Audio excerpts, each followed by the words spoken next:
What we are very proud of now is the young generation, like Prime Minister Trudeau, President of Argentina, and so on, is that we penetrate the cabinets. So yesterday I was at a reception for Prime Minister Trudeau of Argentina. I know that half of this cabinet, or even more, half of this cabinet, are for our actually young global leaders of the World Economic Forum. Meeting after meeting, Prime Minister Justin Trudeau rubbed shoulders with the movers and shakers in Davos. From Facebook to Microsoft executives, billionaire George Soros, and the CEO of Shell. Thank you, Professor Schwab, for your warm welcome and for bringing this impressive group together. We will see definitively a lot of anger already now, but probably increased by the end of the year, because this crisis will be with us until we really have found a remedy. So we have to prepare for a more angry world, and how to prepare? It means to take the necessary action. Ottawa police are preparing for truckers and supporters from across Canada descending on the nation's capital Saturday. Prime Minister Trudeau is their target after his government introduced new rules that require unvaccinated truckers returning from the United States to test and quarantine for up to 14 days. So what exactly do you intend to do? We are going to roll across Canada. They are going to go to Parliament Hill and protest, sit there and protest, peacefully, of course, until these mandates are lifted. The small fringe minority of people who are on their way to Ottawa or who are holding unacceptable views that they're expressing do not represent the views of Canadians. Oui, on va s'en sortir de cette pandémie par la vaccination. Puis on en connaît tous des gens qui sont en train d'hésiter un petit peu. On va continuer d'essayer de les convaincre. Mais il y a aussi des gens qui sont farouchement opposés à la vaccination. Qui sont extrémistes. Qui ne croient pas dans la science, qui sont souvent misogynes, souvent racistes aussi. C'est un petit groupe, mais qui prend de la place. Et là, il faut faire un choix en tant que leader, en tant que pays. Est-ce qu'on tolère?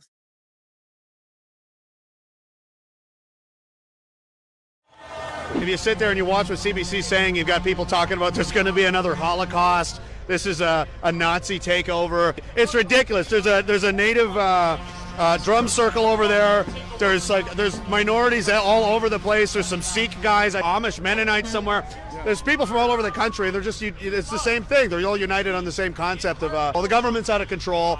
And that's the unifying message here, starting with these mandates. And I don't think there's anything unreasonable about that. This isn't a fringe minority. I've never seen this amount of support in my life in this country for anything. If anything, this is actually the most unified amount and diverse group of Canadians I've ever seen on message on the same point. I am not Caucasian. I am Inuk, 100% Inuk. What is Justin Trudeau doing? This is not right. We stand up for our people in Nunavut and all over Canada and the whole entire world and our children.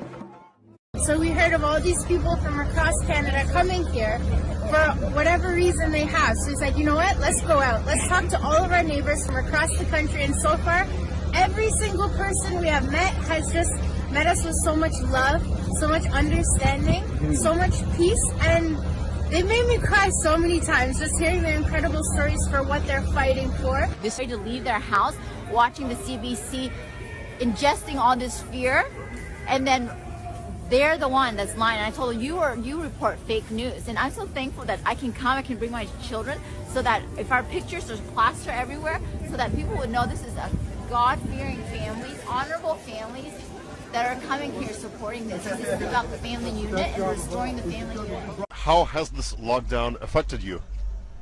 Yes, the lockdown is the biggest sorrow for me in my life. I mean, even I cannot go swim without QR code, and I have no job because I am refused several times because I do not have QR code, and all this restriction, it's a humiliation I can compare it only with fascism. The kids are suffering the worst because they see all this craziness. They cannot see people's faces. They cannot see smile, mimics, and even articulation. It's awful. This is fascism. It should be stopped. I'm not a misogynist. I'm not a racist. I have no problem with white people. I have no problem with other races, whatever. It is a vocabulary that has been spread in many countries. They use the same vocabulary in France, the same vocabulary in the United States. This is a concerted effort to use the same vocabulary globally so that people get brainwashed, divide themselves, and insult their friend, their neighbor. It's organized for that, and people have to see beyond the trap.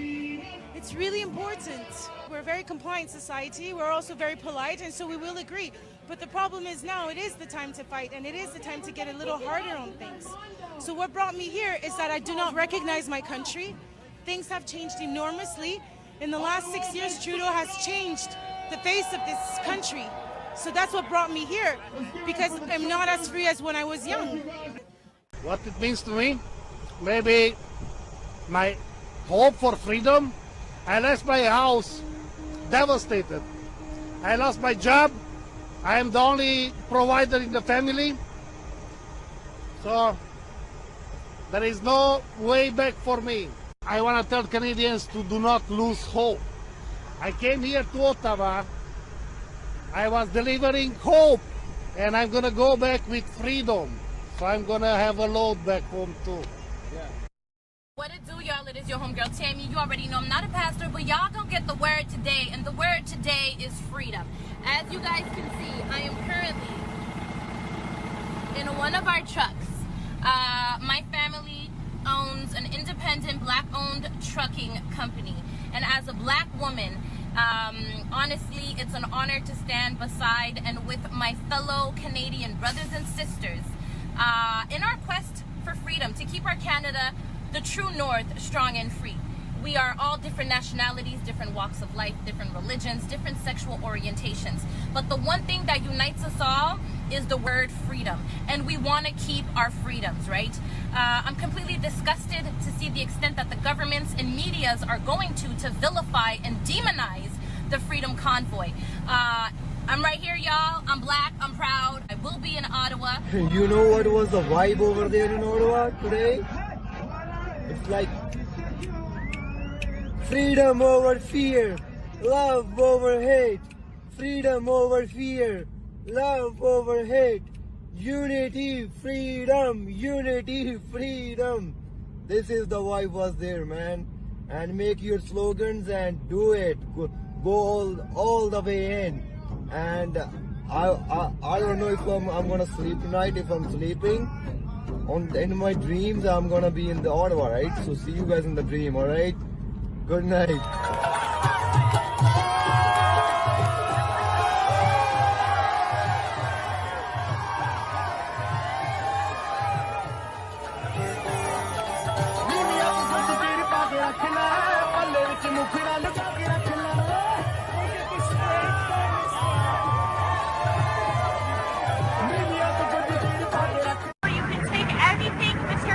That you want from us, but you can't steal our love, you can't steal our happiness, you can't steal anything. You can't steal these smiles, okay? Yes, we're still here, we're still loving everybody, and we're still protesting.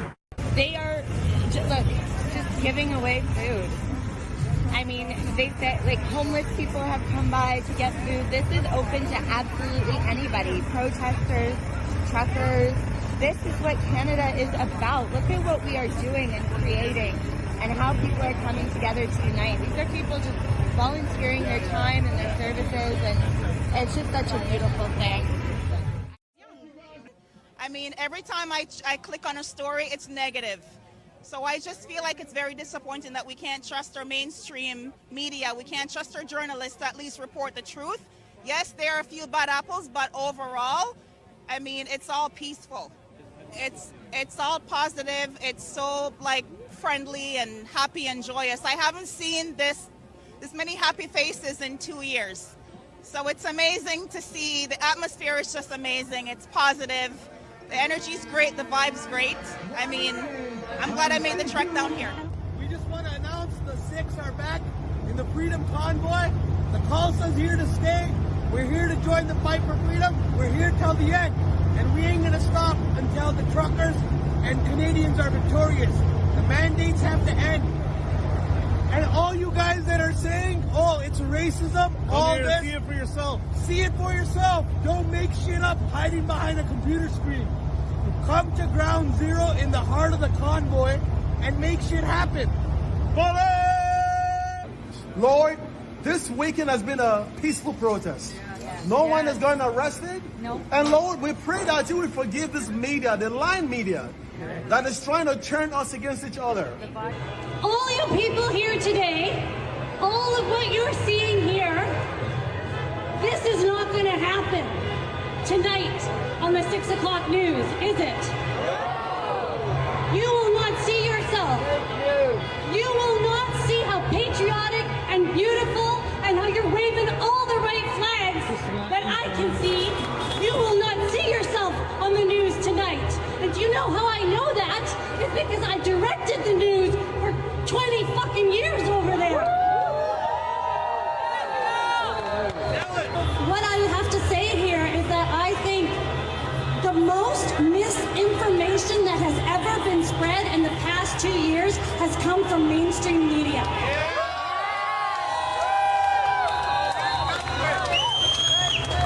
We have spread so much misinformation that my heart is broken.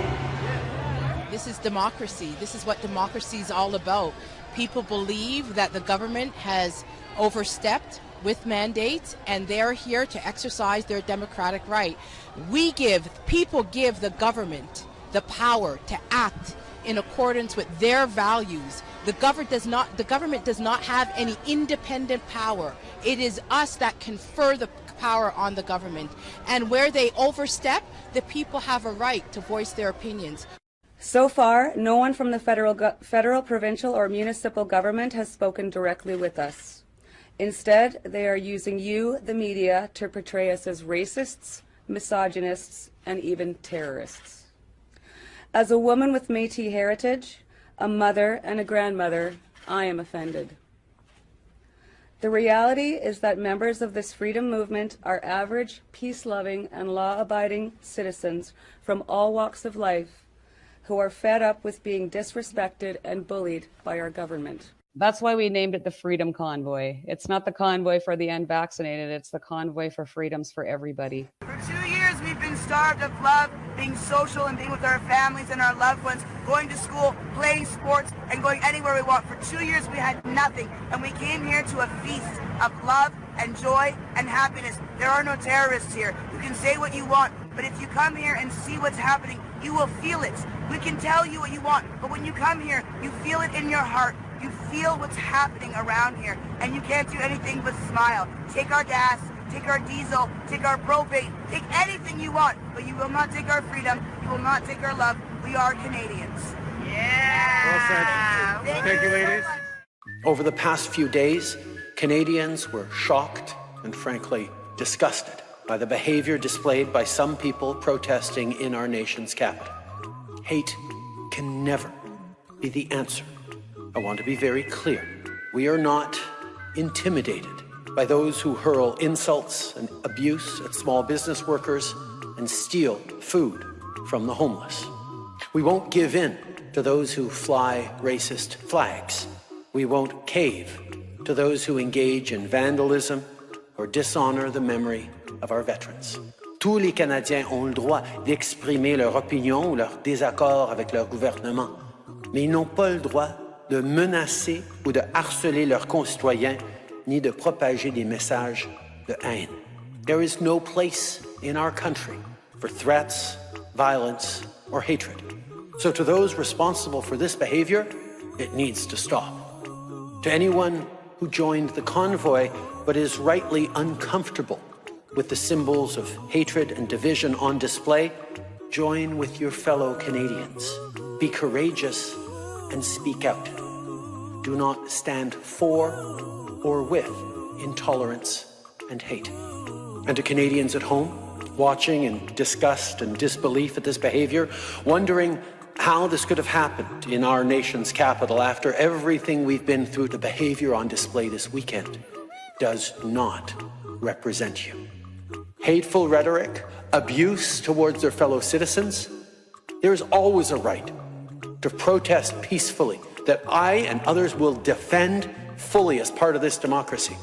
There is not a right to incite violence, perform acts of violence, or to spew hatred. And I think anyone who is part of this group who is disgusted by what their folks protesting alongside are doing needs to step up and take responsibility, condemn these actions, and look for other ways to express their displeasure. Aux expressions de haine et d'intolérance qu'on a vues parmi ces manifestants, je veux remercier la police d'Ottawa, la GRC, le service de protection parlementaire et tous ceux qui ont travaillé pour s'assurer de minimiser l'harcèlement et l'intimidation des citoyens qu'on a vus à Ottawa. How are you doing today? Doing great. How's it been down here? Nothing but good. People are super good. The truckers have been having a good time. They've been getting their point across. How's it been? Hey, buddy, it's been good, man. Peaceful. People are in a great mood. That's what I'm talking about. Always supportive of people exercising their democratic right to peacefully protest. Much appreciated. Stay safe out there. Thank you.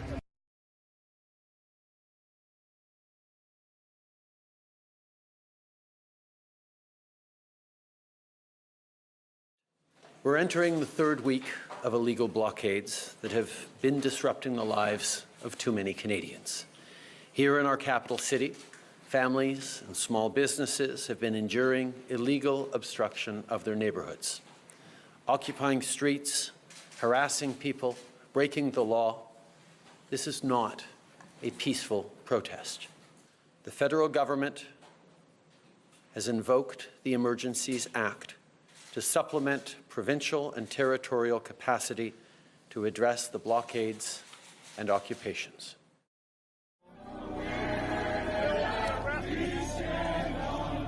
They are invoking the most tyrannical government overreach in all of Canada's history because of peaceful protests by truckers.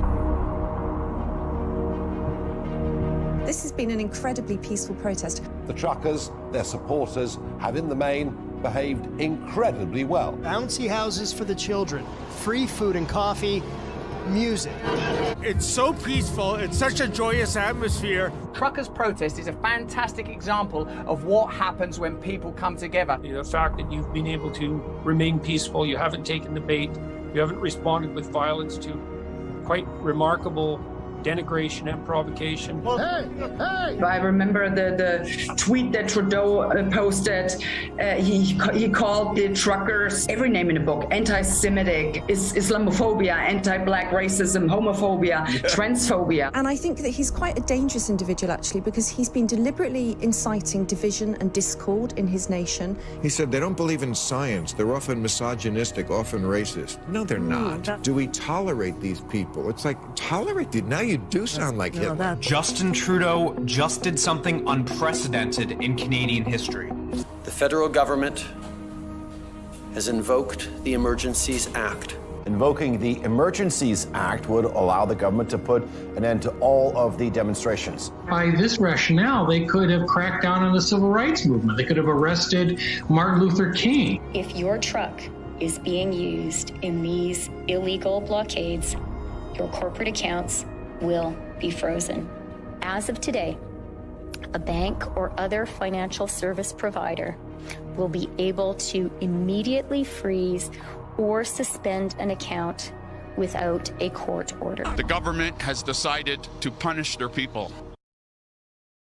There's a state of emergency? I'm like wondering where this emergency is. What measures are being considered if protesters do not comply, if they do not leave that secure area? So we've been really clear with everyone since the very beginning. It's time to go. Your time in our city has come to an end and you must leave. We've engaged in interactions with the protesters to attempt to persuade, negotiate with them to leave the footprint of our area. We will continue to do that. But what I can tell you is we have a deliberate plan of action to take in order to make sure that our streets are turned back to our residents and our community is turned back to normal. I'll spread this lady in the face. We need a medic! Relax. She got sprayed. Hold my hand. Bring her back with me, okay? Hold my hand. Hold my hand. Two ladies getting pepper sprayed right in the face, like right in the eyes.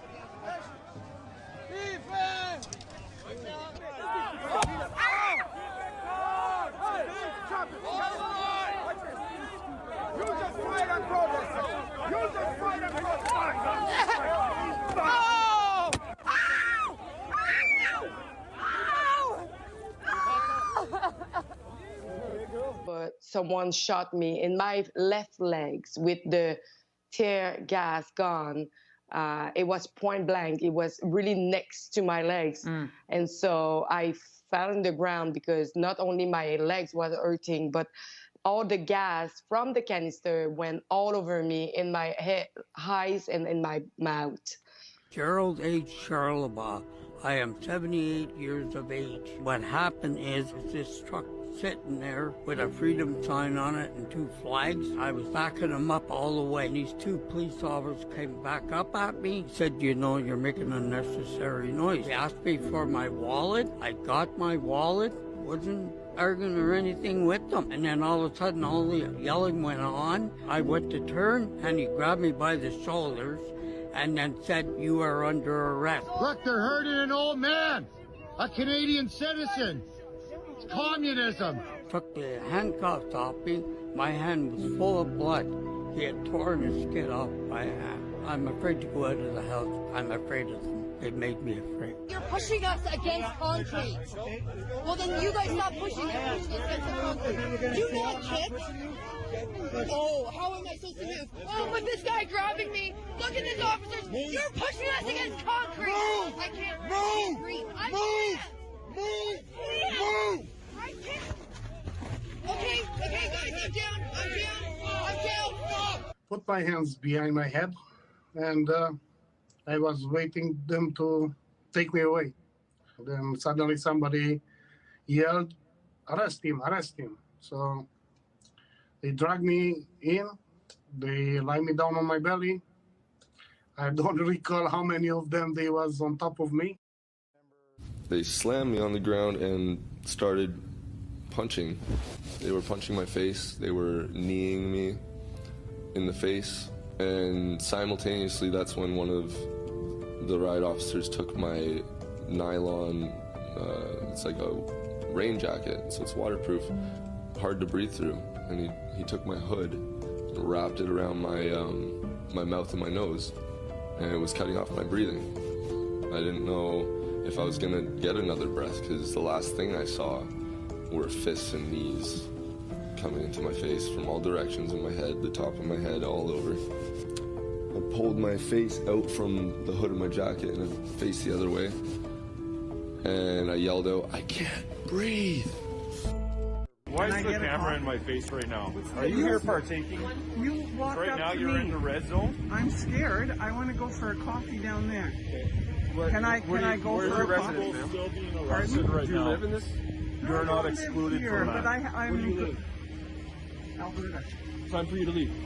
I can't even go down there for a coffee. No, go grab yourself in the red zone right now. If you don't leave right now, you will be arrested. Do you understand me?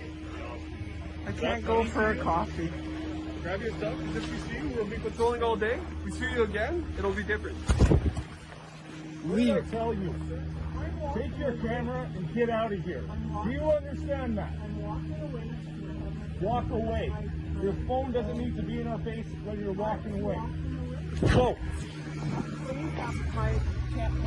Are you going to walk or are you going to get arrested? I was Go walking now. away. Get out of here. We are a peaceful protest.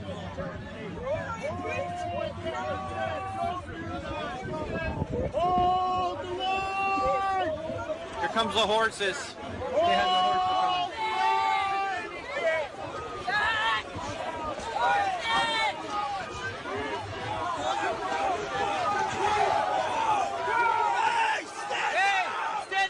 Oh my gosh! Oh my goodness! Oh my goodness! Look what you did! Look what you did to her! Look what you did to her! Look what you did to her! You trampled on the lady who is inaccessible! Shame on you! Shame on every one of you!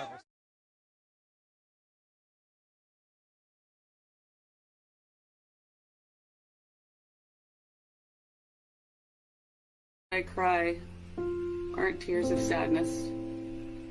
You guys, I just want you to stay strong, and I want you to continue to be unified. When you see the reporters in the streets, be kind and show them love. We don't have to agree with what they're doing, even though after all they've done, I know it's frustrating, but we still have to have love in our hearts. Please show respect to them. Show respect to our police officers. A lot of these men and women, although I know it's not an excuse, are probably just trying to feed their families.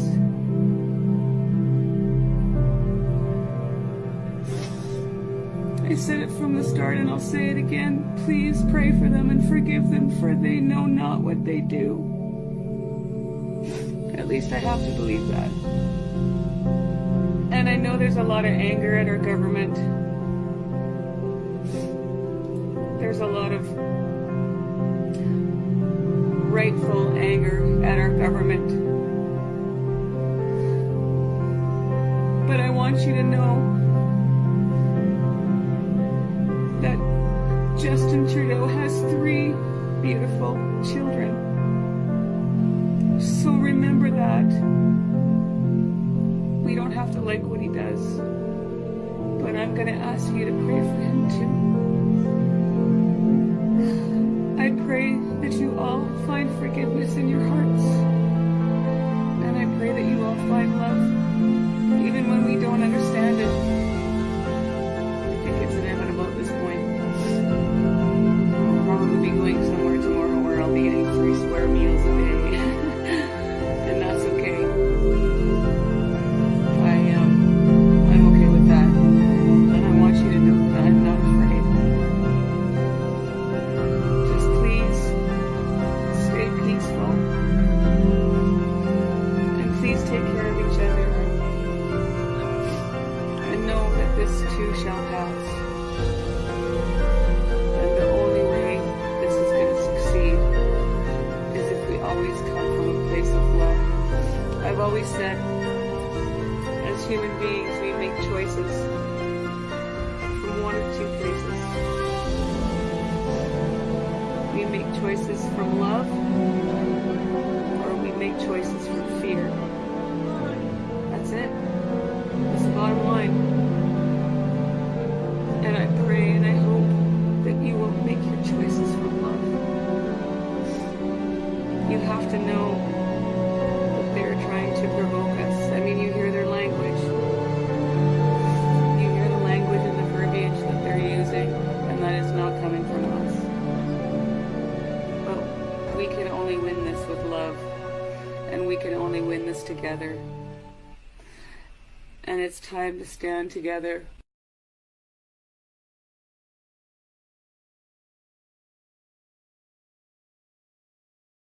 What's important to know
I welcome to our studio Freedom Convoy lawyer Brendan Miller. Brendan, how are you doing? You pheasants are playing like garbage. I'm sick and tired of this. And you're not keeping your sticks on the ice. I want to see some hustle out there. There's some free agents out right now. All right, Rachel Gilmore, Rex Murphy. I could bring them in. You're going to be riding the pine for the rest of the season, son. All right, get out there, keep your stick on the ice. I want to see some hustle. All right. So how many pucks do we need to put on the net tonight to I win the want to see game? some journalism, son. Some journalism. All right. Everybody here wants to score more goals than the other side. All lines should be firing. I haven't seen any of you out there hustling. So what transfers are you thinking of making? Well, going to trade you for Rachel Gilmore. You know, she's on Twitter all the time. I don't see your Twitter going. She's got some serious tweet game. Where's your tweet game? I'm focused on the game, as you taught me, Coach. Okay, well, Damn. keep your stick on the ice. All right, perfect. Well, there you have it. Freedom Convoy lawyer, coach, hockey coach, Brendan Miller, for an exclusive interview. I think Glenn McGregor.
Order à l'autre.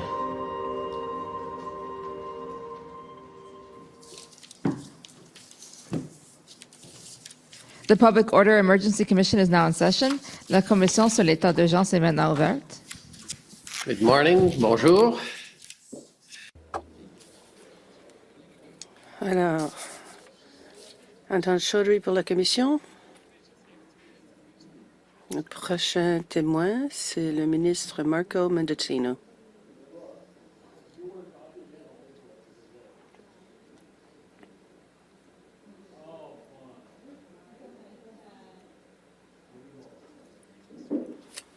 Bonjour. Ministre Mendocino, voulez-vous jurer sur un document religieux?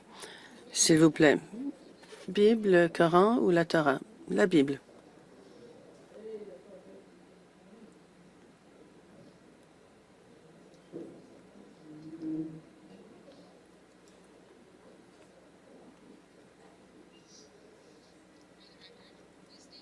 Votre nom? Marco Mendocino, M-A-R-C-O, M-E-N-D-I-C-I-N-O. Jurez-vous que le témoignage que vous allez rendre aujourd'hui sera la vérité, toute la vérité et rien d'autre que la vérité, que Dieu vous soit en aide? Je le jure.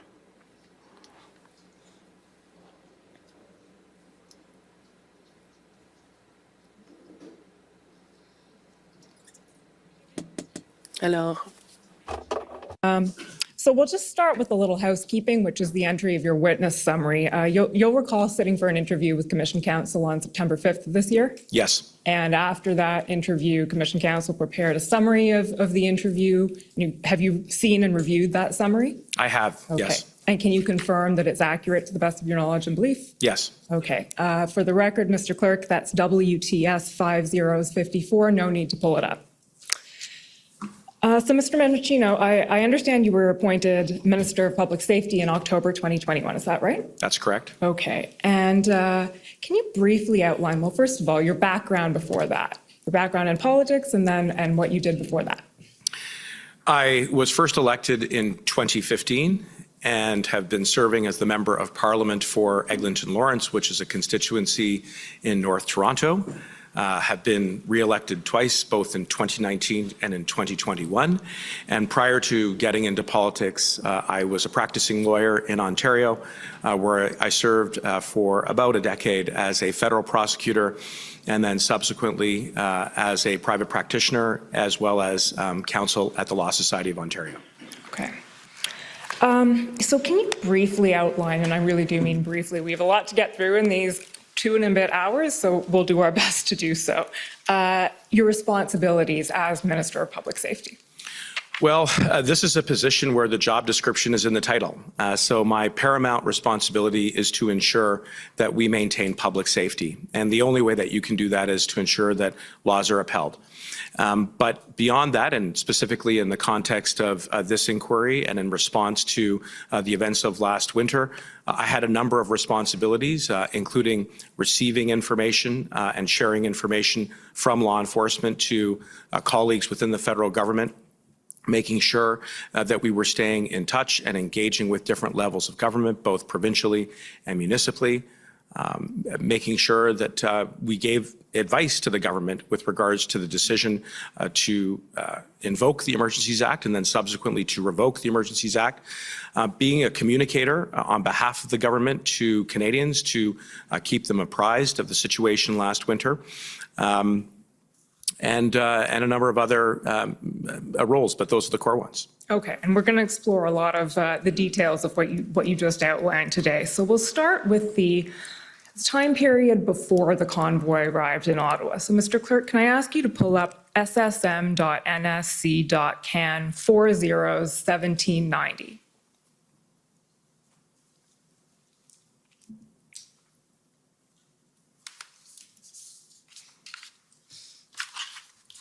So, Mr. Mendocino, to situate you, this is just on January 26th, I believe. I'm sorry, if you just scroll down a little bit, you had asked Commissioner Lucky, I believe, to brief you on the convoy. Do you recall that? I do recall that. By the end of January, there were reports about a massive protest that was mobilizing from across the country. And so to be sure that we were again, kept aware of how police were going to respond to that protest, we asked for briefings.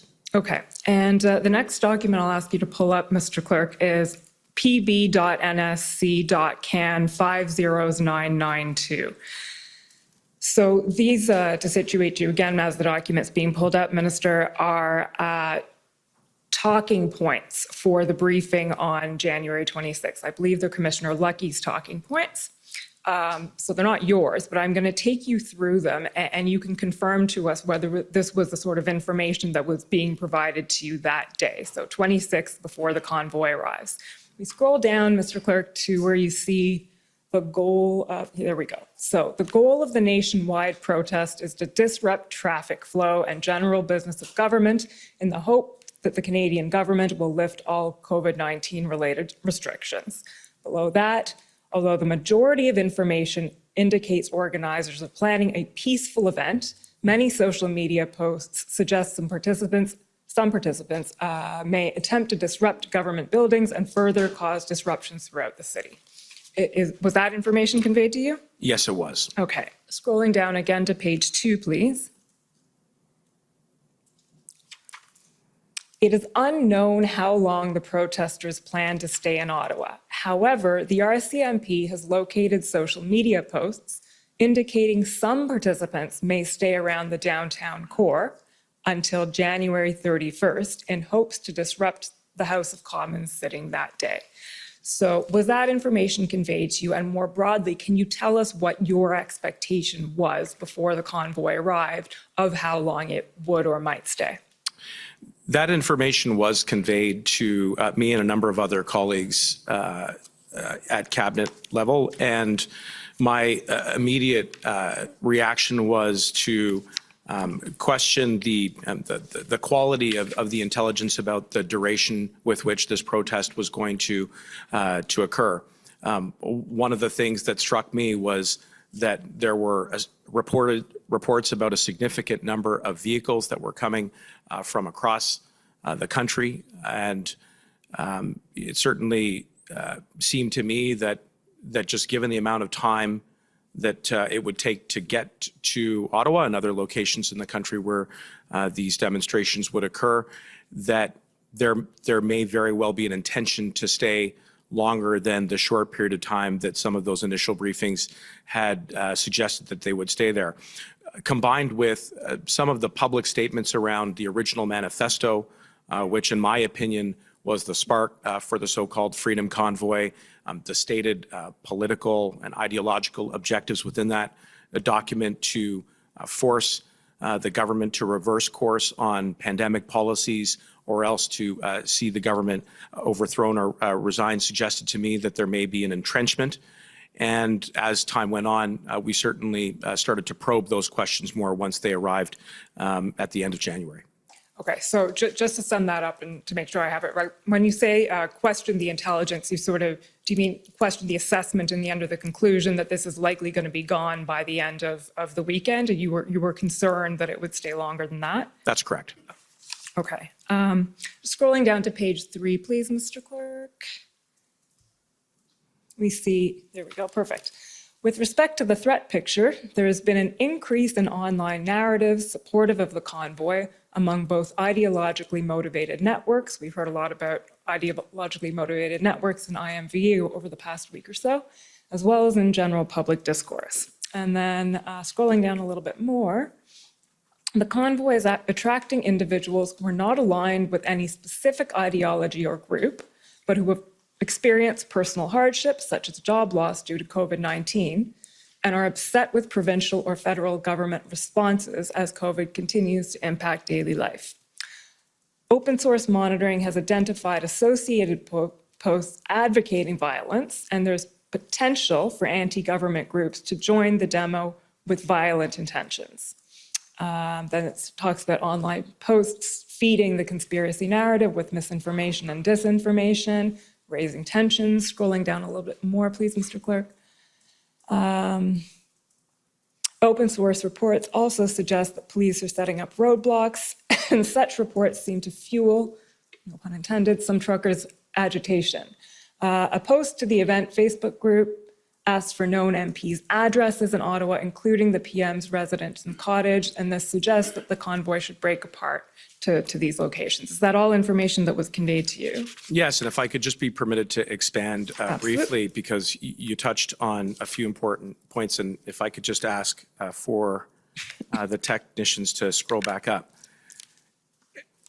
So right under the words on January 22nd, 2022, there's a number of bullet points that I just want to shed some additional light on. So the fact that the convoy was attracting individuals with different grievances was one of the phenomenon around the expressly stated ideological, political, and in some cases extreme stated objectives of the Freedom Convoy.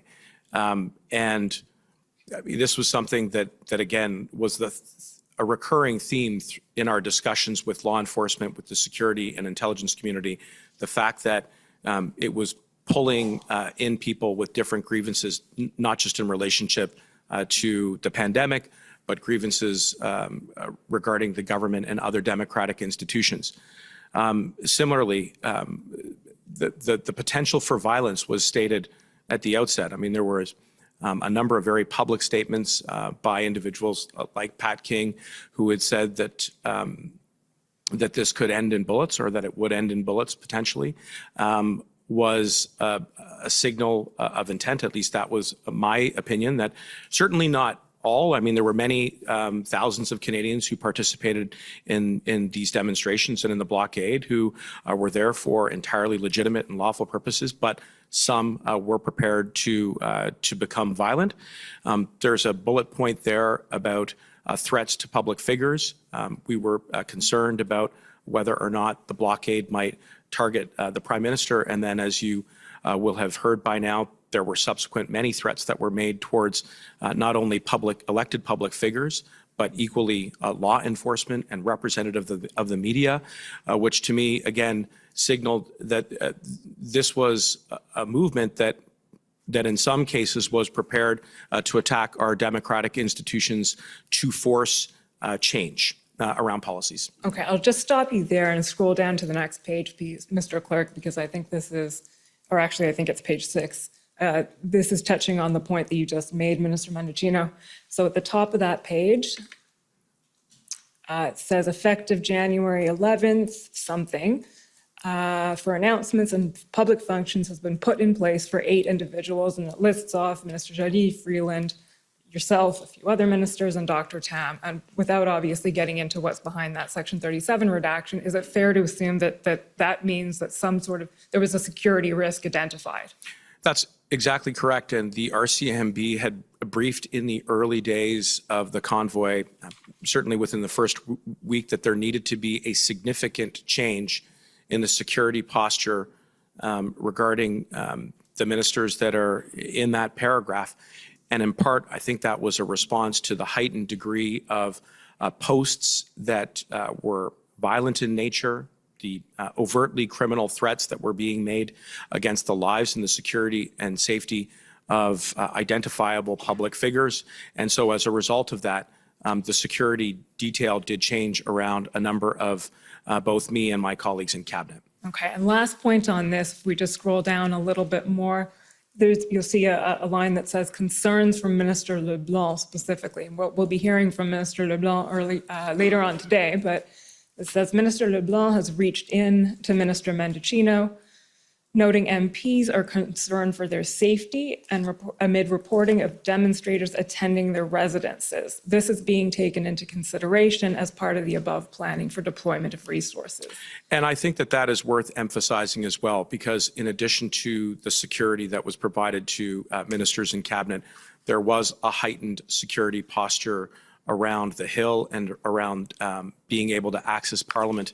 And indeed, one of my main concerns was that, given, again, some of the stated objectives by some, including the potential to become violent, that we were just returning from winter session, and the first day of the resumption of Parliament coincided with one of the early days in the blockade and subsequent occupation right here in Ottawa. And I was worried about a significant number of people being able to both ingress and egress from the Hill. And so there was a heightened security posture so that we could continue to host Parliament or to hold Parliament. It was a very important priority that Canadians see that the business of government continue, notwithstanding the blockade and the convoy.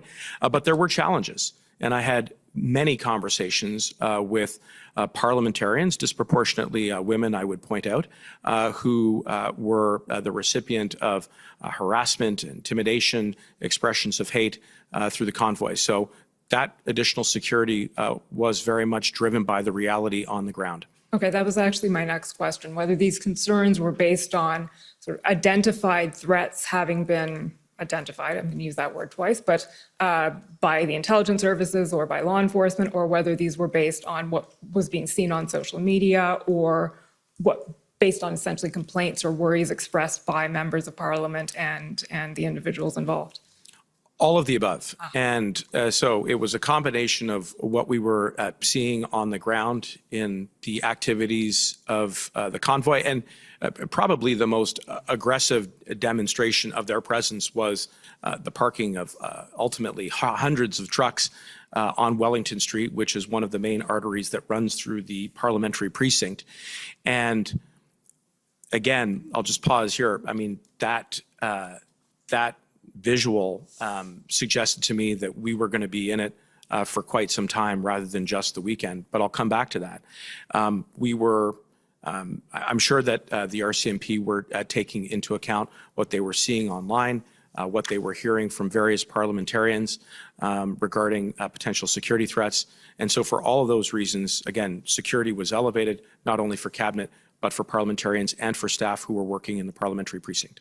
Okay, and we will get to the actual arrival of the convoy, but there's one more document I'd like to pull up before we get there. So, Mr. Clerk, that is ssm.nsc.can 401809.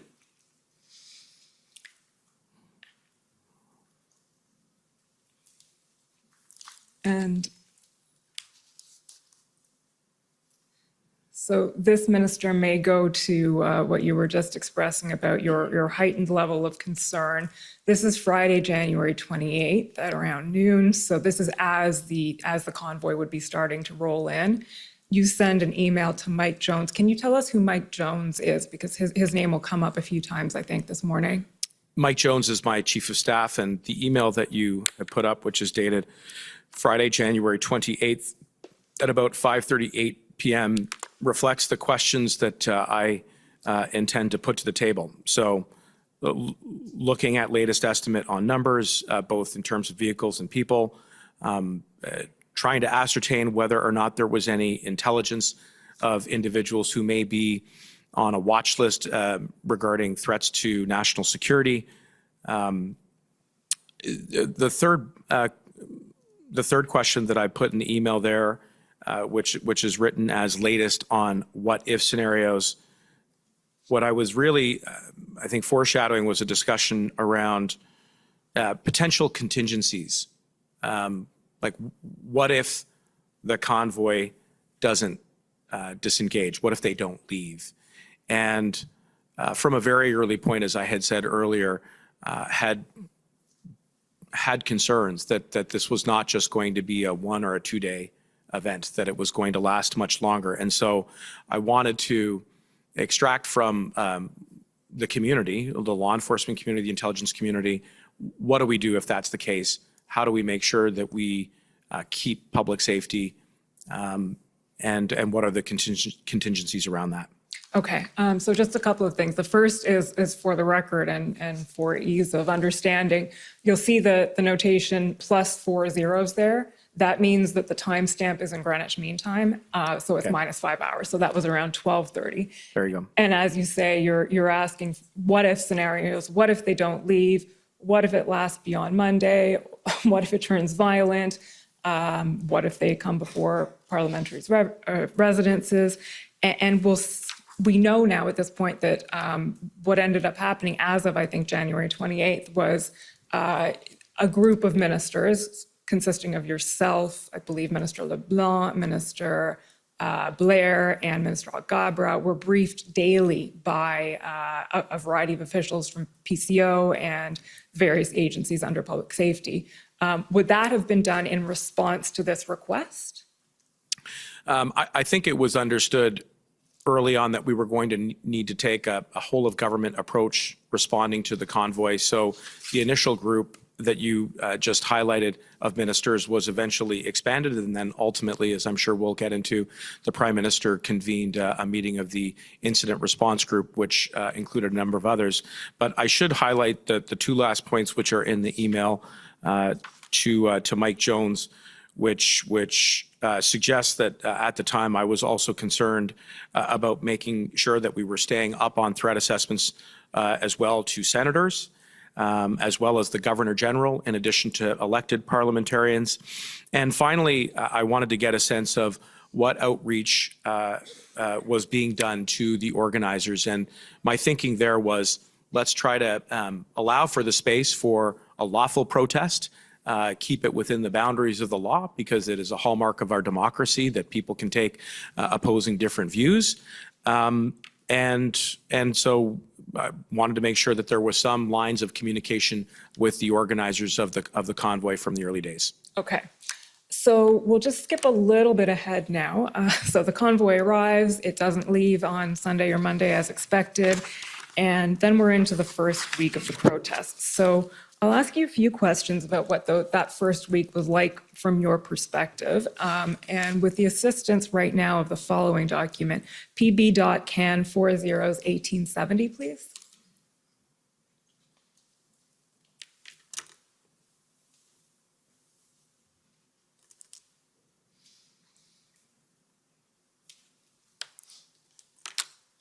Okay, so Minister Mendocino, this is a text from Mike Jones, who's in the blue. Well, there's no one else, I think, and it's not blue, but there we go. Now it's blue.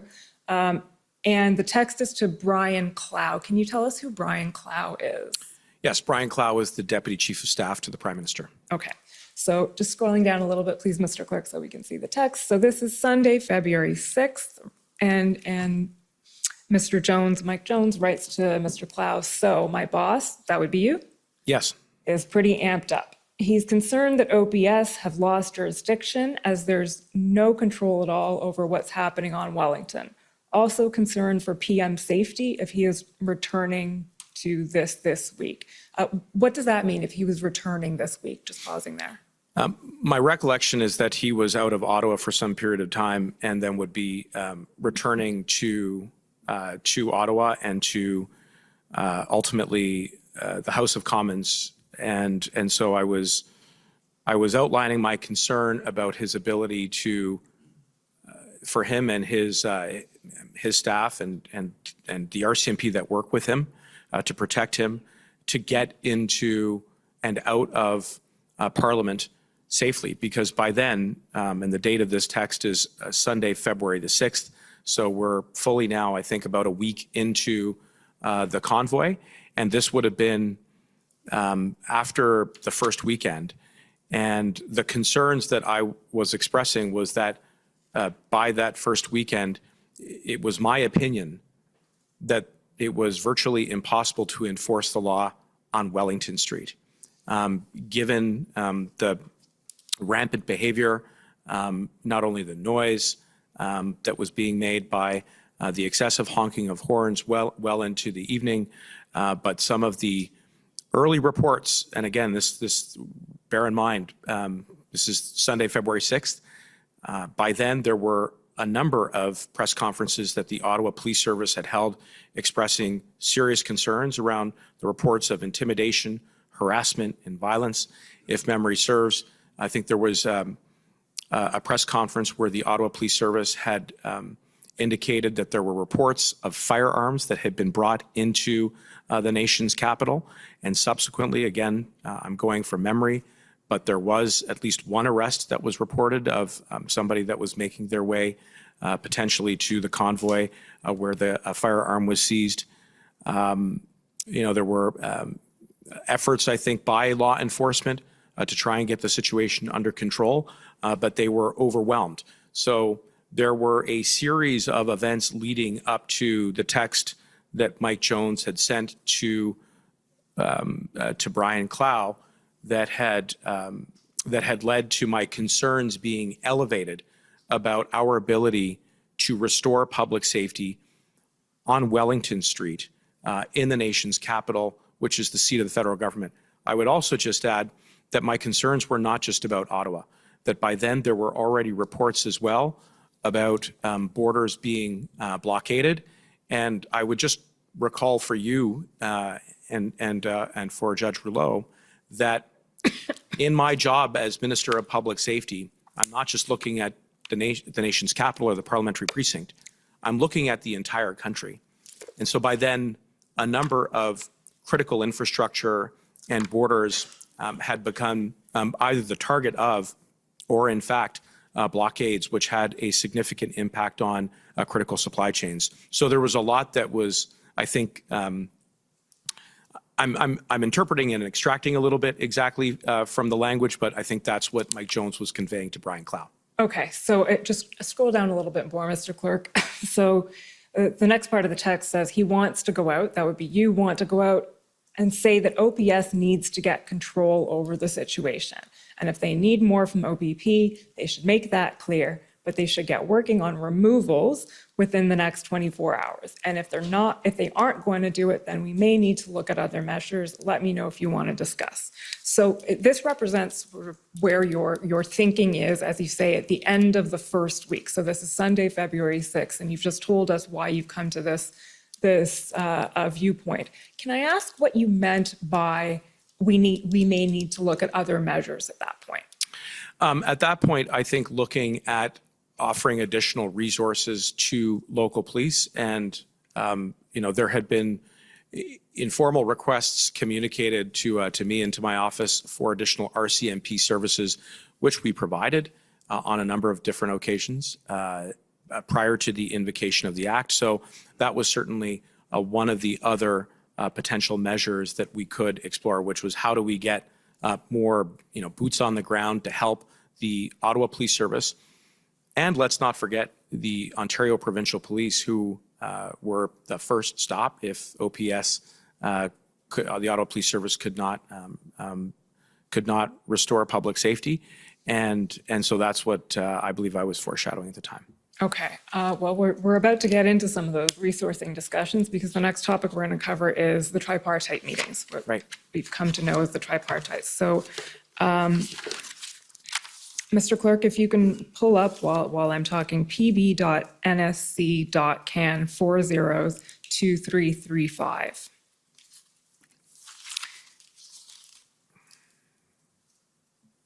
So you mentioned, Minister Mendicino, that at this point there had been a number of requests made from the Ottawa Police, from various, I think, provinces at this point even. There'd been an approach from Alberta, but we're not really getting into Alberta right now.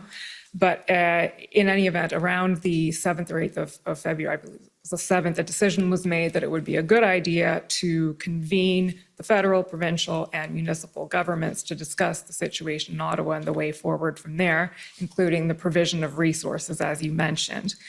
There are a lot of issues to cover that come out of the tripartites. We're going to focus on a few. A few of those issues are the RCMP resources, there's the lack of the OPS plan, and there's what seems to be expressed as a lack of engagement from the province of Ontario. So I'm going to take you through a few extracts that focus on some of those topics. So the document in front of us now is a readout of the February 7th tripartite, and that was the first tripartite meeting. Is that right? Yes. Okay. Scrolling down, Mr. Clerk, to when you see the initials MM. Okay, MM is Marco Mendicino. That's you? Yeah. Yes. Okay, Minister Mendicino or Marco Mendicino, one of the two. So, call last week with Watson was productive. It is a stressful period for you and Chief. Feels like things have turned around a bit today. We have confirmed 250 Mounties have been deputized, supporting local law enforcement. We have been timely and responsive in putting our response together. Minister Jones will want to have a discussion with what they can contribute. Letter addressed to, and I can scroll down, yeah, there we go, both PM and Premier, we are going to be in touch. Okay, so from your recollection, Minister, who attended that first tripartite meeting? Well, from the federal level of government, myself, Minister Blair, our officials, some of our political staff, Mayor Watson, I believe his chief of staff, and I'm trying to recall whether or not there were any officials from the Ontario government not elected or not, but I mean, the majority of the participants were the political levels from the City of Ottawa, the federal government, and supporting staff and officials. Okay, and that's fair. This isn't a memory test anyway, but so Minister Jones obviously did not attend because you were talking about getting her to attend in this exchange here. Okay, can we just scroll down again to page 2, please? Keep going a little bit, please, Mr. Clerk. There we go, where it says Watson on tripartite table. So the discussion before this pertains to RCMP numbers, how many resources are being provided. There's some frustration expressed throughout this by the Mayor of Ottawa, Mayor Watson, about how many RCMP boots are actually on the ground. So that's being discussed. And then we get to Watson on tripartite table. Has the province agreed to this? And Minister Blair then says, both of us have reached out, that would be you and I. She wasn't able to join today, unfortunately. We'll continue to engage, to encourage them to join these talks. And then Mayor Watson expresses an opinion that the province is reluctant to be a part of what's going on, and then expresses some frustration about that. Would you agree with that characterization of Mayor Watson in that line, that the province was reluctant to be part of what was going on? I would agree that at that particular point in time that there was a common desire to have Minister Jones or additional representation from Ontario at the tripartite meeting for the purposes of cooperating and coordinating the response to the convoy in Ottawa. Now, I would add that that's not to say that the province was not engaged at all. And I know, for instance, that Premier Ford had made a number of very strong statements about the state of the convoy, condemning it, saying, it was out of control. He pronounced very definitively and declaratively that it was time for people to go home. If I recall correctly, that would have been before this tripartite. There were other conversations that I was having bilaterally around the tripartite. So I would say, despite the fact that they were not at that table, there were still conversations with Ontario. But yes, we would like to have seen them at the tripartite. There's no doubt about that. Okay. And can we just scroll down again, please, Mr. Clerk? Last point, I think, on this one. Page 3, please, sorry. There we go, where it says again, Wellington. So Wellington has invoked a lot of images, but the sight of a crane, trucks in front of PMO, PCO are particularly concerning. Need to know from the chief what the plan is, and Chief, there's Chief Slowly, what the plan is to have those vehicles removed. With appropriate boundaries on operational independence, how is the convoy being broken up and disengaged? Can I just ask you to speak at this point on what you meant there by appropriate boundaries on operational independence in this context? Well, that's a very important question, because the principle of operational independence has to guide the relationship between police and the elected branch of government. And again, from my past professional experience as a prosecutor and as a practicing lawyer, I would have been very familiar, precisely because I had worked closely with police in a variety of different cases, and the need to respect that principle at all times. So I wanted to be sure that even as though we were asking questions of police to provide some detail and some clarity around how they intended to restore public safety, that at all times it was respectful of that principle. At the same time, I do think it bears emphasizing that police and the elected branch of government do not operate in two silos, and nor should we, that there needs to be a dialogue between both branches to be sure that police have the resources that they need, which was one of my core responsibilities in the response to the blockade, as well as potentially additional tools to respond to the unique and unprecedented nature of this convoy, which is something that we ultimately came to. So I know you may have more questions about operational independence, but I wanted to flag really early on that as we were asking questions, we were mindful of that.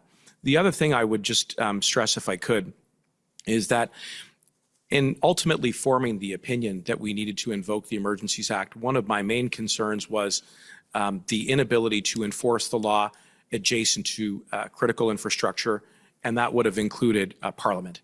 And the nature of the parliamentary precinct is such that Wellington Street falls within the jurisdiction of the Ottawa Police Service. So I was certainly trying to reconcile in my mind that these are federal democratic institutions, but we did not have total jurisdiction over that space. In other words, it wasn't at the sole or exclusive discretion of the RCMP, which is the federal police service, to go and assert itself on Wellington Street to bring the situation back into control. So we had to navigate different levels of government, including municipal and provincial, because Ottawa Police Service has that jurisdiction as of this moment. And if they did not have the resources to respond to the the occupation at that point, including the ability to remove hundreds of large vehicles on Wellington Street, including the ability to remove a crane, which had been parked right adjacent to the Prime Minister's office and the Privy Council office, including the ability to simply enforce the law. Then they could then next go to, they then statutorily, under the Ontario Police Services Act, could go to the Ontario government to ask for the Ontario Provincial Police Service to backstop any gaps there. But I would point out that there is no statutory link beyond that to go from the Ontario Police Service Act to the Emergencies Act. And I know that's something we're going to come to. Okay, there's a lot you've said there, and we'll unpack that slowly but surely. But for the purposes of the discussion we're having right now about the tripartites, would it be fair to say that part of the idea in holding the tripartites would be to sort out the jurisdictional issue? All of that. It was really to make sure that all of the key players at all three levels of government were able to navigate around the jurisdictional challenges and complexities, but beyond that, the situation on the ground, which, you know, by then, as you pointed out in an earlier exhibit and text, was on the it was on the brink of being completely ungovernable, if not already by then. Okay. We'll go now to the next tripartite, which is the following day, February 8th. Mr. Clerk, that's ssm.nsc.can 402052.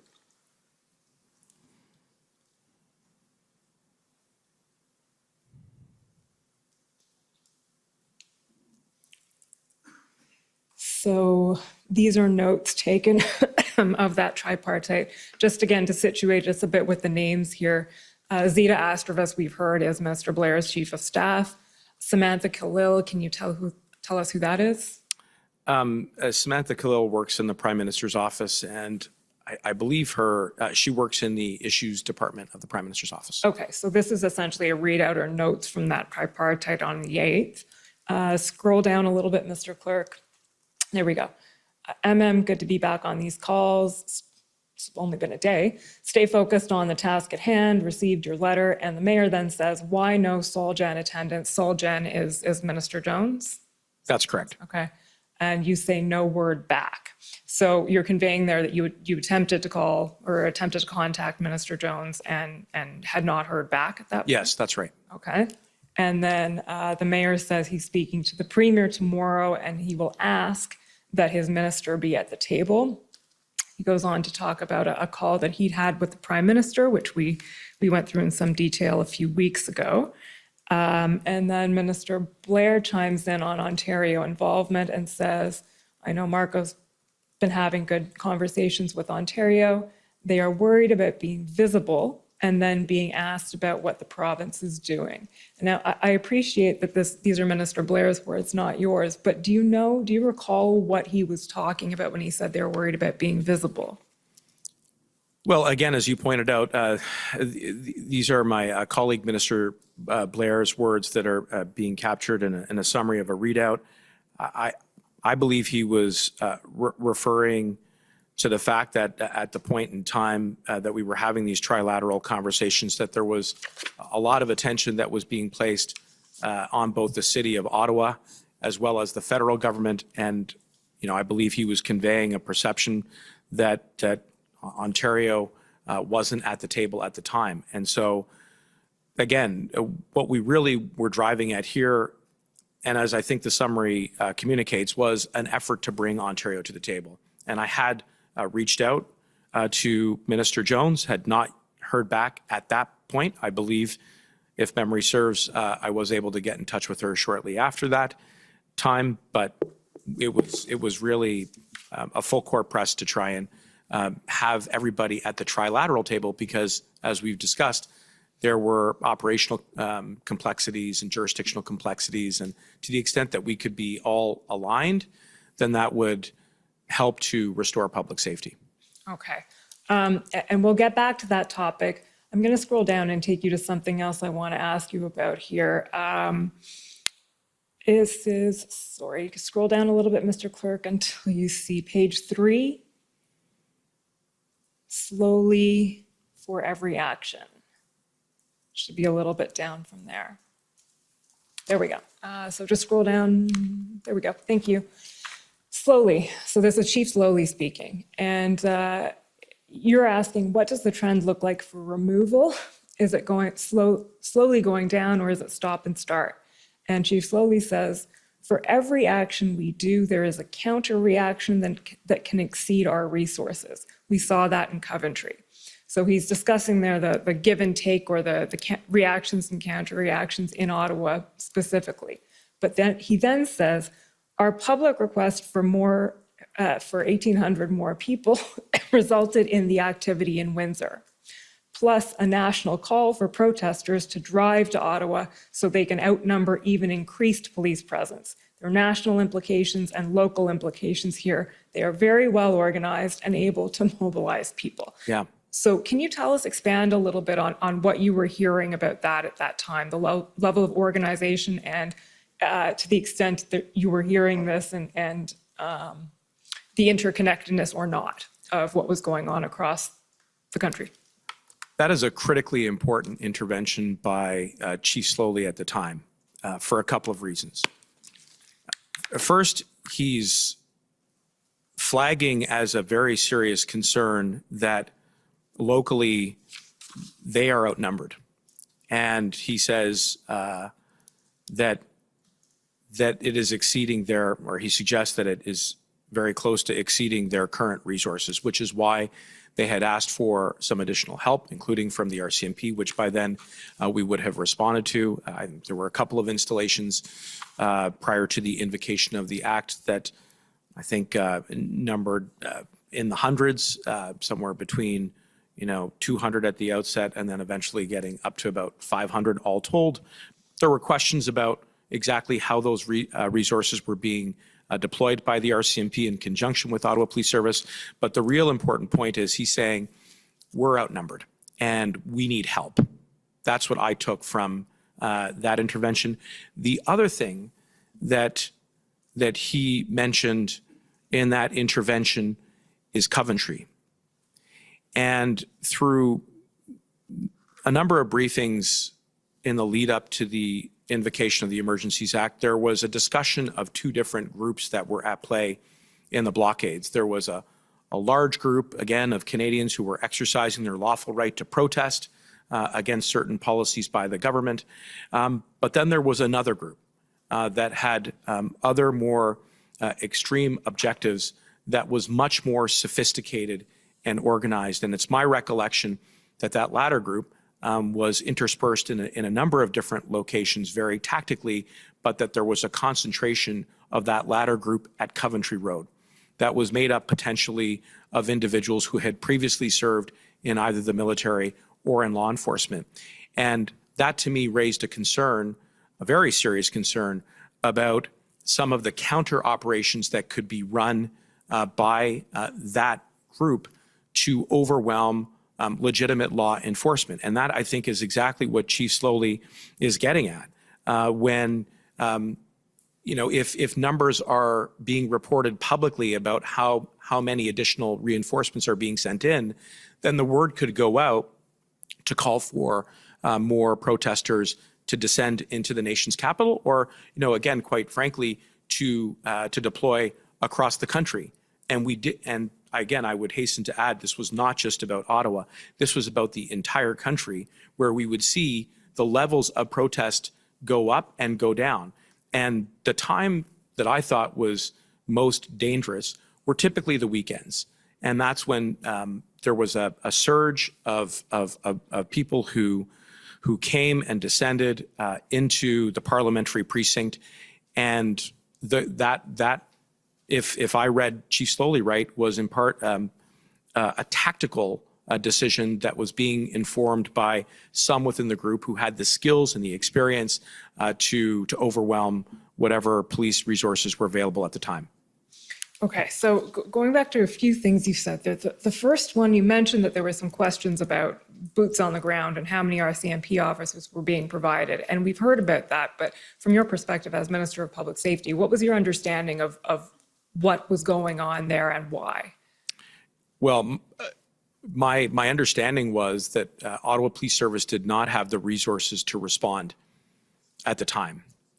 And therefore, they were putting out a request for assistance from different levels of government and different levels of law enforcement, including the RCMP. And that is and so my response as Minister of Public Safety is, let's get you what you need. Let's get you the additional boots on the ground. And in dialogue with the commissioner of the RCMP, we were responsive to that request on more than one occasion, deploying additional RCMP members to assist to restore public safety here in the nation's capital. There was also other requests, including in Alberta, but we can come back to that. Well, before we get to Alberta, when you say let's get you what you need, do you mean let's get you what you need from the RCMP, or let's get what you need from the OPP and then only then from the RCMP? I wouldn't say that there was necessarily that strict sequencing. My job as Minister of Public Safety was to be responsive to the requests that were coming in from the City of Ottawa vis-a-vis the Ottawa Police Service. And so we facilitated those requests. They were not, they were not necessarily subject to the Ontario Provincial Police responding at the time. I wanted to be as supportive as I could. I was very much sympathetic to the plight of the residents in Ottawa. I was very concerned for their safety and their security. We were beginning to see counter-protests manifesting because I think at that time residents felt that they had to take matters into their own hands. That was extremely concerning to me because I thought that it represented a significant risk of more serious violence as a result of frustration and fatigue, and we were seeing an abundance of expressions of that in reporting and on social media. So I wanted to be as supportive as I could to the City of Ottawa and to the Ottawa Police Service. And Chief Slowly, I think rightfully was flagging his concerns about resource capacity and potential counter operations that were being run by the blockade and the occupation. So getting back to that last concern about the counter operations, the action, the reaction, were you concerned then that this could spiral into something where police resources would actually be overwhelmed and stretched beyond capacity across the country? Was that the nature of your concern, or was it in specific areas there wouldn't be enough available locally? Or was it a broader concern than that, or was it just the specific instances? It was a broader concern that was national in scale. At the end of the day, in my opinion, this was an illegal protest that was national in scale, that occurred at critical infrastructure, including a number of borders and ports of entry, including at legislative assemblies, including here at the seat of the federal government. And the initial responses of law enforcement to get the situation back under control were clearly overwhelmed. And as a result of that, the consequences were devastating to people, to the economy, to our international relations. And so at all times, I was assessing not any one of these events in isolation, but rather the situation in its totality. And when looking at the timing of it and the concurrence of all of these events in the same short, critical period of time, the types of targets where the individuals were showing up for the express purposes of creating disruption and undermining public safety, and the type of tactics that were being used, which was through sheer size and force of people, of vehicles, and behavior, that this was a very singular and unprecedented event. So being able to assess all of that in its totality was very much part of my job to restore public safety and to maintain it. Did you have any actual evidence of what Chief Slowly is referring to here, that interconnectedness? Or was this more, you saw a correlation, or Chief Slowly is here, but you agreed with it, that one action then seems to have a counter reaction or provoke a response amongst protesters nationwide? Did that come from evidence, or did that come from essentially observation? It came from observation. What I was seeing with my own eyes on the ground was that when police tried to enforce the law, they were overwhelmed, they were swarmed. There were reports about there being threats made to them as they tried to do their job. And they were clearly identifiable in uniform, indicating that it was time to go home. And these were not just interactions. I mean, they ultimately did lead to hundreds of criminal charges being laid, including assault of a peace officer, which is a very serious offense to be charged with. This was all a counter-reaction to the reaction of law enforcement to try and restore public safety on the ground. And it wasn't just in Ottawa. It was at ports of entry at the Pacific Highway, in Surrey, in British Columbia, where, again, there were very clear statements by Canada Border Service agents as well as local law enforcement there through the RCMP that it was time to go home. And in the face of those instructions, not only did participants double down, I mean, there's a very notorious incident involving a large vehicle that was painted with military fatigues that tried to crash a barrier. To me, that poses a serious threat of violence. And I think we'll come to Coutts, Alberta, which was, again, and arguably the most egregious risk that coincided with the blockade. But I was at all times both using the observations that I was making for myself, as well as the advice and the intelligence that I was receiving in my capacity as Minister of Public Safety. Okay, and we will come there. But first, I'm going to take you through now to sort of close the loop. Sorry, you can take this one down, please, Mr. Clerk.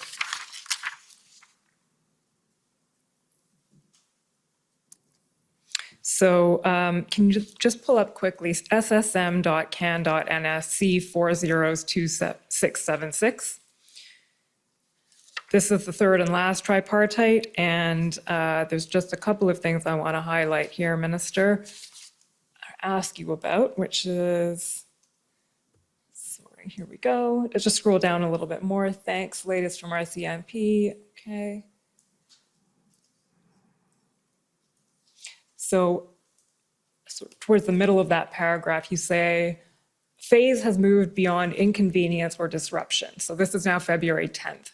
They have moved to disrupting the economy. We are having very intentional conversations with the province about how confident they are around enforcement, the ability to take appropriate action quickly and decisively, whether in Ottawa, Windsor, Sarnia, et cetera. Spoke to Minister Jones. It was a focused conversation, and I'm looking forward to hearing back from her on what OPP can do to assist you.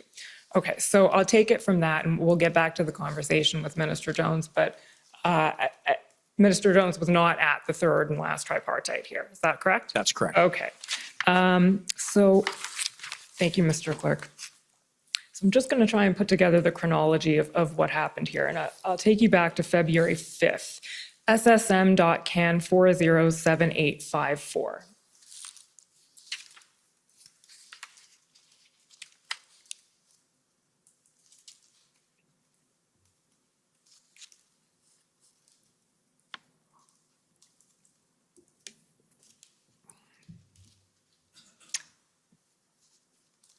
This is a text exchange between you and Minister David Lametti.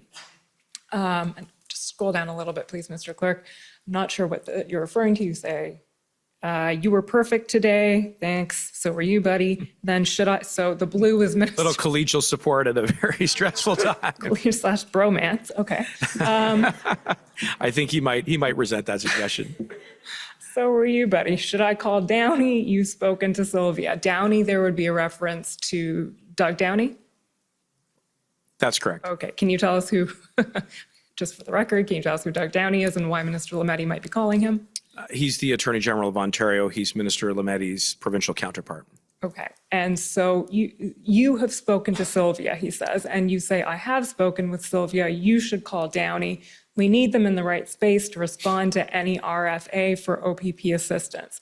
And then Minister Lametti replies, spoke to Doug Downey, needs slowly to be quick. Can you tell us why would Minister Lametti be calling Doug Downey about this? So you're speaking to your counterpart, he's speaking to his. In what capacity would that be? Well, again, I mean, you're asking me to interpret or infer why Minister Lametti has reached out to Doug Dunney.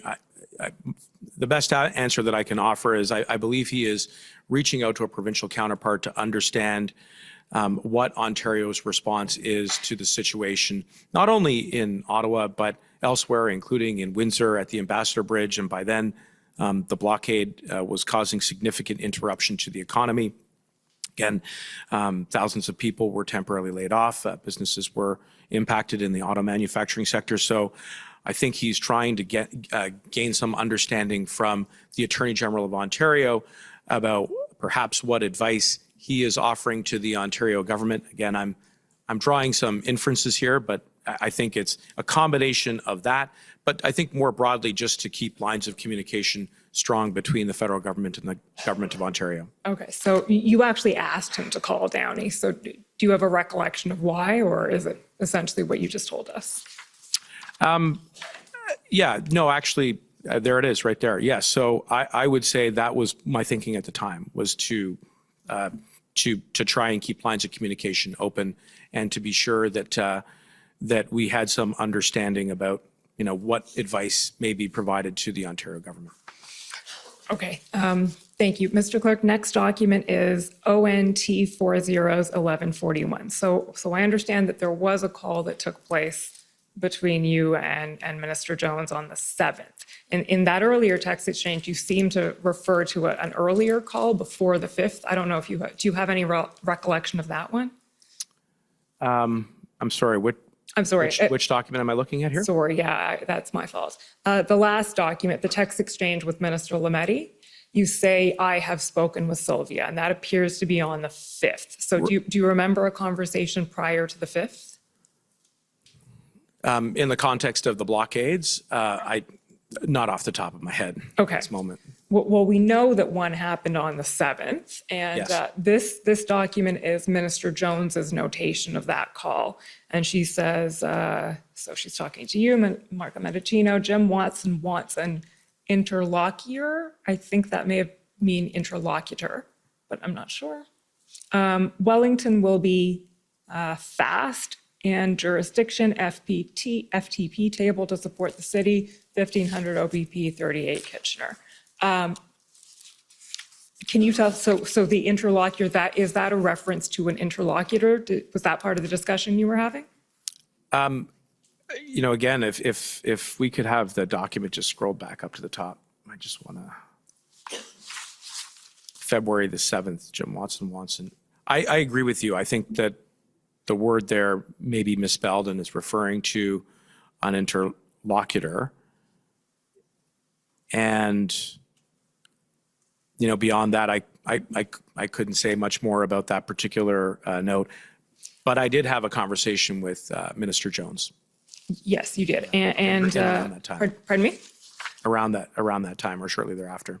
Okay, and we're going to get to a report of what was said in that conversation as well. But before we get there, I want to just go through a little bit the call you subsequently had with with Premier Ford, because at this point, so can you take us through that? Minister Jones you have a conversation on the 7th. Actually, why don't we go there now? Yep. So that conversation is reported in a text exchange. Can you pull up, Mr. Clerk, ssm.nsc.can 403127? So while that's getting pulled up, this is a text exchange on February 11th between Samantha Khalil, who you've told us is a PMO staffer, Mike Jones, your chief of staff, and Theda Astravas. And so Samantha says, thanks guys, long day. Okay, so writing here is Mike Jones, your chief of staff. And, oh no, I'm sorry, this is Sam Khalil, I think, writing here. She says, hey, so on trilateral meeting, got it wrong again, it's Zeta writing. So Ms. Astravas says, hey, so on trilateral meeting, Sam, I don't know what you think, but I really think we need Jones at the table. And perhaps your boss can push again. Your boss there, so Mike Jones, he's talking about you. He says, by Jones, I assume you mean Ontario, and can have my boss reach out again, but the last call got pretty frosty at the end when he was saying, we need the province to get back to us with their plan, quote unquote, I don't take edicts from you, you're not my fucking boss. Scroll down again. Yes, obviously not you, she said that. Does that accord with your recollection of the conversation you had with Minister Jones? There was definitely some colorful vernacular towards the end of that call. I'm happy to say that both Minister Jones and I still enjoy a very productive and positive rapport. But the real thrust of the call was to engage Minister Jones to understand exactly where her thinking and where the government of Ontario's thinking was at in responding to the requests of Ottawa Police Service to get additional resources, and more broadly speaking, to restore public safety on the ground. And you know, I think certainly by the end of the call, it was quite clear that the inability of law enforcement using existing authorities to restore public safety on the ground was of increasing concern to me in my capacity as the Minister of Public Safety, as well as the federal government. And we wanted to be sure that Ontario was exercising all of its capacity to support not only Ottawa, but other communities as well in this province, including Windsor. So it was an important engagement. It was obviously a very stressful time, and you know, I think that we could all be forgiven for some rather blunt language. I'm sure you know we've all heard it in various interactions, but having those lines of communications open was critically important at that time. Okay, so regardless of the language, it's fair to say you were encountering some resistance in obviously coming to the tripartite table, and it was described as a call that didn't go well. And we know that on the 9th, you spoke directly with Premier Ford. So we can take that document down, please, and we'll pull up the readout of your call from Premier Ford, which is ssm.can.nsc402832. How did that call arise? Did you call Premier Ford? Did he call you? Tell us how that happened. The Premier called me, and by then, again, it's important to place the timing and the chronology of this call into the broader context. This would have been February 9th, so we're now beyond a week into the occupation here in the nation's capital, and with significant interruptions at critical infrastructure and borders, including at the Ambassador Bridge in Windsor, at the Windsor-Detroit border, which quite clearly is in the province of Ontario. The Premier called me to, I think, express a few things, and the readout is there on the screen. But one, I think he was calling to keep lines of communication open with the federal government.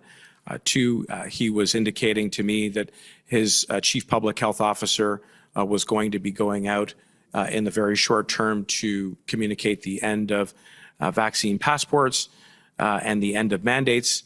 But he also was very supportive and said that he was prepared to stand with the Prime Minister, which I took as a very constructive suggestion to show unity across different levels of government responding to what was then a very urgent state of crisis and emergency. And having that demonstration of solidarity, I thought, would reassure Ontarians and Canadians. I also did say to him that I would relay what I interpreted to be a bit of a nudge by Premier Ford around the federal government's posture around pandemic policy to the Prime Minister, more broadly just the fact that the call had occurred. And I did take the opportunity to express to him two really important things. First, I was really concerned about restoring public safety at critical infrastructure, including the Ambassador Bridge. And I also said that I was concerned that even if there was an announcement around a change in pandemic policy, that they may not leave. I think in the end that proved to be true. And then finally, I said that we needed Sylvia, and there I'm referring to Minister Jones, at the table, and I'm referring to the Tripart table, and I asked that the Premier instruct her to be there. Okay, so I think you've taken us through pretty much all of that. On the point of stand with the PM, we'll just pull up another document, which is ssm.nsc.can40s2952. So this is a text while it's being pulled up to Katie Telford, who's the Prime Minister's Chief of Staff. You send her a text sort of reporting on this call with Premier Ford. And, oh, did I get the wrong document number? It appears that I did. Okay, you know what? I'll read it to you. We can look for the document number in a second. It says, just got call from Ford. They're pivoting. He will announce they're lifting passports, possibly more measures. Said he would stand with the PM, and then you said I would relay. I said the situation at Ambassador Bridge is serious. It's hurting working families, killing jobs. So by stand with the PM, you said, I didn't quite catch what you said you thought that meant. Stand beside the PM and? My interpretation from Premier Ford saying that to me directly was that he wanted to show solidarity with the federal government in responding to this emergency. And I thought that that was a constructive suggestion because it would reassure Ontarians and Canadians more broadly that different levels of government were working together to restore public safety, to keep people safe, which was my job. And my request to him to have Minister Jones attend the Tripartite was an effort to show that alignment at all levels of government, not only from Premier to the Prime Minister, but equally from at the ministerial level in the portfolio of public safety, because by being at the same table at the same time, we could really troubleshoot issues together, including, again, some of the operational challenges that police were having, again, not only in Ottawa, but right across the province, and equally some of the jurisdictional complexities, and whether or not there were any other measures or tools that we could offer from the elected side of the government to police if it were necessary. Okay. For the record, Mr. Clerk, the document number is ssm.nsc.can40s2952. So what I wanted to ask you, Minister Mendicino, was did you sense that, or was your interpretation that standing with the PM was in any way tied to what you described, I think, as a gentle nudge to ease public health measures? No, it wasn't. And again, I think we saw subsequently in the lead up to the invocation of the Emergencies Act that following the first minister's meeting that the Prime Minister and Premier Ford were very much on the same page about the necessity of having to invoke the Emergencies Act. And at that point, the government had not yet taken a final decision with regards to pandemic policy in specific regards to vaccines. Okay. The last point I want to ask you about on all of this is to get your reaction to something we heard from Mr. Mario Di Tommaso when he testified, which was, and I'll paraphrase what he was saying, but essentially part of his thinking or his explanation of why Ontario was reluctant to participate in the tripartites is that insofar as these were a forum to discuss policing resources, Ontario, the governmental officials shouldn't be participating in that because that's a law enforcement matter. The question of deploying police resources is something for law enforcement, not for governmental officials. What's your take on that in the context of what we'd raised earlier about the lines of operational dependence of the police?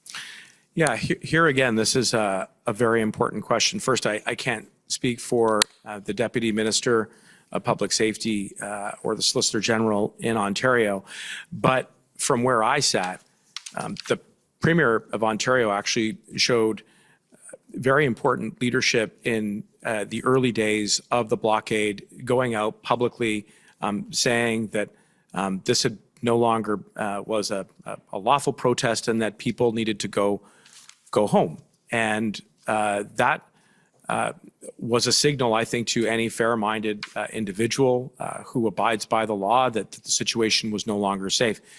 I would also point out that, you know, in the context of the discussion around operational independence, and I've obviously given this a fair bit of reflection since the occupation, and I did touch on it a little bit earlier, that there are important boundaries that should not be crossed by elected officials, and for good reason.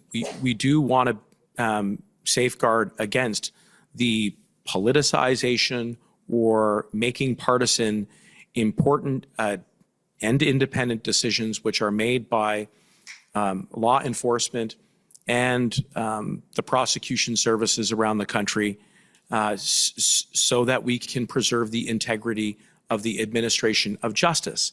And at all times, we adhere to that principle in the federal government.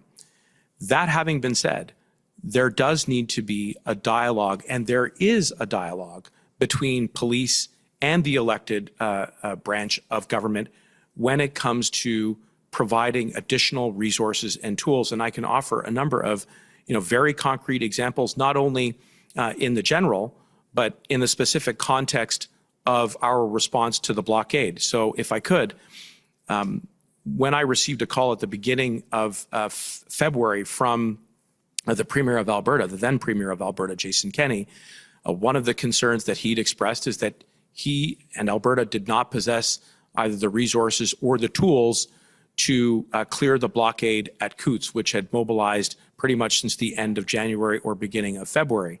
And as part of the federal government's response to that situation, I authorized under Article 9.3 of the existing police services agreement between Canada and Alberta the deployment of additional police resources. That is a very concrete example of how we have customized through convention the relationship between the elected government and the authorities that are exercised through this office, the Minister of Public Safety, in response to the operational decisions that are taken by police to restore public safety. I would say more broadly, there are other important examples where elected representatives that occupy this office are responsive to the needs of police around tools, be it in, responding to either this situation or others. And obviously there are the priorities around the foreign deployment of RCMP in different countries, for example, in Ukraine, which are priorities which can be set by the elected branch of government where conventional police forces are deployed. So I guess my broader point is that both in the specific context of the blockade, but even beyond in the general, there does need to be a dialogue. And there was a dialogue between the elected branch of government and the police, who were exercising operational independence at every time to ensure that we could get them the additional resources that they need in the parts of the country where they needed it. And again, I emphasize and stress, this was not just an isolated incident, that these events were occurring across the country so that we could restore public safety. When the RCMP officials testified last week, so Deputy Commissioner Duhaime and Commissioner Brenda Leckie testified, there's a few things that came out of their evidence that I want your reaction on. One of them is that I believe Commissioner Leckie said that there were times, or I think it was Deputy Commissioner Duhaime, said that there were times where it may have felt to him like officials may have stepped a little over that line between church and state. Now, I think they did say specifically, I recall Commissioner Leckie saying that she never felt pressured by her ministers, you and Minister Blair.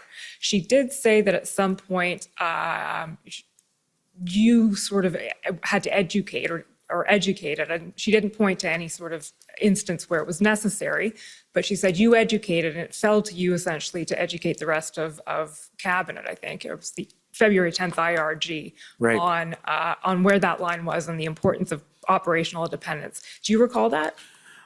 I do, and I wanted to be sure that as colleagues around the cabinet table were expressing the same concerns that I had, that others had about the ineffectiveness of existing authorities and resources to restore public safety up to that point, and we are approaching now 2 weeks into the blockade, that nevertheless, we should not violate the principle of operational independence, because again, just situate yourself in our shoes for just a moment. Our paramount concern is restoring public safety. And by then there were countless reports of the very dire consequences that had been visited upon Canadians. But that could never be a license for assuming the roles and the responsibilities of police when it came to making the tactical and operational decisions around how to restore public safety. So it was important to strike a balance between respecting that principle, but also fulfilling my role specifically in holding the RCMP accountable for their role in restoring public safety, and more broadly, the government's role in understanding why it was that despite existing authorities and resources, we could not achieve the goal of getting a law and order back on the ground. And when I look back now and, I ask myself, and why it was in the perception of the commissioner that she felt that some, not all, were coming up to the line, it is because of the unique and singular nature of this public order emergency. It was the fact that the scale of this was national. It was the fact that what sparked this movement, in the opinion of the government, was an expressly stated political objective that at times was expressed in violent terms that led to the entrenchment of a significant number of individuals to ignore the direction of law enforcement at the risk and at the peril of Canadians. It was the challenges that we had in government around having the appropriate intelligence tools to understand how those initially stated objectives could pull in people from many different walks of life with different backgrounds and different grievances and coalesce them around something that so significantly and persistently caused significant interruption to public safety, to the economy, to our international relations. And all of that was, I think, part of the reason why people were really trying to probe and understand that despite the fact that you had a criminal code, you couldn't use it. Despite the fact that you had provincial statutes around the Highway Traffic Act, they couldn't be effectively used. Despite the fact that we had tow trucks, we had many tow trucks, that they could not be deployed to clear the blockades. And all of that was leading to an escalation of the risk and the threat of serious violence as time went on. And that is why I think that the commissioner both signaled her concern, but also appreciated my intervention, that we still had to be respectful of that principle of operational independence. Okay, so just to go back on that a little bit, I mean, what we've heard over the weeks that we've been here at the commission, there's what could be described as quote unquote pressure all over the record. So there's a real sense of urgency from politicians and from officials. We need to do something about this now. We need to do this quick. We need to do, this has to end, et cetera, et cetera. And how does that not constitute? Can you explain how that does not constitute pressure on law enforcement to do something to clear up this protest in whatever way they can? Well, to be clear, there was pressure on all of us. I mean, this was an extremely tense situation. So, I mean, I think that is just a natural reaction to all of the events that were occurring. But the reason why I'm confident, and the reason why I believe Commissioner Lucky testified that we didn't violate the principle of operational independence, is because at no time were we instructing police on how to do their job on the ground. So at no time were we saying, you must arrest people under the following provisions of the law. You must prosecute these people, to the fullest extent. You must, to the granularity of detail, deploy, 5 people here and 100 people there, and to prioritize all of these operations. We, at all times, steered clear of that zone, which would have been a violation of the principle of operational independence. And that's why I think I'm, very confident that that we didn't cross that boundary. Okay, so the line is politicians and the government has a role to play in in expressing a desire, let's say, to, or the need to solve a situation, but not in telling the police how to do it? That's right. You don't want me as an elected official putting on a badge or a uniform and going out there and doing the job that police are there to do. That's not my role. That's not my responsibility. However, it is my responsibility as Minister of Public Safety to be accountable to Canadians when it comes to equipping police with the tools and the resources that they need to restore public safety. And by then, on February 10th, we did not have public safety in the nation's capital and at other critical infrastructure across the country. And so because of that, we really wanted to understand why existing authorities were ineffective at that point, and that was the balance that we struck.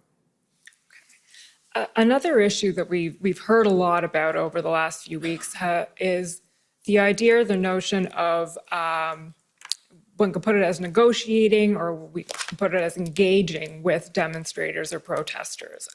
So we've heard that that was an issue that was discussed. Is there a way to sort of to end this or to ameliorate this by engaging directly with demonstrators? There's reference in Sylvia Jones's notes of the February 7th call to having an interlocutor engage with the protesters. And we've heard a lot about an effort by your Deputy Minister Rob Stewart, around the 10th, 11th of February, to create what's become known as the engagement proposal. So can you tell us a little bit from your perspective how those engagement efforts, if I can put it that way, and eventually the engagement proposal came to be and evolved? Engagement was always an option, and I had articulated on a number of occasions that law enforcement should be the last resort. And you saw from one of the exhibits that you had put to me a little bit earlier in my testimony this morning that I had turned my mind right at the very beginning of the briefings that it was important for there to be some engagement with those who were participating in the convoy and the blockade, and wanted to be briefed on that by law enforcement, who I thought was the most appropriate actor in this context to be engaging with. Given that, you know, in my estimation, that it was operational and tactical. That didn't mean that that I wasn't still having conversations with individuals outside of law enforcement about an engagement proposal, but there was early contemplation and reflection about having an engagement strategy. I would say beyond that, there were conversations between the Prime Minister and myself about searching for a suitable mediator or interlocutor, someone who would have had the experience to de-escalate and resolve situations that are complex. And beyond that, by the time we got to the ERG, there was a report that was given by Deputy Minister Stewart about information that he had gleaned from conversations that he was having with the Ontario government and the OPP around the intelligence of what the group was constituted of in terms of adherence to, you know, ideology, the desire to, you know, double down and hold the line, and et cetera, and all of that, versus everybody else who might have just been there to express another point of view. And so as a result of that report that he offered at the ERG, there were taskings that were listed by the clerk of the Privy Council at the end of that meeting, one of which was to continue to develop a potential engagement strategy. And so that's what the Deputy Minister set about to do. And I know that there, you know, was some additional work on that front. Okay, so this is, you knew that this was, you were aware that this was being worked on by your Deputy Minister? Yes. Okay. Mr. Clerk, can we pull up ssm.nsc.can 402958?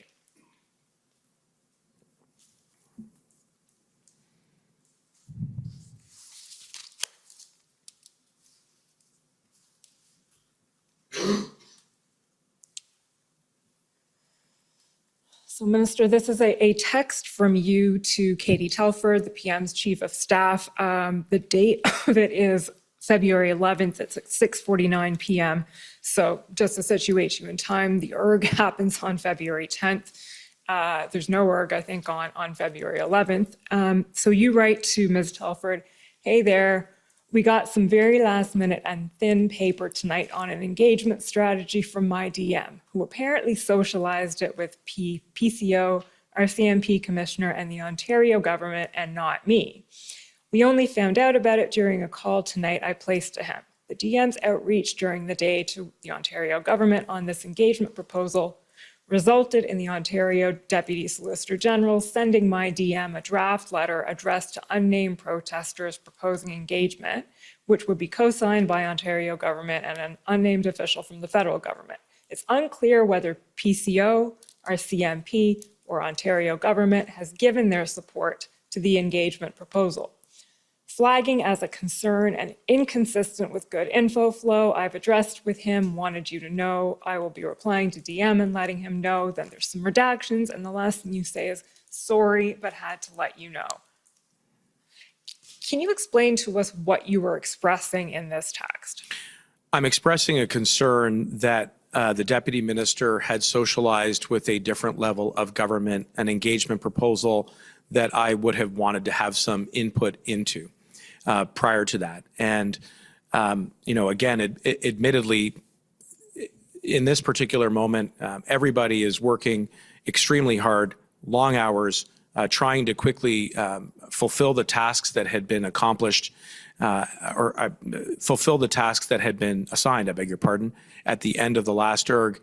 And so I wanted to be sure that we were together thinking through not only the engagement proposal, but also mitigating and thinking through some of the very real and practical considerations that had to be woven into the strategy if one was going to be deployed. For example, and I posed some of those questions, who are we going to send this to? Where is it going to take place? How can we be sure that if we do engage in it, that we can maintain public safety? Because the situation was extremely volatile and very tense. And among the concerns were whether or not there was actually any cohesive structure to the occupation at that moment in time. And so understanding who we were sitting down with was critically important. And so I wanted to be sure that that Ms. Telford was aware of that, because ultimately when we go back to cabinet, I am responsible and accountable for my department, including the deputy minister, and wanted to be sure that I was equipped to answer any questions from colleagues about what this engagement proposal would look like. So, I say, again, in fairness to everybody, this was an exceedingly difficult and challenging time. And I know that that Deputy Minister Stewart was doing his level best to fulfill a task that had been assigned to him after the ERG, and was, I think, trying to action it and get some traction at the Ontario level of government. And we did have a good conversation about that. And, subsequently, I think as we saw on February 14th, that despite the efforts of the city of Ottawa to engage some of the members of the occupation here in Ottawa, that it ultimately unraveled, I think, for many of the reasons and concerns I previously articulated. Okay, so your concern, if I understand it then, is not with the engagement proposal itself, with the work that was being done, it's the information flow.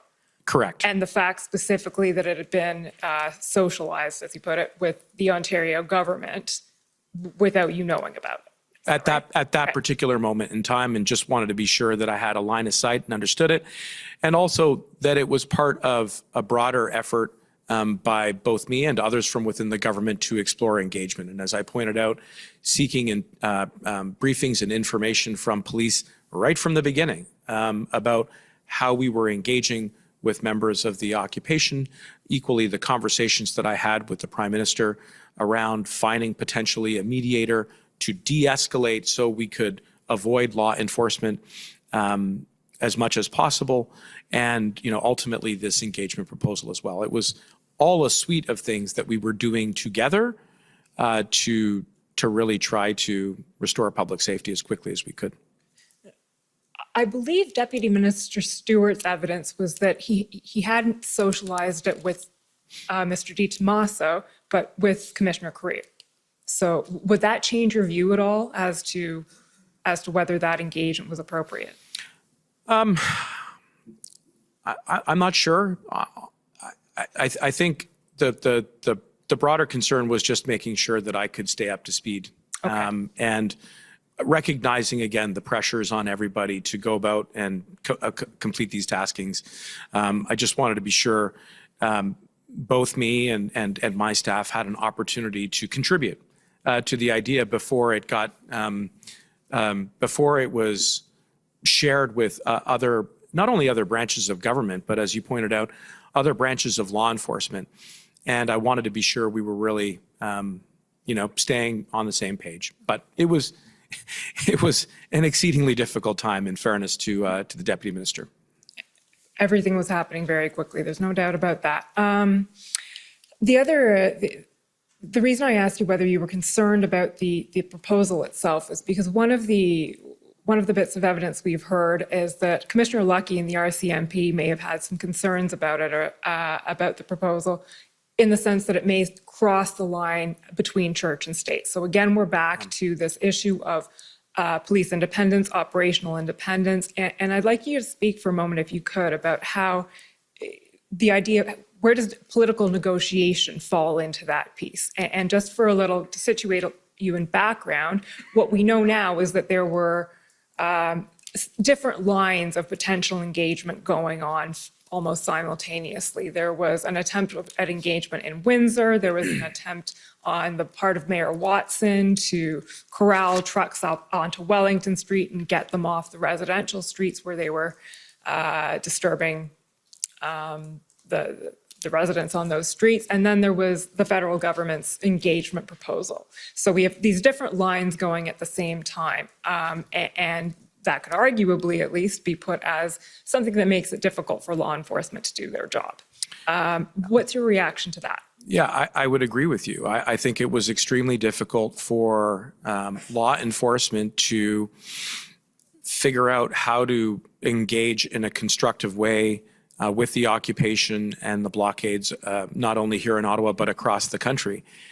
I know from the early days that members of police liaison units, these are individuals within law enforcement who have very specific expertise in engaging with people who protest to sort of set the boundaries of what, just to be sure that everybody can be safe. So here's what we can all sort of agree to. And I think that there, as you've heard previously, there was some effort to do that, certainly at the local level here in Ottawa.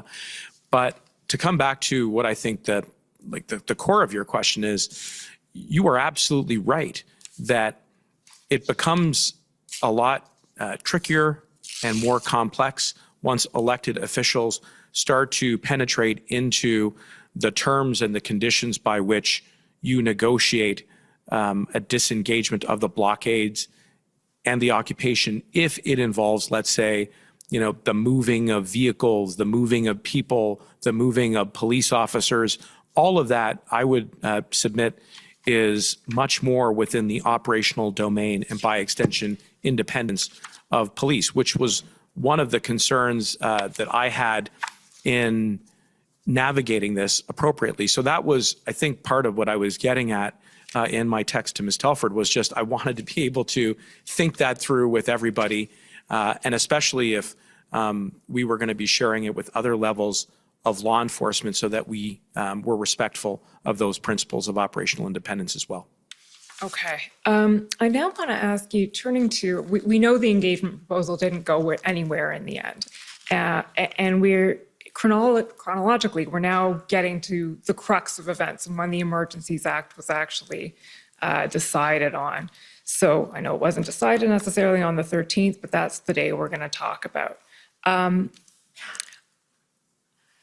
There's some evidence, and I'll ask you if you know about this first. So shortly before, we understand there was an IRG meeting the afternoon of the 13th, followed by a meeting of the full cabinet in the evening at 8:30 p.m. The commission has seen evidence shortly before that 8:30 meeting. Commissioner Lucky sent an email, and let's get the email up. It is ssm.nsc.can 40s2280.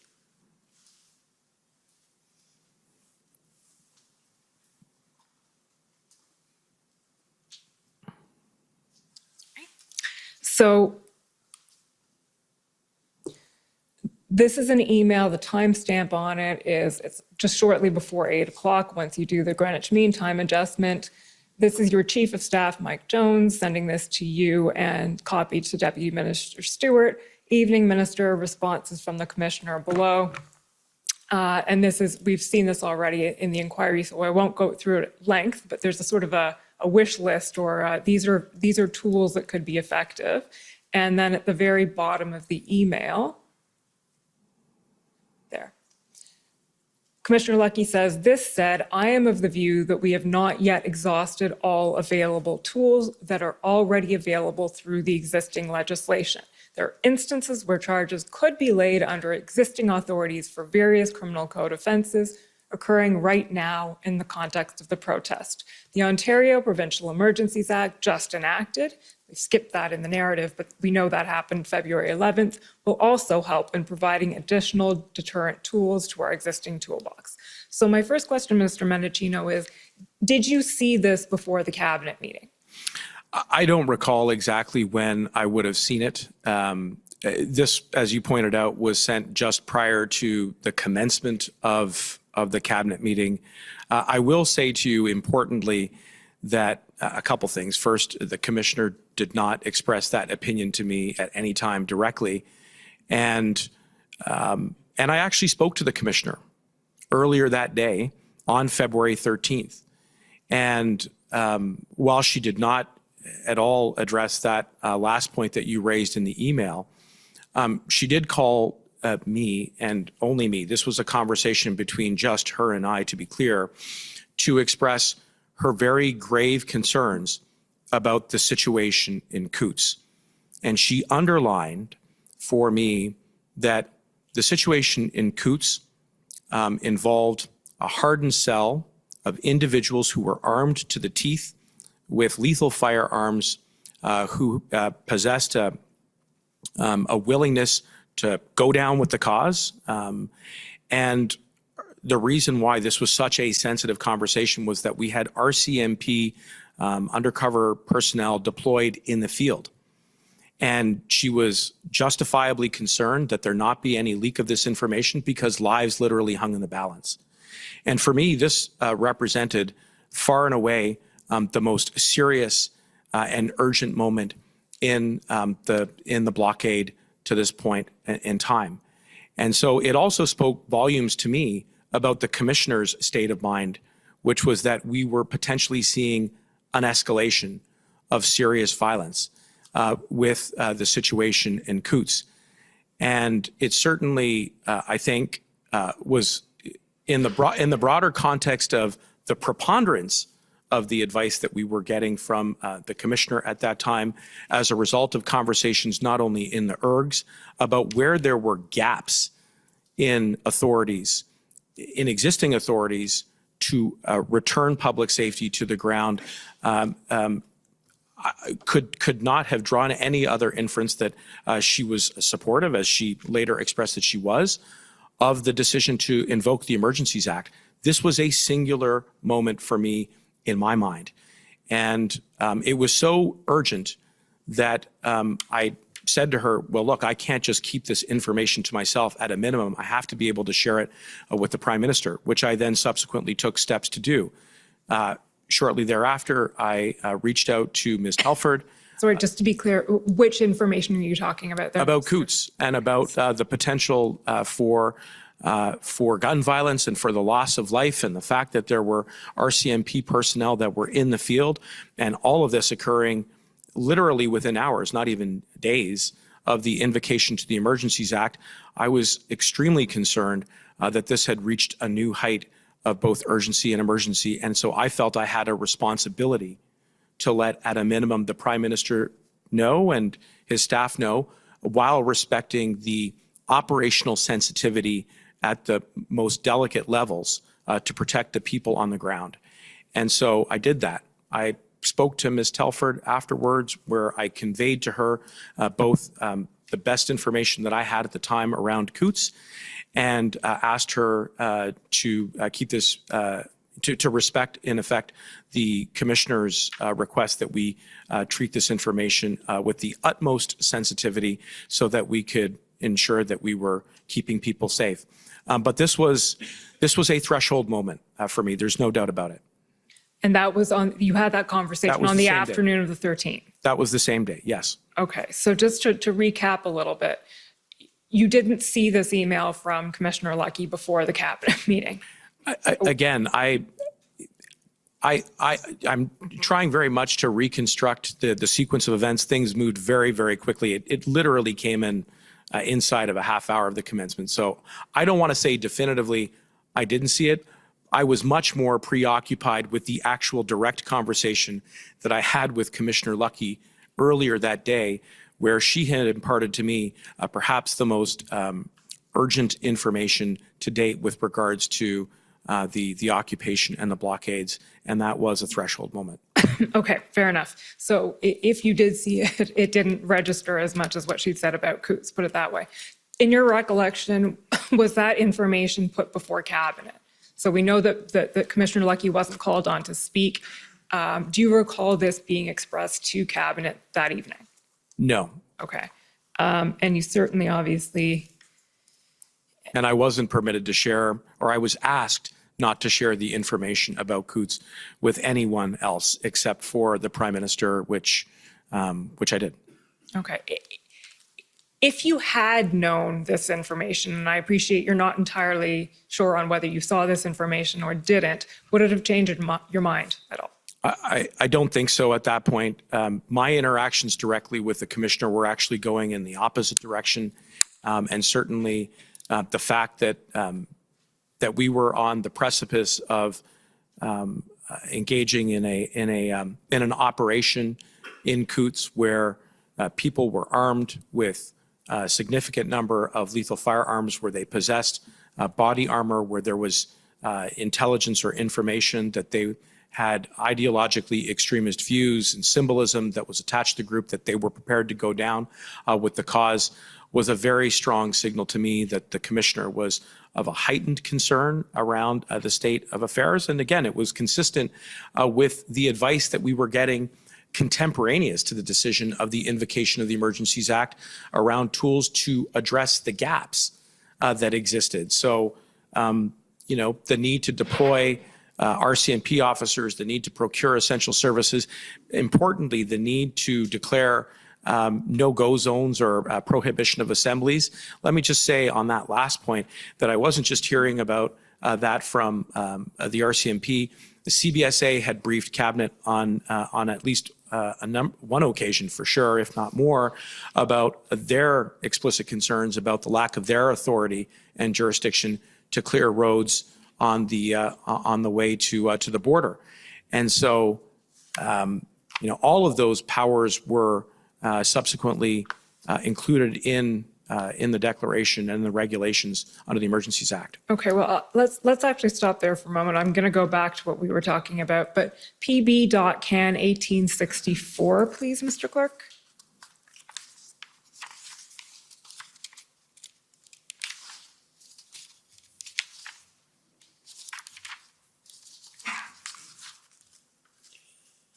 So this is a text from John Osofsky, president of the CBSA, the evening of February 13th. And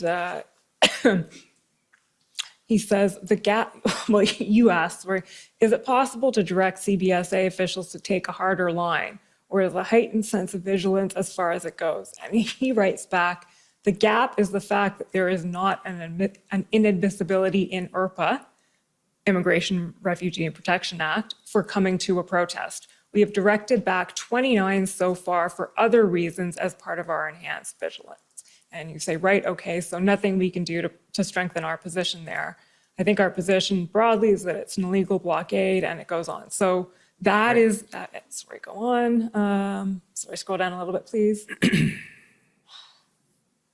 If you're blocking a border hurting Canadians, it would warrant a tougher position. And then you ask, the 29 were sent back because it was believed they had violent intentions, or on what grounds were they sent away? We don't have the text after that. But first of all, is this a text conversation that was happening during the cabinet meeting that evening? Well, I'd have to go back and take a look at the timestamps. But about 9:23 p.m., I think.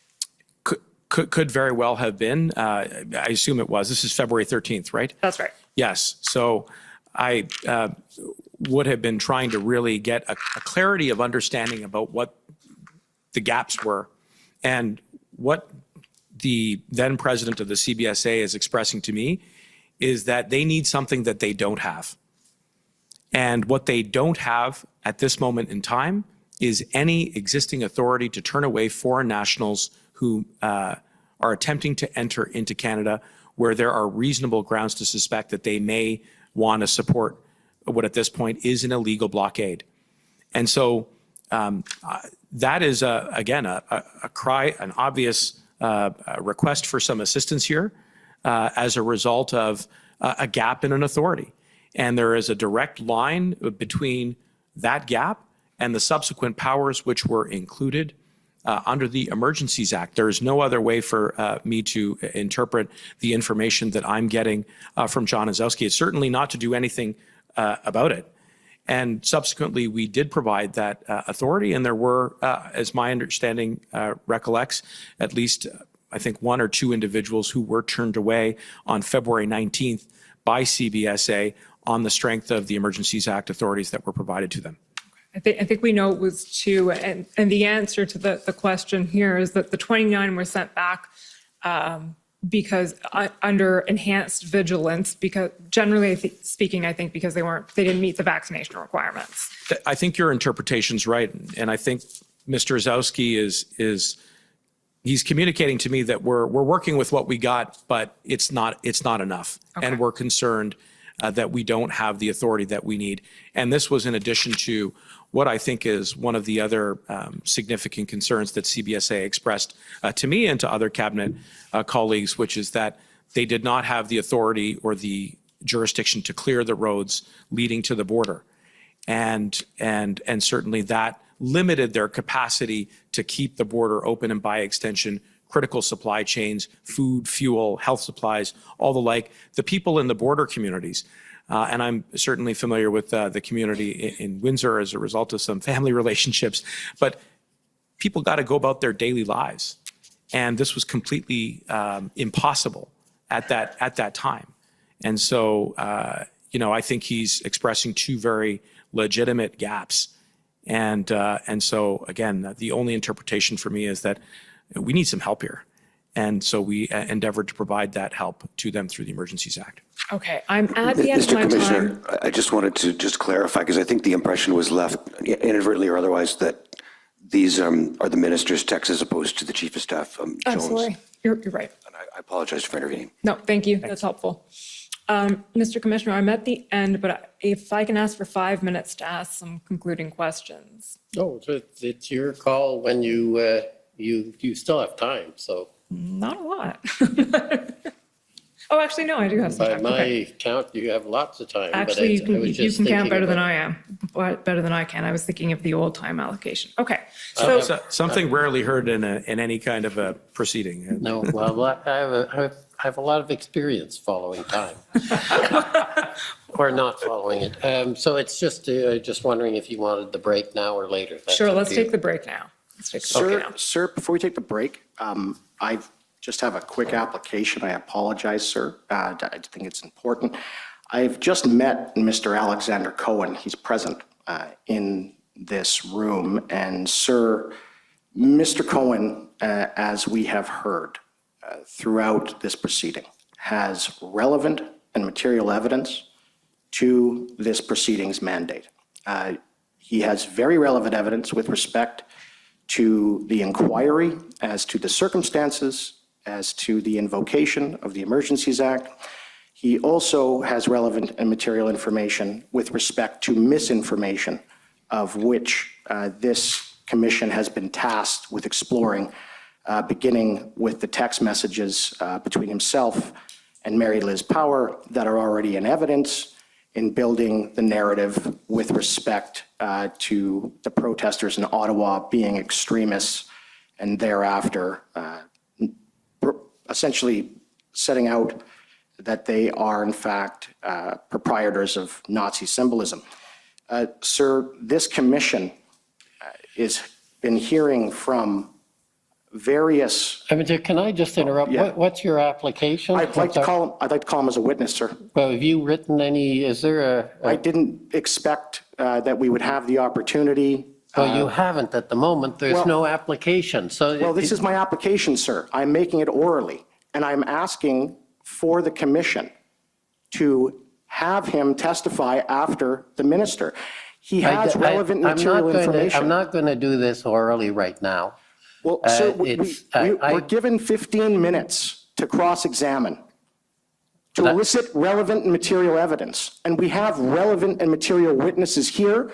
The government of Canada has redacted without lawful authority all of these statements from these staffers and have suppressed records. I have no idea at this point where this is going, so I'm going to take the break. And if you can speak to Commission Counsel, which I think I've repeated many times, is the way to at least raise the issue. Yes. And then we'll see if they can resolve it or not. But we have a schedule. And sir, the schedule is not as important at getting to the truth. There's no question we want to get at the truth, but you know what? It's a very complex issue, and it's not all about what you want. It's about what the commission needs to do, what the parties want to do. And I think it's what Canadians are entitled to, sir. I'm trying to control a process. And we have witnesses, we have a schedule. It's been going for a while. Please speak to Commission Counsel. We'll see where we go, and we'll take the morning break. Sir, I understand, but I just asked for a ruling after the morning break. Thank you. So we'll take 15 minutes. The commission is in recess for 15 minutes. La commission levée pour 15 minutes.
Order à l'autre.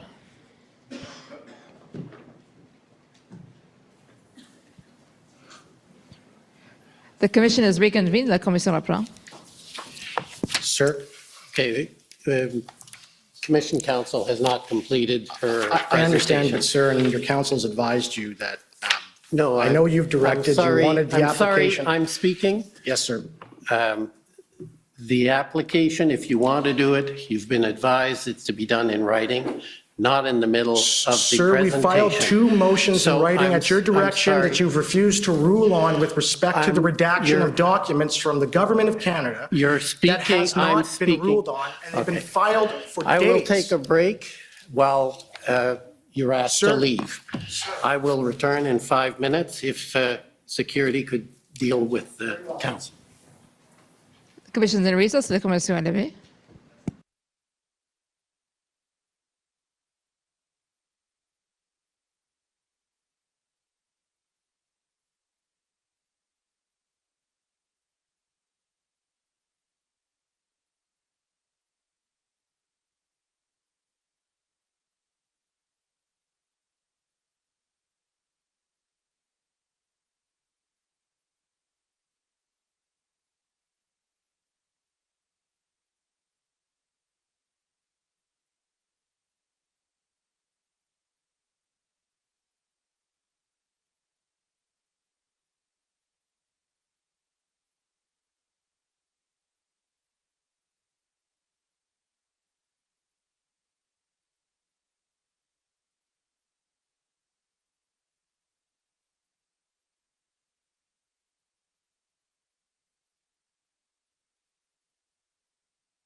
Order à l'autre.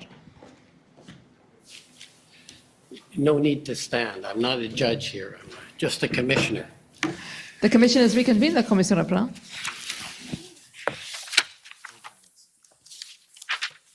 Okay. Thank you, Commission Counsel. Welcome back, Minister. I want to take you back to something you touched on before the break, and I'd like to get your reaction on. I asked you whether, if you had seen and absorbed, let's put it that way, Commissioner Lucky's statement that they had not yet exhausted all available tools. Law enforcement still had tools available. I asked you whether that would have changed your mind as to the necessity of the Emergencies Act, and you answered no, and you explained that you're concerned about Coots. How do you reconcile that position with the notion that the Emergencies Act is a measure of last resort? Well, first I would say that the absence of having a direct conversation with Commissioner Lucky, and I pointed out the call that we had earlier today, but that wasn't the only one. There were other meetings at ERGs and daily briefings. Really was an impediment at that point to have the kind of back and forth exploration of that advice, which she had included in an email to my Chief of Staff, Mike Jones. I think the other thing, the other reason why I don't believe it would have substantially changed my views at that point are twofold. One, it didn't really expand at all on how she had come to that point of view. So when she talked about a plan, there was no elaboration on it. And I would point out that for the better part of the 2 weeks leading up to to February 13th, that there were times where the commissioner and others at those daily calls that we were having were expressing concerns about the absence of a plan with existing authorities. So at that particular moment in time, it seemed to me as a conclusory statement that was not substantiated with any kind of particular detail. And the second reason why I don't believe it would have changed, where my thinking was at that particular moment in time was predominantly because of the call earlier that day, which was top of mind. And as I explained before the morning break, I beg your pardon, it spoke volumes about what her state of mind was, which was that this was potentially an escalation of violence that could result in there being gun violence and potentially serious injuries or even fatalities to members of law enforcement and Canadians. One thing I didn't mention was that my worry, my real fear, was that had that operation not gone down peacefully, that it might have sparked other gun violence across the country. And I recall early reports from the Ottawa Police Service that guns had been brought into the National Capital Region and into the potentially into the parliamentary precinct. And there wasn't a lot of detail around that, I want to be clear, but we were operating with the best information that we had available to us. So that elevated my concerns. And so that was where my state of mind was, as opposed to the one bullet point that she had sent to my chief of staff shortly before the cabinet meeting on February 13th. Okay, so you're expressing here a concern that what was going on in Coots might be going on in other places. Not evidence of that, but you were nevertheless concerned about it. On the basis of both previous information and reports publicly available from Ottawa Police Service that firearms had made their way into the capital, and as well, again, a report about an arrest involving someone who was participating in the convoy here that ultimately resulted in the seizure of a firearm. So I was worried about the potential chain reaction, that if the operation did not go flawlessly, that it might actually escalate in more violence. And that's why I think she communicated that, very clearly, and rightfully so.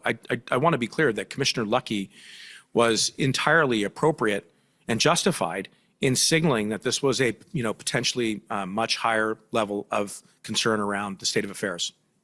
Okay, so I'll put this to you, and you can tell me right or wrong. But are you sort of saying your concern was okay, but what if it gets worse?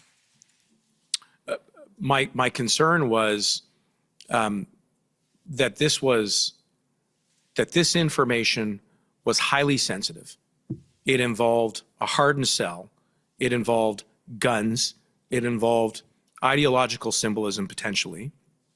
And that if that operation to arrest those individuals did not go efficiently and smoothly and peacefully, that it may have created a chain reaction elsewhere across the country, because there were past reports about the presence of guns.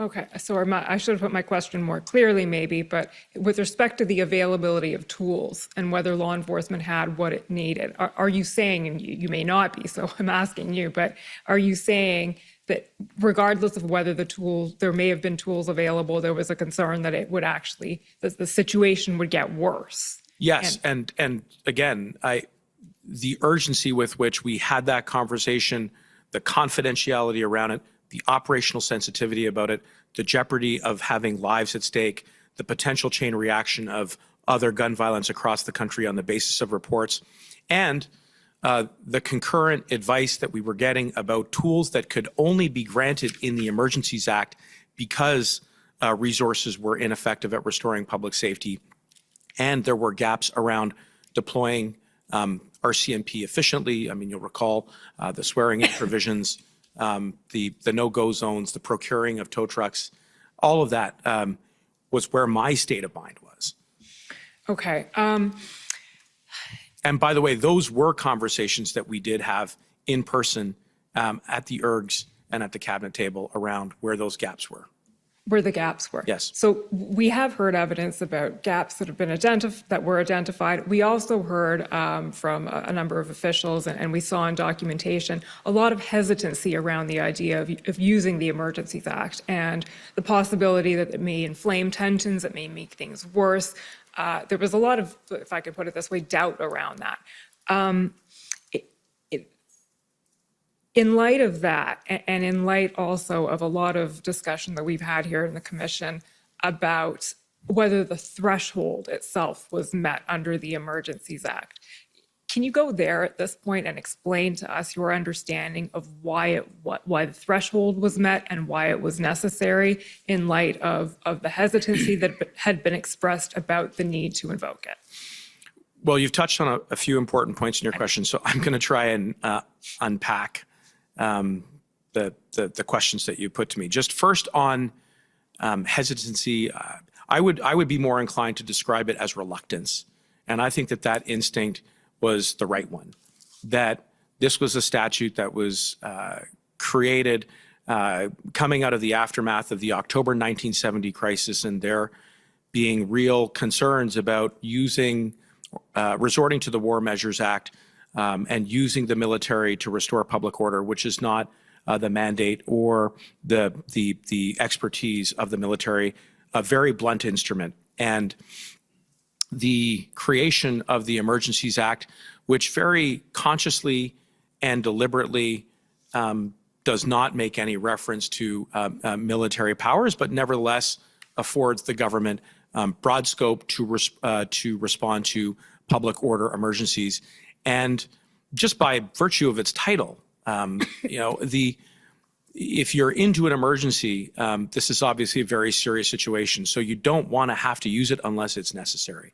So that is the right posture, I think, of every government, that this is not a piece of legislation that we should be using in a way that is anything reserved but for the most serious situations. So that's my answer in regards to the reluctance around it. You also mentioned in your question that this business about there being the concern that if we invoke the Emergencies Act, that it might actually lead to more violence or radicalization, as I believe you heard from Mr. Vigneault and CSIS.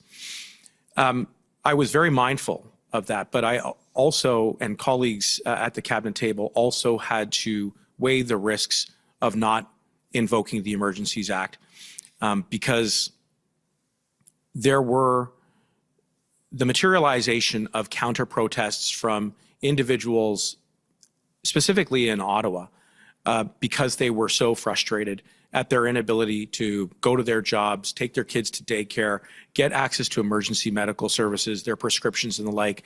I mean, it was utter and total mayhem. I mean, let's call a spade a spade. And so that frustration was boiling over. And my concern, in my capacity as the Minister for Public Safety, is that if we don't equip police with the additional tools and the authorities that they need to specifically address the gaps that they had been consistently briefing us on, then that might lead to more violence. And so we also had to weigh the risks of not taking the decision to invoke. And so that we weighed in the potential concerns around radicalization, but ultimately we came down on the side of invoking. Okay. On this point then, Mr. Clerk, can you pull up ssm.nsc.can 50290?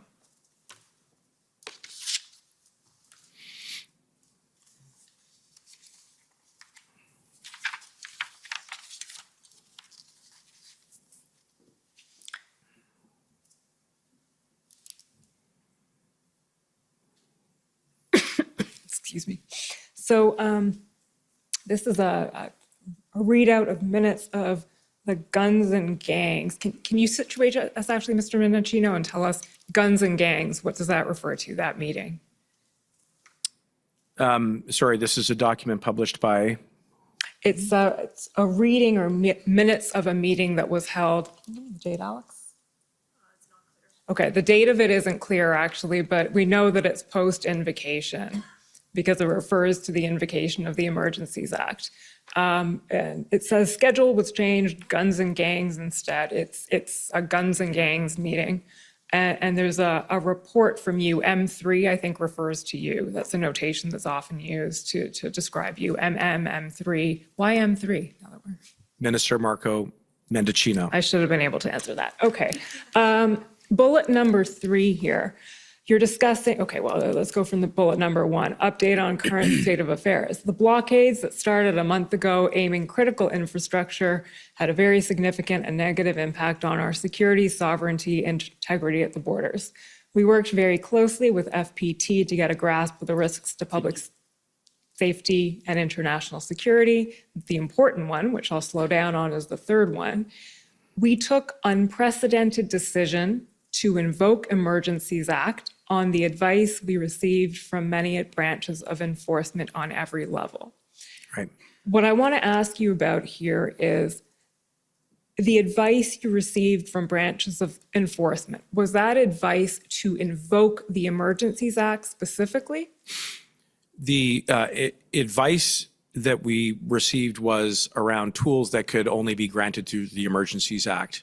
And the reason why I say that is that there's an express element of the test that says that you don't get to the threshold unless you've exhausted authorities, or unless it can be established that existing authorities are ineffective at restoring public safety. And for me, that is the operative word, because there were authorities that were on the books.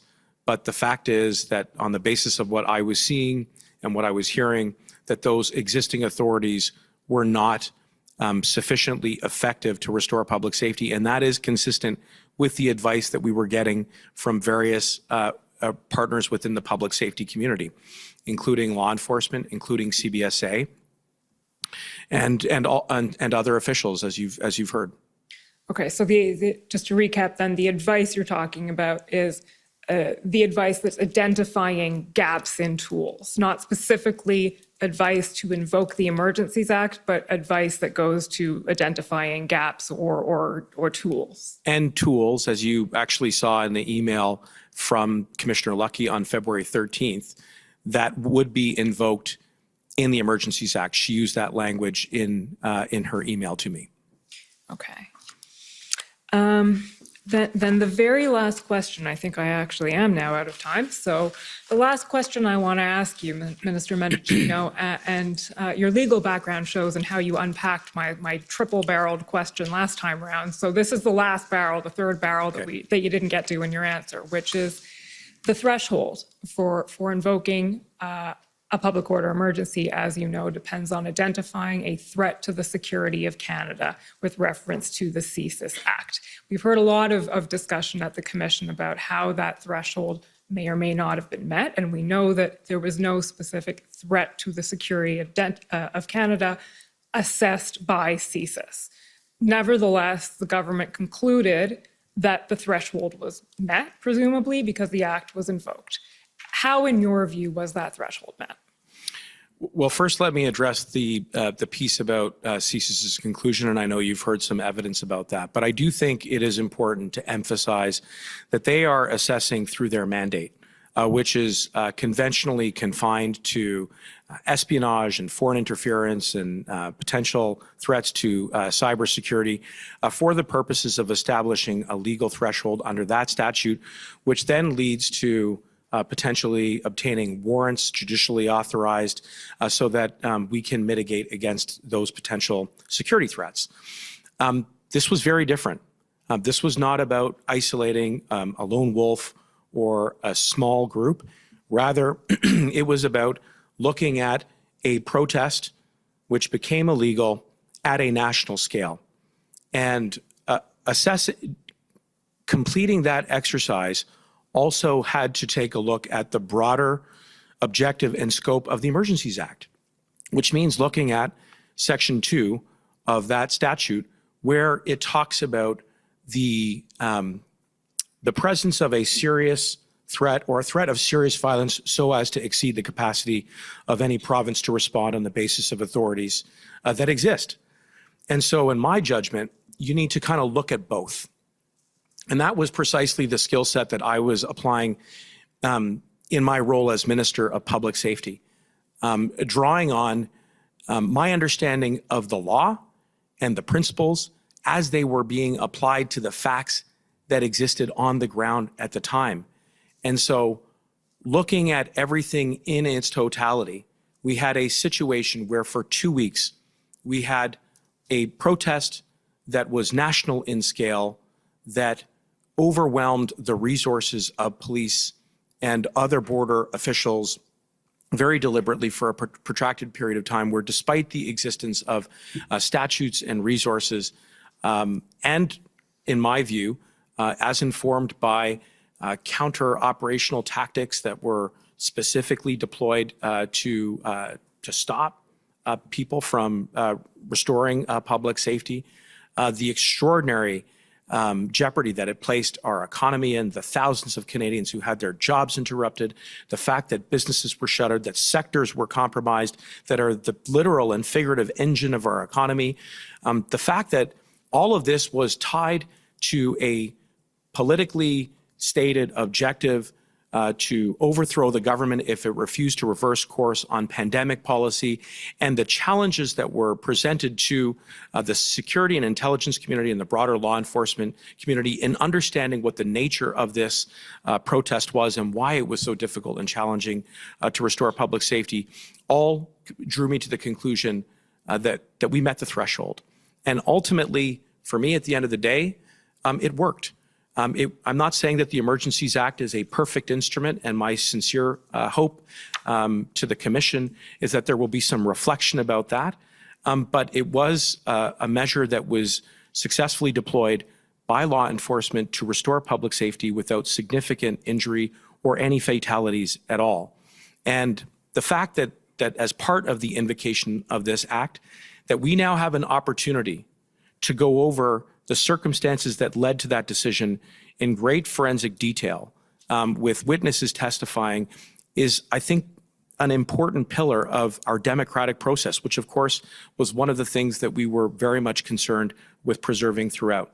So, I mean, that is my answer with regards to the threshold, and why I think it's important that I'm here today.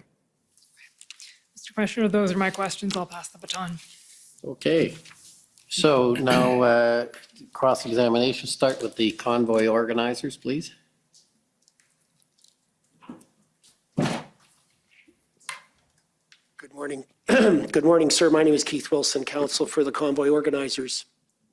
I apologize for my voice. I'm recovering from a cold. I have a bit of the same. Thank you, sir. Sir, we're not in a position to proceed with cross at this time, and there's two reasons. One is the federal government has disclosed over a week ago an extensive volume of documents that are highly redacted. It is obvious from the face of the documents that they don't meet the criteria for lawful redactions. A motion was made last week for those redactions to be lifted. The submissions closed on Thursday evening. We still have no ruling. A number of days have passed. For the cross-examination and the discovery of truth process to be valid and effective, the parties require access to the documents. We don't have that. So we would appreciate some indication as to when the Commission is actually going to rule on that and hopefully compel the proper disclosure of the records so that cross-examinations can be effective. I emphasize that these documents are not related to future witnesses, but present witnesses. So we're making the process inefficient, with all due respect, by not allowing the parties to have access to unredacted documents. Second reason we're not in a position to proceed with our cross-examination at this time with this witness is our lead counsel, Mr. Brendan Miller, who had prepared for the cross, as you know, sir, has been removed from the room by you when he was raising a motion to find a way around the absence of a ruling on the redactions. So we're just not in a position to proceed on cross, sir. Okay, well, just on your first question, it is expected that the ruling will come out at during the lunch hour. There have been fair amount of back and forth. Without going into detail, there's some, let's say, innovative type of issues that had to be dealt with. So that should come out at the lunchtime, which I'm happy to, yeah, I will do my utmost. It's going to come out, unfortunately, probably not on the record, the website, because it won't be translated, which is one of the issues we have to deal with. But we will, in light of what you say, we'll issue it in English only for the moment, and it will be posted when it's bilingual. But I understand that submission. So that should enable you, so we can put off the cross-examinations till after the lunchtime. In terms of the other problem, that's not something I can deal with. I'm trying to deal the best I can with the situation, and quite frankly, if the issue had been raised the way you have now, I would have given the answer I'm giving now. So what I propose then, since this witness will be here after lunch, we simply delay till after lunch. If you could endeavor, because I see you have, Mr. Will, you have a co-counsel, so can sort out how that can be done, that would be appreciated. Thank you, sir. Okay, so the next I'll call on the OPP, please.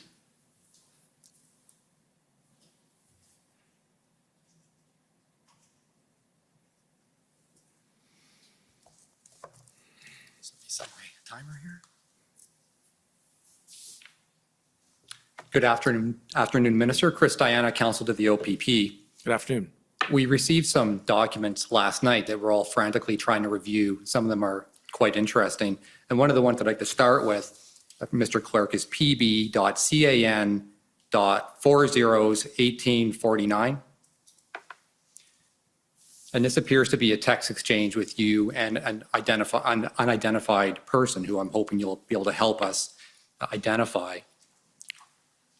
And if we can go to page 26.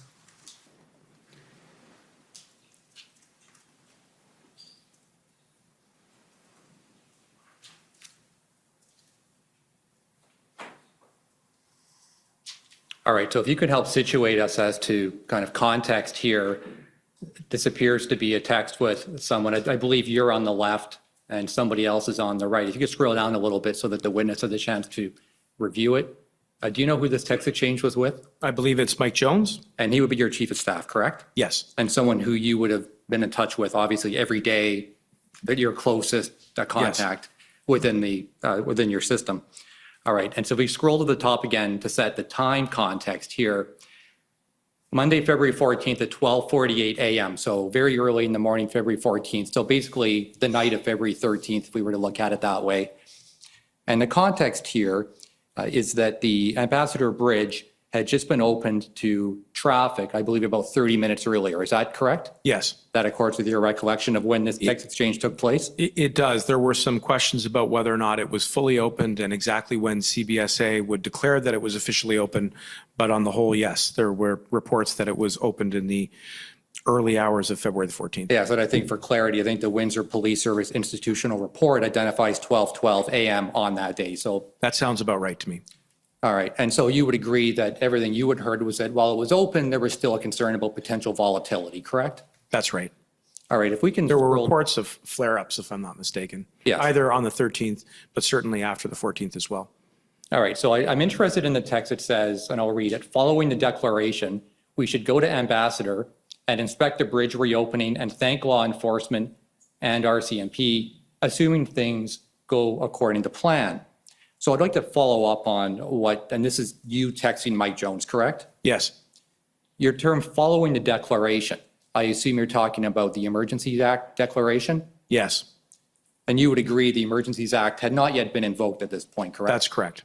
And in fact, there had not even been consultation with the provinces at this point, correct? That's, well, to be clear, the first minister's meeting had not yet occurred, which occurred the next morning. There were conversations with provincial and territorial counterparts, but it was before the first minister's meeting. Right, but I think, and I'm not going to go to the document for lack of time, but I think it was made very clear by the Prime Minister and others that that his mind hadn't been made up yet, that the consultation was essentially being done in good faith. Yes. Correct? Yes, and I wasn't communicating that the decision had been finally taken, but rather the assumption that it may have been. Not may have been. Following the declaration, it sounds to me like you're pretty convinced that it was going to be made, regardless of what happened at the consultation. I won't dispute we were definitely trending very much in that direction, yes. Okay. Assuming things go according to plan. And so what plan are you referring to here? Restoring public safety. And Ambassador Bridge was one of the real flashpoints, as you'll recall, because not only of the impact domestically in Windsor, but Ambassador Bridge was one of the reasons why I was engaged by my American counterpart, Secretary Mayorkas, who had reached out and was very concerned that it was going to have an impact on two-way trade. And you will be familiar with this by now, I assume, but at Ambassador Bridge, we do the most significant amount of our day-to-day land trade. So there was a lot at stake in restoring public safety at the Ambassador Bridge in Windsor, Detroit. Right. So a cynic might suggest, and we're both lawyers, and there are a number of us in that category. A cynic might suggest that it appears here you're talking about setting up a photo op in Windsor even before the Emergencies Act is invoked. I agree with you. A cynic may suggest that, but that was not my my intent. The point was, this was a very stressful time, and I wanted to be in a position to reassure Canadians that we were restoring public safety right across the country, including in Windsor, Detroit, and that was an idea that I had proposed at the time to my chief of staff. Okay, so let's read the rest of it. Your chief of staff says, okay, do you know when that will be? Presumably being the invocation of the act, correct? Yes. Your response, I'm hearing as late as tomorrow morning. I think it's a powerful visual. Otherwise, it's just tweets. So basically what you're saying is I should go there, get some pictures, get some video, because it sends a better image than just tweeting about it. Fair? Well, I think what I'm getting at is that people are anxious and are concerned and want to be confident that we are restoring public safety. I mean, I would point out that that is not the end of the matter, and there's some additional back and forth between my chief of staff and law enforcement. Ultimately, I chose not to go on sober reflection. All right, so let's go to that then. The OPP was not impressed with this idea. Is that fair to say? I didn't speak directly with the OPP, but it was expressed to me that law enforcement had concerns about me or any other elected official going. All right, if we can take up a document ID OPP 4582. And I'm going to be taking you to text messages between Commissioner Carrique and Deputy Commissioner Chris Harkins on February 14th. And once that's up, if we can go to page 71.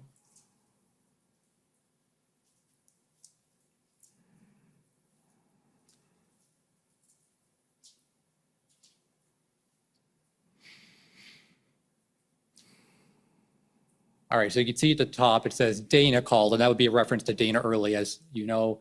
And this is from Chris Harkins. Dana called, she is not happy. The RCMP called, and the federal public safety minister, and that would be you, correct? Yes. Is coming tomorrow for a photo op, tour the command post, etc. Not appropriate. Optics are terrible. Can we stop it? Commissioner Carrique responds a little while later saying visit is being postponed. So you can see here that obviously the OPP was not happy with the idea and described it as a photo op. Yeah, their advice changed my mind.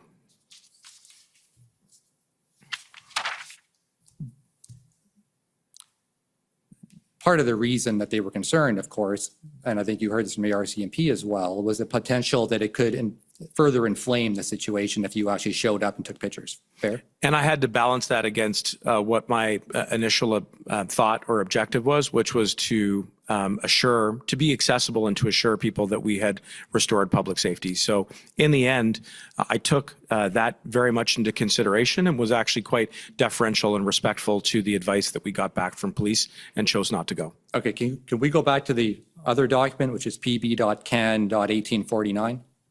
And this is back to your text exchange with Mike Jones.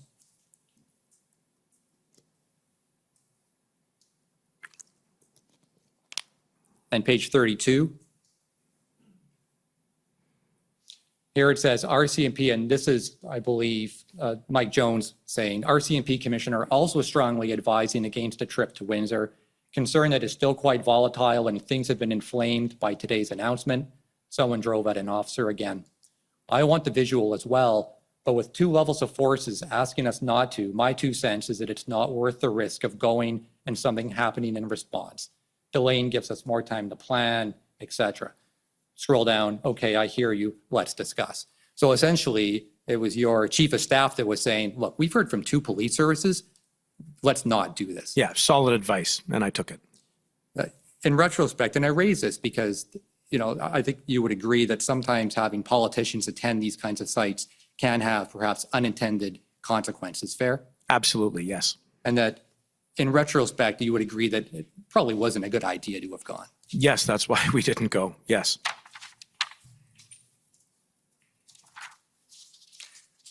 And in my last minute, I'm going to ask you about consultation.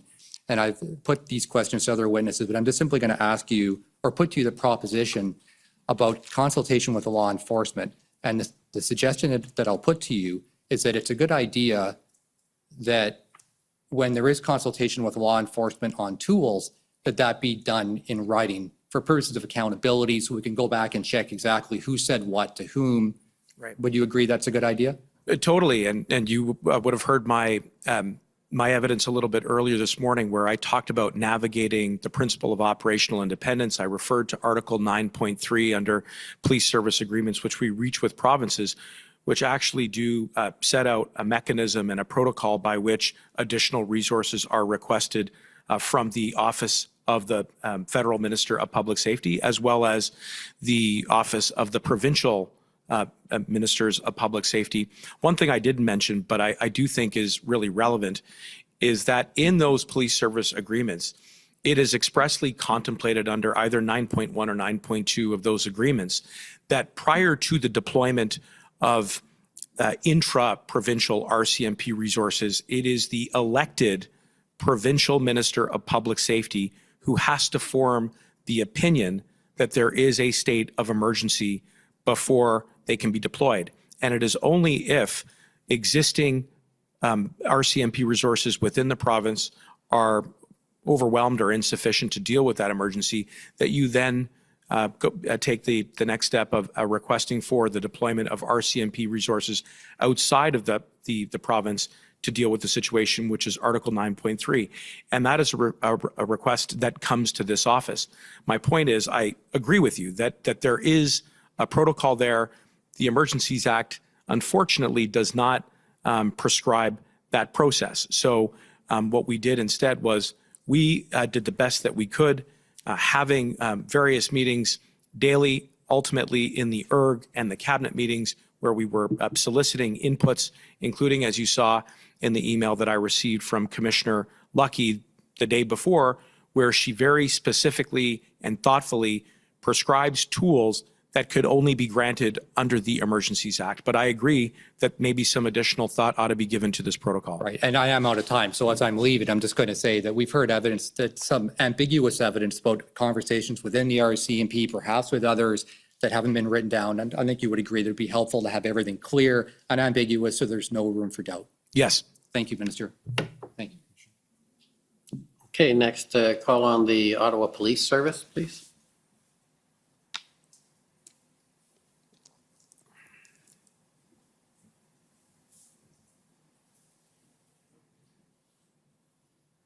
Good afternoon, Minister. My name is Jessica Barrow, and I'm one of the counsel to Ottawa Police Service. Good afternoon. Prior to the arrival of the convoy, would you agree with me that there was conflicting information about how many protesters may participate in Ottawa, as well as how long they may stay? I do agree. And by the way, the range was very broad. Right. I mean, I'd heard something in the low thousands, and then it quickly escalated as we got closer to the weekend, upwards of 7,000 or 8,000. So yes. And so that was a real difficulty from a planning perspective at all levels of government and law enforcement. Is that fair? Yes. And in fact, you testified earlier that you were concerned that even the intelligence you were receiving from your team maybe didn't fully capture all of what you were seeing in terms of public narrative. Is that fair? I recall that, yes. And Deputy Minister Stewart testified last week that there was a difficulty amongst the intelligence community at that time in assessing the information that was being received because much of that evidence was open source and there was difficulty ascertaining the credibility of that information. Would you agree with that? I would agree with that. And so again, that's something that all levels of law enforcement would have been grappling with at that time. I agree. And so ultimately, no one really had a very clear picture in advance of the scope of the event as well as the behavior of the protesters before it arrived. Is that fair? Yes, and I think you've heard from a number of individuals, including me, that posed challenges with regards to assessing the intelligence and the information about who the protest was made up of, how many would participate, how long they would stay, what would be the kind of conduct they would be engaging in, could it become violent?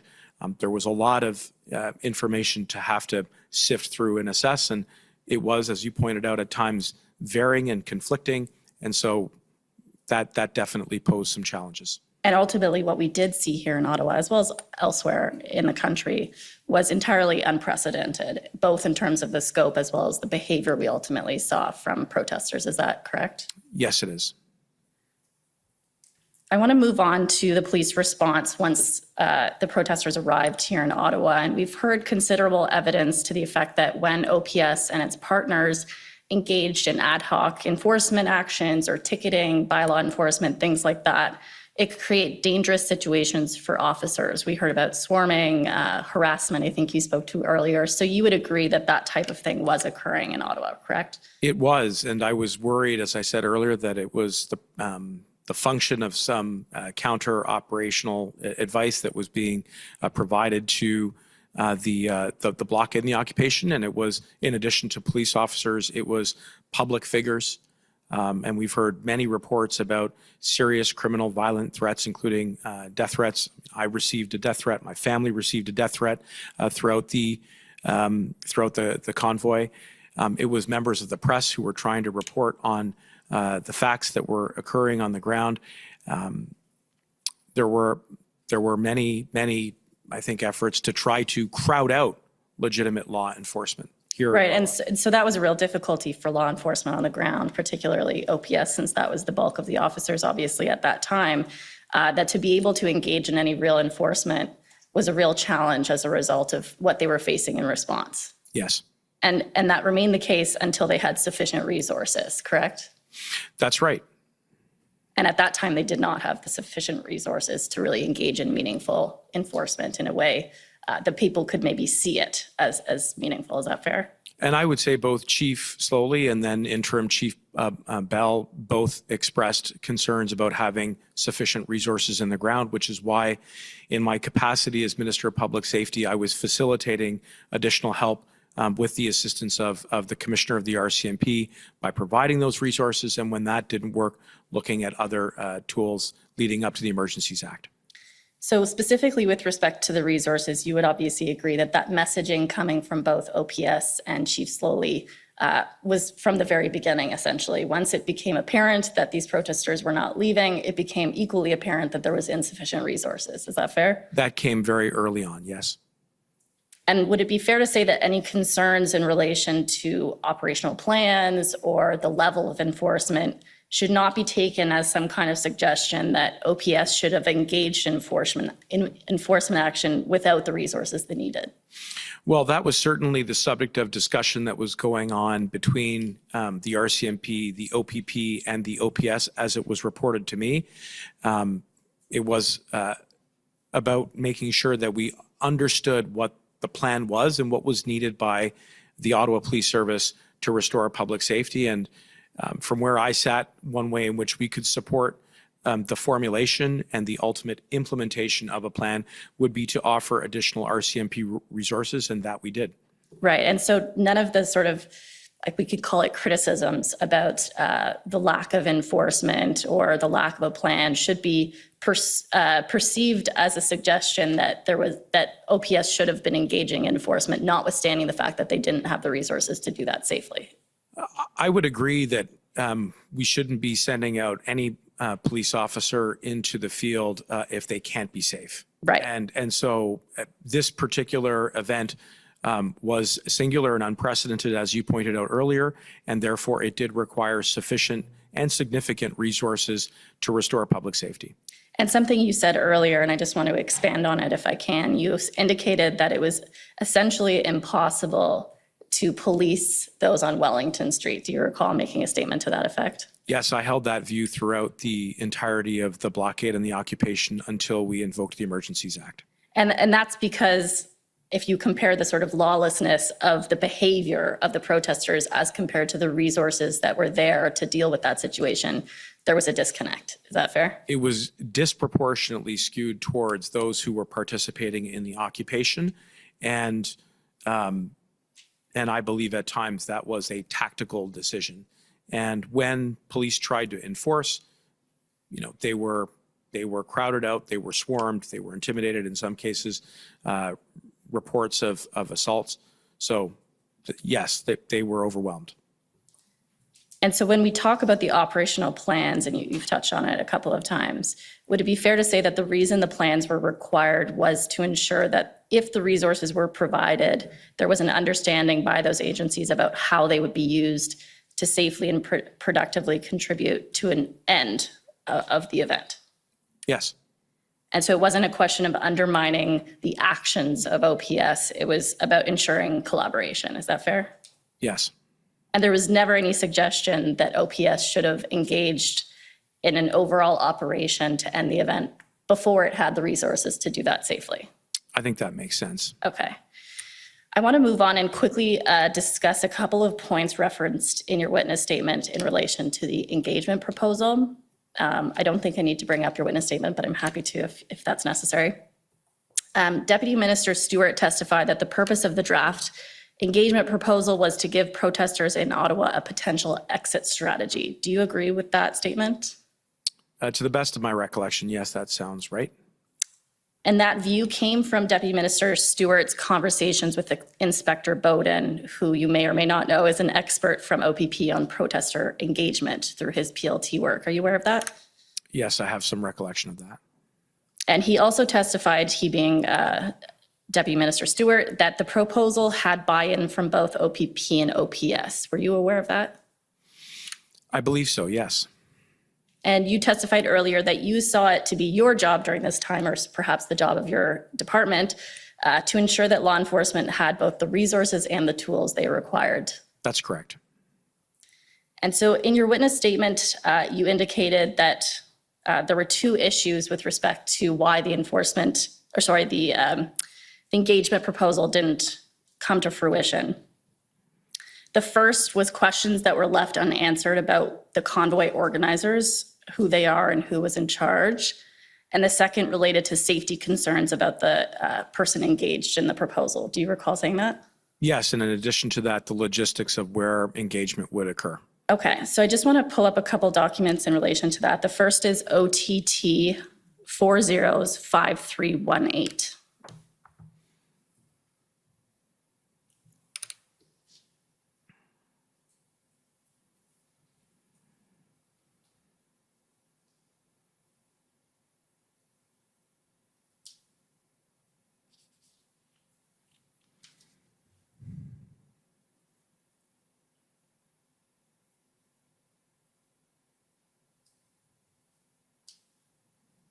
If we could scroll to the bottom.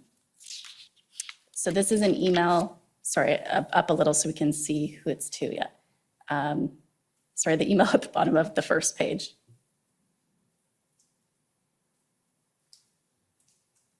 Yes, there. So this is an email from someone at Ottawa Police named Vicky Nelson to a number of people, including Deputy Minister Stewart. And as you can see, it says, "Good morning on behalf of General Counsel. Please find attached the list of the convoy leaders and their affiliates." That's on February 7th. And then if you scroll to the top, it's an email back from Mr. Stewart saying thank you. And so you would agree with me that there is some level of engagement with OPS to get the information your department needs about those convoy organizers and their affiliates to assist with this proposal. It would appear so on the basis of that email exchange. I don't recall being briefed at the time about who those individuals were, or moreover, how those individuals would help to ensure the clearing of the convoy. But yes, on what you're showing me, it does seem that there is a back and forth between Deputy Minister Stewart and the Ottawa Police Service on who the leaders of the organization might be. Thank you. I'm just going to bring up one last document. This one's pb.nsc.can 2963.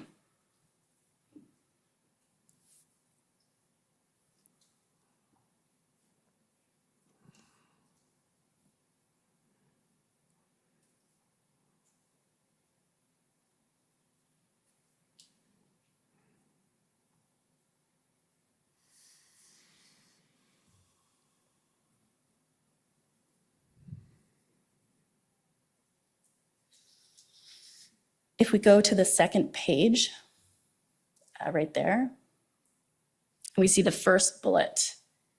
Would the signatory of the letter or the person who goes to the meeting be putting themselves at risk? Is that a big concern? And this is an email exchange between yourself and Mr. Stewart, amongst various other people.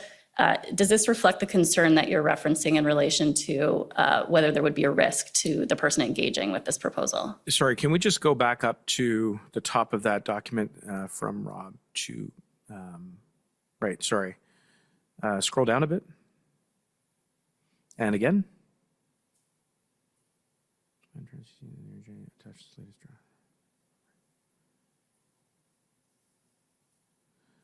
So the way I recall this is that the Deputy Minister Stewart is responding to concerns that I had raised with him about the engagement proposal. Right. So if we scroll then to the back up to the first page of the document, it looks like we have the answers to those questions. And if we look at the last or the second bullet, we see the risk to the signatory and government rep at a later date meeting is low, assuming the meeting is virtual. So again, would you agree that the concern that you've raised has been addressed as a result of a conversation between Deputy Minister Stewart and his OPP expert? I would say it begun to address the concerns. I don't think I was wholly satisfied by the answers that I had gotten at that stage. In particular, I would have explored the assessment that the risk to the signatory and to the government rep was low, because I needed to understand exactly where the setup was going to be, how it was going to be undertaken. And bearing in mind at the time, the situation on the ground was volatile and at times extremely chaotic, and certainly with a very compromised ability to enforce the law. I really wanted to be satisfied that those answers, that those questions would be answered, because if I went back to Cabinet and was asked about the engagement proposal that was being worked up by my deputy minister, I had to be accountable and I had to be in a position to answer them. So it begun to answer some of those questions, I would say, not completely. So you said I would have, as though it were hypothetical. Did you ultimately continue that conversation, or was a decision made at this point to kind of stop the process? No, there was no decision to stop the process. And there were some ongoing conversations about engagement. And, ultimately, I mean, this is February 12th, 12/25. The following day, we have an ERG and then a cabinet meeting. And then the 14th is the day in which, it's about a day and a half after this email exchange, we saw that the efforts of the City of Ottawa were not successful in the engagement proposal. And by then we were into the invocation of the Emergencies Act. So you would say sort of events overtook and the proposal fell by the wayside? I would say there was a lot of work that was going on, and I know that the Deputy Minister at the time was working very hard to fulfill this task around the engagement proposal, but we were also, meeting with enforcement officials, meeting with Cabinet, meeting with and engaging with provincial and territorial colleagues. And then, yes, the sequence of events that had to be fulfilled prior to taking a decision on the invocation of the Emergencies Act was pressing. Okay, thank you. Those are my questions. Thank you. Thank you. Next, Council for former Chief Slowly, please.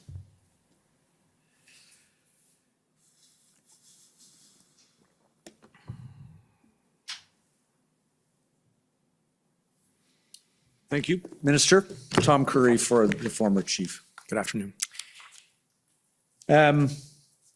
Just on the point that was last raised, were you briefed on the outcome of the effort to try to engage protesters in Windsor by Minister Jones or by the OPP and the letter from Minister Jones?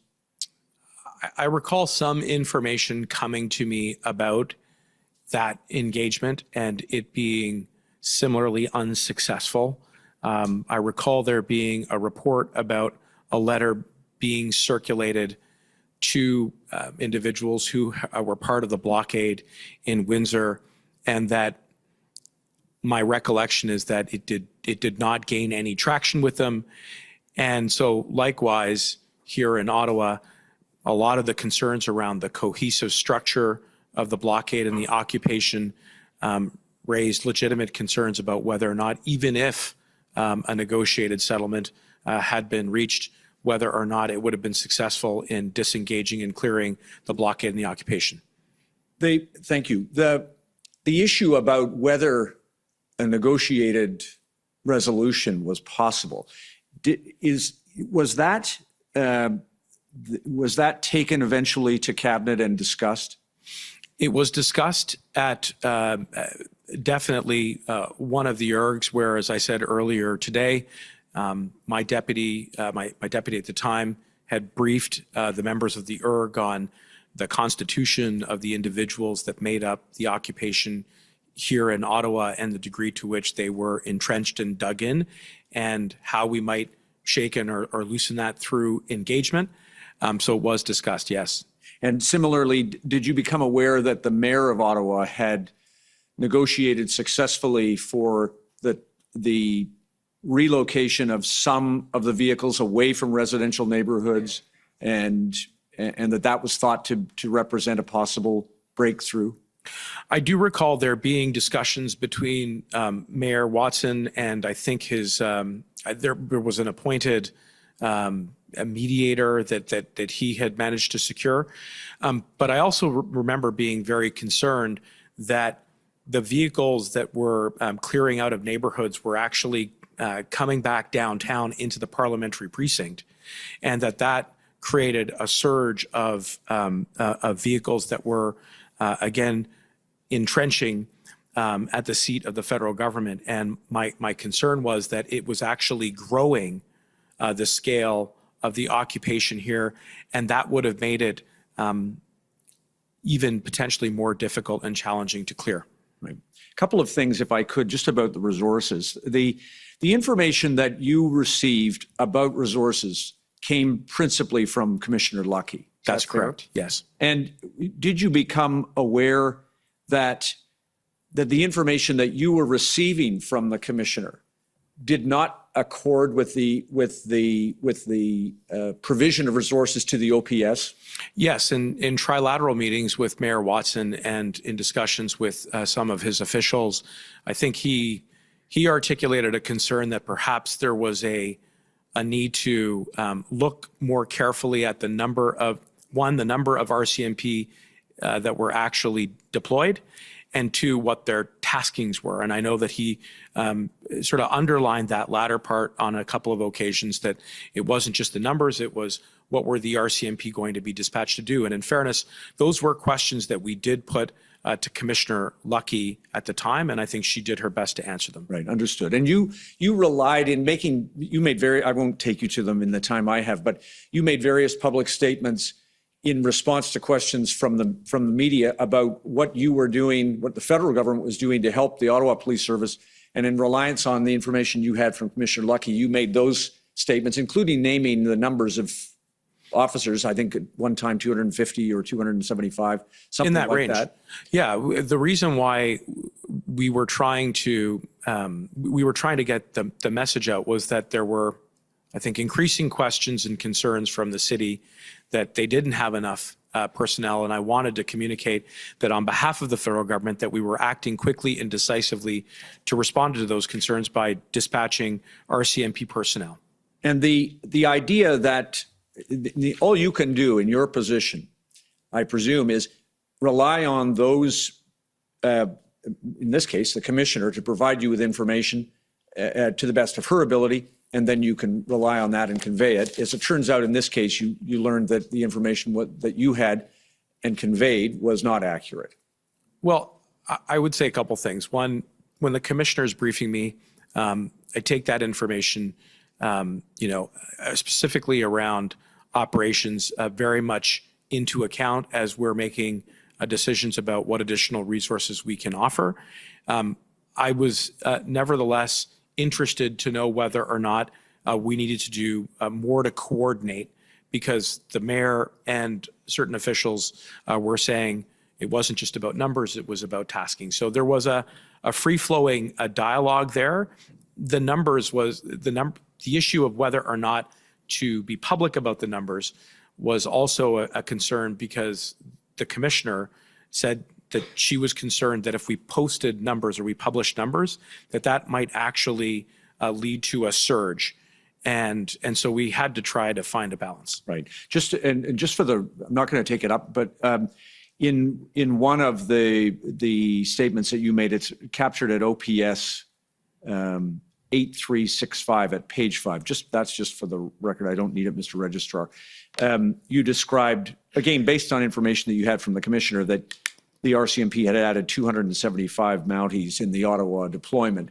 And as you pointed out, we learned later, and the commissioner and the deputy commissioner, I think, described it essentially as a mix-up about the numbers, that it wasn't actually that many Mounties. It was a way of accounting for them that added up shifts and the like. Did you subsequently become aware that that's how the numbers became, as they said, mixed up? I was aware that there was an ongoing conversation between the RCMP and the OPS about exactly how many RCMP had been deployed to respond to the occupation and the blockade. I will say, ultimately, in the lead up to the invocation, my recollection is we did dispatch about 1,000 RCMP officers. Yeah, in the end, it was a massive deployment, which gets to the point you've already touched on. Chief Slowly has described this as unprecedented and representing a paradigm shift in the way we think about policing public protest. Do you agree with that? Yes. And in terms of the circumstances in which every one of you found yourselves in, all of the participants, and I include the convoy organizers who seem not also to have appreciated how many people were going to attend and maybe the nature of their sense of protest. This resulted in great frustration at all levels, as you've expressed. You were frustrated about the pace at which this was being resolved. Fair? I was concerned about the fact that for 2 weeks we could not enforce the law and maintain public safety in the capital and at border communities across the country. Yes. And in your communications and the communications of some of your ministerial colleagues, do you agree that in hindsight, some of the language that was used, even internally, was unhelpful to the cause because it added concerns and doubt about the effectiveness of, for example, the Ottawa Police Service or the chief in being able to deal with a problem that had overwhelmed their service? I think with the benefit of reflection, you always look back and ask yourself, could you have expressed a sentiment with more diplomacy? I mean, we've heard earlier today that there were some rather tense and terse exchanges. I think it is completely understandable in the moment, and it wasn't just government and police who were concerned and frustrated. The people that I was most worried about were Canadians. And the materialization of counter protests and just the ability to be able to go about daily lives was my paramount concern. And the only way we could get life back to normal is if we could uphold the law. Right. And although you were expressing, and Minister Blair expressed, I think yesterday, and no doubt this has appeared in media because it was found in some of the documents, that he expressed his embarrassment about his former profession of law enforcement because of these circumstances. We should not take any of those comments as reflecting on the hard work that was done by the OPS or Chief Slowly at the time. No, and I know how much regard Minister Blair holds for law enforcement. I mean, he was a member of that community for decades. So, look, it is a really tough moment for the country. It was a tough moment for the people who were impacted by the occupation.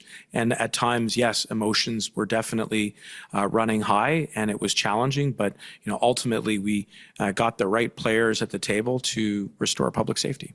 Can I just ask then one last thing, get your help with this, please, Minister? The issue that you've been asked about in terms of the difference between setting priorities in your role as Minister of Public Safety and interfering with operations.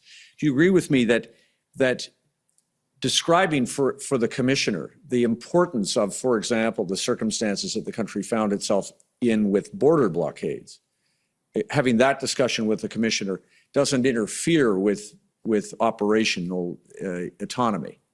No, I don't think so. And I think, again, this is an area that is really important to this inquiry, which is to understand where those boundaries are within the context of an emergency. So it is important that in my job as the Minister of Public Safety, that I am holding the RCMP and other line agencies in the public safety portfolio accountable for doing the job of finding ways to restore public safety, exhausting every effort, using statutory authorities which exist, using authorities and resources that exist, and failing that, to look and scan at what's left.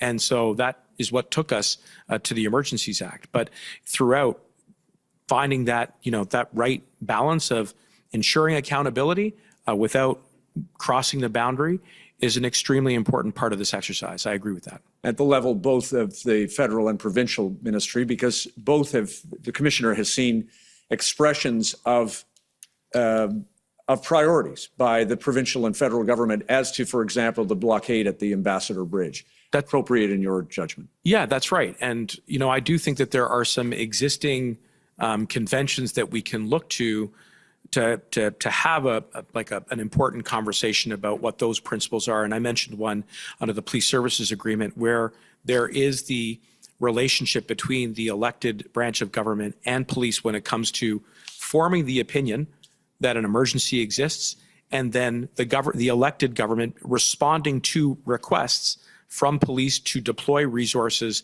and additional tools which may not exist in any other statute. Right. Including, the Commissioner might think about recommendations for how those priorities can be set so that, for instance, if this occurs, again, an entity or a police service like the Ottawa Police Service isn't caught between the federal and provincial government deciding which is the first port of call, for example. I think that's a very important question, because right now the linkages between municipal to provincial police services is clear through provincial statute, through the respective provincial police services acts. But there is no direct link following that to federal law enforcement resources. And that was something that we did have to navigate given the unique circumstances that we found ourselves in. And I do agree with the suggestion that was put to me earlier from Counsel for the Ontario Provincial Police, that it may be appropriate to look at developing some protocols around that. Final thing, in your dealings with Chief Slowly, do you agree that, to your observation, he performed his duties in good faith to the best of his abilities? I think Chief Slowly did the best that he could in those circumstances, yes. Thank you, Minister. Thank you, Commissioner. Thank you. Next is the Ottawa Coalition, please.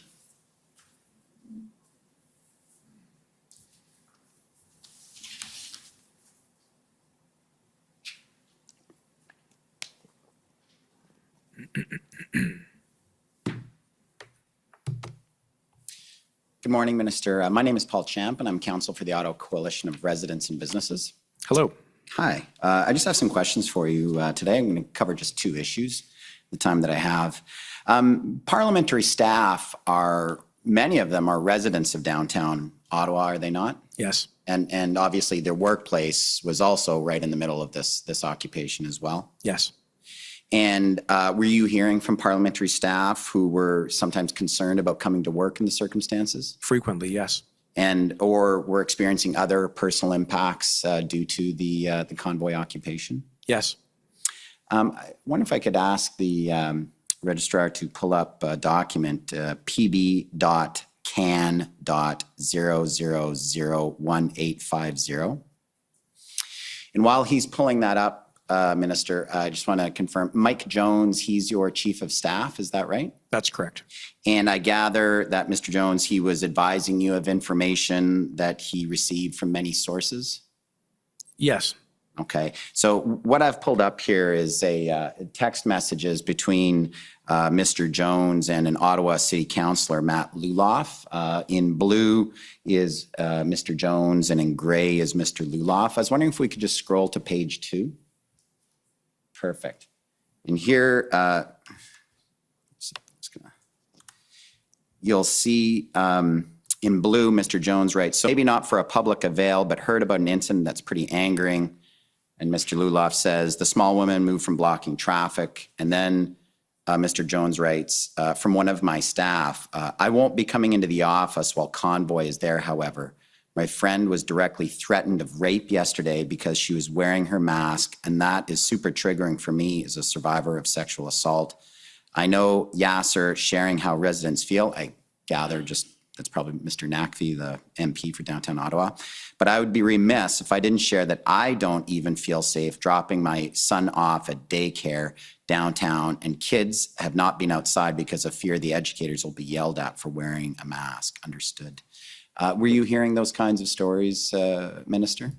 I was, and as I said, I was hearing them frequently, and was very concerned about the safety of the people that were working on the Hill. I mean, I think I testified earlier that I had expressed the view that we may want to consider going completely virtual in Parliament because I was worried about the concentration of people, the fact that some of the expressions that you have pointed out today were being targeted, again, disproportionately at women. I was hearing from a lot of staff and from people on my team along the lines of these types of incidents, and that really preoccupied me. And as you may recall, I mean, there was one day on which we did actually have to shut down Parliament. I mean, that is only the second time in the history of this country where that has had to occur, and that was entirely because of security concerns. So this was very serious. It was. If you just scroll to the next page, Mr.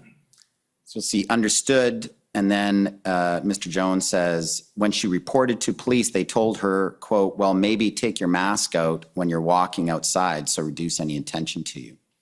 And Mr. Lewis says, the city councillor of Ottawa says, yes, I've heard of these incidents too. So the were you hearing about that as well, that Ottawa police sometimes weren't following up on complaints from Ottawa residents? Well, I don't know why, but I do know that at the time that law enforcement was overwhelmed. Yeah. And so my interpretation of that was just by the sheer number of incidents, and I think at one point they numbered in the thousands. Yeah. That it was difficult to investigate or take any kind of appropriate action to hold those who are responsible to account. But there were hundreds of criminal investigations and charges that were subsequently laid. Yeah, and indeed, Minister, I'm not we've heard a lot of witnesses in this proceeding, including many Ottawa police witnesses, and the thrust of the evidence, as I heard it, was just simply capacity. They were just so overwhelmed. Right. They didn't have an opportunity. Okay, thank you. Just the second issue I wanted to speak to you about, thank you for that, is, of course, as Minister of Public Safety, the RCMP and CSIS both report to you, is that right? Yes. And Minister, you were receiving a range of information about the risks and threats from those agencies that were being posed by the Ottawa occupation? Yes. And we understand, we've heard other evidence, that there were former military and law enforcement members who were participating in and assisting the convoy. You were hearing that information? I'd heard those reports, yes. And I gather that was a concern for public safety because those types of individuals would have certain skills and expertise that could, present some logistical or greater threats? Yes, that's correct. And now, have you also heard information that former CSIS officers were participating in the protests? I don't recall off the top of my head, but I, as you pointed out, had the concern generally about individuals who had previously served in the military and law enforcement for sure, and would really need to jig my memory about whether or not that also included members from the service. And were you also hearing information that current members of law enforcement or military might be participating in the protests? Well, there were reports about leaks of information during operations and, involved or entailed some what appeared to be snapshots of texts. And so I do recall there being some concerns about active members being potentially sympathetic. And are you aware, are there any investigations of those issues internally within RCMP or any of the other agencies? I know that the RCMP certainly wanted to be sure that they were getting to the bottom of any potential security lapses and that those investigations were conducted.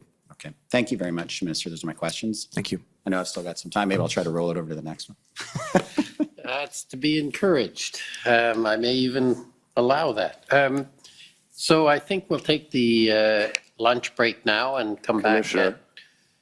Commissioner, if I may, just a couple of comments before lunch.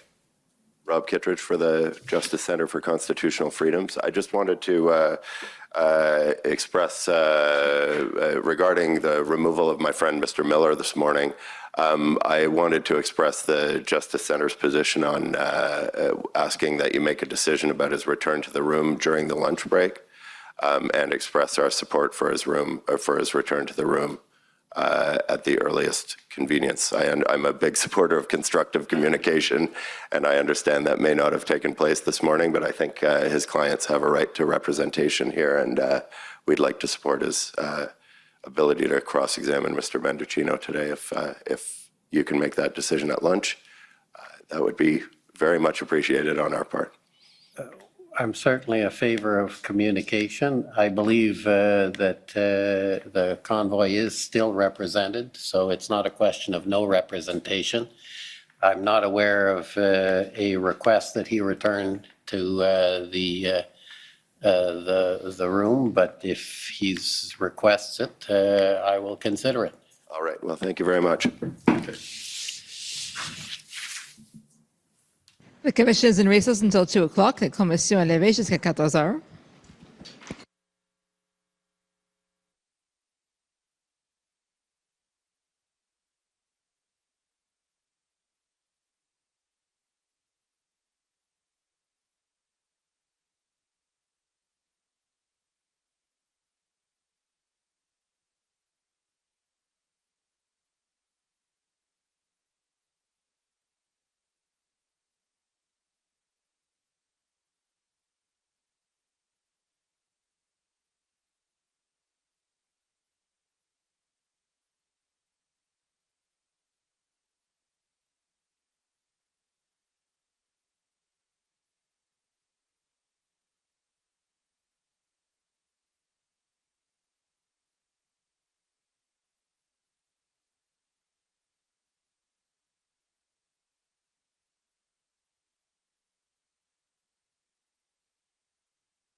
Order à l'ordre.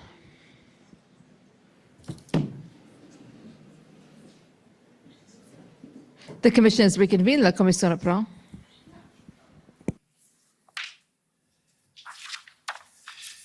Okay, I think the next up is the government of Alberta, please.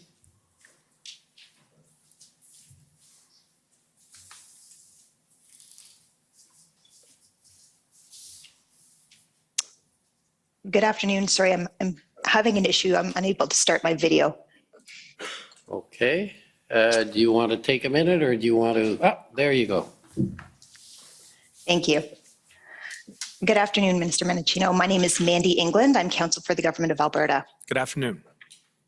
I'd like to just take you back to something that you said earlier in response to a question from Commission Counsel. I believe you said that Premier Kenney expressed to you that he had neither the resources nor the tools to deal with the blockades in Alberta. And I just wanted to clarify what you meant by tools. Often in this inquiry, that term has been used to refer to legislative tools or authorities, such as being able to use the criminal code. And so I was hoping you could clarify what you meant by using that word. Yeah, that's a fair question. What I was referring to were conversations that we had at the beginning of February, where he had indicated that he needed physical tools and assets to help clear the blockade. I believe he was expressing a concern that he was having a really hard time getting access to those assets through either the RCMP or through provincial police services. So he was putting to me the suggestion that we might be able to assist him through military assets. And I'd said to him that although statutorily requests for assistance were still within my office's authorities, that they were in practice being addressed by my colleague, Minister Blair, in the new ministry that was created following the 21 election through the Ministry of Emergency Preparedness. And I took that conversation and I committed to then Premier Kenney that I would relay it to both Ministers Anand and Blair. Okay, thank you. So you meant physical tools as opposed to legislative authority? At that point, yes, that's correct. Okay, thank you. If I could I please take you to document ssm.nsc.can 403069.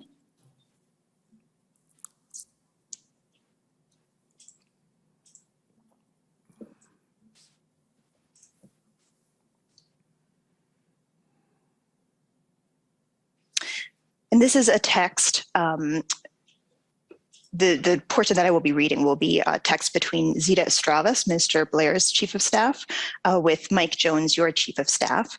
And you can see the date as we're scrolling is February the 6th at 8:49 p.m.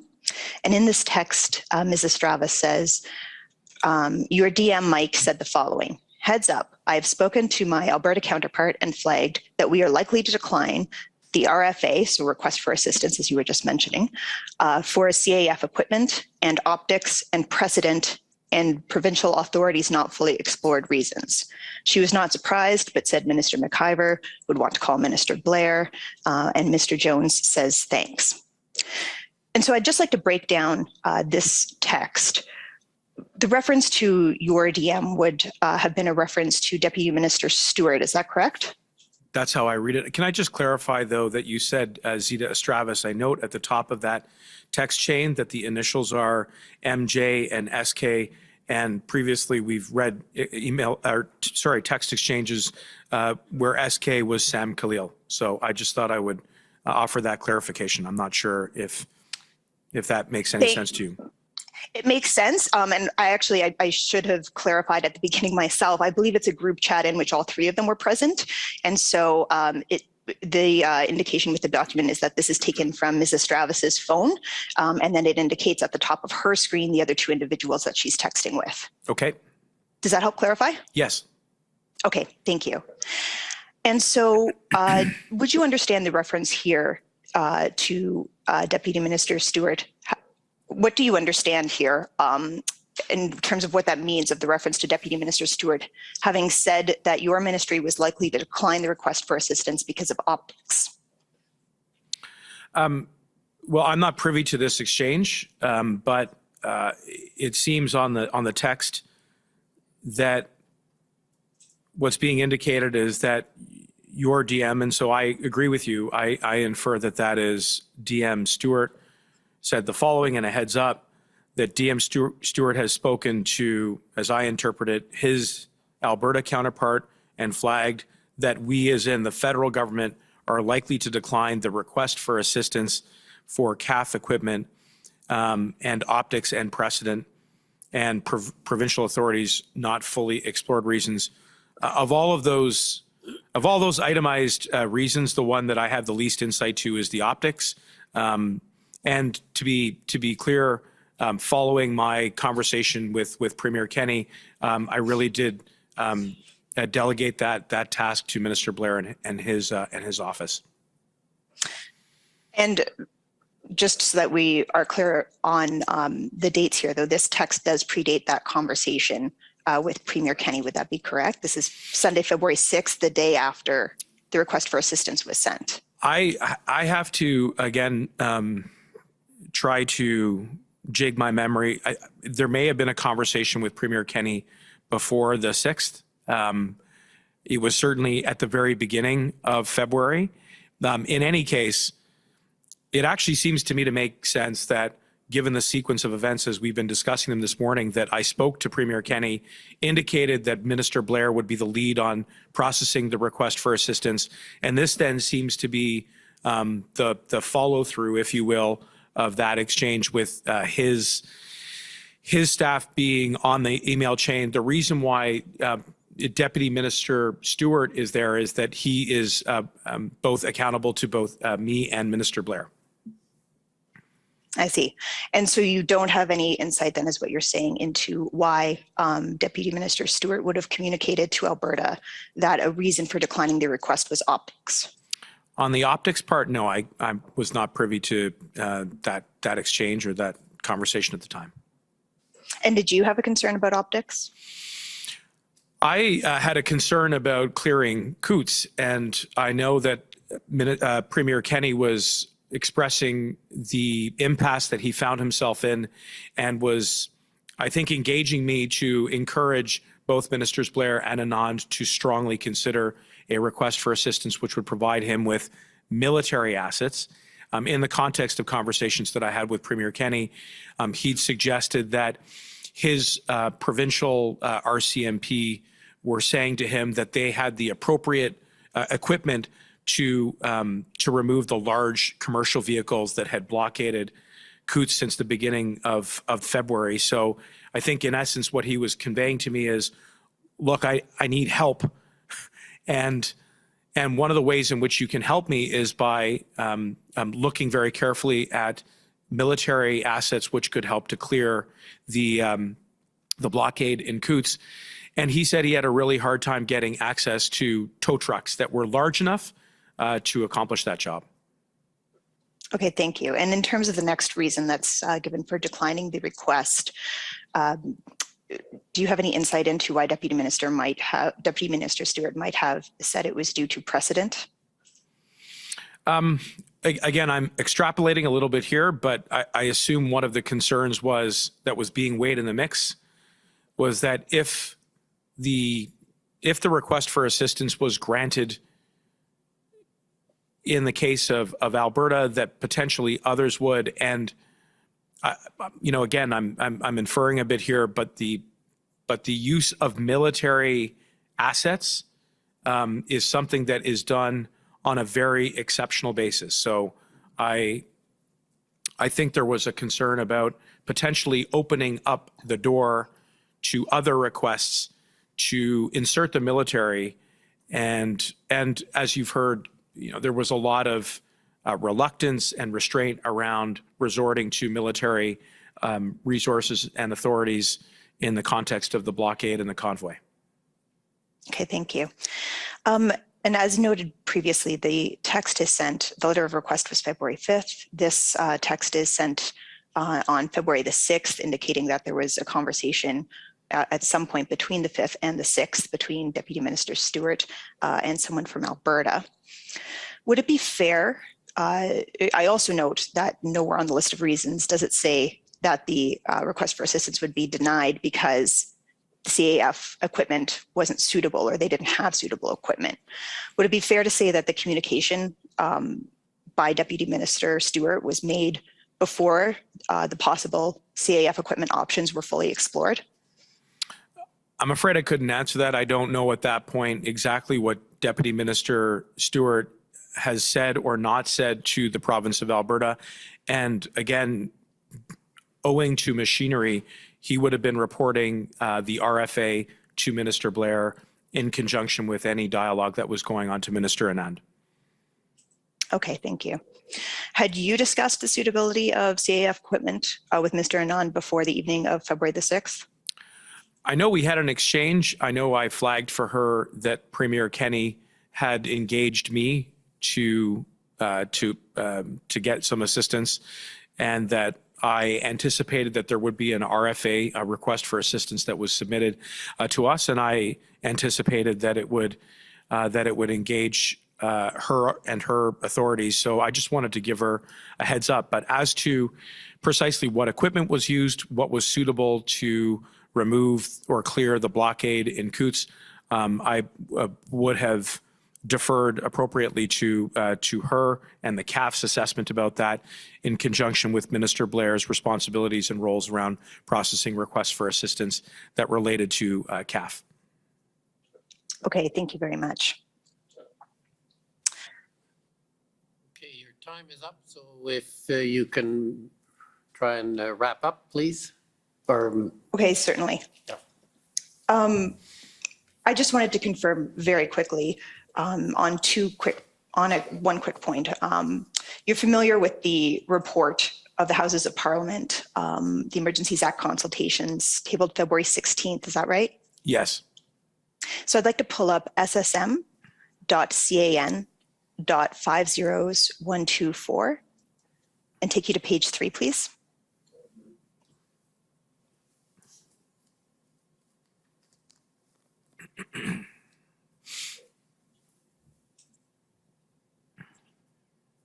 And if we could scroll down to the bottom of that page.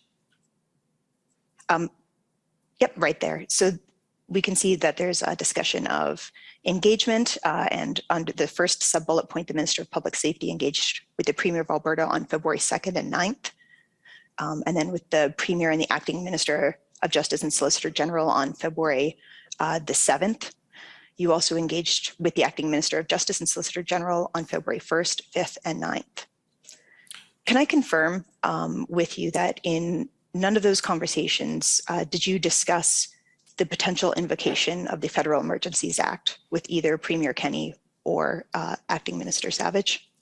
Certainly with Premier Kenney, I can confirm that. I would also note that it does confirm what I had mentioned earlier, which is that he and I had had a conversation on February the 2nd, as I recalled it, which was prior to the February 6th exchange that you had pulled up earlier. So I do think that that does sit more neatly with the chronology and the sequencing of events as we described. I would say that my engagements with the then Minister of Justice and Solicitor General, Sonia Savage,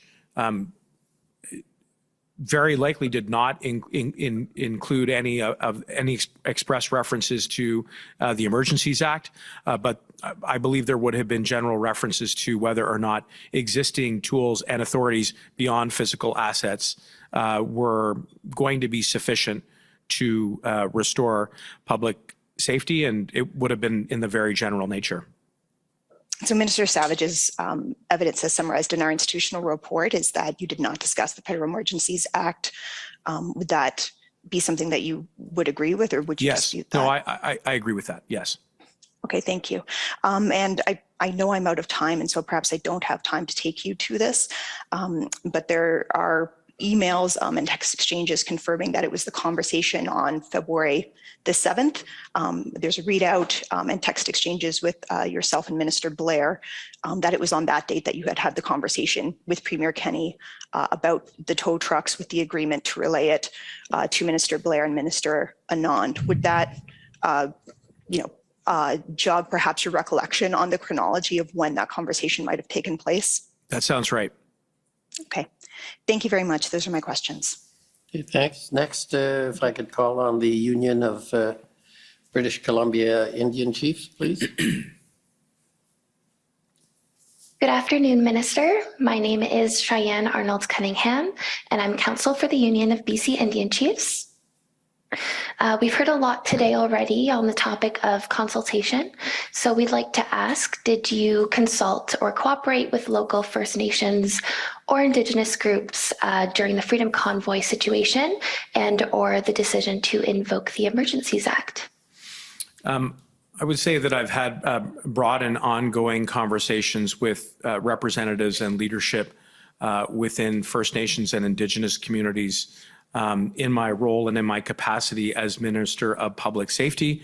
I know that, in the lead up to the invocation, that a number of colleagues that sit at the table, including Ministers Miller and Haidu, are in routine and constant engagement with First Nations and Indigenous peoples and the communities. So there's a broad range of ongoing dialogue that is undertaken by representatives of the Cabinet.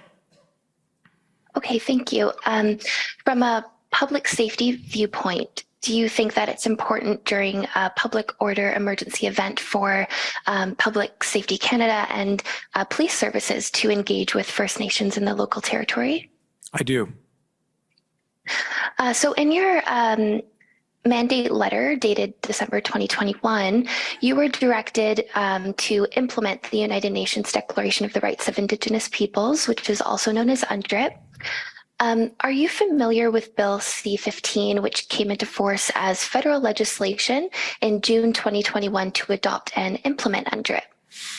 Yes, and I would just add to that we are leveraging UNDRIP to advance important reforms within the RCMP around First Nations and Indigenous policing.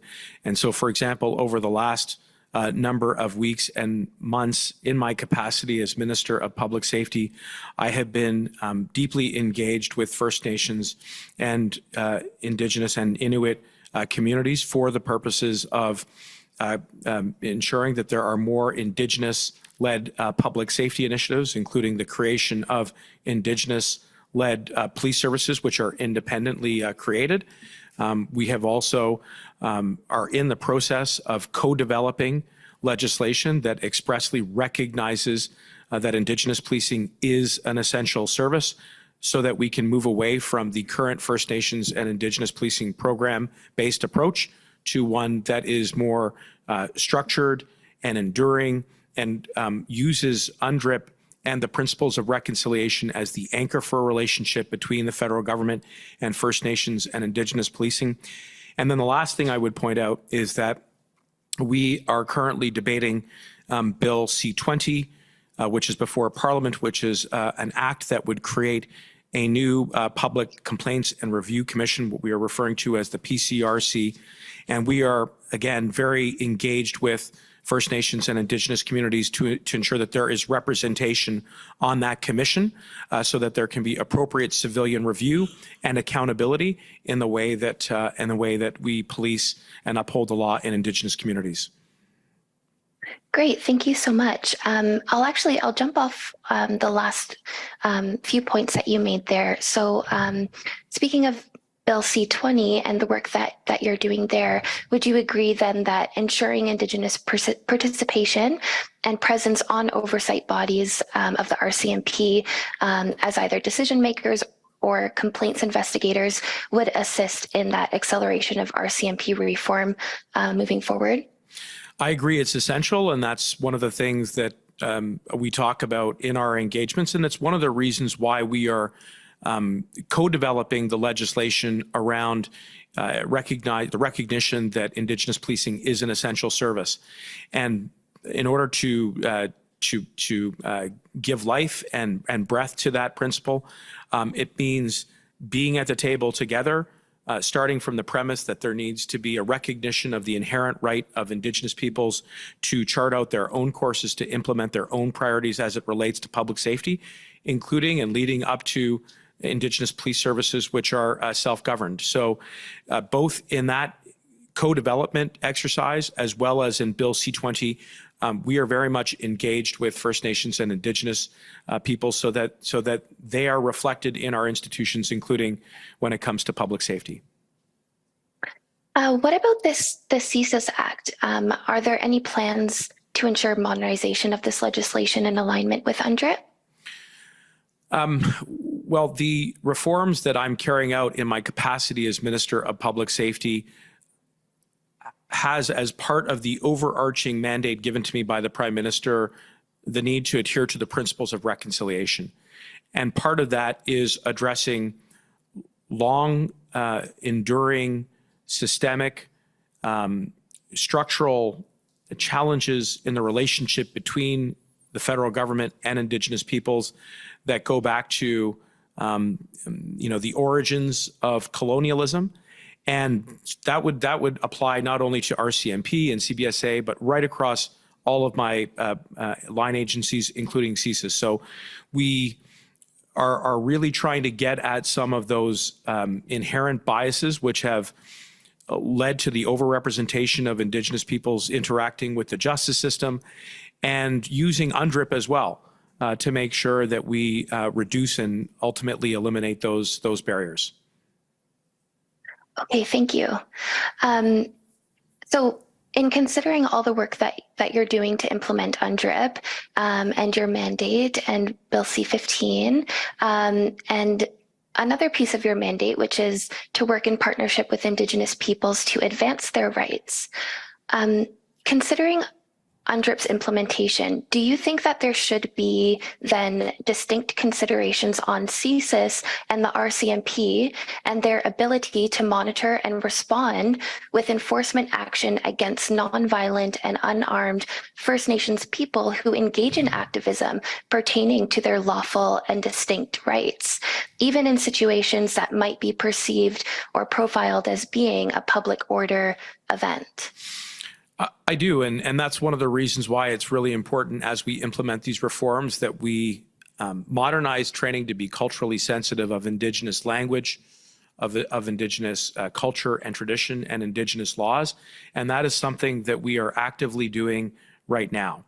And the hope is that by doing so, that we will create a relationship that is based on respect, on the nation-to-nation principles and values that are informed by UNDRIP. And again, this is not just with regards to the line agencies in my portfolio. This is work that has to be done right across our government. Okay, thank you. And then in thinking about the practice of consultation and cooperation with Indigenous peoples and in the context of responding to a situation like the Freedom Convoy situation or public order emergency events, and looking at it in this context of a multi-jurisdictional landscape and First Nations jurisdiction and sovereignty and rights and territories, how is Public Safety Canada then now going to build in consultation and cooperation in these contexts? By listening, and that is one of the core principles that I feel very strongly about.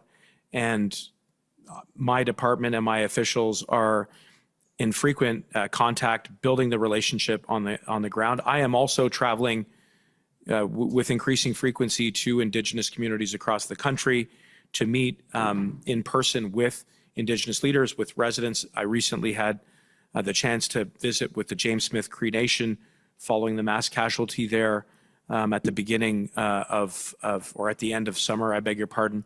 And so that direct personal experience is meant to foster a relationship so that we can move forward with the kinds of reforms that are inspired and governed by UNDRIP and by the principles of reconciliation, which have been documented in the Truth and Reconciliation Calls to Action, the MMIWG Calls to Justice. It's a full court press from the federal government to really move forward with those reforms, but you have to meet with people and you have to respect that inherent right of self-government and that inherent right of self-determination. And that includes when it comes to public safety initiatives. And I think by doing so, we can break that intergenerational trauma, that endless cycle that has seen a disproportionate number of Indigenous peoples caught up in the criminal justice system, for example. And so that is work that I am deeply committed to. Thank you so much for your time today. Those are all of our questions. Thank you to the Commissioner as well. Okay, thank you. Next, if I could call on the Canadian Constitution Foundation, please.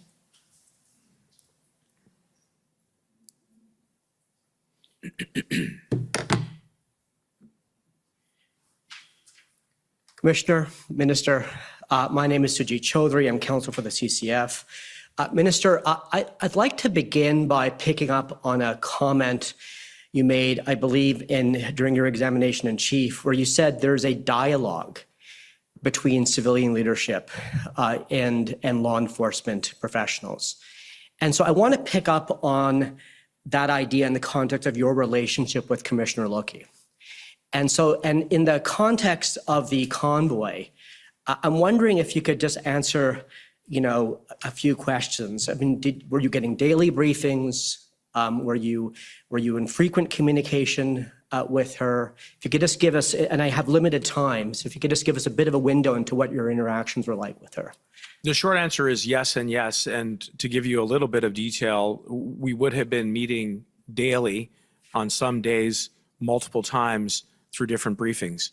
The purpose of those interactions was to have a dialogue so that I could understand from her exactly what law enforcement was doing to restore public safety, and then ultimately in the lead up to the invocation to seek some advice so that I could then impart some advice to the government around the invocation. So these were daily and frequent conversations that I was having with the commissioner. So when the February 7th letter came to you and the Prime Minister from Mayor Watson and Chair Deans requesting a deployment of RCMP officers, I suppose you would have delivered that letter to the commissioner then? We certainly were in constant contact. Just to be clear, it wouldn't have necessarily been my personal responsibility to transfer it, but there was a very clear line of communication about the pressures that the Ottawa Police Service was under to muster the resources that were necessary to restore public safety. It also would have been clear to Commissioner Lucky some of the information and the feedback that I was getting from the City of Ottawa around numbers and tasking and the like. And so those conversations and that dialogue would have been occurring, yes. And she was updating you then on her steps to respond to that request for support? She was. Okay. So, Mr. Registrar, if you could put up on the screen the following document, and I apologize, it's PBNSC CAN 402872 _rel.0001. And Minister, while this is coming up, this is a document that's dated on or about February 10th. And it's a memorandum of agreement between the RCMP and essentially the OPS and the OPSB about force deployments. Have you seen this document before? I can't recall if I've seen this document specifically. I am obviously generally aware of the ongoing arrangements and agreements that were reached. So if you could go down to page 3, please, Mr. Registrar. If you could go to clause 2.1, there you go. So as you'll see here that Article 2.1, Minister, if you could just have a quick look at this. It says that the RCMP had agreed to deploy to Ottawa up to 250 members of the RCMP in a number of different capacities. And then it suggests later down in that clause that, in that article, that provision for over 250 members can be made for with subject to mutual agreement. Yes. And does this seem familiar to you? Yes. Okay. And so I just wanted to get a bit of clarification from you if you're able to. So when the RCMP was providing support here to the OPS, to the best of your knowledge, would that be not include RCMP deployments already, for example, in the parliamentary precinct or out at Rideau Cottage to protect the Prime Minister? Well, I think that was certainly one of the issues that was raised by Mayor Watson and his staff at the time, which was that some of the numbers that were being reported were inclusive of pre-existing RCMP deployment, for example, in the precinct or for protection. And so my responsibility at that point in my capacity as Minister of Public Safety was to relay that to the Commissioner to get some clarity about exactly how many we had deployed and for what purpose. And do you recall what information came back to you? I do. I have a general recollection that one of the concerns that the Commissioner had expressed at the time was that while RCMP members were being dispatched or deployed to the city of Ottawa, that it wasn't clear to her what those taskings would be and whether or not or how exactly it would fit into the OPS's operational plan at the time. And that was the feedback that I was getting. But what was clear despite that was that we were sending RCMP and that we were open to sending more RCMP to support the city of Ottawa to restore public safety. So if we could just call up another document, it's OPB 401014.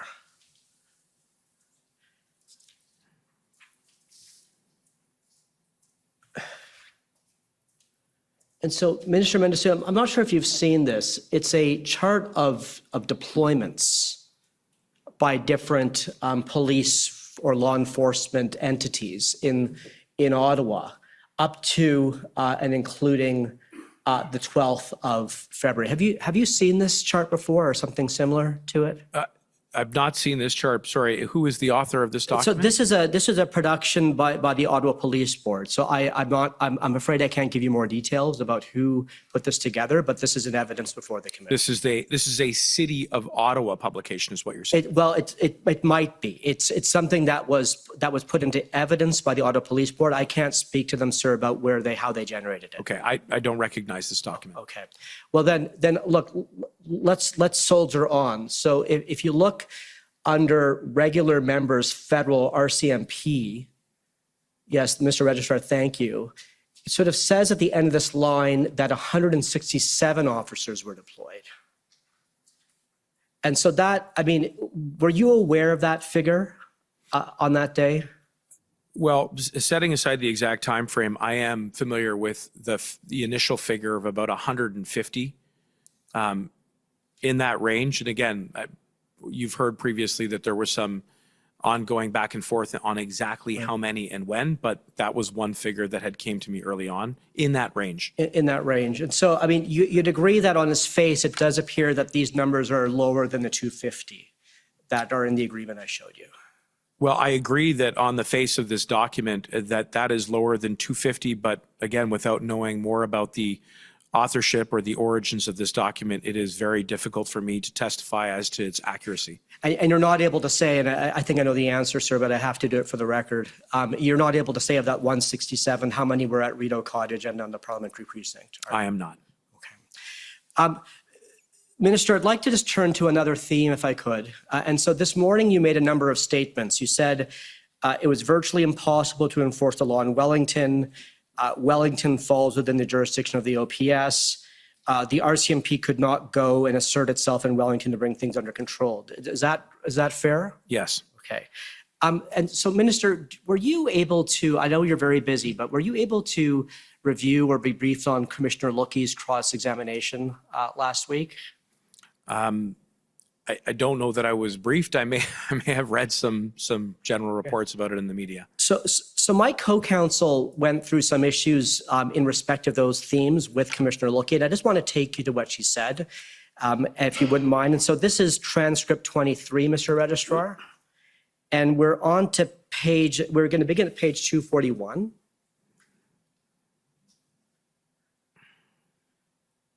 And Minister Mendocino, I know you're a member of the Law Society of Ontario, so there'll be a bit of legal questioning here.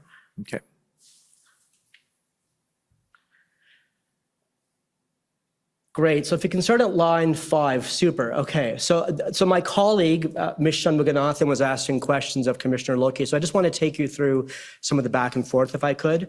So my colleague says, my co-counsel, okay, so you'll agree that the RCMP officers have the power to enforce the criminal code, for instance, and the commissioner says yes. Then my co-counsel says, right, and they always have the power to enforce the code. It's just part of what they're allowed to do, and the commissioner says yes. And then if you could scroll down, Mr. Registrar, my co-counsel says, right, they don't need to be sort of the local police in a jurisdiction. This is a power they always have. And the commissioner says, yes.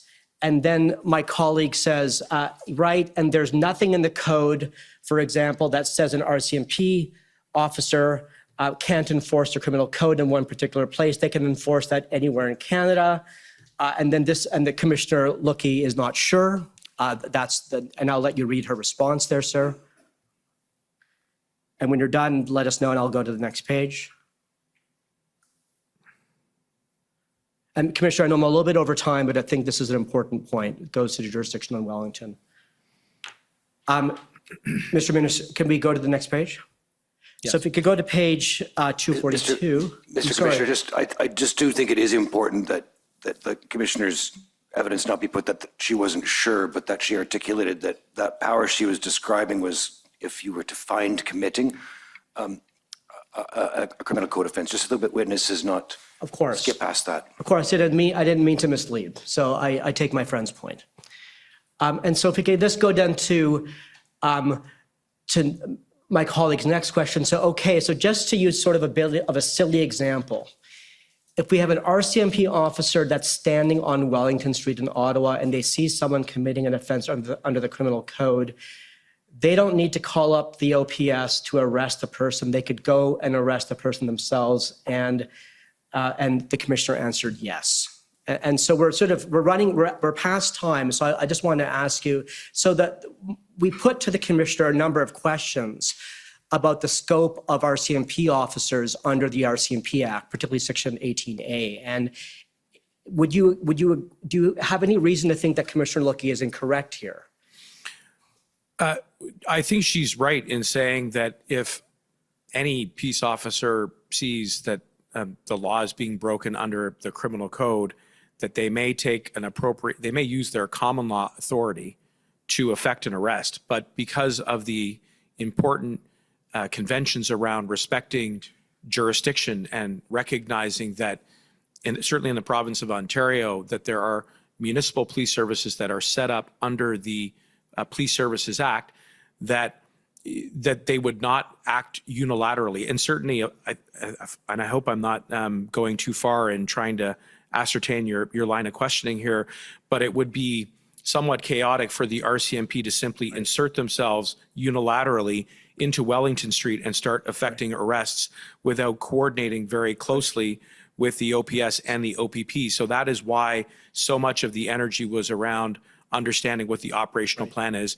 notwithstanding that, in theory, yes, this line of questioning is correct. You know, an RCMP officer could effect an arrest if they saw the law being broken under the criminal code. Okay, well, Commissioner, I'm well over time, and thank you, Minister Mendocino. Okay, thank you. Next is the Democracy Fund, JCCF, please.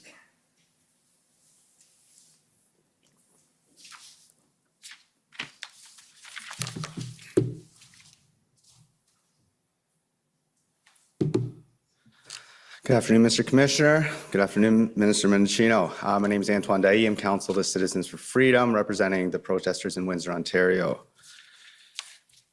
Just like to take you through two aspects today. First, some of the considerations that were made by you, Mr. Minister, in considering some of the legal alternatives other than invoking the Emergencies Act to deal with the protest, and then also some specific questions about your communications with the Windsor governance structure.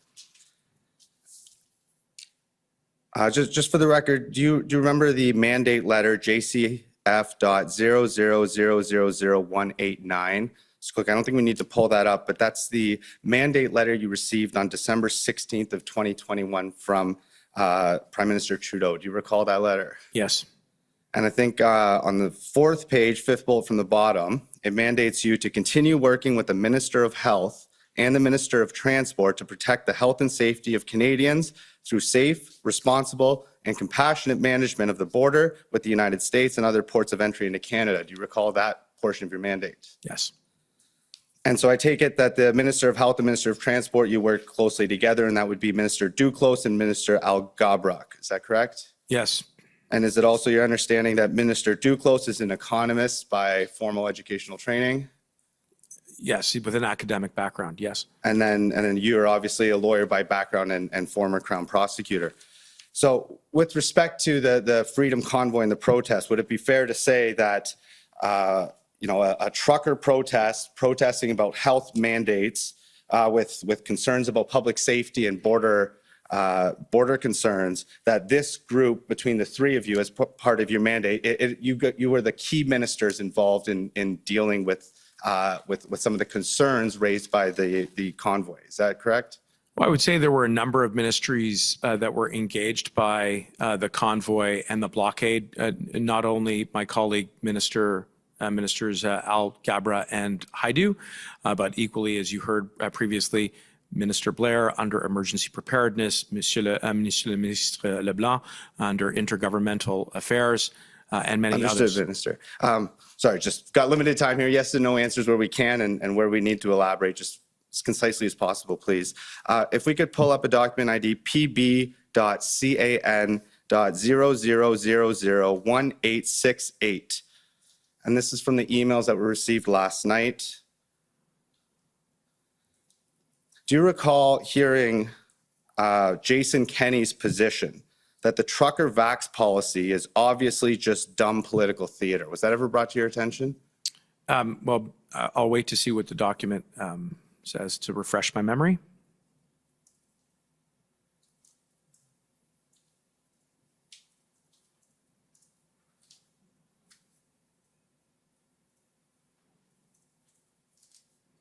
And sorry, who is this text exchange with or between? If we could scroll down, so it should be the third attachment in the 6th email that was received from Mr. Brousseau last night. There it is. The trucker vax policy is obviously just dumb political theater. Calling them Nazis hasn't exactly helped. Do you recall being informed of Premier Kenney's position on this? I recall seeing that was Minister LeBlanc's, looks like a cut and paste of what Premier Kenney had relayed to him. Okay, and I take it you disagree with Premier Kenney's position? Yes. But is it true, though, that the Liberal platform in September of 2021 dealt with a mandatory vaccination policy across the entire federal service and on federally regulated transportation? Yes, we put that to the electorate in the 21 election. And I believe you had 33% roughly of the popular vote there. Is that correct? Well, to the best of my recollection, yes, your number's right on that. Okay. And so would you say then that in part this mandate or this must-do activity is rooted, at least in part, in a political or ideological purpose?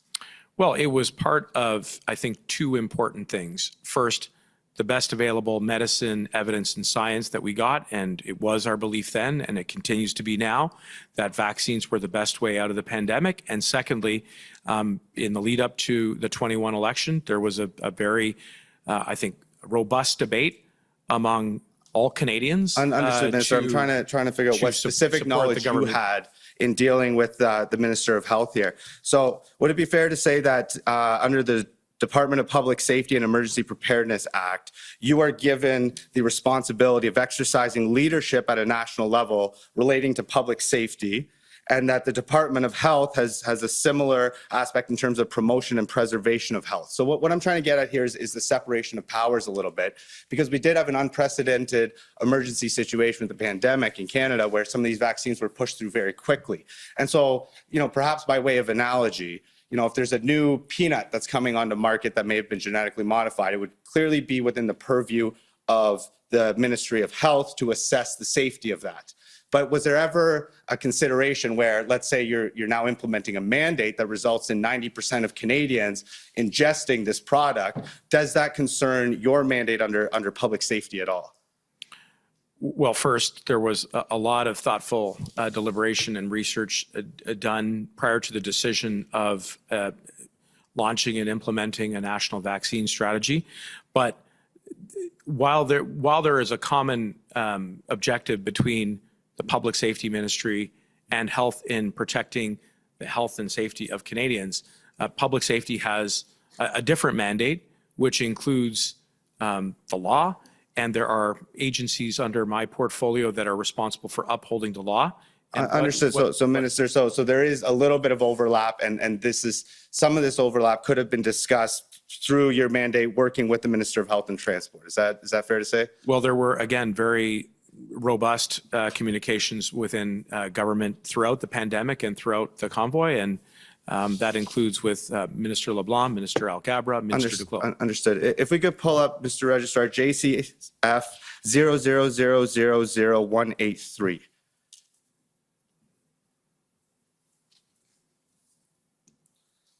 So this here's the regulatory decision summary published by Health Canada on September 16th of 2021. I believe this was the second, the purpose of this document was to transition the approval of some of these vaccines from being authorized under an interim order to being authorized under, I believe it is Schedule Division 8 of the Foods and Drugs Act. So if we could go to page 6 at the first paragraph there. It states that an important limitation of the data is the lack of information on the long-term safety and effectiveness of the vaccine. Were you made aware of this concern? I recall being privy to conversations where there were discussions about the efficacy of vaccinations, and also how there were other considerations around the administration of them as part of an overarching health policy to deal with the pandemic. Right, and would you also agree with me that because of the time constraints, because of the emergency situation that this rollout had to occur within, that it did not go through the regular rigorous testing that it otherwise would have? And if we could scroll to the last sentence of... Sorry, just before you go on, I just want to be clear, I actually don't agree with that. Which part? The last part that you said in your question, where you asked me if I agreed that it was sped up and rushed. Okay. And you linked it, I think, to the events of the blockade and the convoy, and I disagree with that. There was a lot of work that was done in the lead up to the rollout of the national vaccination strategy that predated the convoy. So if we could look at page 4 of 8, was ever brought to your attention that in terms of the safety evaluation for adolescents, only 660 adolescents has aged between 12 to 15. Only 660 adolescents that had been followed for 2 months formed the basis of Health Canada's conclusion that this was safe or effective for this particular age group. And were you aware that this is one of the concerns that was being brought by the convoy? I know that in my conversations with Minister Duclos and other colleagues who participated both at the COVID committee as well as broader cabinet, that those conversations were informed by the best available science and data in the lead up to the national vaccination strategy. And if we can have one more document here quickly, JCF 000008187. Were you aware that at least our counterparts in the United States, that when they approved the Pfizer-BioNTech vaccine, they stated that they determined that an analysis of spontaneous post-marketing adverse events reported under the FDCA would not be sufficient to assess known serious risks of myocarditis and pericarditis and identify an unexpected serious risk of subclinical myocarditis, and that in fact they ordered a battery of tests requiring Pfizer to study adverse effects until at least May 31st of 2027. The question I'm trying to get at, well, were you aware of that, first of all? I've not seen this document before. Okay, and so my question to you is, if you're exercising leadership within the realm of public safety, and you have the statutory power to establish strategic priorities and exercise powers to initiate, recommend, coordinate, implement, or promote policy programs or projects relating to public safety, was there ever any consideration of initiating a review, perhaps of some of these safety concerns? Because I understand that other countries had limited the use of some of these vaccines for under age 18 or under age 30, and that perhaps by exercising some of those powers leading up to the entrenchment of the convoy, or even, as late as Just bring it to a question, please. the 13th, did you ever consider ordering or initiating additional tests to satisfy the concerns of some of these protesters? That would not have been within my mandate. My mandate was to make sure that we protected public safety through the enforcement of the law, and this is a commission inquiry about the circumstances that led to it. I'm not saying your question is irrelevant. I'm saying that would be a question that would be best put to the Minister of Health. And was there any discussion between you and the Minister of Health about perhaps engaging proactively in some of these additional studies to alleviate some concerns of Canadians? Well, throughout the circumstances of the blockade and occupation, I was in touch with all of my colleagues in cabinet, including Minister Duclos. Okay, and I understand I'm running out of time here, but just quickly, a couple. You have run out of time, so you're going to have to focus here. Understood. Can we pull up document WIN 00002295? I believe these are text messages between you and Mayor Drew Dilkens. First, I'd like to take a look at page 4, and this question was put to Mayor Dilkens earlier. With respect to OPP resources, so just waiting for Mr. Registrar here.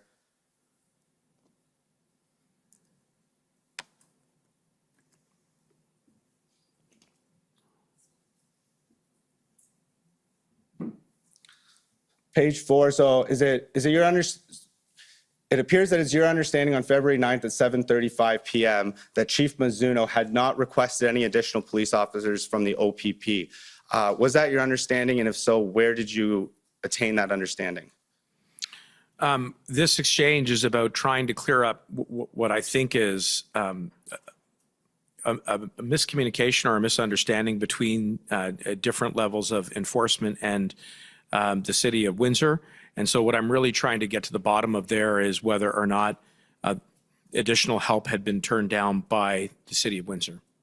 But it says apparently your police chief just told. So the question is, where did you ascertain that belief or that understanding?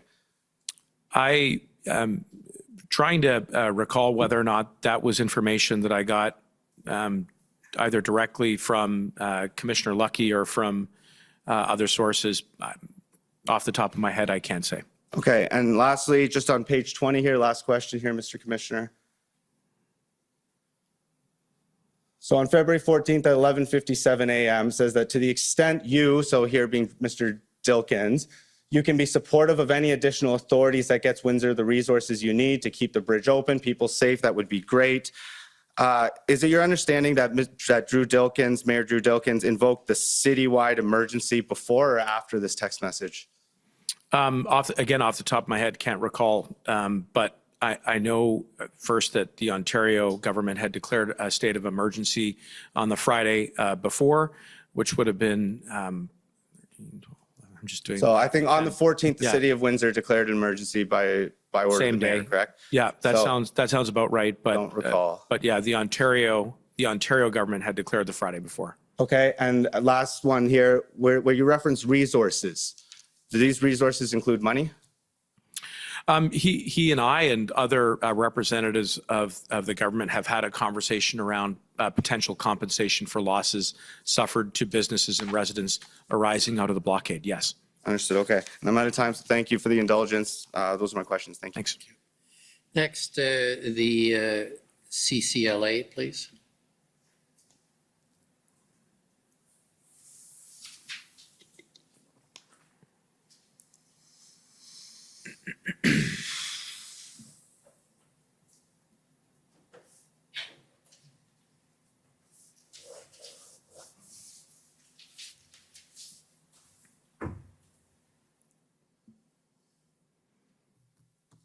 Good afternoon, Minister Mendicino. My name is Kara Zwiebel. I am counsel for the Canadian Civil Liberties Association. Good afternoon. I want to ask you about an area that we haven't really talked about, and I'm going to ask for a document to be pulled up, and I have to apologize. I didn't ask for this document in advance, but I don't think it'll be controversial. It's just the Emergency Measures Regulation. It's COM 50854. And I think you've probably given some of the clearest testimony we've heard about this issue of the separation of church and state, the relationship between law enforcement and government. And I think what you've said is that there needs to be good lines of communication open, but that it's not government's role to direct the police and what to do in an operational sense. Is that accurate? Yes. Okay. Now, in the case of the Emergencies Act and the enactment of these emergency measures regulations, would you agree with me that ultimately what these regulations do is empower law enforcement, give law enforcement more tools in which to exercise their authorities and discretion? I would agree, and just add tools that otherwise don't exist in any other law. Right. And in the case of, we won't pull them up, but the other side of this, the economic measures that were enacted, in that case, it empowered both law enforcement and financial institutions with new powers. Yes. Okay. And would you agree that although this is a formal way of doing this, by using the extraordinary step of invoking the act, this is a very clear message being sent by government to law enforcement about what the law that needs to be enforced is right now. In this moment, these are the laws that we need to be enforced, and we need you to enforce them. I think that's fair, yes. Okay, thank you. Now, if we can scroll down a little bit, Mr. Clerk, thank you. I think it's the third page. Sorry, next page. A little bit further. Okay, so there's a definition of critical infrastructure, and then keep scrolling, please. So stop right here, thank you.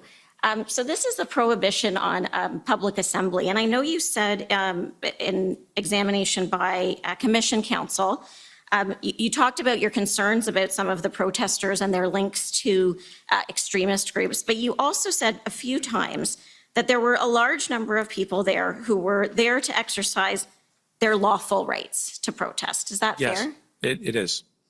And that, in fact, I think you said there were thousands who were there for legitimate and lawful purposes. I mean, that was my lay estimation, but I believe that there were many Canadians who were commingled with other elements of the occupation and the blockade, who were there to express legitimate differences of opinions and views as it related to federal government policy. Okay, thank you. Now, I know when the government made the announcement about the use of the act and what orders would be enacted, it talked about the measures being time limited because there is an expiration date, so to speak, yes, on the use. It also talked about the measures being proportional. Yes. Would you agree with me that the definition of a public assembly, which is prohibited, and if we can scroll down so you can see the whole thing, maybe we can just make it a bit smaller so that it'll all fit. Thank you, Mr. Clerk. So a person can't participate in a public assembly that may reasonably be expected to lead to a breach of the peace by the serious disruption of the movement of persons or goods or the serious interference with trade. Let's just stop at that one. You might be aware, as an MP coming from the province of Ontario, that we've had some labor strikes and threats of labor strikes in the last couple of weeks. Would you agree with me that during the existence of these orders, a strike would likely be contrary to these orders? Well, I do think that we need to be very careful and circumscribed in defining what the powers are. So the prohibition of public assembly, as it is itemized under the regs, does direct that people can't be part of a public assembly that may be reasonably expected to lead to a breach of the peace by the serious disruption of the movement of persons or goods or the serious interference with trade. Let me pause there and say that that is directly responsive in part to CBSA's concerns around the lack of authority to clear roads adjacent to critical infrastructure in the form of the border. And you can draw a straight line to the rationale for that power. That having been said, in addition to that, the regs still have to comply with the Emergencies Act, which is the parenting statute. And what that says is that, yes, all of the individual rights that are there around freedom of assembly, including the right to protest, are preserved, so long as you do not then cross the boundary into activity which could pose a threat of serious violence. And that is the delineating limitation to how it is that we both protect charter rights while at the same time giving circumscribed, targeted powers to restore public safety. So you have to read this provision, in my opinion, in conjunction with the parenting statute. Okay, but I mean, this definition is what law enforcement is going to use when they go out and decide whether someone is in violation of the order. And this is the document that perhaps a very diligent citizen would look to find out what is permitted. Is that fair? It is, but we count on law enforcement to interpret the law correctly. And as part of the rolling out of these regulations and these circumscribed powers, it would have been part of the plan to implement that there is a respect for the right to lawful assembly. In any event, by the time these regs had come into force, certainly it was clear to those who were still there that law enforcement had directed, government officials had directed that this was no longer lawful because it was no longer safe. Understood. So I'm not so concerned about whether there was a question that this applied to, for example, Wellington Street. I'm concerned about whether there was a question about where else this might have applied and the potential that it might have applied to a range of other places. Would you agree with me that there's nothing in these orders that geographically restricts their scope? There's nothing that says they're confined to Ontario or they're confined to border crossings? I think by inference, you could say that certainly under sub 2(1) and the subparagraph A, that there are, geographic, there is some geographic circumscription there, and that there are a limited number of places where you can seriously disrupt the movement of persons or goods or the serious interference with trade. And I think the border would be one. Okay. I want to just move to one other area. You mentioned in your testimony when you were being questioned by Commission Counsel, and I think this is the first that we've heard about this, that, and I think you said it was on the 13th. This was when Commission Counsel took you to the email from Commissioner Lucky that laid out sort of the current status of things. You talked about a private conversation that you had with Commissioner Lucky where she told you about the situation in Coots and shared her concerns. And I think you said that was a threshold moment for you. And I appreciate that that would be a frightening set of circumstances to hear about. The timeline of events is that we have the IRG on the 13th in the afternoon, and then the cabinet meeting the evening of the 13th, and then on the morning of the 14th, the First Minister's meeting, and then the act is invoked. First of all, there's no cabinet meeting between the First Minister's meeting and the invocation of the act. Is that correct? That's right. Okay.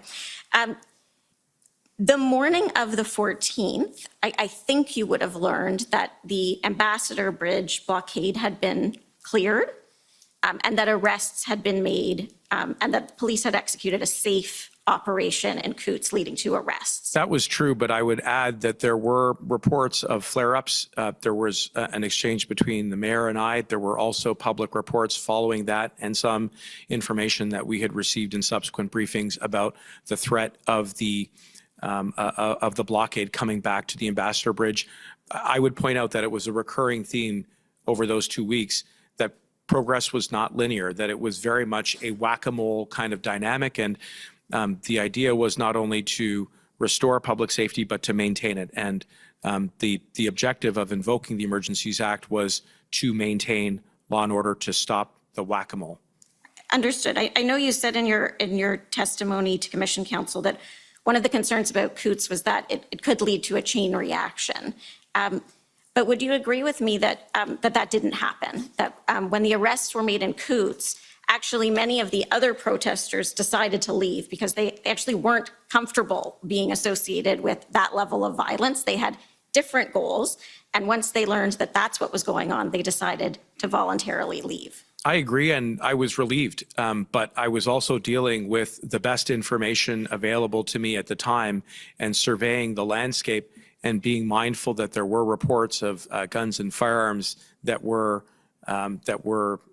at present at other locations, and not knowing exactly how it was that the operation in Coots was going to play out at that time, and bearing in mind the sensitivities, the fact that the situation was combustible, that the individuals that were involved in Coots were prepared to go down with a fight that could lead to the loss of life. That if that had happened and that occurred, it still remains an open question in my mind as to whether or not it would have triggered other events across the country. And so that's why in my mind, it was very much, it was a threshold moment. Okay, I understand. I think I understand what you're saying. And I know I'm out of time. I just want to just clarify. I understand you're saying if that had happened, but would you agree with me that the arrests happened in Coots and that didn't happen? What happened was that people decided to voluntarily leave Coots, and that situation, at least that particular location, was resolved for the time being. I think you may be putting it a little optimistically. I know that after the Coots takedown, that there were still engagements there. I do agree that things did start to dissipate and disengage in Coots, but I also recall that people were still very much dug in other parts of the country, including here in the nation's capital. Thank you, Minister. Thank you, Commissioner. Next, call on the City of Windsor, please. Mr. Commissioner, if I could just ask if I don't know if people still use the expression the division bells are ringing. Oh, so we need a short break? Yes, unfortunately, the timing won't be precise, but it would be timely now to break if we want to do it in between examiners, because it appears that otherwise it would be right in the middle of the next examination. Okay, so we'll take 10 minutes. Is that all that's needed, or is it longer? We would hope that 10 minutes is all that's needed. We're just at the end of question period, and so we'll alert if it'll be any longer than that. Okay, well, we'll take a 10-minute break. If it needs to be more, please. Thanks, Your Honor. Otherwise, you'd have to watch me vote digitally. And I'm not sure I'd be allowed to do that. Okay. The commission is in recess for 10 minutes. La commission est levée pour 10 minutes.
I welcome to our studio Freedom Convoy lawyer Brendan Miller. Brendan, how are you doing?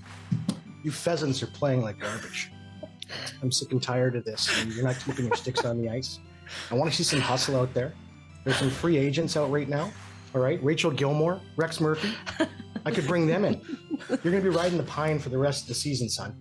All right, get out there, keep your stick on the ice. I want to see some hustle. All right. So how many pucks do we need to put on the net tonight to I win want the to see game? some journalism, son. Some journalism. All right. Everybody here wants to score more goals than the other side. All lines should be firing. I haven't seen any of you out there hustling. So what transfers are you thinking of making? Well, I'm going to trade you for Rachel Gilmore. You know, she's on Twitter all the time. I don't see your Twitter going. She's got some serious tweet game. Where's your tweet game? I'm focused on the game, as you taught me, coach. Okay, well, Damn. keep your stick on the ice. All right, perfect. Well, there you have it. Freedom Convoy lawyer, coach, hockey coach.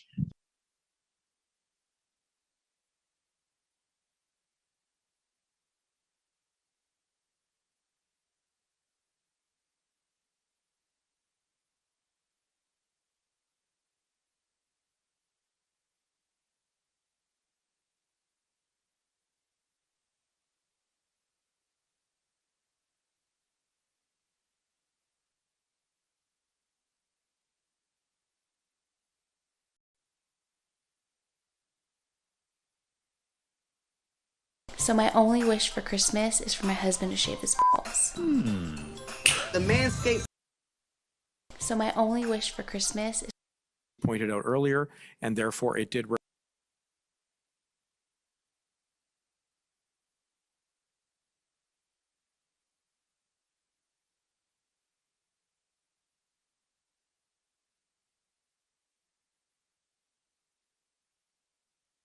The protesters in Ottawa being extremists. Man, Mr. Cohen. Mr. Commissioner, I'm at the end, but if I can ask for 5 minutes to ask some concluding questions. Oh, it's your call when you still have time, so. Not a lot. Oh, actually, no, I do have some By time. my Okay. count, you have lots of time. but Actually, you I can, was you just can count thinking better than about- I am, better than I can. I was thinking of the old time allocation. Okay, so. Something rarely heard in any kind of a proceeding. No, well, I have a lot of experience following time. Or not following it. So it's just wondering if you wanted the break now or later. That's Sure, up let's to you. take the break now. Let's take the break now. Sir, before we take the break, I just have a quick application. I apologize, sir. I think it's important. I've just met Mr. Alexander Cohen. He's present in this room. And sir, Mr. Cohen, as we have heard throughout this proceeding, has relevant and material evidence to this proceeding's mandate. He has very relevant evidence with respect to the inquiry as to the circumstances, as to the invocation of the Emergencies Act. He also has relevant and material information with respect to misinformation, of which this commission has been tasked with exploring, beginning with the text messages between himself and Mary Liz Power that are already in evidence, in building the narrative with respect to the protesters in Ottawa being extremists, and thereafter essentially setting out that they are in fact proprietors of Nazi symbolism.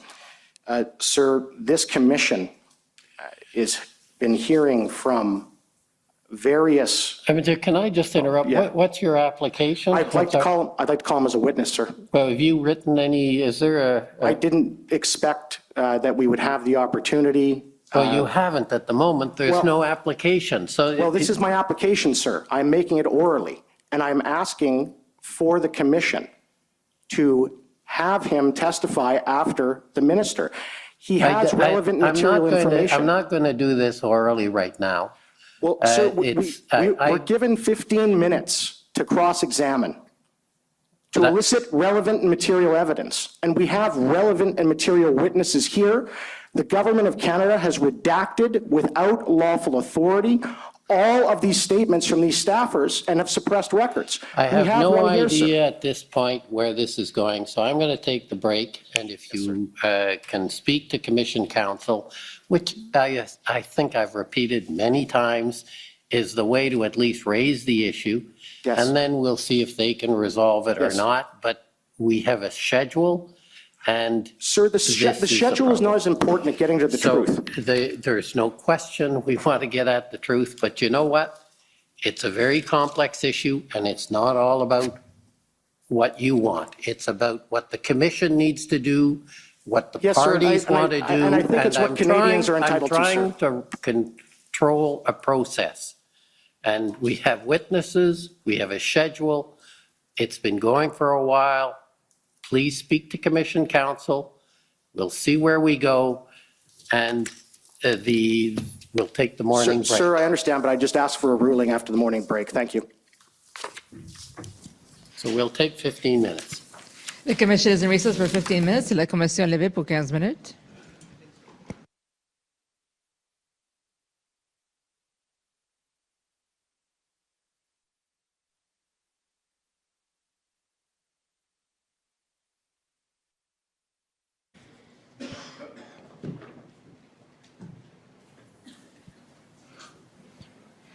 The commission is reconvened. La commission reprend.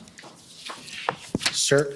Okay, Commission Counsel has not completed her I understand, presentation. but sir, and your counsel's advised you that, No, I know you've directed, you wanted the application. I'm speaking. Yes, sir. The application, if you want to do it, you've been advised it's to be done in writing, not in the middle of the Sir, we presentation. filed 2 motions in So writing I'm- at your I'm direction sorry. that you've refused to rule on with respect to the redaction of documents from the government of Canada. You're speaking, That has I'm not been speaking. ruled on, and they've been Okay. filed for days. I will take a break while you're asked to Sir. leave. I will return in 5 minutes if security could deal with the council. The commission is in recess. La commission est levée.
Order à l'ordre. The commission is reconvened. La commission reprend. Okay.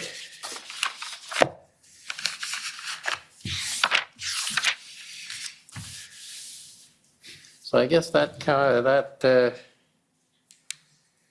where were we at? Oh, no, but that counts. I called you already, so the time is.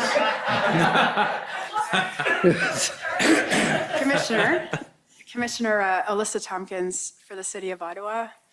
I'm very sad because the witness, in fact, once taught me cross-examination for a week at intensive trial advocacy, and I was desperately hoping to try out an impeachment on him, but my areas of questioning have all been canvassed, so I'm going to cede my time to the City of Windsor, and I just wanted to let her know before she starts. Well, I'm going to change my end time. Can I take a moment, though, to make a point? Tomorrow, we have a very full day. We will have a presentation on the public input. We have 3 witnesses, 3 ministers.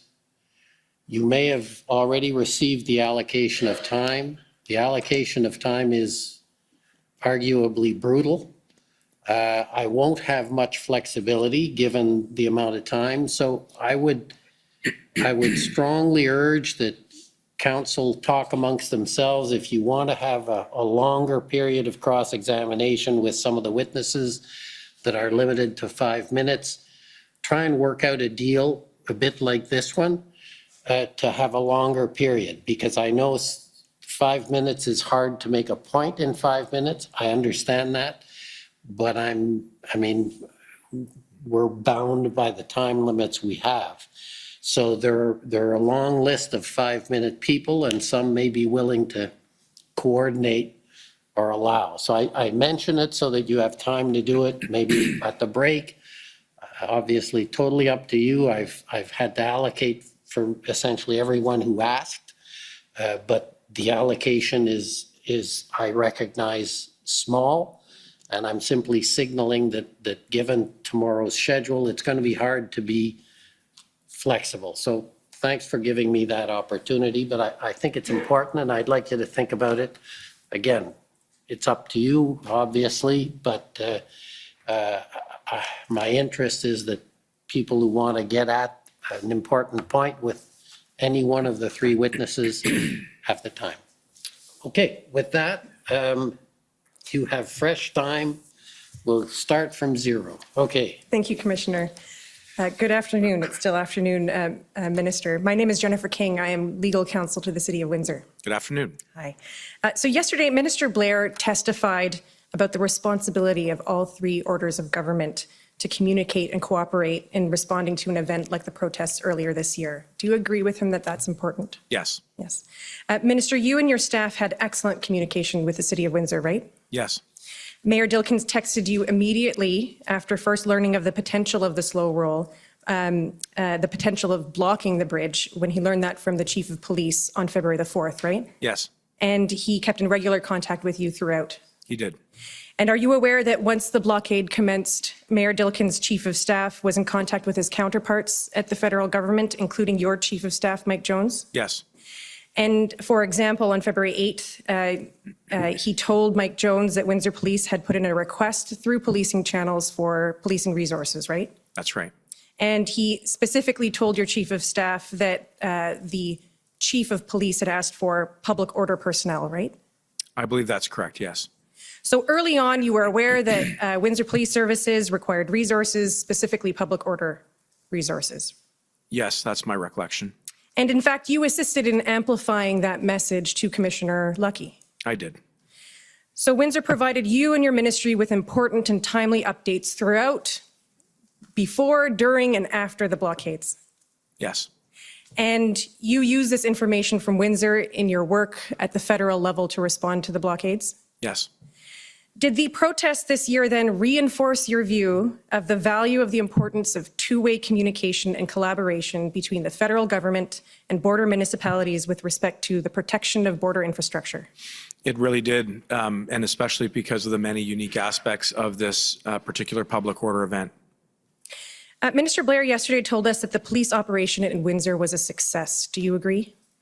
I think on the whole, yes. Windsor Police required an influx of policing resources that we just talked about and hard assets to respond to the event. Yes. Last week, we heard evidence from Deputy Minister Keenan and Mr. Asovsky, the former president of the CBSA, regarding federal authority over the bridge. Were you able to listen to that testimony? I'm afraid I was not, sorry. Okay. Well, I reviewed a CBSA document with Mr. Asovsky, and he confirmed that CBSA officers are not designated to enforce criminal arrest provisions and cannot directly engage in enforcement operations at prohibited public assemblies, even if they're on the bridge. Do you agree with him? Well, there were definitely gaps, and there are very specific mandated powers that are afforded to CBSA officers for the purposes of administering other statutes, for example, customs and the like. But one of the main concerns, there were two main concerns, in addition to the one that you've mentioned that he raised with me and with other cabinet colleagues, that was preventing foreign nationals where there were grounds to believe that they may support the blockade or the occupation. And secondly, the lack of authority to clear the roads leading to the bridge, which I think is very much in relationship to the point that you made. Well, they didn't have that authority even on the bridge, did they? There are limitations as to how far they can go, and certainly if there are criminal charges or if there's criminal conduct that is occurring on the bridge itself, they would have peace officer authorities to facilitate restoring control. That's one of the reasons why CBSA officers were ultimately granted the right to hold firearms, but ultimately they would pass those investigations on to local police of jurisdiction. Right. So Mr. Asovsky told us that for any protest activity, even if it was occurring on the Ambassador Bridge or in the plaza, the CBSA would rely on the police of jurisdiction. There were limitations to the authorities, yes. Right. And so it would be Windsor Police that would respond.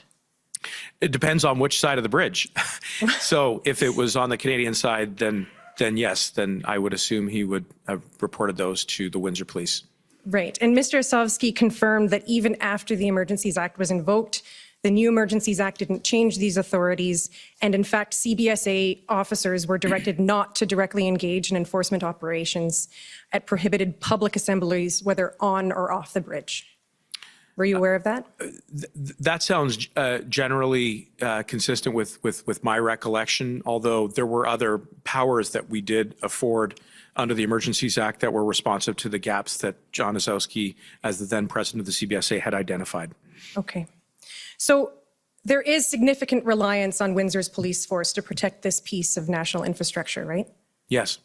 And therefore, there's a significant reliance on Windsor and its taxpayers to protect this border crossing, since they're ultimately responsible to fund Windsor's police force. No question about it. And here on Church Road, which it begins where the 401 ends as you're driving west into town, takes you right to the entry to the port of entry that then crosses into Detroit. So yes, the people of Windsor very much, and the city administration, the police service, very much share the responsibility of maintaining public safety. Okay. So would you agree with me that the issue of what respective authorities are available to the police of jurisdiction and to federal authorities at a port of entry should be understood and planned in advance so as to avoid any confusion over jurisdiction and roles during an event like this? I think that's a fair statement. And indeed, during the course of my conversations with Mayor Dilkens at the time, I did foreshadow that we may have to consider how it is that we maintain jurisdiction in the roads leading into the borders, certainly immediately adjacent to, so that the federal government could properly play a role in maintaining those critical supply chains that were compromised and ultimately blocked for extended periods of time, not only in Windsor, but across the country. So yes, I do think that is an issue that merits conversation. And this planning should include who's responsible for those resources, right? I think that it goes hand in glove. I think if you are going to talk about expanding the jurisdiction of the CBA to, let's say, roads which are otherwise provincial highways, that is a conversation that has to occur with other levels of government, municipal authorities, And then if you're going to make any recalibration there, you're going to have to make sure that CBSA have the resources to enforce as well, or at a minimum, engage in some kind of an understanding or an agreement with different levels of government and enforcement to make sure that we can protect our critical infrastructure, including our borders. And you'd agree that that plan should also include plans to protect the community that's around that critical infrastructure? Yes. So I'll have a couple more questions about planning, but as a bit of an aside, in Windsor, RCMP are not the police of jurisdiction, right? That's correct. We heard from Commissioner Lucky last week that the RCMP O Division has a detachment in Windsor. Are you aware of that? Yes. She wasn't sure how many officers are there in Windsor. Minister Mendicino, do you know how many RCMP officers are in Windsor? I know that my best recollection is that we deployed approximately 75, I believe, or 100 RCMP officers. That's my recollection off the top of my head. I don't know how many are permanently stationed there at O. So are you aware, Minister Mendicino, that shortly after the successful police operation, Windsor representatives, including Mayor Dilkens and others, started asking all three levels of government to sit down and develop a long-term sustainable framework to protect critical infrastructure? I don't actually have a specific recollection of that conversation being started, but I wholeheartedly endorse the idea, and I think it's a good initiative. Okay, so I just want to take a little bit of time on that. Mr. Clerk, can you please pull up SSM CAN 406251 and scroll to page 4. Hopefully I have the right reference. Minister, this is a readout of a call that you had with Mayor Dilkens and MP Massey on February the 18th. I expect this was a busy time for you, as we've already heard. But you had a call with Mayor Dilkens and MP Massey. Do you recall this call? Yes. And so the readout, if you scroll up a little bit, Mr. Clerk, was sent to a number of recipients, including Katie Telford and Brian Clow, and they're of the Prime Minister's office? Yes. Okay. And you can see, you can't see the color on this, but the summary or the highlights at the top included that MP Massey highlighted the desire for a comprehensive plan with redundancies to prevent this from happening again.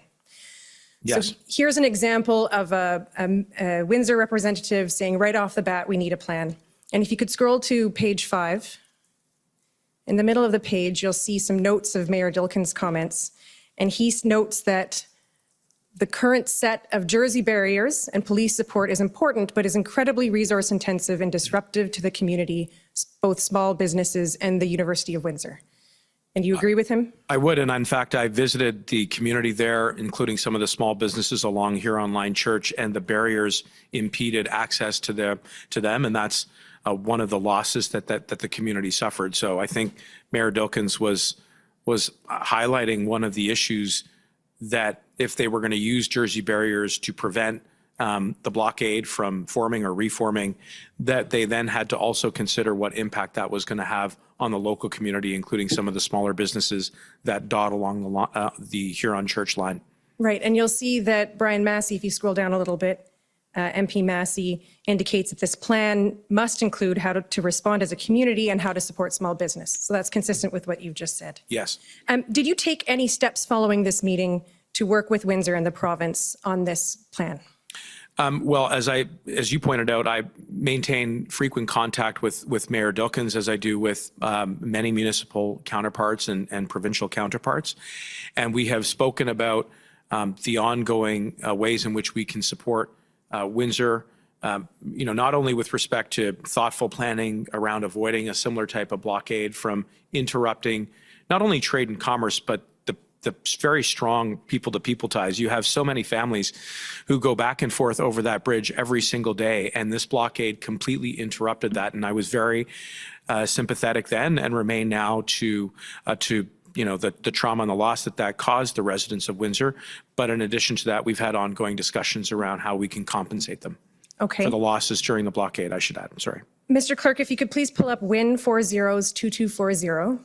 I take it you might not have seen this recently, Minister Mendicino, but we have been discussing this letter a bit over the course of this hearing. I did show this letter to Minister Blair yesterday. So the Commission has heard that Mayor Dilkens wrote to you, Minister Blair, and former Solicitor General Jones on March the 17th. Do you recall receiving this letter? Yes. Okay. And he's asked you again to sit down and plan. What did you do with this letter on receipt? Well, I would say informally, certainly, I keep strong lines of communication with Mayor Dilkens. We've spoken on many numerous occasions since March 17, 22 by text. When I visit the community there, I make a point of trying to check in. And I would say, there remains a commitment from the federal level of government to action the letter. Okay. And so just taking a few moments to talk about the lessons that we've learned from the protests to better protect border infrastructure in the communities they're in, would you agree with me that planning processes to protect border infrastructure must include municipalities like Windsor? I think it must include every level of government. I think it must also include, and that is obviously inclusive of the city of Windsor and other border communities as well. I also think it should include obviously law enforcement and the CBSA, who play an essential role in maintaining the integrity and the security of our borders. And I think it should also include a number of the other residents and local businesses who are clearly impacted as a result of people and vehicular traffic flow. Okay. Now, we spoke earlier about the importance of two-way communications. What are you doing to ensure collaborative two-way communication between your ministry, which I understand is responsible for critical infrastructure, and municipalities with critical infrastructure in their borders? Well, one, maintaining direct bilateral contact with my municipal counterparts, including Mayor Dilkens. I would say, secondly, making sure that as we discuss the lessons to be taken from this, that we get advice from law enforcement. So CBSA, as I said earlier, would play a very important role.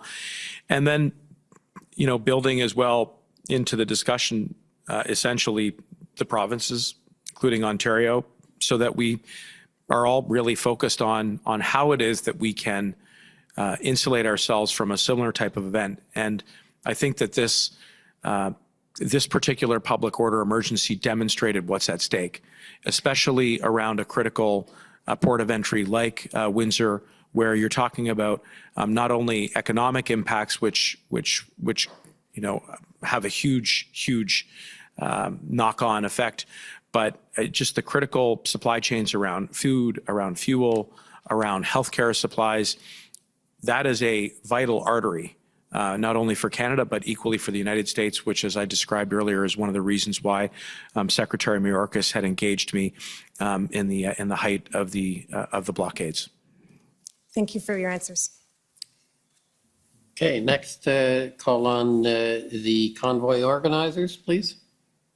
Thank you, sir. And just before I start, I apologize for talking over you earlier today. Okay.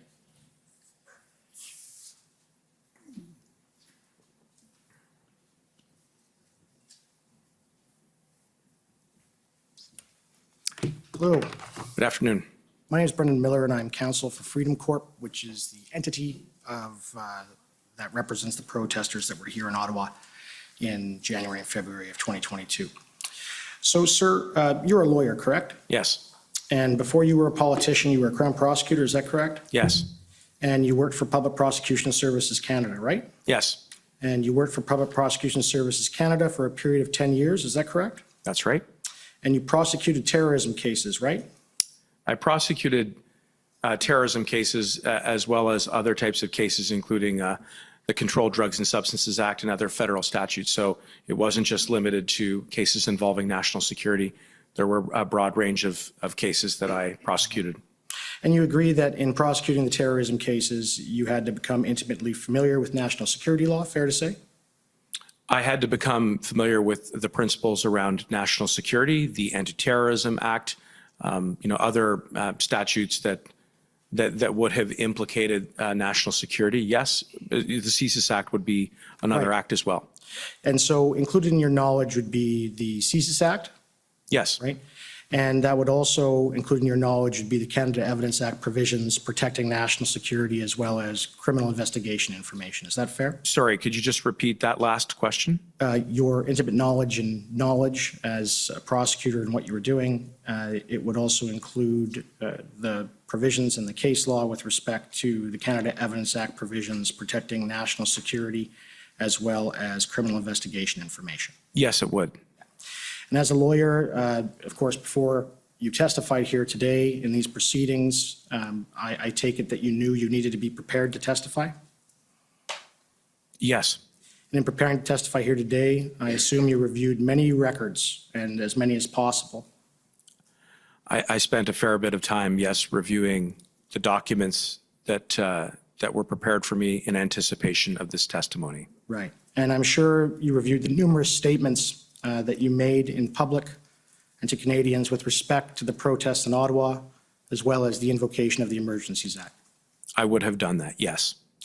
And with respect to preparing for this hearing, and again, as a lawyer, I take it you probably watched all of the evidence given yesterday by the Director of CSIST and Minister Blair. Is that fair? Well, in fact, no, I did not watch the evidence yesterday. In real time, I would have caught some of the headlines and some of the clips, but I was not watching the evidence yesterday.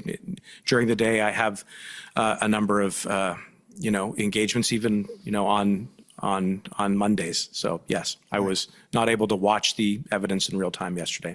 So yesterday, we had a discussion. I had questioned the Director of CSIS, and I asked him the following questions. This is just from the transcript. And I asked him, are you aware of a company called Enterprise Canada? And his answer was not specifically no. And then I asked him, and have you identified the individual, the one that is, he was all over the news, the gentleman that was carrying the Nazi flag? Have you identified him yet? And Mr. Vignon responded, said, Mr. Commissioner, as I said before, the specific details of our investigation have been shared, with the commission earlier. I would not be able to go into more specific detail. Were you aware that he said that? I was not aware that he said that, and I don't know what you're referring to. I'm sorry. Well, now I take it that as a former prosecutor with Public Prosecution Services Canada in the realm of national security law, that the identity of a man carrying a flag in public, who is photographed in public, is not protected by any form of national security law or other evidential protection. Can you agree with that? I'm sorry. I really don't understand the nature of the question. Could you repeat it? So I take it that as a former prosecutor with Public Prosecution Services Canada in the realm of national security law, that the identity of a man carrying a flag in public who has been photographed in public is not protected by any form of national security law or other evidential protection. You know that.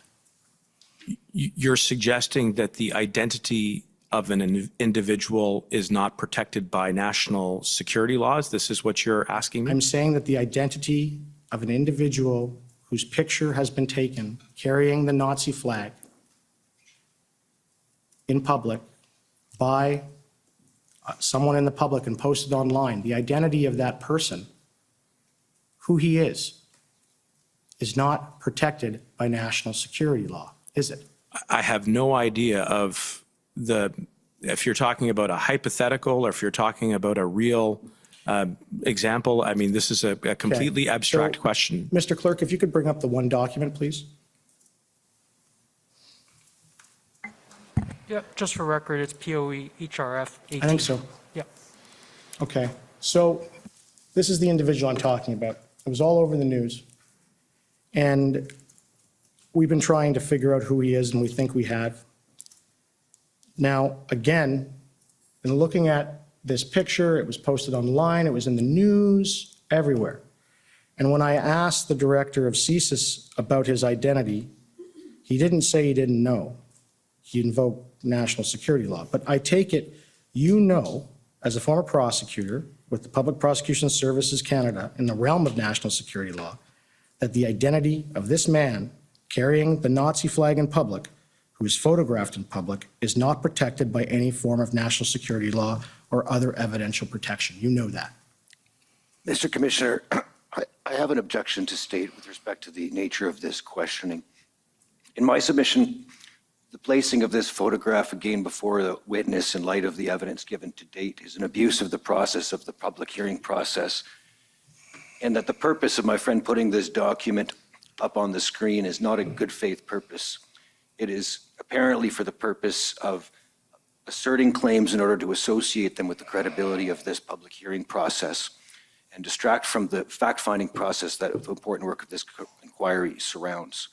In my submission, there needs to be a good faith basis for the questions put to the witnesses, and this is a further example of what my friend is seeking to do that is not directed to the fact-finding process of this inquiry respectfully, but to injecting this photograph and other documents into the public light so that they may be commented on, taking advantage of the privileged forum in which my friend is speaking and making assertions to which witnesses repeatedly have had no evidence to give, and there could be no reasonable expectation that they would have relevant evidence to give in Of response. course, we filed an affidavit. I'd asked to finish my objection, which I'm almost complete.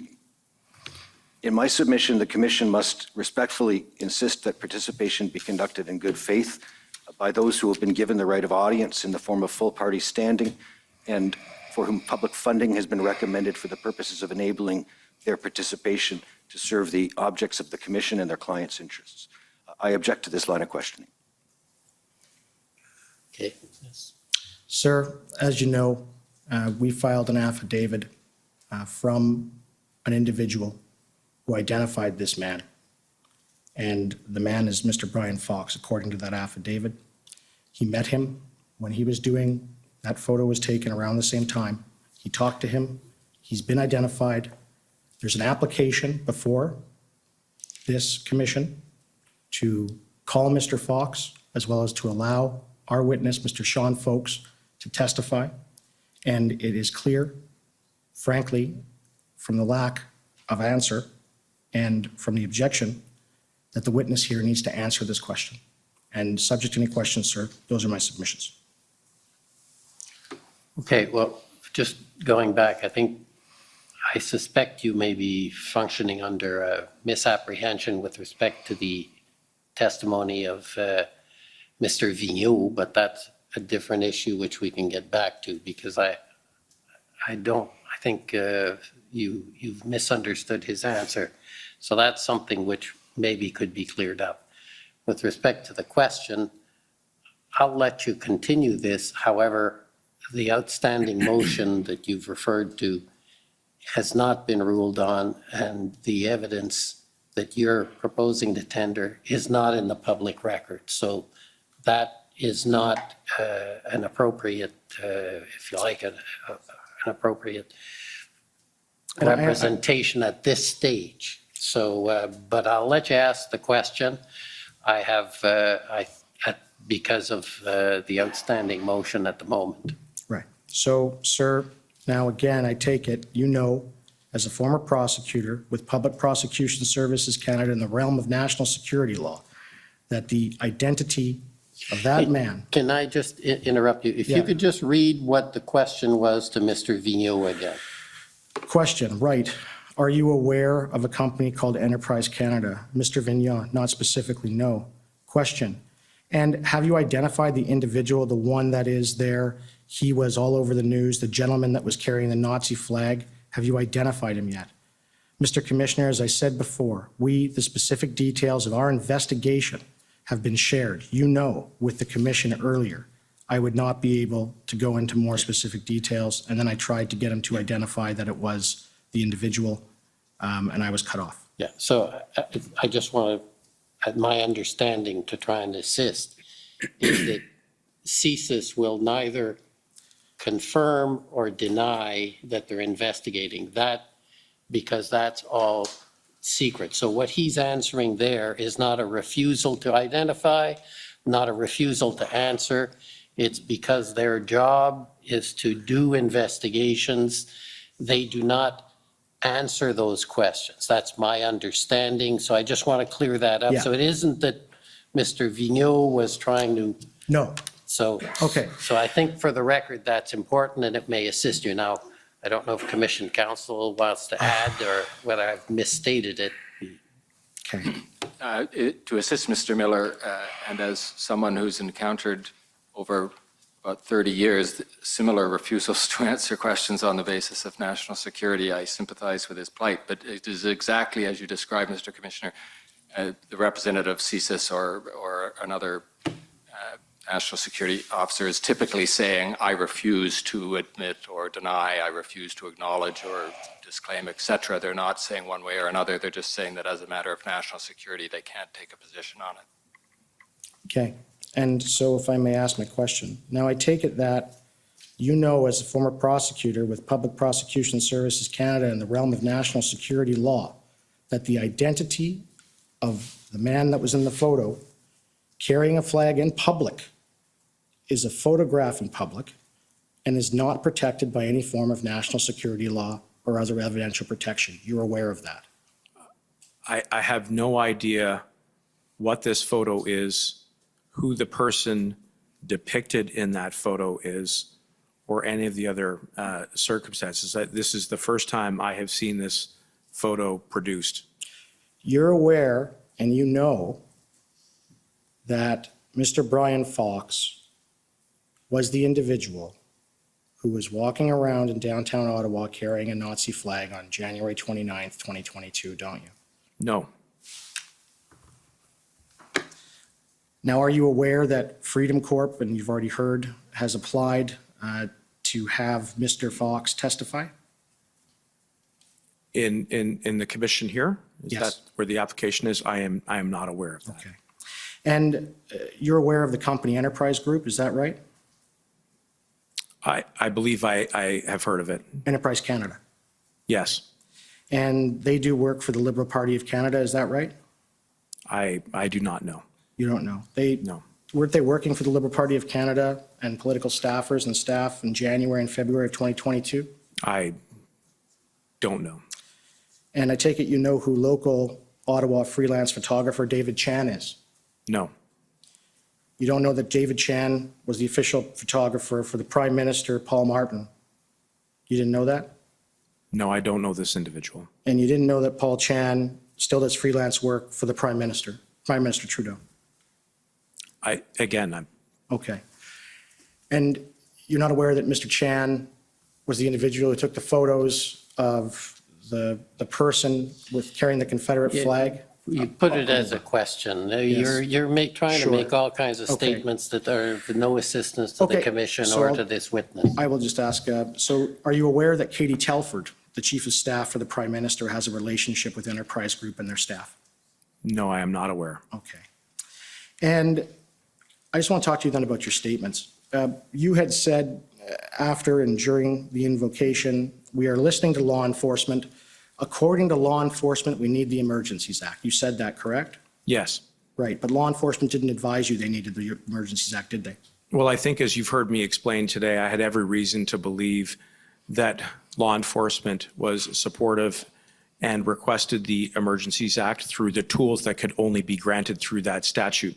I've identified the briefings that we received from law enforcement where they identified the gaps in existing authorities and can draw a straight line between the tools that were proposed to us from the RCMP, from the CBSA, to the regulations which then prescribed them, which were then invoked and which were then used to restore public safety. And you agree that you stated that the Emergencies Act was instrumental in addressing the blockades at ports of entry. Do you remember saying that? Yes. But the Emergencies Act wasn't used to remove any of the protesters in any blocks of entry or ports of entry. You're aware? Well, I would just clarify, as I said earlier, that in fact, it's my understanding that CBSA did use the Emergencies Act powers to prevent two foreign nationals from entering into Canada. And that was exercised under the powers that were granted to them. And that was, again, a direct link to a gap that had been expressed to me and to my colleagues in Cabinet. And by invoking the act, we were addressing a gap and what was necessary in the circumstances. Okay. And you also said that we got advice from our law enforcement that we met the threshold. That advice and the decision to invoke it informed by nonpartisan professionals. Can you agree that no law enforcement ever advised you that the threshold to invoke the Emergencies Act was met? That never happened, did it? Well, I'd say two things in response. One, we did receive advice from law enforcement very specifically with regards to the tools that were then invoked as part of the Emergencies Act. In fact, as I mentioned earlier today, in the February 13th email that my chief of staff received from Commissioner Lucky, that there was an express link that she drew between those tools, which were, again, we were getting briefed on consistently, and the language of the use of the Emergencies Act. The second thing that I would say is the Commission has since heard that a number of our nonpartisan, professional, independent public servants, including those who operate in the security and intelligence sphere, did advise that the threshold had been met. Okay, and just two last questions arising from that. Commissioner Lucky, in an email, and it's already in evidence, told you and told your deputy minister, or your chief of staff actually, that she believed that the Emergencies Act wasn't necessary because they could use the normal laws of Canada to deal with the matter. My friend's misstating the content of the letter that he's putting to the witness. Okay. Can you agree that Commissioner Lucky and no law enforcement official, a police officer, advised you that the threshold to invoke the Emergencies Act was met, meaning that there was reasonable and probable grounds or reasonable grounds of a threat to the security of Canada? No one from law enforcement specifically said that to you, did they? Well, in the broad context of my portfolio, I would disagree with that. And certainly, as you heard from CSIS, the threshold was met in the broader interpretation of the law. Okay, next, the Windsor Police Service, please. Good afternoon. Oh.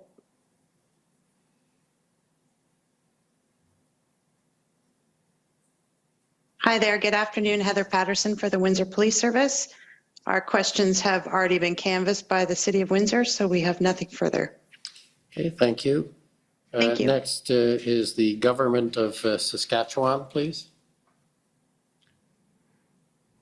Good afternoon. My name is Mike Morris. I'm counsel for the Government of Saskatchewan. Minister, you've had a long day so far. I don't think you'll be too much longer with me. That's what you said yesterday. It didn't turn out that way. Minister, will you agree with me that the RCMP and the Saskatchewan Highway Patrol worked together and worked very well in response to demonstrations in Saskatchewan? Yes. And will you agree with me that the federal government was never advised that demonstrations in Saskatchewan could not be dealt with using existing authorities? I'm sorry, could you repeat the question? Will you agree with me that the federal government was never advised that demonstrations in Saskatchewan could not be dealt with using existing authorities? I believe that's accurate, yes. Okay. We've heard quite a bit about a cabinet meeting on February 13th, a first minister's meeting on February 14th. I'd like to ask you about whether there were some other meetings, however, and in particular, whether there was a caucus meeting between the cabinet meeting on February 13th and the invocation of the Emergencies Act on February 14th. Was there a caucus meeting? Between the cabinet meeting on February 13th and the invocation later on 14th, I believe there was. And do you know what time that caucus meeting would have occurred? I want to say in the morning. I don't have the time exactly off the top of my head. Would it have occurred before or after the first minister's meeting, sir? I can't recall off the top of my head. Okay. Do you recall whether caucus was advised that the Emergencies Act was going to be invoked that day? I don't believe that was the case. I think that caucus was being made aware of the circumstances of the convoy, and certainly there was a lot of public speculation at the time about the potential for the invocation of the Emergencies Act, and there was the call that was scheduled with the first ministers on that same morning. Okay. Was there a meeting with leaders of the official opposition or the opposition leaders that day as well? Yes, to the best of my recollection. Okay. Did you attend that meeting? I recall attending a meeting with the Prime Minister and other cabinet colleagues that involved the leaders of the opposition parties. I can't recall exactly what time that would have been. Do you know whether it would have been in the morning or the afternoon? Again, I think it was in close conjunction to the First Minister's call. I don't have the times at my fingertips. Okay. Do you recall whether the opposition leaders were advised that the Emergencies Act was going to be invoked that day? I think there was a signal to the opposition that the government was strongly considering the invocation and was going through the sequence of steps that were necessary in the lead up to that decision, including consultation with first ministers of the provinces and territories. Okay. I want to talk just briefly about the numbers at the Ottawa protest, because it's my understanding they fluctuated greatly, from the weekend to during the week. Is that fair that there were a lot of people there on the weekends, but not necessarily during the weekdays? Yes, I would say that was fair. So, this is a bit of an assumption, but perhaps people had other things to do during the week, such as going to work. Would that be your understanding as well? I think that's a safe assumption, yes. Okay, so by the time Monday rolls around, then I assume that the numbers have dwindled out significantly in Ottawa, and they don't start to build up again until Friday before the weekend. Is that fair? I think that's fair. Okay. We know the Emergencies Act was invoked on a Monday. It was February 14th. My question is, could an assessment not have been done throughout the week as to whether invocation was necessary, given the numbers would have been limited during the week before the anticipated buildup on the weekend? Put another way, could you have given the police an opportunity to exercise their operational plan before deciding to invoke the Emergencies Act?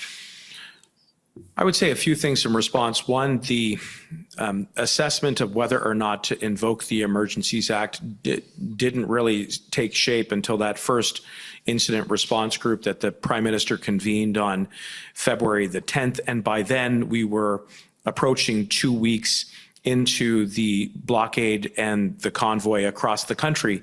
And one of the realities on the ground, what we were seeing, what we were receiving in the way of information from law enforcement is precisely what you described in your question, which was progress that was not linear, where at times perhaps, there may have been, some travel or trade going through borders, but then at other times blockages. At times, there were maybe only 1,000 or so individuals here in the parliamentary precinct, or even less, but then it would surge on the weekends. And so it was that state of volatility that made it very difficult to not only restore but maintain public safety. And by then, the government, in my view, in my opinion, had already exercised considerable, I think, reflection and restraint in trying to understand why it was that existing law enforcement resources and authorities were not effective at restoring public safety. That was the backdrop to the very focused discussion that we had around the potential invocation of the Emergencies Act. Thank you. Commissioner, I just have one more question. Am I still under time or over enough that I can ask that one? You're way over time, but I'll let you ask the question. Thank you, Commissioner. Minister, can you tell us when you found out on the 14th that the Prime Minister had made the decision to invoke the Emergencies Act? Well, it was after the First Minister's meeting, and it was through a series of conversations with staff and officials. So it would have been, and I can't say exactly what time, but it would have been I believe in the afternoon, early afternoon to mid-afternoon. Okay, thank you, sir. Okay, next is the National Police Federation, please.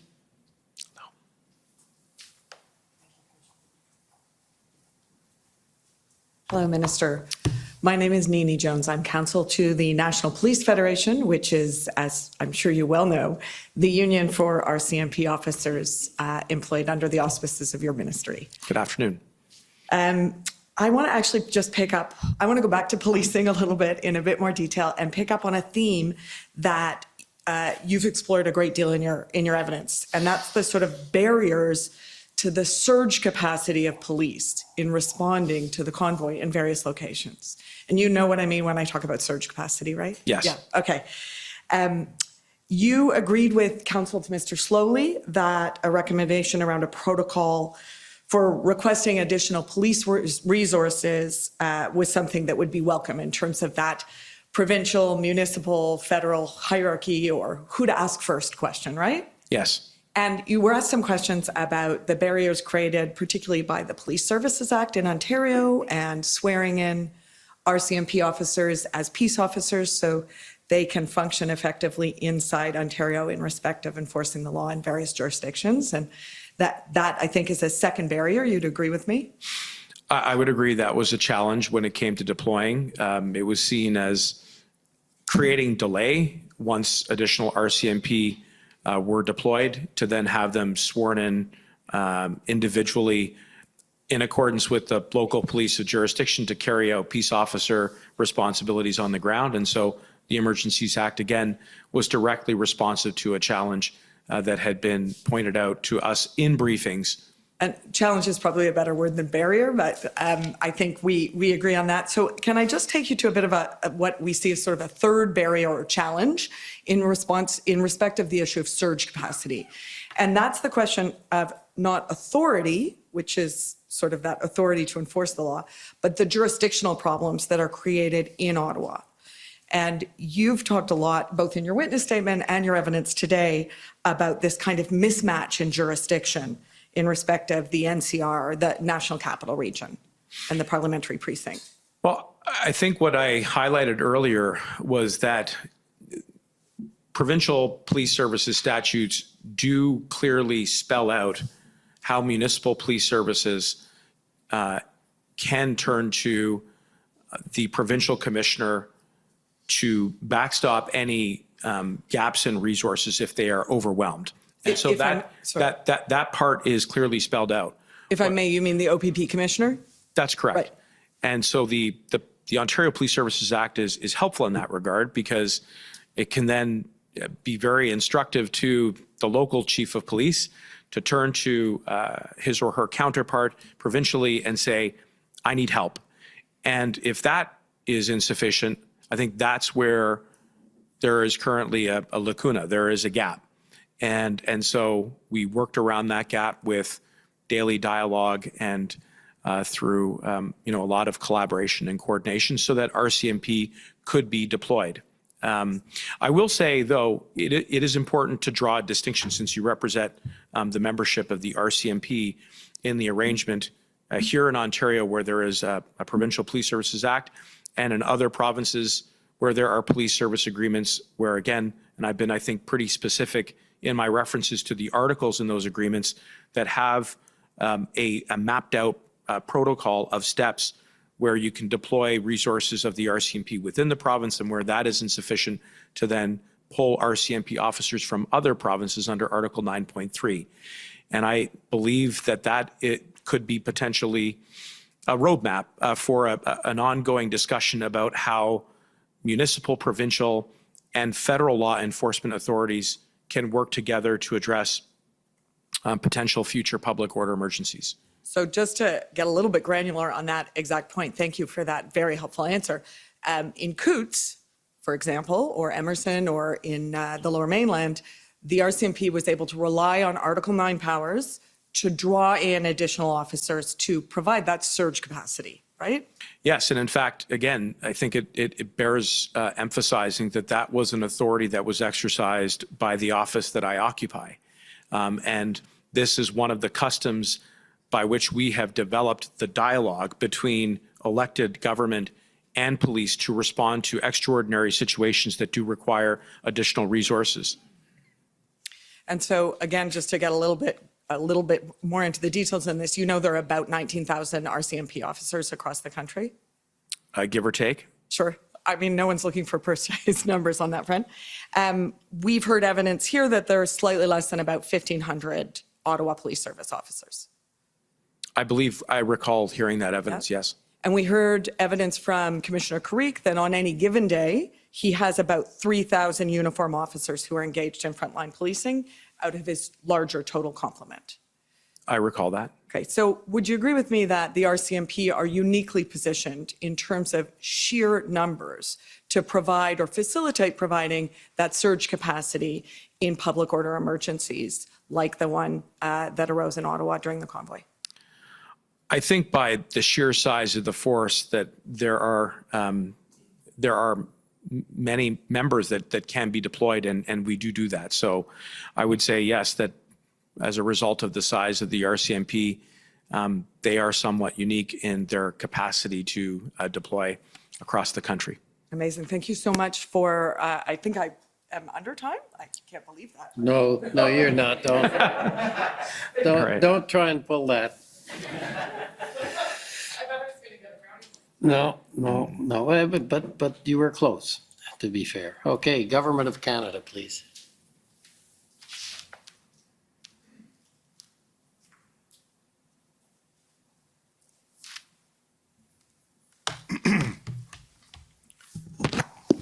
Good afternoon, Minister. My name is Brendan Vinienhuis, and I'm counsel for the Government of Canada. Good afternoon. Could we go, please, to document COM 50951?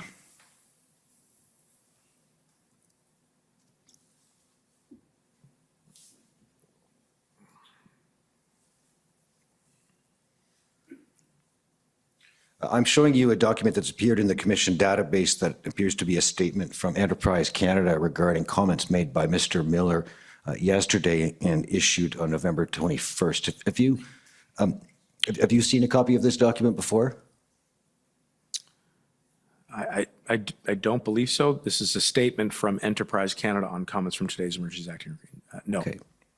You'll see that it indicates denial of what are called absurd and despicable accusations relating to that entity and a gentleman named Brian Fox. Yes. Do you have any idea what this statement is talking about? I mean, save and except for the exchange that I had earlier today, no. Okay. Thank you. Next issue, and you can take that down. From listening to your evidence today, I don't believe it was entirely clear whether you had indicated in your evidence concerning the border officers employed by the CBSA, whether they, in your view, could exercise or could not exercise the powers of peace officers at or around bridges and other ports of entry if there's criminal activity observed there. Do you recall clearly? I believe that if they were in observation of laws being broken, that they could effect an arrest. But if the arrest involved the criminal code, that they would then call in the police of jurisdiction wherever they were. Mr. Osowski had given some evidence in more particularity about this issue last week, which was to the effect that such officers had no such authority other than with respect to particular offenses that are noted in Section 163.5 of the Customs Act. Now, to the extent that there is, in fact, any distinction between your understanding and that of Mr. Osowski, would you defer to that of Mr. Osowski? Yes. All right, the next issue is arises from the questions that were asked to you by my friend acting for, I think it was the Democracy Fund. And he was asking you some questions pertaining to the science behind vaccines and to the premise that COVID-19 vaccines approved by Health Canada and many other health regulatory authorities around the world posed a risk to public safety. Do you recall being asked about that? Yes.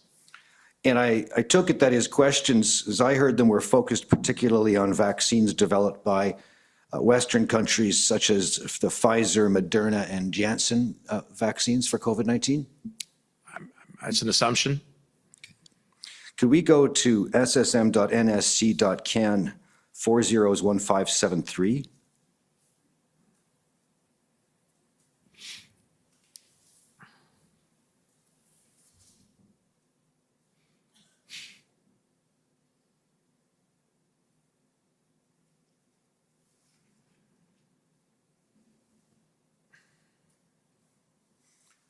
I'm showing you an analytical brief that appears to date to December of 2020 from the Canadian Security Intelligence Service. Do you see that? Yes. And it's entitled Canadian Vaccination Rollout Implications for Possible IMVE. Yes? Yes. If we could go to page 2, please.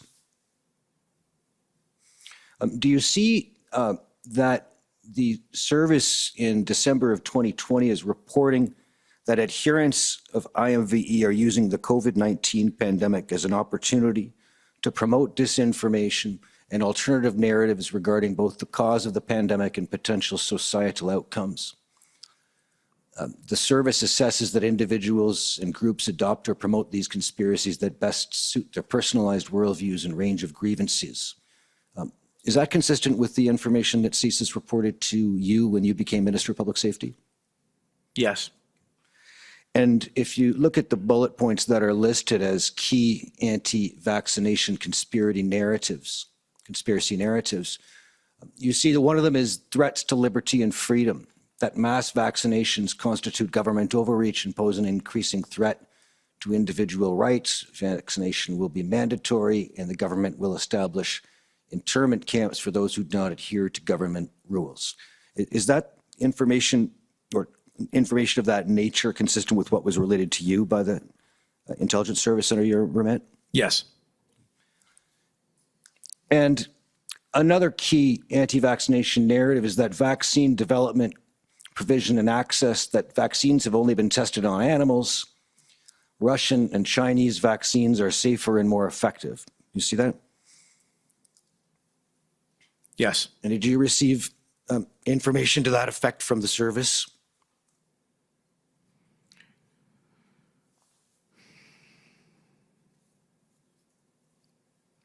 I can't recall whether or not I received this particular Fair enough.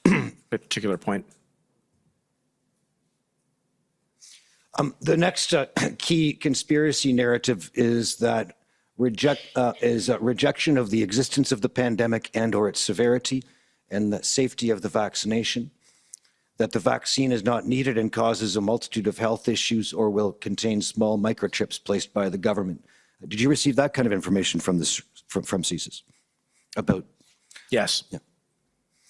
And lastly, amongst these key narratives is a lack of confidence in government and scientific advice, that governments are corrupt and puppets of big business, that the pandemic was man-made to the financial enrichment of politicians and international corporations. Were you briefed to similar effect by CSIS when you became Public Safety Minister? Yes. Could we go now, please, to pb.nsc.can 50527?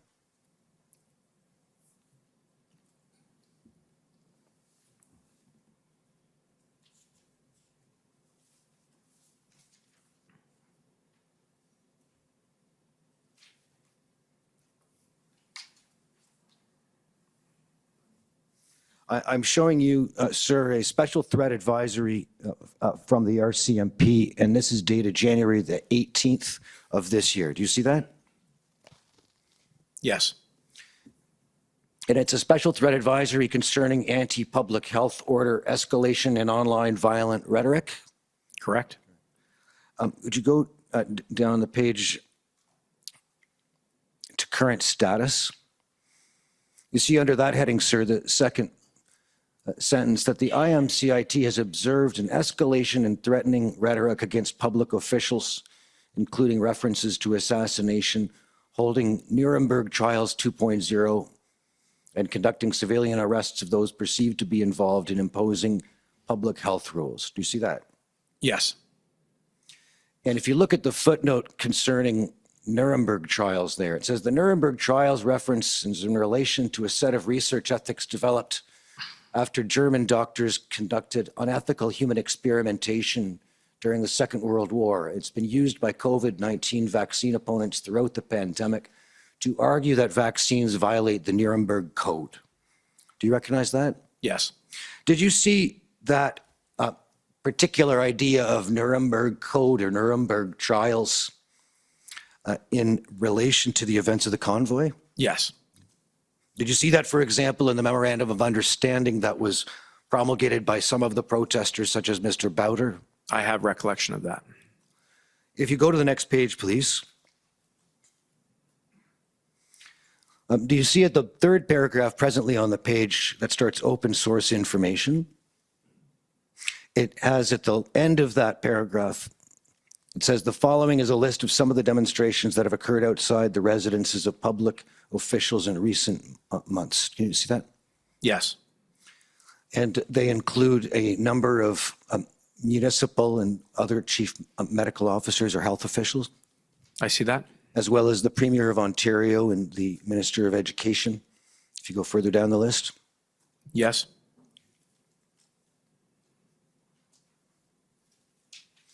Was this information briefed to you by the RCMP or information of this nature ahead of the arrival of the convoy? Definitely of this nature, and as you heard me say earlier today, there were significant alterations to security posture to public figures that is consistent with the report that you are referring to here as a result of the ideologically extremist rhetoric that was becoming more and is becoming more and more pervasive, and the concern that rhetoric can lead to violence and the threat of serious violence. Now, I would like to go, if we may, to ssm.can.nsc 402578. And this will be a readout of a briefing from January the 26th of this year. Bless you.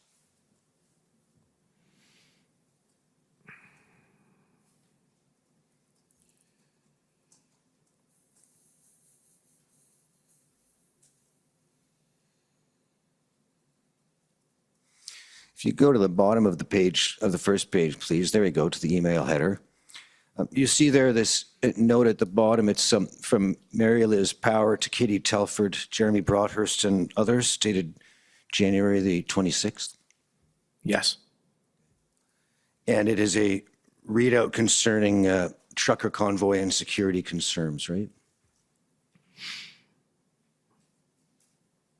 Could you go over to the next page, please? Yes. All right. You see under key points, this is summarizing or discussing the upcoming at that point, as of January the 25th, the upcoming convoy expected to arrive in Ottawa. Yes, and I would just emphasize that the key points are all critical infrastructure within and around the parliamentary precinct, besides 24 Sussex, which is obviously very publicly known as the official residence of the Prime Minister. If you could go down the page, please, to the key points. Do you see that notes at the end of that paragraph, right under the redaction, in the second sentence, that the federal family has already been activated and since last year's insurrection conducted 3 readiness exercises in case a similar event were to occur here? Do you see that? I do. Was it a concern by January 25th already to look at the potential for the convoy to develop into something similar to what occurred in January 6th in the United States? I know that that question did surface in one of the early briefings that we were having with the law enforcement and public safety communities. I know one of my ministerial colleagues raised the concern that that the blockade and the convoy could potentially result in a January 6th type event, and much of that was connected to the foundation that you've already laid around the increase and the pervasiveness of ideologically extremist rhetoric, many of which included the dog whistles the examples that you've already provided. So that, I think, is one of the reasons why, at the same time, the RCMP were adjusting security posture for parliamentarians, and why there was enhanced security in the parliamentary precinct.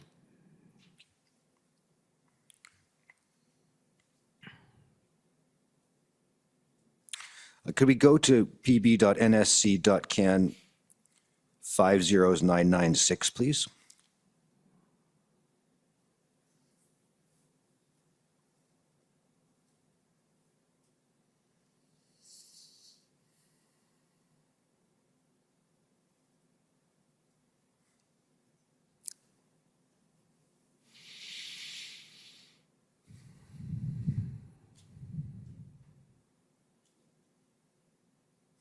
And sir, this is another RCMP special threat advisory, this one dating from January the 25th. So that'd be 3 days or so before the convoy was expected to arrive in Ottawa? 3 or 4 days? January 28th or 29th? Yes, that's the description of the convoy. If you look to the top right of the page, you'll see the date of the document. Yes, sorry, there it is. I see that now. Yes, that's about 3 or 4 days before the arrival. And if we could just go to the key points, please. The third key point indicates that the IMCIT assesses that there's been an increase in online narratives supportive of the convoy among both ideologically motivated networks as well as in general public discourse, correct? Yes. And it notes the significant amount of financial support that's occurring? Yes. Okay, can we go to page 2 to the heading convoy participants? And sir, it appears that the RCMP advised in the threat advisory that it's assessed that this convoy will include ideologically motivated individuals with grievances that are anti-government, anti-authority, and conspiratorial in nature. That individuals with racially motivated and ethno-nationalist views may also be attracted to this event, though the purpose of the event is not rooted in these specific grievances. Do you recall being briefed to that effect? There was definitely discussion about the intelligence around what the potential makeup of the convoy and the blockade would be. And as I discussed earlier in my testimony, those sentiments, anti-government, anti-authority, were definitely they were dynamics that we were alive to in trying to understand not only the objective, which was expressly stated at the outset in the manifesto, but the degree to which the blockade and the occupation would resist law enforcement and become entrenched. And just one more reference in this document. It says at the end of that paragraph, rhetoric observed online in various networks known for more extreme content have made references to the January 6, 2021 events at the U.S. Capitol when discussing the convoy to Ottawa. Were you aware of those kinds of communications being on the radar of law enforcement? Yes. All right, thank you. I'd like to go now just to a couple of texts. The first being pb.can 401843. This will be an exchange with Brian Clow. You're familiar with Mr. Clow as the Deputy Chief of Staff to the Prime Minister? I am, yes. And it'll be page 2 once the document's up.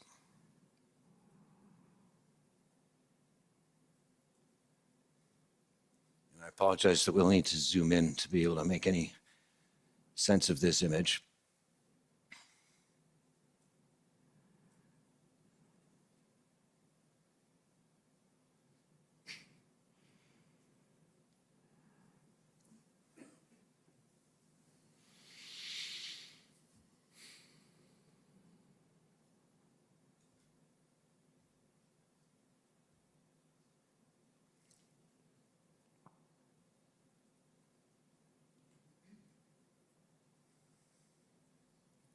If you could scroll down, please. Continue to scroll down to the next image. All right, there we go. Do you see there that you send to Mr. Clow on January 29th? And if you can go down, you can see the text that actually follows the image. It is a text from a gentleman named Randy Hillier, or sorry, a tweet from a gentleman named Randy Hillier. Are you familiar with him? Yes. And I believe he's complaining that the police have restricted access to Parliament Hill. And he goes on to say, he indicates that the PPS are restricting access to Parliament Hill. Do you see that? Yes. Was Mr. Hillier later arrested on 9 charges, including counseling the commission of indictable offenses and mischief in relation to the convoy events? I can't speak to the exact nature of the charges, but I do recall he was arrested, yes. If you could go down, if we can go to pb.can.40's1847.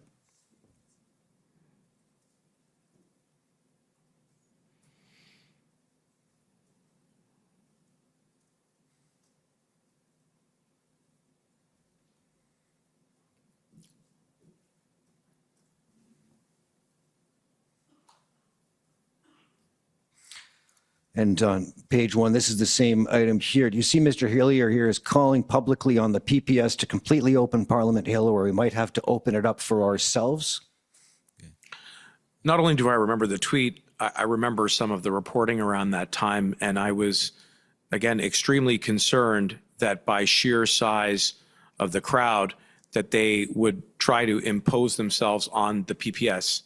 And if memory serves, there were a couple of what I would describe as brushes with law enforcement on the Hill, where PPS was there on the stairs trying to, I think, urge calm and to hold back from allowing the crowds to walk up towards center block. And I think actually this may have been closer to West Block, but the PPS officer was completely overwhelmed. And the concern, the very real concern that I had at the time was that could immediately spill over into serious violence that would jeopardize the safety of everybody involved. And the former parliamentarian in question, Randy Hillier, was, I think, clearly trying to provoke and incite people to follow him up the Hill. Can we just go back for a moment to pb.can.40's 1843, which is the last item we'd looked at with Mr. Clow? And I'm sorry, for the record, this last one was with Ms. Khalil. Okay.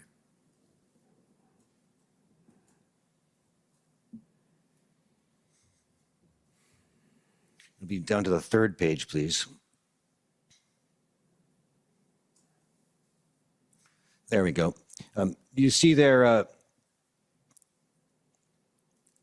this is on January the 29th, that you pass along to Mr. Clow a tweet from, or a tweet reporting on a statement by former President Donald Trump indicating, we want those Canadian truckers to know that we are with them all the way. Yes. Were you aware of that, those kinds of statements from U.S. former and current politicians in support of the convoy? Yes. Thank you. Could we, Your Honor, I just have really 2 more questions on a text about Commissioner Lucky, if I may have an indulgence for 2 more minutes. Okay. Can we go to pb.can.40's 1842?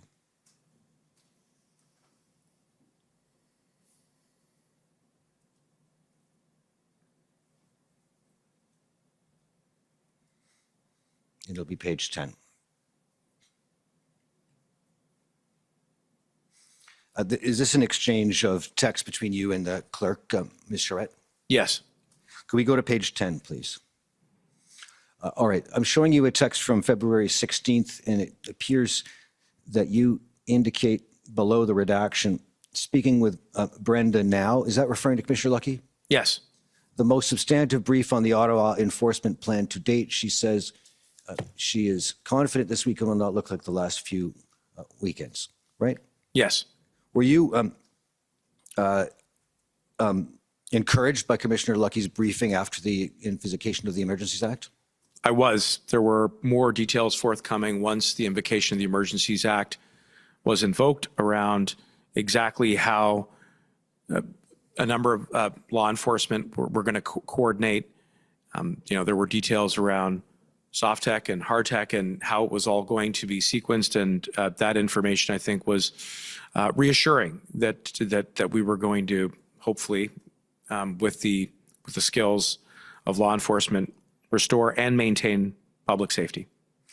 Was it evident to you that she may have been walking a very challenging line in reporting enough to you in cabinet to ensure you were fully informed without providing inappropriate operational detail? Yes. And lastly, just ask, you had indicated in your evidence you weren't sure if it would have made a difference if you had seen, you couldn't recall, but if you had seen the note in her email that indicated that having been said, I am of the view we have not exhausted all available tools. Do you remember giving that evidence? Yes, I do.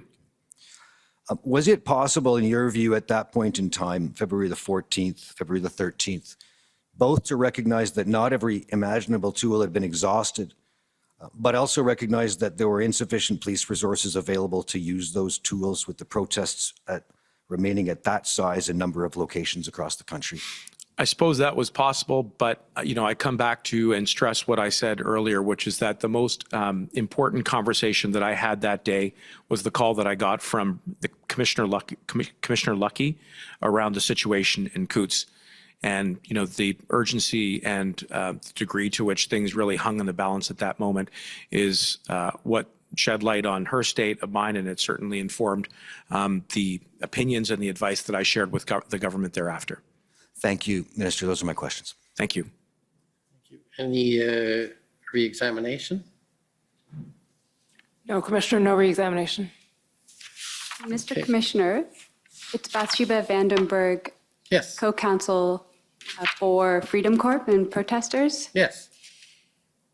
There's been an unredacted document shared to the parties by Council for Government of Canada at 4 p.m. Pursuant to your decision earlier today.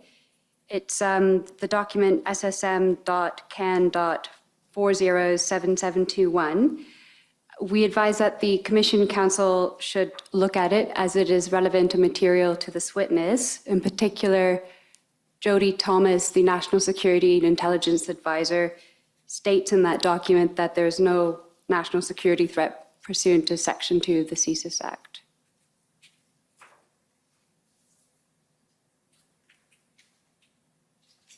I believe that point was canvassed this morning with the witness, that it was put to him that it had been concluded by CSIS that there was no threat pursuant to Section 2 of the CSIS Act. Mr. Commissioner. Yeah, but I guess maybe just have the document Sure. put up. If we can have put the up. doc ID number? The ID number is ssm.can.407721.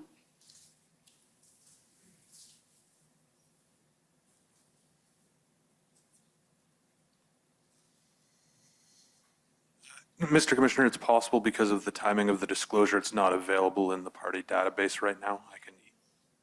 But the clerk's been emailed a copy.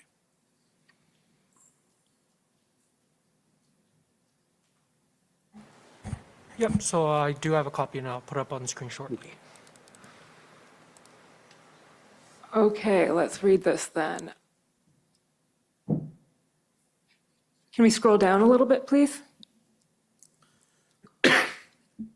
A little bit more, please. Okay. NES spoke with NSIA, it looks like, and Jody Thomas, but the NSIA is Jody Thomas. Section 2 of the CSIS Act, violence not met. Wonder if we need full 30 days if Ottawa cleared.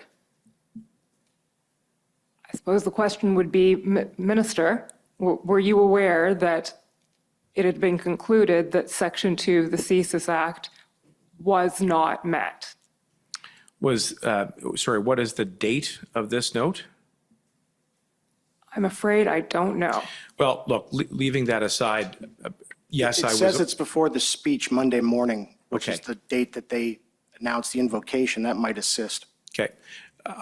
Yes, I was aware that CSIS had concluded that Section 2 under the CSIS Act was not met. I was aware of that fact. Thank you.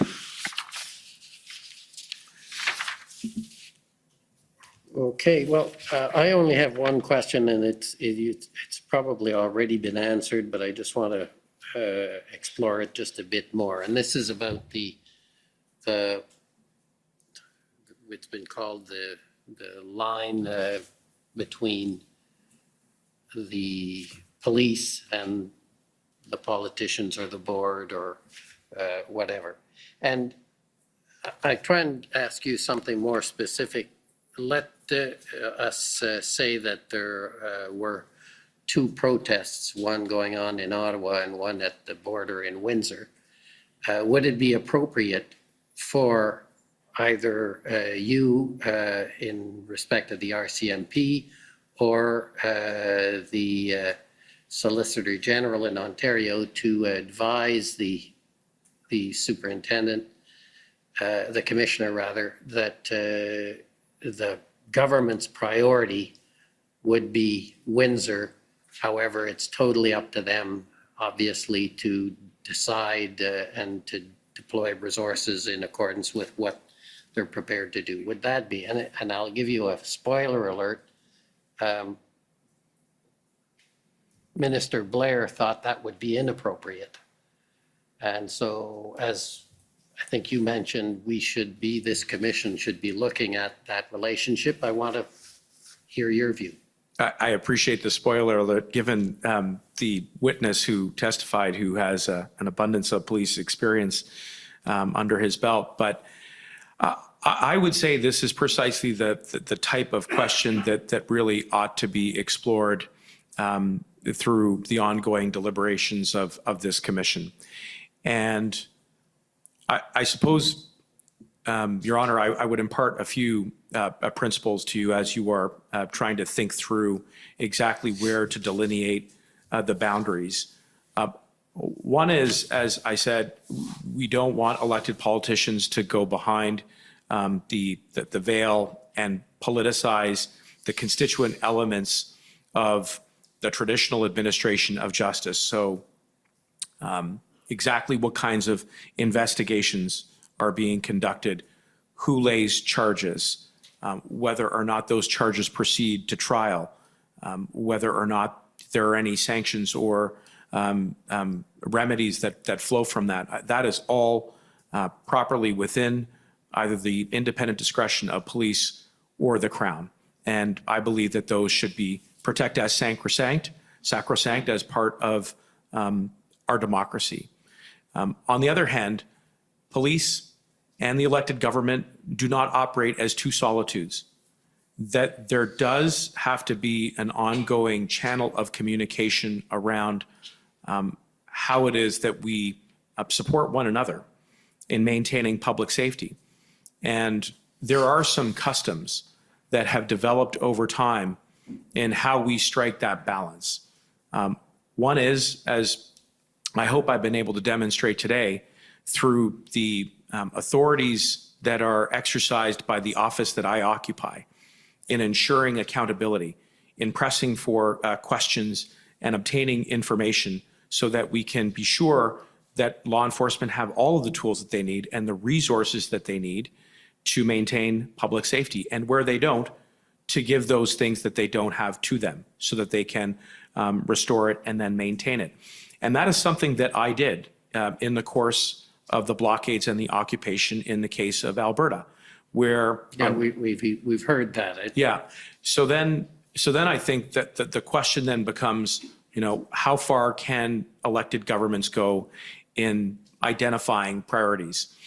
And I think it will depend very much on the circumstances. But one, again, I think established threshold that already exists by convention under the police service agreements that we have is that provincial ministers of justice are able to form the opinion of where an emergency exists. And why is that important? Because once that opinion has been formed, then resources can be deployed. I think that is a principle that might be potentially expanded or that could be explored on a national scale, because then there might be a way to stitch together the way law enforcements operate and cooperate at the municipal, provincial, and federal levels. I do think, though, as you consider that question, that you also have to, I think, take an inventory and a landscape of the big gap that exists right now between Provincial Police Services Acts and the Emergencies Act. And the Emergencies Act does afford the elected government a fair bit of scope and latitude. But what we did here was, rather than just divine those tools, we looked to law enforcement to identify where those gaps existed and then use that to fill them in with the regulations under the Emergencies Act to address the situation at hand. It will be very much driven by the particular circumstances of each case. So coming back to your hypothetical, I think it is possible, and it doesn't have to be even in Ontario, but let's assume your hypothetical was in Alberta. It is open to the Minister of, the Solicitor General there, or the Minister of Public Safety in Alberta, to determine which of those two may constitute an emergency or not. And by exercising that discretion, then open the door to granting the requests of assistance to deploy additional resources and to make that decision on the basis of the police, who can then operationalize where to go first based on where the emergency's at. So I hope that's helpful. Yeah, but you've dodged my question, which, and if you don't want to answer it, that's fine, given the spoiler alert I gave you. But I am literally very, very interested, obviously, in what you gave me as answer, which is helpful. Right. But I am curious about something as clear as that question I asked. And if you really don't have a view, that's fine. Well, again, I mean, I want to be as responsive as I possibly can be, and we are working with a hypothetical. But I guess the dilemma would be if both events were absolutely identical. Would it be appropriate for the elected government to sort of pick? And I'm inclined to agree with Minister Blair that that's not the kind of choice or dilemma you want. On the other hand, if they're not completely identical and there is a threshold question as to whether or not one poses an emergency as opposed to the other, then I think on the basis of some conventions that already exist under the Police Services Agreement, it may be appropriate for elected government to say, no, there is an emergency here, and that then opens the door to deploying police services. But I think going beyond that, for example, the number of police officers, precisely the type of equipment that is used, all of the other things that I've already outlined to you, elected governments should steer wide clear of that, and for good reason. I think there is a slippery slope there that would be very difficult to escape from if we went down that path. Okay, well, thank you very much. I have no further questions. I do appreciate you coming to testify and to being patient as we went a little bit over time. So thank you. Thank you. Merci. So we're now going to go to our second witness. I probably should take about 5 minutes while we get change the witness and get organized. So we'll take a 5-minute break. Thank you. The commission is in recess for 5 minutes. La commission est levée pour 5 minutes.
Are you? Here we go. Yeah, well, John, you're off sticks. Chris, microphone. The commission consistently directs that we are to make motions in writing. So we do so. We currently have two outstanding. The first is dealing with all of these redactions that the government of Canada has put on all of the staffers' correspondence, as well as the notes of Ms. Katie Telford, the Chief of Staff to the Prime Minister. They have redacted these documents claiming they are irrelevant or that they are in fact subject to a cabinet confidence, despite the fact that the law is abundantly clear and undeniably clear that cabinet confidence does not apply to political staffers. These include the notes of Sarah Jackson, who is the office manager of Katie Telford, discussing the Emergencies Act, discussing the protest, discussing what they're going to do. These include the email responses from Minister Blair to his own chief of staff about why he did not accept the advice of law enforcement to carry out the plan that was before the IRG.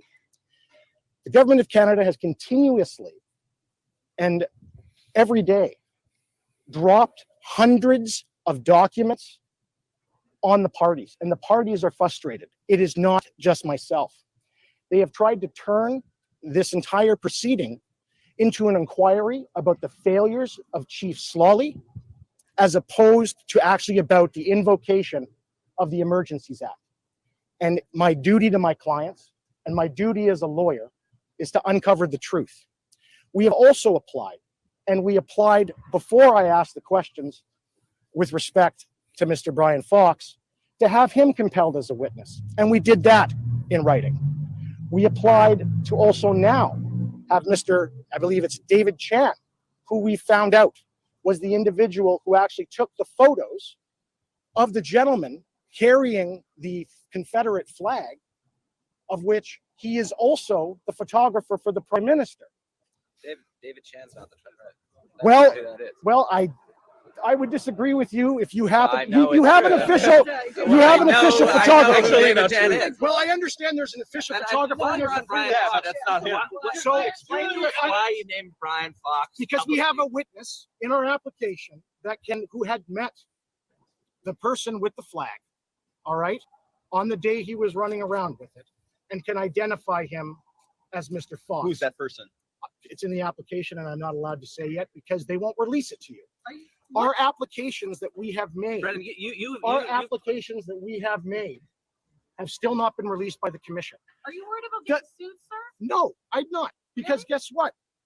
Truth is a full defense, and we also have privileges for things of which we say in a courtroom. And the reason that that exists is so that lawyers can do their job and witnesses can tell the truth. I don't care about Enterprise's little announcement yesterday. I could care less. If they want to bring that, I would be happy to do so and defend it and get discovery and get their records. What are your odds of getting at the truth on this sidewalk? Well, I can tell you the odds of getting at the truth, and a commissioner who has no compulsion powers at law directing that I leave a building, a government building where I am counsel, to a client whose rights to counsel are constitutionally protected. You're challenging his authority. Well, I understand that. And I'm challenging the lawfulness of what's going on. How would you describe your Hang on.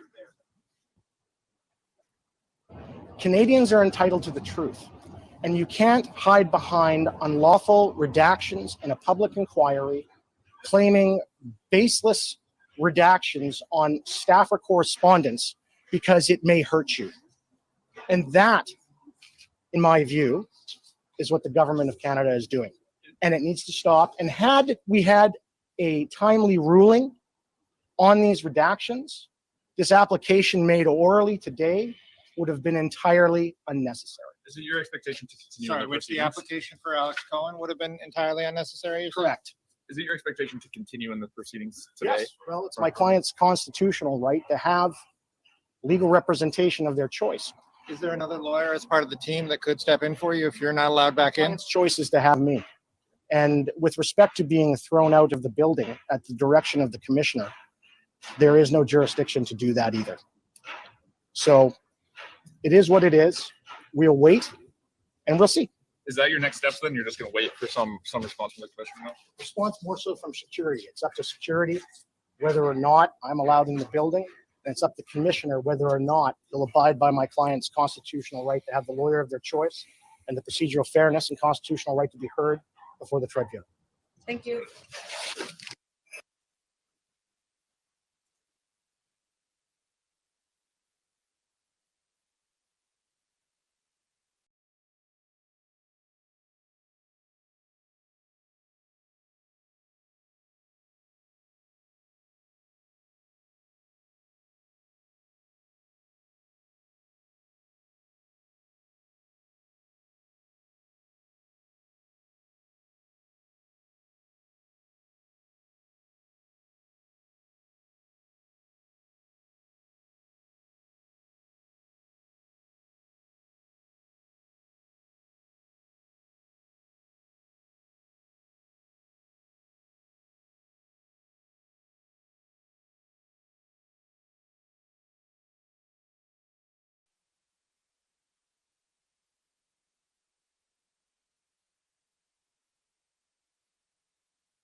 This is what the inside of your washing machine looks like after one.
Order allowed.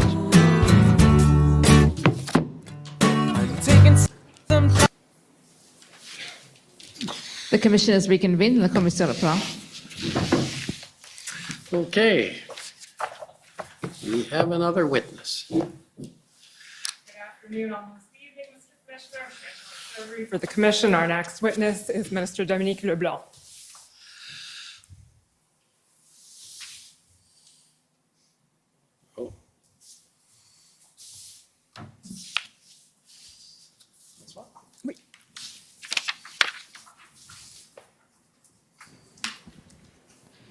Minister LeBlanc, will you swear on a religious document or do you wish to affirm?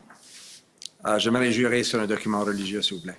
On a la Bible, le Coran ou le Torah disponible? La Bible, s'il vous plaît.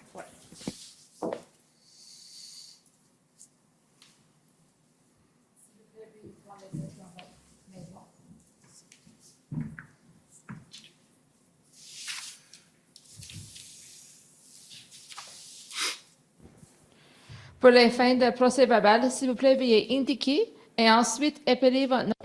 Please spell out your name completely. Dominique LeBlanc. D-O-M-I-N-C. L-E-B, capital B-L-A-N-C. Do you swear that the testimony you will be giving before this commission will be the truth, the whole truth, and nothing but the truth? So help you God. I so swear.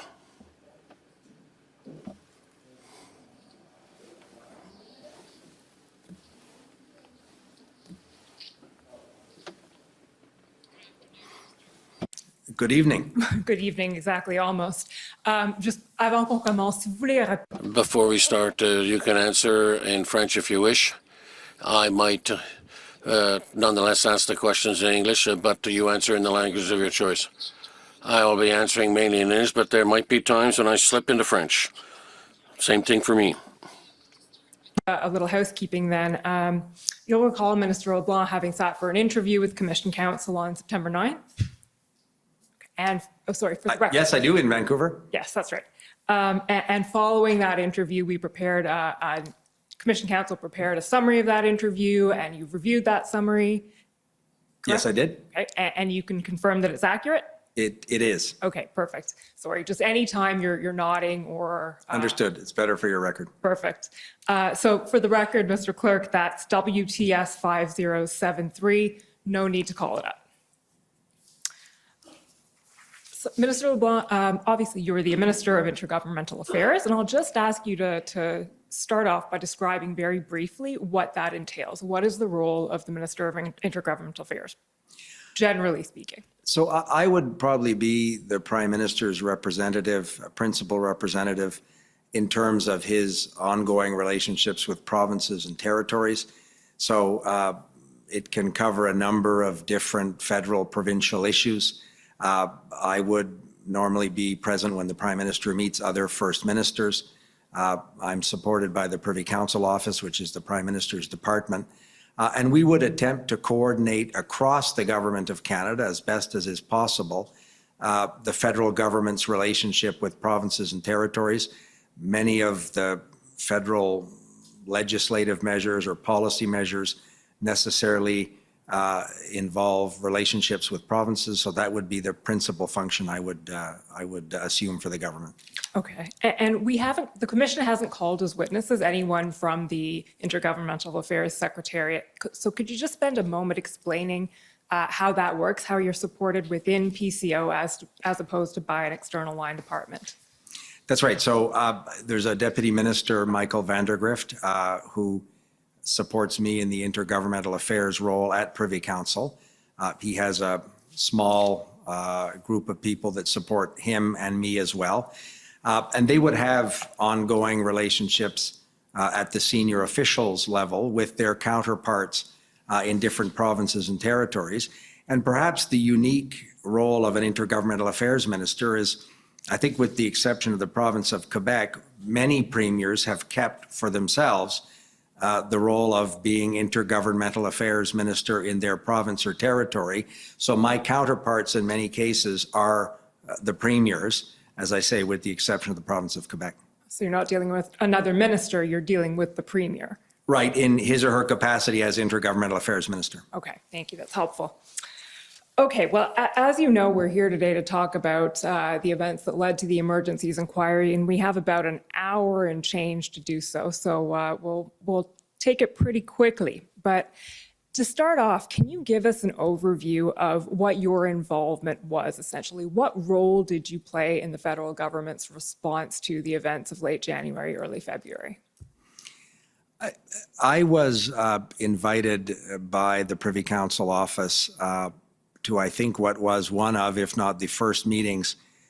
It was originally a sort of an ad hoc or informal briefing of a small group of ministers on the preparations for the arrival of the convoy. It was before the first weekend of the convoy arrival in Ottawa, and Privy Council office decided to bring a small group of ministers together to bring us up to date on the preparations, including relationships with the House of Commons or the Parliamentary Protective Service. I also sit on the Board of Internal Economy of the House of Commons as one of two ministers that has a role in terms of the security of the parliamentary precinct as well, which was obviously the initial target that people identified on that first weekend.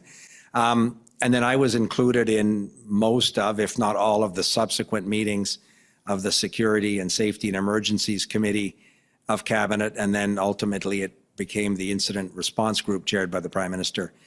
So I was included in most, if not all, of those briefings for ministers.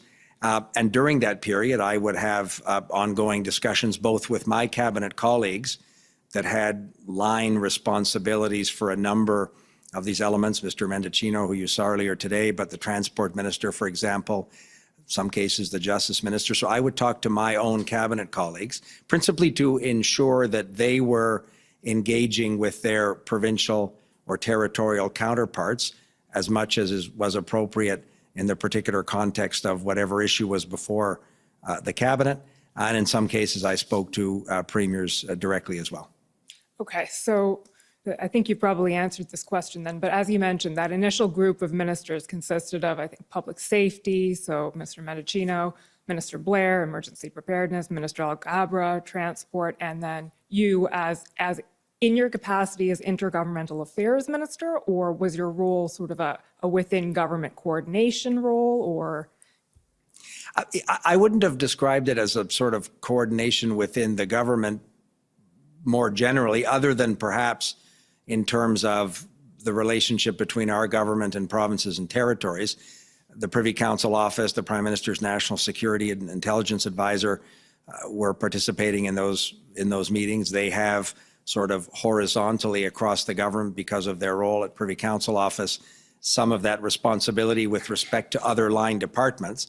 But I would often encourage my cabinet colleagues to ensure that they're maintaining active and open conversations with their provincial or territorial counterparts as the circumstances evolved into various parts of the country in the days that followed that initial weekend.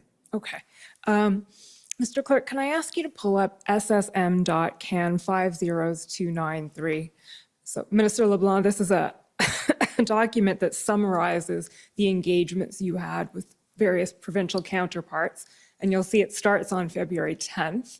We're not going to go through it right now. We are going to go through it. We'll become very familiar with it by the end of this examination. But at this point, I'm just going to sort of highlight the fact that these engagements really started on February 10th. So the convoy arrives on January 28th, 29th, and your engagement specifically start on the 10th. So the role you were playing, if I understand it, prior to the 10th is essentially facilitating or encouraging these communications between your colleagues and their various counterparts in other provinces. That's accurate. I would not have been engaged in a very active way with first ministers before that date you see on February 10th. Okay. Thank you, Mr. Clerk. You can pull that one down and pull the following one up. SSM.can 406594.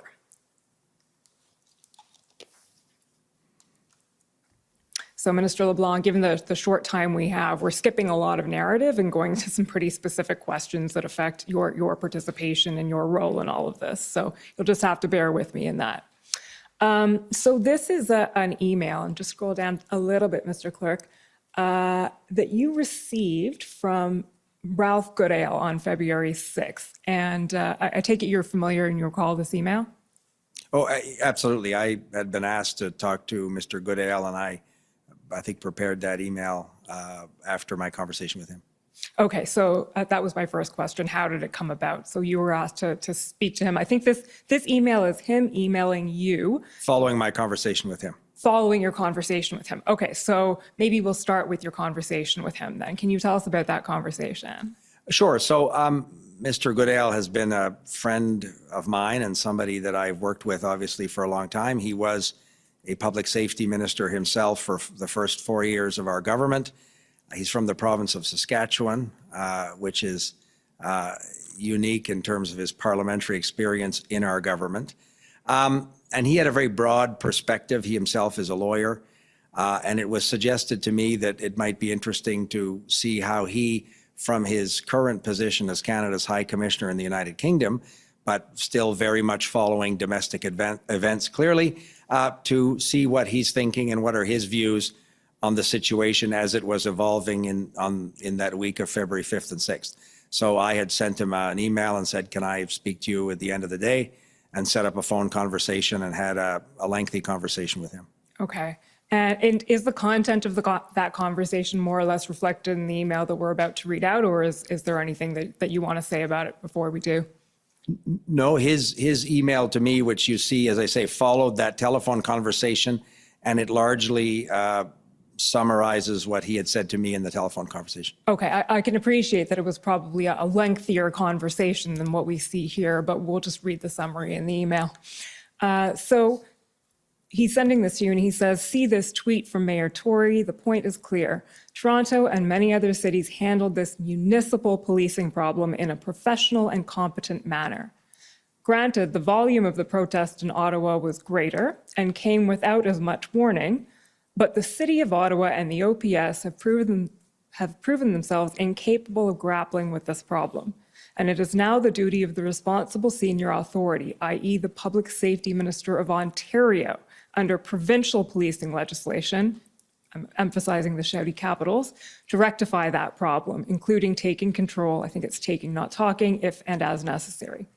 There should not be an unconstitutional leap to pin this on the feds or the RCMP. Federally, under mutual assistance agreements, we can/should provide resources and personnel as requested, but the authority and responsibility rests with the municipality and the province. To this point, they've failed to deliver safety and security to the inhabitants of Ottawa, and those innocent inhabitants include many parts of the Government of Canada. Scrolling down, please, Mr. Clerk. It remains essential to delve deeply into the true genesis of this demonstration and who is controlling and directing it.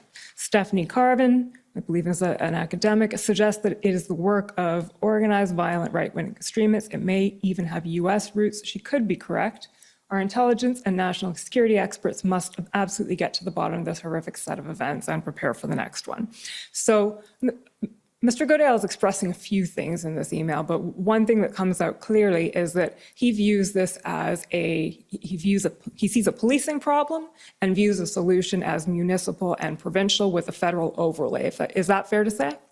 Yes, that would have been that would have reflected my conversation on the phone with him, and it's certainly faithful to, I think, what he expressed in that email.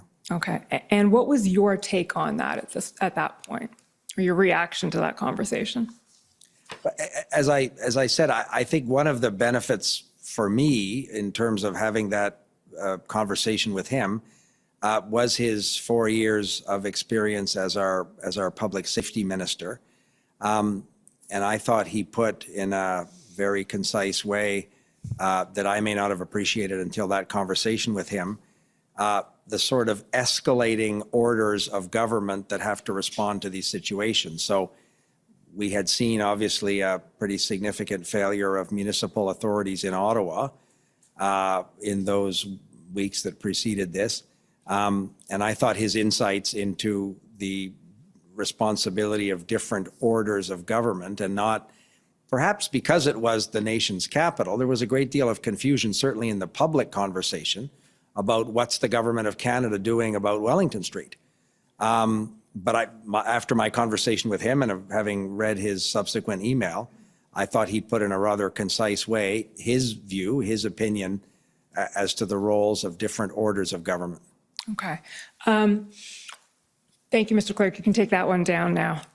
So one thing we spent a lot of time talking about this morning with Minister Mendicino, so we won't spend a ton of time on it this afternoon or evening, but is engagement with Ontario and specifically and Ontario's role in responding to these events.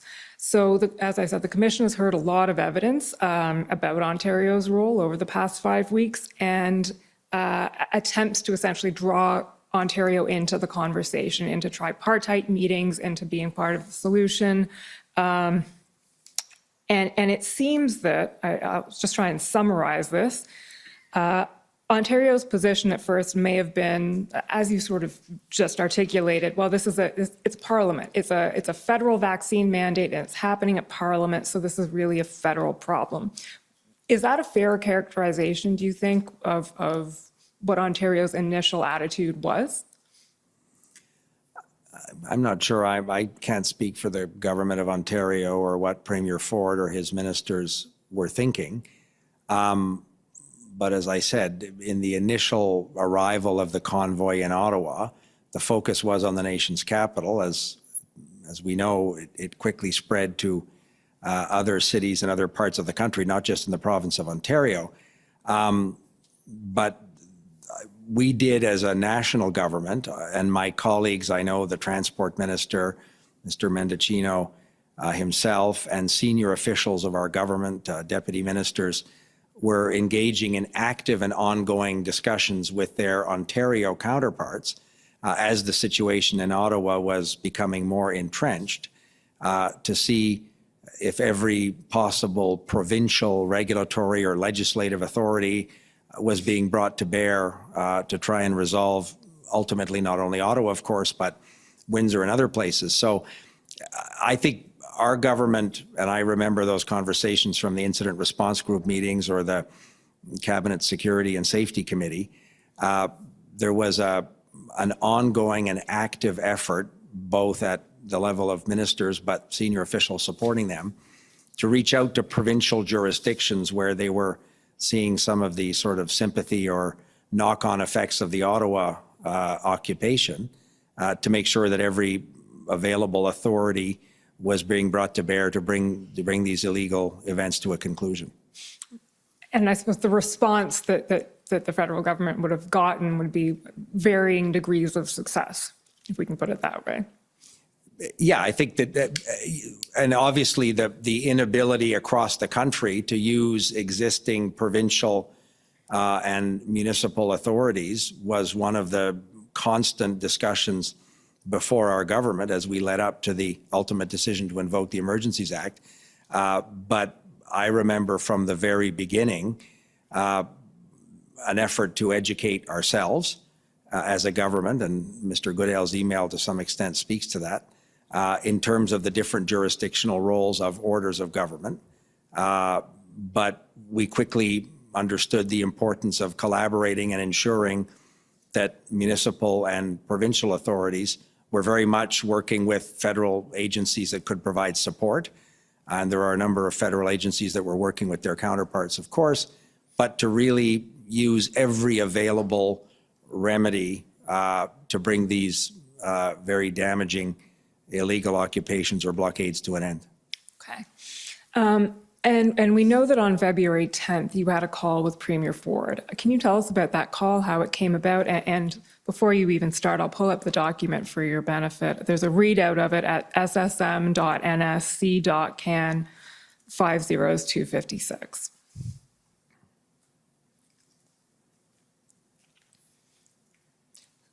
So just situating in time, this would be the Ambassador Bridge blockade is in full swing. February 10th is the date of the first IRG, so we're fairly advanced in the events of the time period we're looking at. And scroll down, is that the right document? Okay, yeah, there we go. Readout of Minister LeBlanc's call with Doug Ford tonight. Okay, so what can you tell us about the call that you had with Premier Ford? So it was on the evening of February 10th. I remember, as you said, it was following that incident response group meeting. I left Ottawa to fly home to Moncton, New Brunswick, and I had been asked to talk to Premier Ford specifically around what we thought were some authorities the province had in the transportation sector around trucking licenses, permits, insurance certificates. I'm certainly not an expert on the precise regulatory authorities around provincial transportation sectors, but there was a belief that the province of Ontario may have a series of instruments or authorities that perhaps hadn't been brought to bear, whether it was in Windsor or in Ottawa. So it was suggested that I could perhaps reach out to Premier Ford. I have a very constructive and cordial relationship with the Premier of Ontario. I texted him to say I was leaving for New Brunswick and would like to chat to him that evening if possible, and would be at home in 2 hours in Moncton. And he told me to call him when I landed, and I remember being at home. It was about 10:30 or 11 in the evening in New Brunswick. He was still at his office at Queen's Park in Toronto. I said I was calling him to talk about what we thought were some additional authorities that the government of Ontario may have that could be brought to bear with the circumstance in Windsor and obviously in Ottawa. And he immediately went to the process that his government was going through, which ultimately led to their declaration of an emergency order the following day. So the conversation quickly evolved into what Premier Ford was planning to do the following day. And frankly, it went well beyond what we were hoping in terms of some trucking or transportation regulatory authorities. He was very much focused on the economic damage to the province of Ontario and to the country. He talked to me about conversations he'd had with the governor of Michigan, the chief executives of some of the big auto companies, representatives of some of the big unions. He was extremely focused on the severe economic damage to Ontario and to the country. He was focused on the reputational damage that this means in terms of foreign investment into our country. And he was very focused on the public safety concerns and the threats of real violence that people were still continuing to advance in Ottawa and in Windsor. So the conversation, he was quite candid with me about his desire to have the Ontario Provincial Police take a greater role in the Windsor context and also in Ottawa. He talked about his frustration that the situation in Ottawa had not been resolved, and his government was very involved and committed to stepping up, including with the Government of Canada, to do what we needed to bring this to a conclusion across the province of Ontario. And I offered, obviously, as had my cabinet colleagues, to provide any federal resources, policing resources, regulatory authorities that the Government of Canada may have to support the plan that he outlined to me in that conversation. And the next day he had a news conference which laid out most of what he told me on that evening conversation. Okay. Just before we leave the readout, Mr. Clerk, can you scroll down a little bit? There's just one thing I want to ask you about. Minister LeBlanc informed Premier Ford that the Americans will make it clear that anyone convicted will be barred from entering the United States. Can you tell us what that was about and what did or did not happen with that? So in terms of what happened afterwards, I probably wouldn't have precise information, but whether it was the Canadian Border Services Agency or the National Security Advisor to the Prime Minister, who had been having conversations with her counterparts in the White House, Jody Thomas had been briefing the Incident Response Group and a number of ministers around the real concerns the Americans had. I know my colleague, the Transport Minister, who I think you'll see tomorrow, had spoken to his counterpart, the Secretary of Transportation in the United States.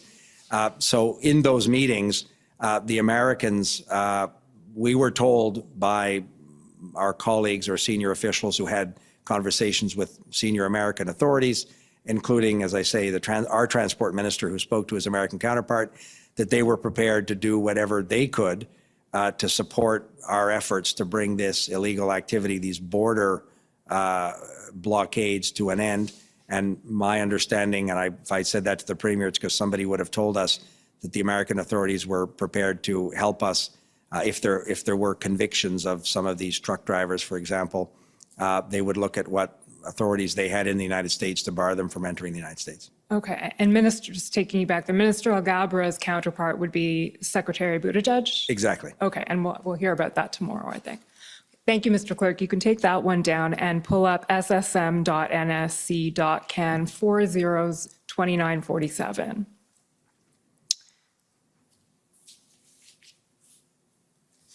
So, Minister, this is, as it's being pulled up, I think shortly after that call, you reported on it to the PMO. And so this is your text where you're conveying the Premier Ford's position and spoke to Ford. He's going gangbusters on truckers tomorrow, using emergency order, fines, seizing trucks, arrests, suspension of licenses. He's hot to hammer them at a presser tomorrow at 10 a.m. He will introduce legislation to make sure this can't happen again and wants us to work on plan together to secure border/critical infrastructure going forward. He will then do a presser on Monday to diminish public health measures, but tomorrow is hard on enforcing against blockades. Response comes excellent. So is it fair to say that at this point, whatever happened leading up to this, Premier Ford and the federal government are aligned on an approach? Oh, very much so. And that, I think, probably was a message I would have sent to the Prime Minister's office following that conversation that evening on the 10th of February. And it's certainly faithful to my recollection of that conversation. What I would do is, as I would talk to or exchange messages with the premiers, I would often ensure that Michael Vandergrift, the senior official at Privy Council office, had a readout of the substance of those calls that he could then circulate as well. But that would have been a message I would have sent to the Prime Minister's office. And I certainly agree with your characterization. That evening, I finished the conversation with Premier Ford very reassured that the governments were going to work together to bring this to a conclusion, not just in Windsor, but obviously in Ottawa. And I would think the 10 or 12 days that followed were a proof point that that was the case. So both of you are going gangbusters? Hot to hammer at oppressor. I think the context was very much a frustration that what we had seen in Ottawa was now dragging into the third weekend. The border blockages, as I said at the Ambassador Bridge in Windsor, were having huge economic and reputational damage to our country. And there was an enormous sense of frustration, I think, in both governments, that we needed to bring these illegal blockades and occupations to a safe and proper conclusion. And the 2 weeks prior to this conversation weren't giving any of us a great deal of assurance that that was the outcome that we were going to quickly achieve. Fair enough. I was defining going gangbusters as being committed to finding a solution. And that was absolutely the case. Okay. Thank you, Mr. Clerk. Can you can you pull up SSM.can 50293? So we'll leave Ontario now and move to Alberta. So the next on the list here, February 11th, Premier Kenney communicated with Minister LeBlanc to express concerns that the provinces have been left with the enforcement challenge and that there has been no response to the request for the CAF, that's the Canadian Armed Forces, to help with tow trucks. And in our interview, you clarified that that message was conveyed by text. And Mr. Clerk, now if you can pull up pb.can 401868.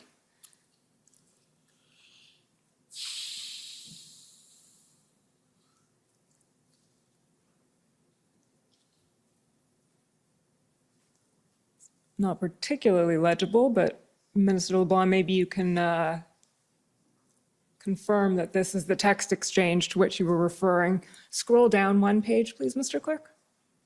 There we go. So this one reads, this is from you it's a chat with Minister Alghabra and Minister Mendocino.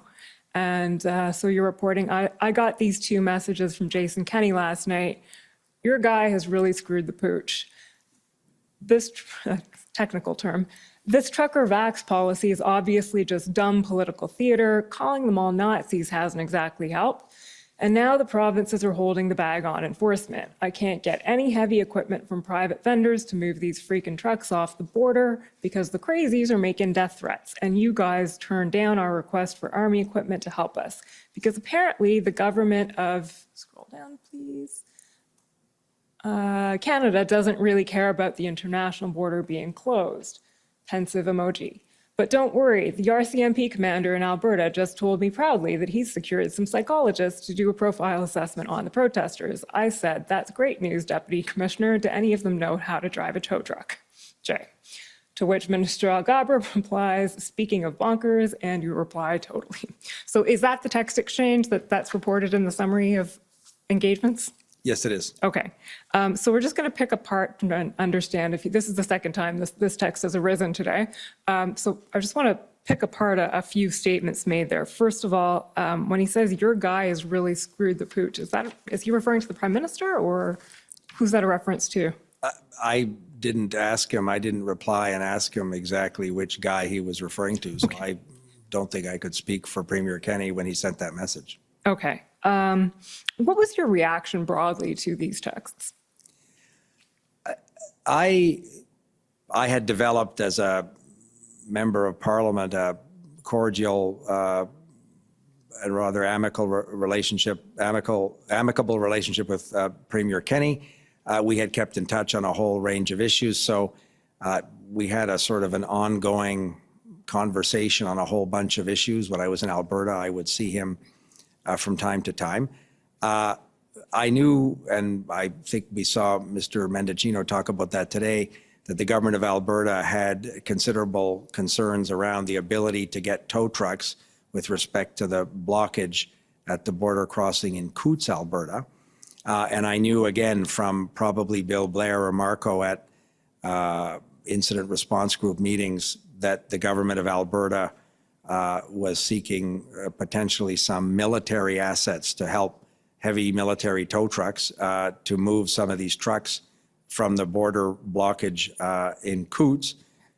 So this text message was the Premier emphatically expressing his frustration, which I think he had shared with other colleagues, including Marco Mendicino. Okay.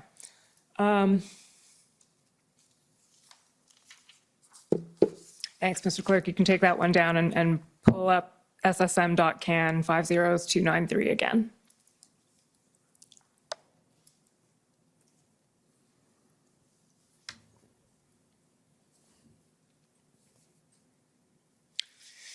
Okay, so we've been now through Ontario and we've been with Alberta, and the remainder of this document, Minister, reports on various other engagements you had with provincial premiers all around the time February 12th through 15th. So it's February 12th onwards.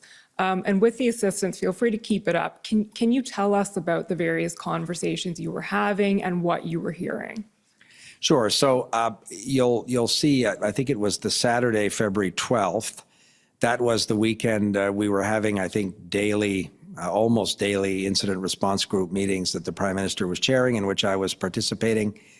The situation from our perspective was becoming more and more alarming. There were a lot of public discussions of potential pop-up blockades or demonstrations. And I'm going by memory, but a number of provincial legislatures saw demonstrations. There were some in Toronto, some in Quebec City, a number of provincial capitals. There was public discussion of a number of potential border crossings being targeted as well. There was some discussion about a border crossing in Woodstock, New Brunswick with the state of Maine in my home province. There were concerns around the Pacific Gateway border crossing in British Columbia. I know one of the discussions, again, that was reported in the media, or certainly in social media, was a potential sort of sympathy protest at the ferry terminal in North Sydney, which is the main supply route for the province of Newfoundland and Labrador, for the island of Newfoundland. So on that Saturday, I wanted to reach out principally to a group of premiers in Atlantic Canada and Premier Horgan in British Columbia, who were seeing some of this activity in sympathy to the occupation that was taking place in Ottawa. I wanted to offer those premiers, again, as they knew from their conversations between their senior officials, but I wanted them to hear from me that the Government of Canada was absolutely ready, in as much as we could, to provide any support that they thought would be useful. The RCMP in many of those provinces are also the contract police authority. And some of the premiers had said to me that they were receiving updates from the divisional commanders of the RCMP in their capacity as the contract police of jurisdiction in those provinces. I remember Premier Fury telling me of his real concern around a potential blockage at the ferry terminal in North Sydney. He's a doctor by profession and told me that on that ferry, many medical supplies, drugs, medical equipment is essentially transmitted to Port aux Basques in Newfoundland and then distributed around the province. And if ever there was a blockage of access to that ferry terminal, it's much more than fresh fruits and vegetables in grocery stores in Newfoundland, but it represented a real threat to public safety and security in his province. So I wanted them to know that we were monitoring those situations. We were receiving updates from senior federal officials in the law enforcement community, in the intelligence community, and that if they had any concerns, they could reach out to me. That was the nature of those conversations. And on the Sunday, on February 13th, Premier Horgan, I'm assuming, if it was, I would have sent those messages and followed up on the Saturday, the 12th, but if it shows up on the 13th, it's because Premier Horgan probably replied to me on the Sunday, the 13th, to talk to me about some of the concerns we were seeing in the media around the Pacific Gateway border crossing. Okay. And in any of those conversations, did the notion of invoking emergency legislation come up, either provincial or federal? No, not in those conversations. It was the conversation with Premier Ford on the 10th where he spoke about the provincial emergency orders. But in those subsequent conversations on that weekend, no, I did not discuss with them the issue of a Federal Emergencies Act invocation. Okay. And we know that Premier Ford did, in fact, invoke Ontario's emergency legislation on February 11th. Let me see. So you mentioned that Premier Fury was expressing a concern about, and if I can put it this way, there was no identified sort of threat to the supply chain, but he was concerned that that what was happening might spread and affect the supply chain in Newfoundland. Is that right? That's right. And it was discussed in the public space. If it was Atlantic media, the Nova Scotia media is what in many cases is followed in the neighboring province of New Brunswick. So I was seeing in public discussions the risk or the threat or the discussion of potential attempts to block access to the North Sydney ferry terminal, the Marine Atlantic Ferry. And it reminded me of the vulnerability of 500,000 Canadians on the island of Newfoundland and Labrador in terms of what is their main supply route for things as important as medicines, medical equipment, and so on. And that was the concern the Premier had expressed to me, and sort of saying that he wanted to be reassured that the Government of Canada was ready should that materialize, to do everything we had to do to ensure that his province wouldn't be held hostage in some kind of circumstance there. And you told him that the federal government would do whatever it could, or do of what course. it could? And my conversations with his Atlantic First Minister's counterparts was exactly in that sense.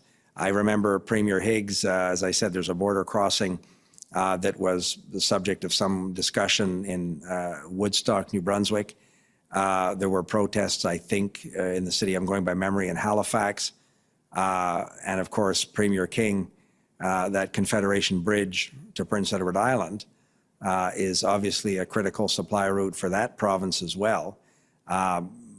That's not far from where I live, that bridge. It's a 2-lane bridge, and it wouldn't theoretically take much to create a lot of confusion in accessing that bridge. So there was a heightened concern that I was hearing, both publicly, but from First Ministers, from Premiers, about what, I think they were seeing what was happening in Windsor, principally, but other points as well, and they were sharing their concerns with us. Okay. Whereas Premier Horgan in BC, if you'll see the middle sort of bullet there, February 13th, he sort of seems to be conveying that from his perspective, things are pretty under control in BC. Is that fair? Absolutely. Okay. Thank you, Mr. Clerk. You can take that one down.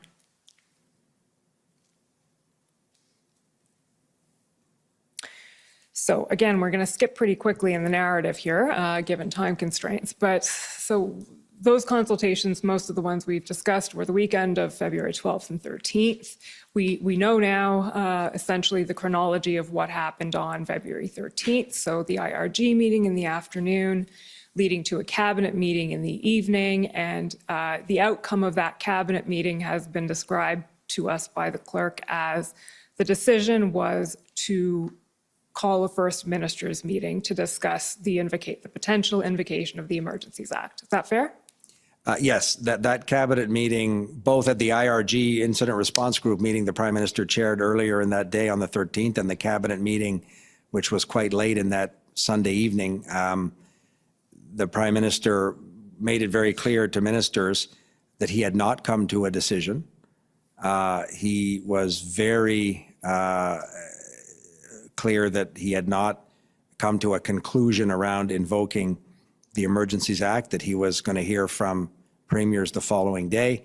But the discussion was amongst ministers in terms of what are the steps that are necessary to bring these illegal occupations and blockades to an end, and to restore some sense of public confidence, because even if particular activities or blockades were perhaps being resolved. Ottawa certainly wasn't. But there was a concern, as I said, about a spreading effect or what would be the knock-on effect. So he listened to ministers. We were briefed by the senior officials responsible for a number of federal law enforcement agencies, the National Security Advisor, for example, the Commissioner of the RCMP, the Canadian Border Services. Some of the officials I'm sure you've interviewed would have described to ministers their sense of the evolving situation. And then the Prime Minister would have heard from ministers in terms of their views on what was necessary to resolve this. Okay, and well, you'll be glad to know that given your role as Minister of Intergovernmental Affairs, I'm going to be focusing on that as opposed to going through all of the inputs that were received before Cabinet that night. So, Mr. Clerk, can you then pull up, please, MAN 6048.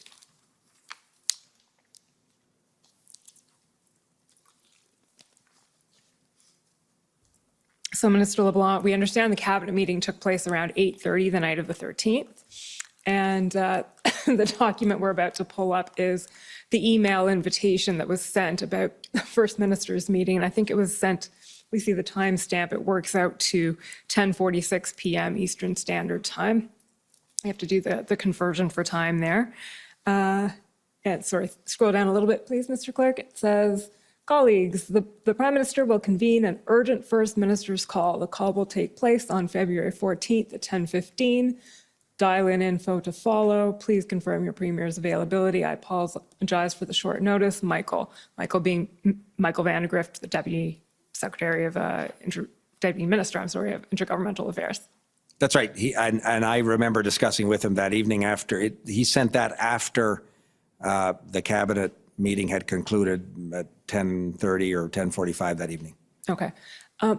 What's sort of conspicuous by its absence in that email is any mention of the Emergencies Act, any mention of why the First Minister's meeting is being convened. Can you tell us why that would be? So we obviously had a significant concern about potential leaks in the public domain about the subject of that First Minister's meeting. I had no doubt that had we said we're convening this First Minister's conversation on the Emergencies Act, everybody on their morning radio shows would have heard that the Prime Minister has a meeting with the premiers to discuss the Emergencies Act.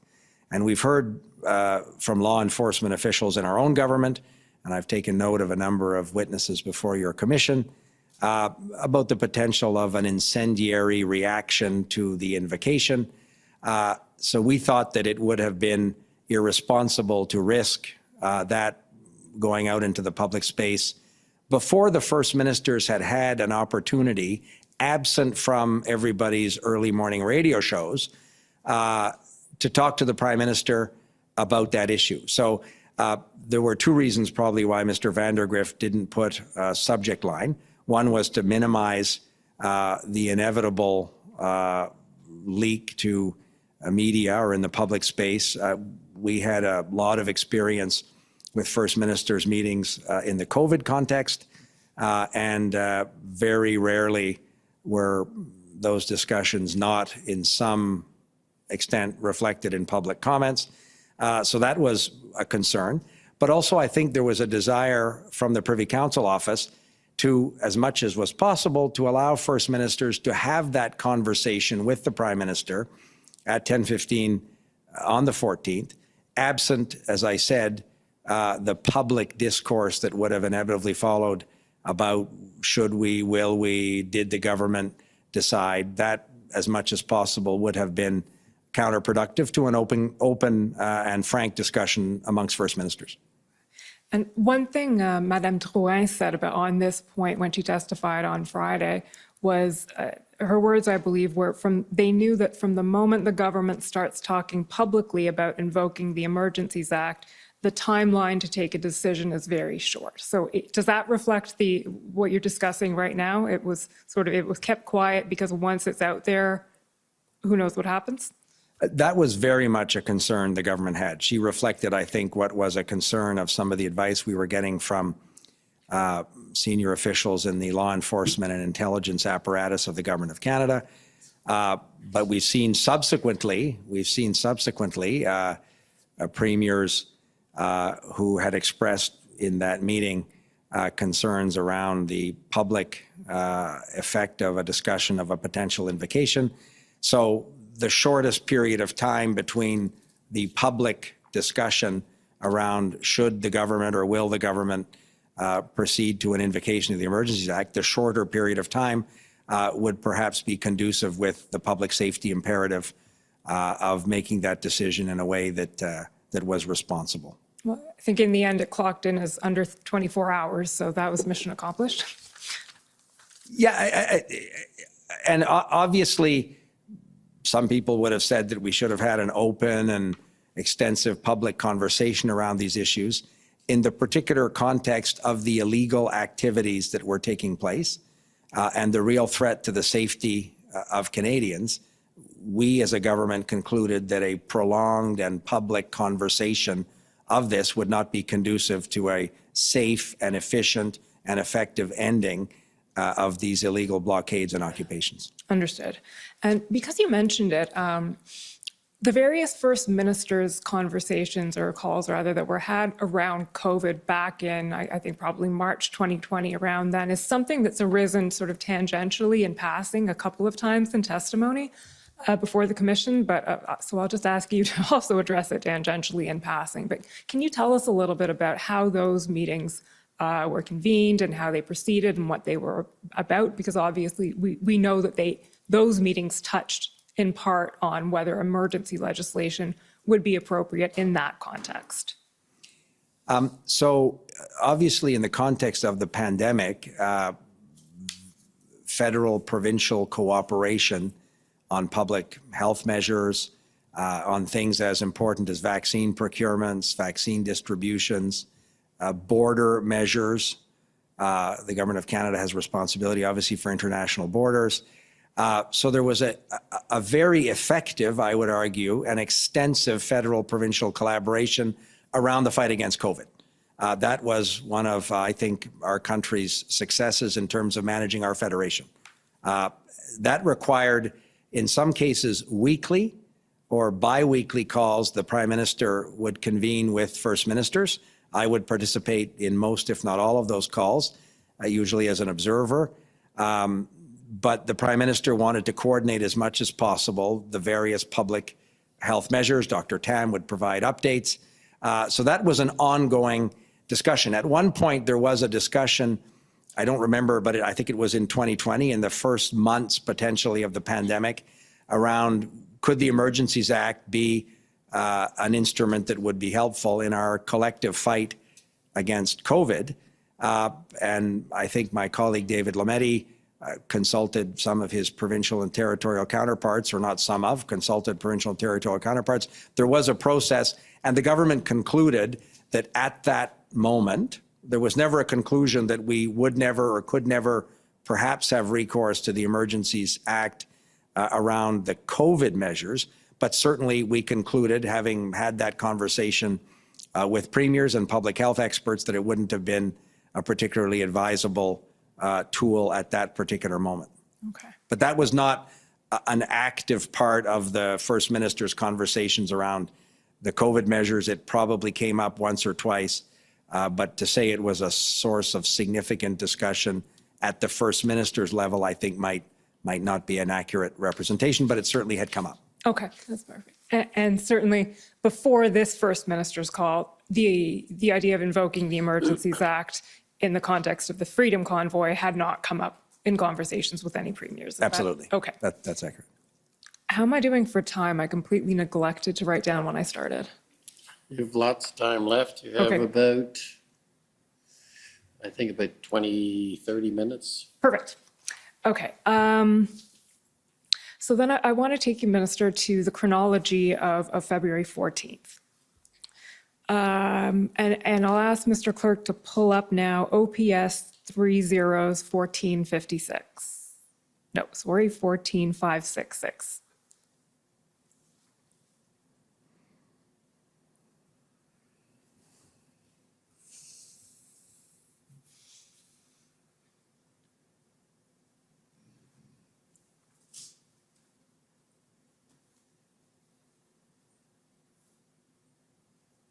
So this is just a little chronological point that we'd like to clear up, because if you scroll down here, and just to let you know what these are, I think they're probably scribe notes of a police meeting. So I think the participants were Commissioner Lucky, Commissioner Carrick, and Chief Slowly, if I'm not mistaken. Scroll down a little, oh, actually you've got it. Thank you, Mr. Clerk. So if you see the last bullet point there, this is a meeting that takes place at 10 o'clock in the morning on February 14th. And you'll see what's recorded about what Commissioner Lucky says is Lucky did not get Prime Minister briefed on the plan. The plan here being the Ottawa police plan to resolve the situation in Ottawa. And then Prime Minister will be enacting the Emergency Measures Act. So if I take your evidence and some other evidence we've heard so far, that had not been decided at 10 o'clock in the morning on the 14th, that the Prime Minister would invoke the Emergencies Act? No, it had not been decided at all. I don't know why the Commissioner would have said that. The Prime Minister began the meeting with the Premiers at 15 minutes after she said that by saying he had not come to a decision whatsoever. The clerk had not moved the decision memo to him. So that is not an accurate representation whatsoever from my perspective of when the government made the decision. Okay, and to be fair, these are notes of a meeting, so it's not necessarily what Commissioner Lucky said, but it's what's written down about what she said. Right, and I'm seeing this for the first time here. But. Okay, so, but in any event, that does not accord with your recollection of the chronology? No, that does not reflect at all my understanding and my personal involvement with those decisions on that day on the 14th. Okay, thank you. Thanks, Mr. Clerk. You can take that one down. And can you pull up ssm.nsc.can 50625?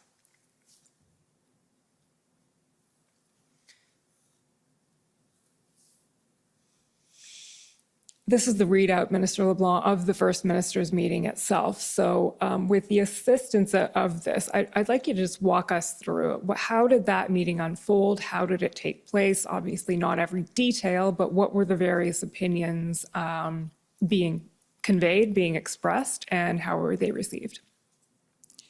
So I obviously have familiarized myself with this summary of that conversation, and I participated, of course, in that meeting. I made a brief intervention at the front end of that conversation. The Prime Minister began by stressing that he had not come to a decision on whether we should invoke the Federal Emergencies Act. He spoke at length in terms of these measures would not supplant existing provincial authorities. I think later in the conversation there was some discussion about whether command structures of provincial police authorities would change.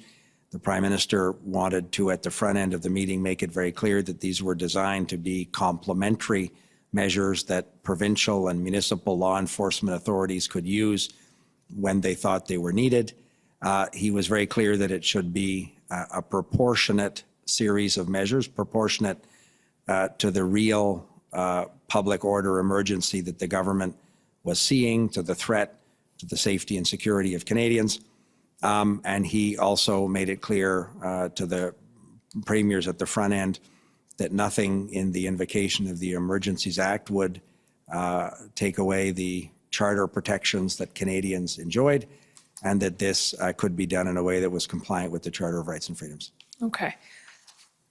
Mr. Clerk, can you scroll down to the next page, please? We're just going to go through a few of the views that appear to have been expressed by various participants on the call.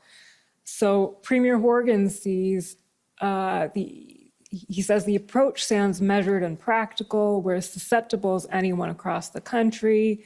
But then he says only concern is that these measures would be implemented by the RCMP, which are already fully taxed, and then concern about emboldening those losing public support. People are exhausted but have taken 3 shots, worry that too heavy a hand may embolden others.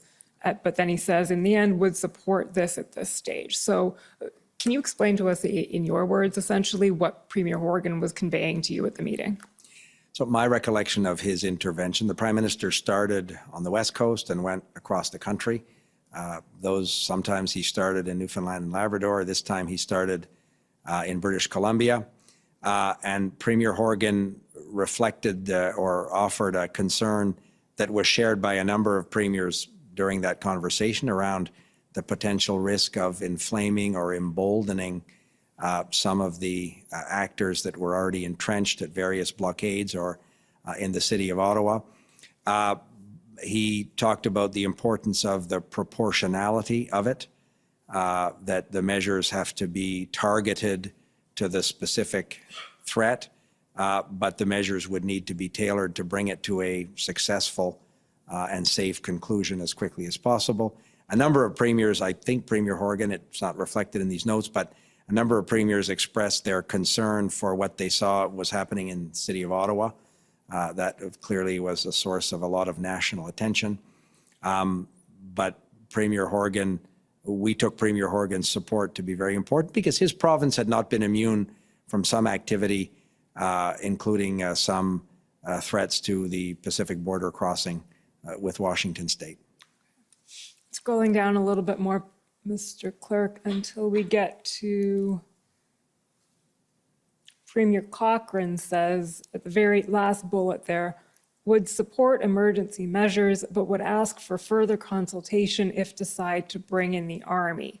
Where does that reference to bringing in the Army come from? Is that something that was discussed actively at the meeting?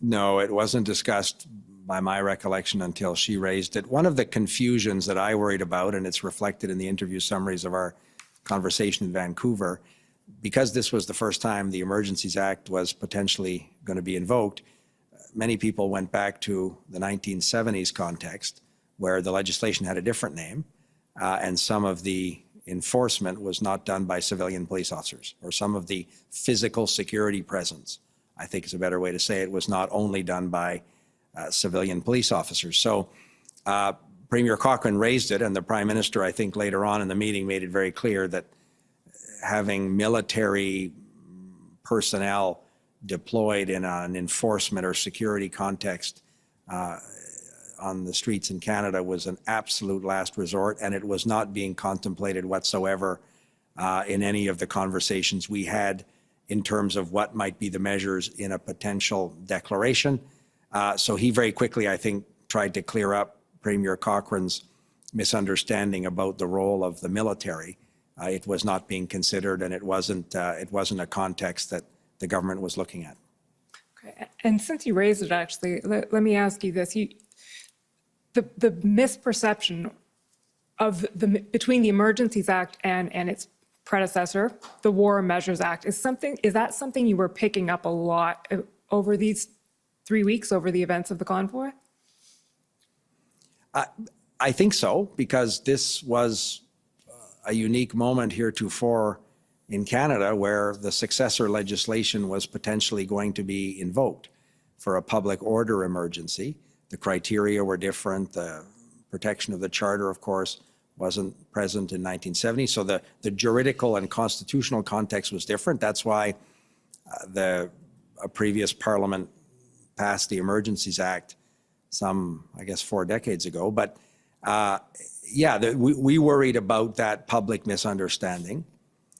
Il n'y a pas de doute qu'au Québec, There is no doubt that in Quebec, the comments made by Premier Legault during his interventions letter in the notes you have was, and I think that's my impression, and I did share this with Minister Lebel of Quebec, after the discussion with premiers, that this was definitely not the same context, that there was no federal authority that would supersede a municipal or provincial authority, especially concerning police forces.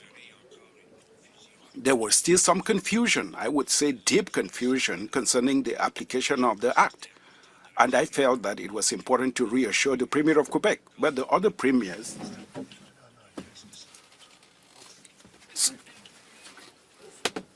well, let's go there and see and check for ourselves. This is on page.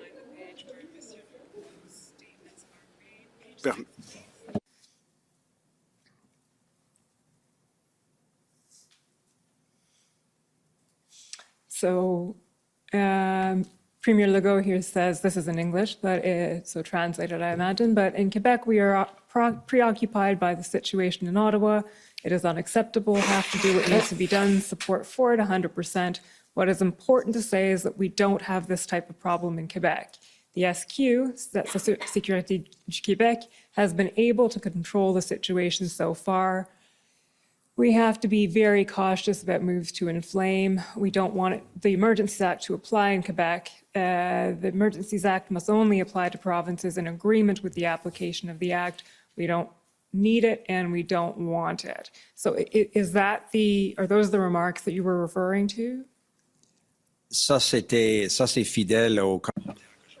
That was in keeping with the comments that I remember Premier Legault making back then during those discussions. I believe that the Prime Minister reassured Premier Legault, and I did the same thing with his Minister of Relations with Canada, Madame Lebel, after the meeting with premiers, that a potential proclamation would not supersede the existing authorities in Quebec or elsewhere in Canada, and that the RCMP would not assume police duties in Quebec that didn't exist before the proclamation. In my case, I also discussed with Madame Lebel after our meeting about the situation in Gatineau. And in the end, I think the Gatineau police force and the Quebec police force did help on the basis of the pre-existing agreement between provinces to share resources in case of need. The Premier talked about the Lacolle international border and the possibility of discussions, that the fact that there were possibly discussions about a blockade there. By the way, we were in agreement with Premier Legault that the situation in Quebec, be it in Quebec City or in Montreal, was well under control by the provincial and municipal authorities. They didn't have to deal with the difficult situation that was now firmly in place in Ottawa. This was intended to reassure the Premier of Quebec that we were not about to interfere in their provincial jurisdiction, but rather that we wanted to offer them other tools if they were needed. We also explained that the economic measures that were one of the key reasons, I think, in the decision to invoke the Emergency Measures Act, because without that, the financial measures wouldn't have been possible. That Quebec could find itself in a situation where police forces could identify a bank account or some other financial transaction in the province of Quebec that might have to be frozen or investigated. So it was mostly the economic aspects that could have happened in the province of Quebec, but that was hypothetical at that point. The fact is, I shared this with Madame Lebel to try to help everybody understand a totally new situation that we were facing across all levels of government. In fact, that is my next question, because the opinion expressed here by Premier Legault was equally expressed by others, if I may say so. Why in our province? You may be having a problem in Ottawa, you may be having a problem in Ambassador Bridge, but we're not having a problem in, say, Saskatchewan or Manitoba. That was a view expressed by several provinces. And so was any serious thought given to an approach to the Emergencies Act that would be targeted in the sense of where the measures would apply? Sure, the government considered one option under the Act, and I don't have a complete juridical sense of the different interoperability of different sections of the Emergencies Act, but there is a possibility to invoke it in a geographically specific context. That was determined not to be the appropriate course of action, I think, for two reasons. First of all, the concern about the financial measures, which we believed and which law enforcement, senior officials of the finance department believed might be one of the most effective ways to bring this illegal occupation and these blockades to an end, is to choke off the very real supply of money that they were generating in ways that hadn't been contemplated, perhaps when some of this legislation was drafted. So that instrument was seen as one of the effective, and it, in my view, turned out to be quite effective in dissuading other protest activities and bringing to a conclusion, particularly the context in Ottawa. So there was the requirement for a national application of the Act to ensure that those economic and financial measures, if you're a trucker from New Brunswick that's parked on Wellington Street and your bank account is at Les Caisses Populaires Unies in Caraquette, New Brunswick, you shouldn't be able to evade the financial measures that were necessary, in our view, to bring this to a conclusion. And the other very compelling reason from our perspective to have a national application was because the situation was very dynamic and it was very fluid. And it wasn't clear that if the Ambassador Bridge had been and was in the process of being cleared, it wasn't clear that these people wouldn't come back. It wasn't clear that they wouldn't show up in another jurisdiction. There were still threats identified in other provinces. So we thought that the national application, in the event that there was a sympathy or pop-up blockade that was illegal, it would give the law enforcement authorities in those jurisdictions those instruments. But it also had a dissuasive effect.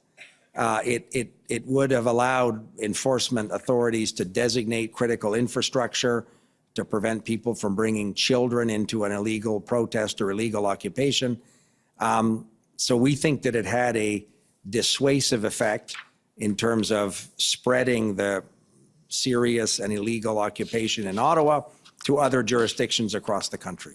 So it's really those two branches or those two aims. One, the application of the financial measures, cutting off funding, and two, the preventative or dissuasive effect that in the government's view meant that the Act had to apply nationally if it was going to be effective. That's right. Maybe the second one might be sort of 2A and 2B. There was a dissuasive element, but there was also the preventative element of giving those jurisdictions those tools should they suddenly arise that the ferry terminal to Newfoundland was blocked.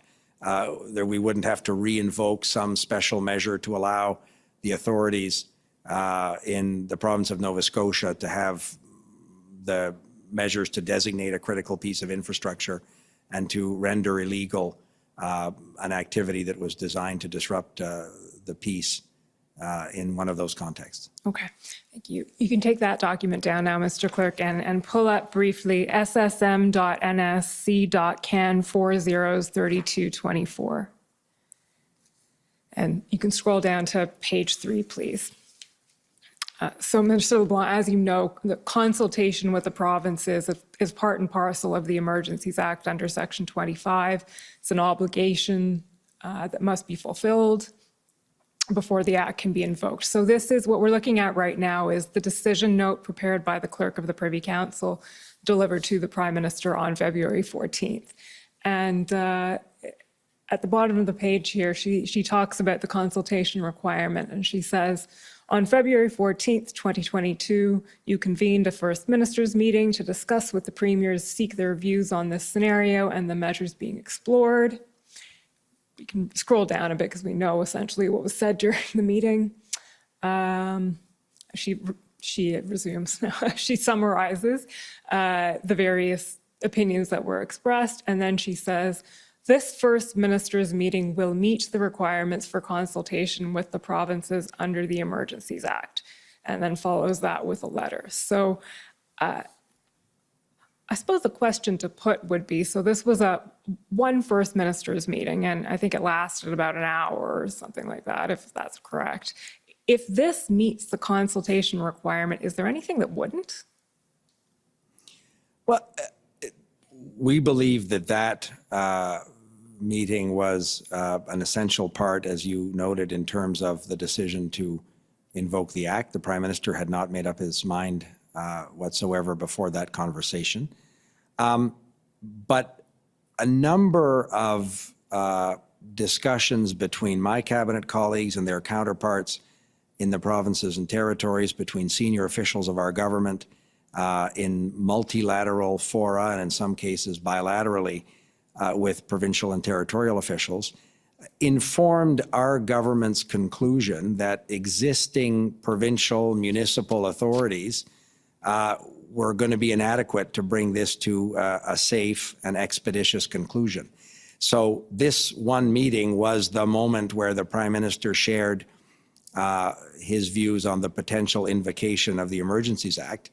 But as I said, there were ongoing and active bilateral and multilateral conversations at almost every level of our government that were necessary inputs into the government's decision to proceed to the Emergencies Act as the source of final authority or the last resort in terms of concluding this serious threat to Canadian safety and security.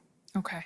Mr. Clerk, can you take that one down now and pull up SSM.can 50124?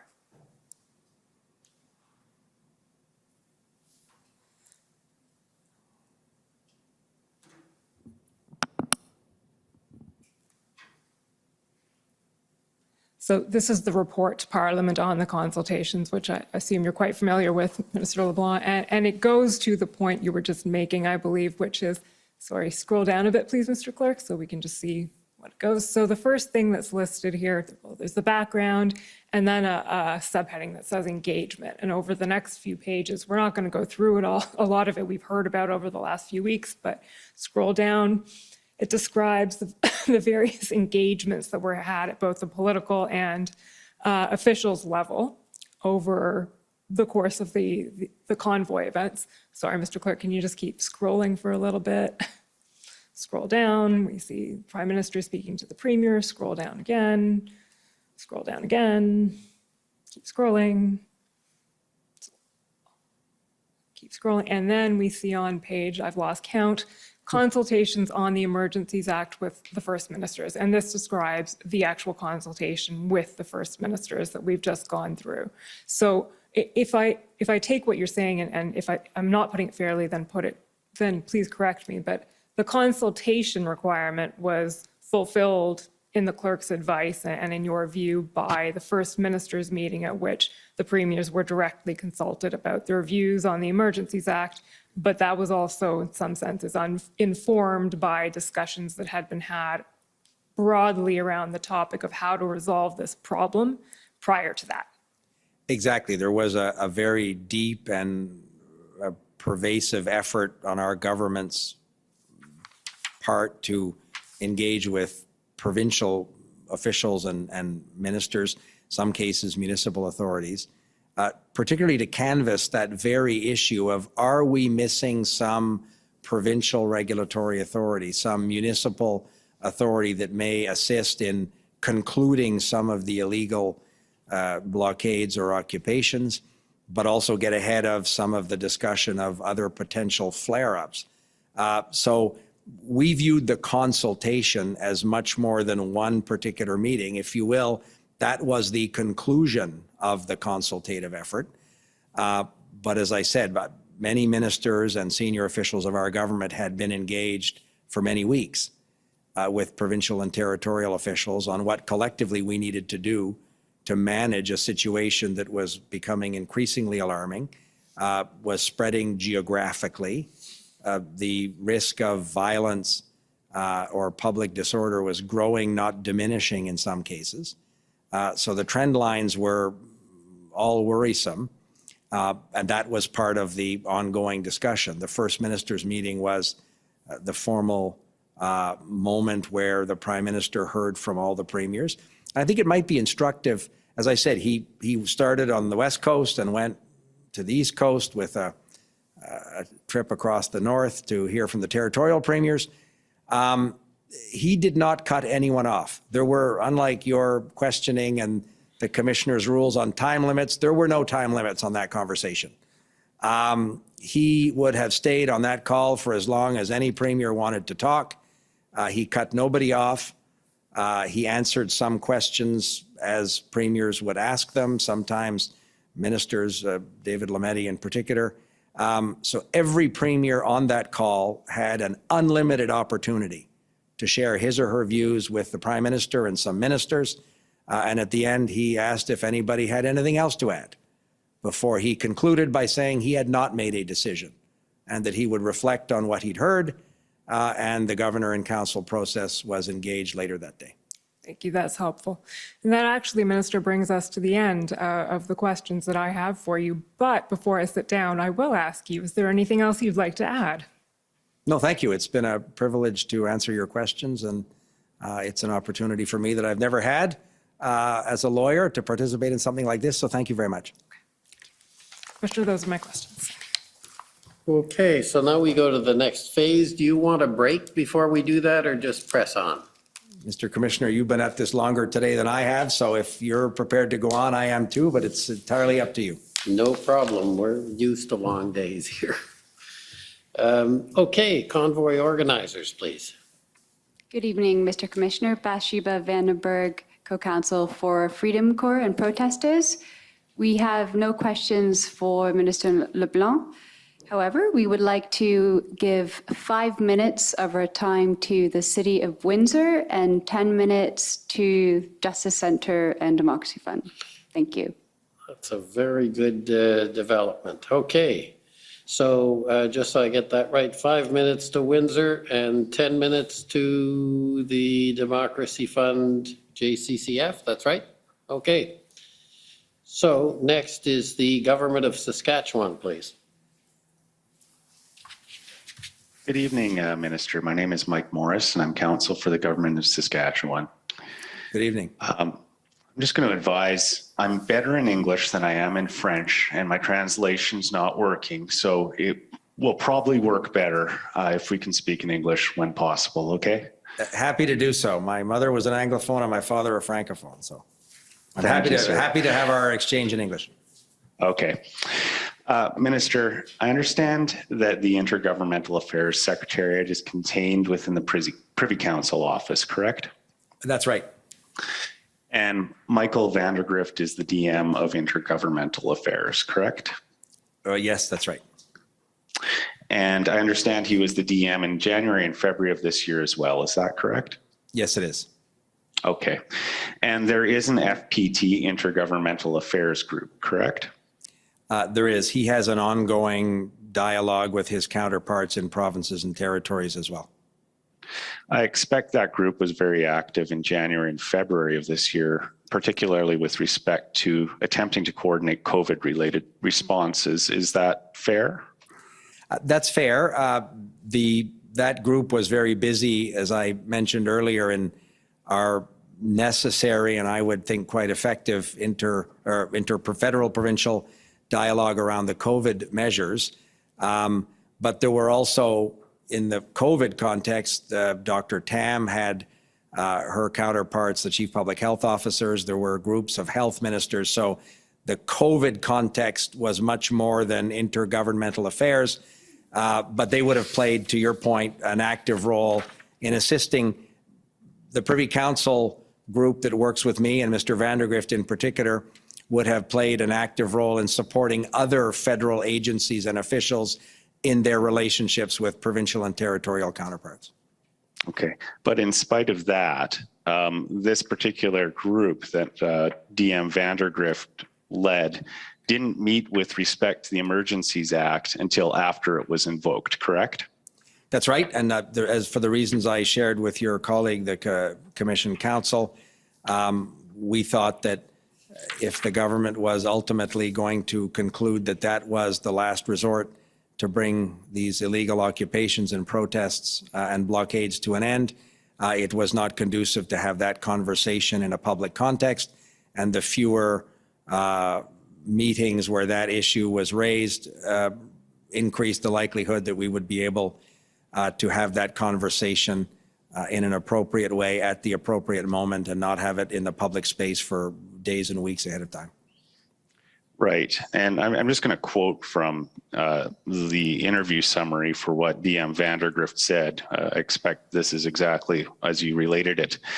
DM Vandergrift explained that the reason for this was to avoid a leak of the subject matter such that premiers could express their views at the meeting without creating a public expectation around it. That sounds like it accords with what you've just explained, correct? Absolutely, yes, that's correct.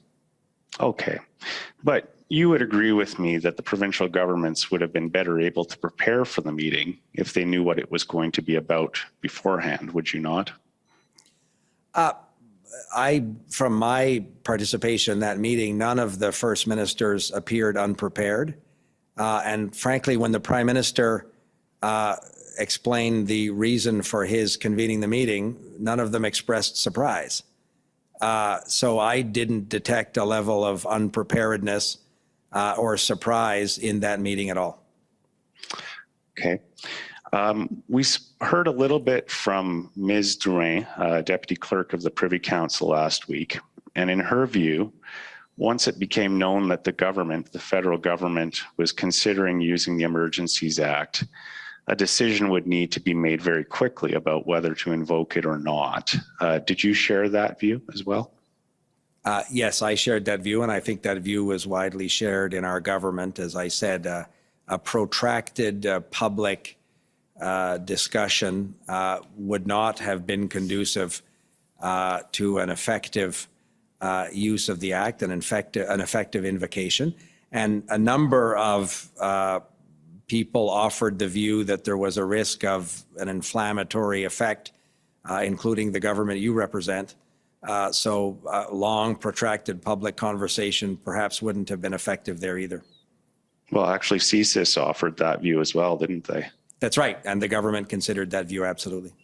Okay, but you're certainly aware that on February 13th, Minister Blair did, well, I'm aware of two interviews, one with Rosemary Barton and one with Mercedes Stevenson, where he indicated to those people, national media, that the federal government was considering invoking the Emergencies Act. You're aware of that, correct?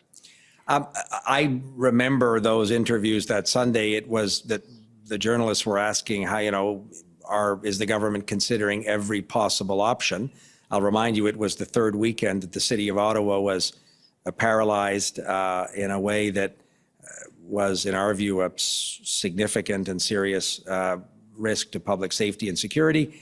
And Mr. Blair was saying that any responsible government would, at this point in that emergency, look at every available option to bring this to a successful and safe conclusion. Thank you. I'm going to ask the clerk to pull up a document. It's SSM CAN 402370. And just so you know, Minister, this document is listed as FMM Feb 14 Q&A. So I assume it's Q&As that were prepared for the First Minister's meeting. Were you aware that such things were prepared?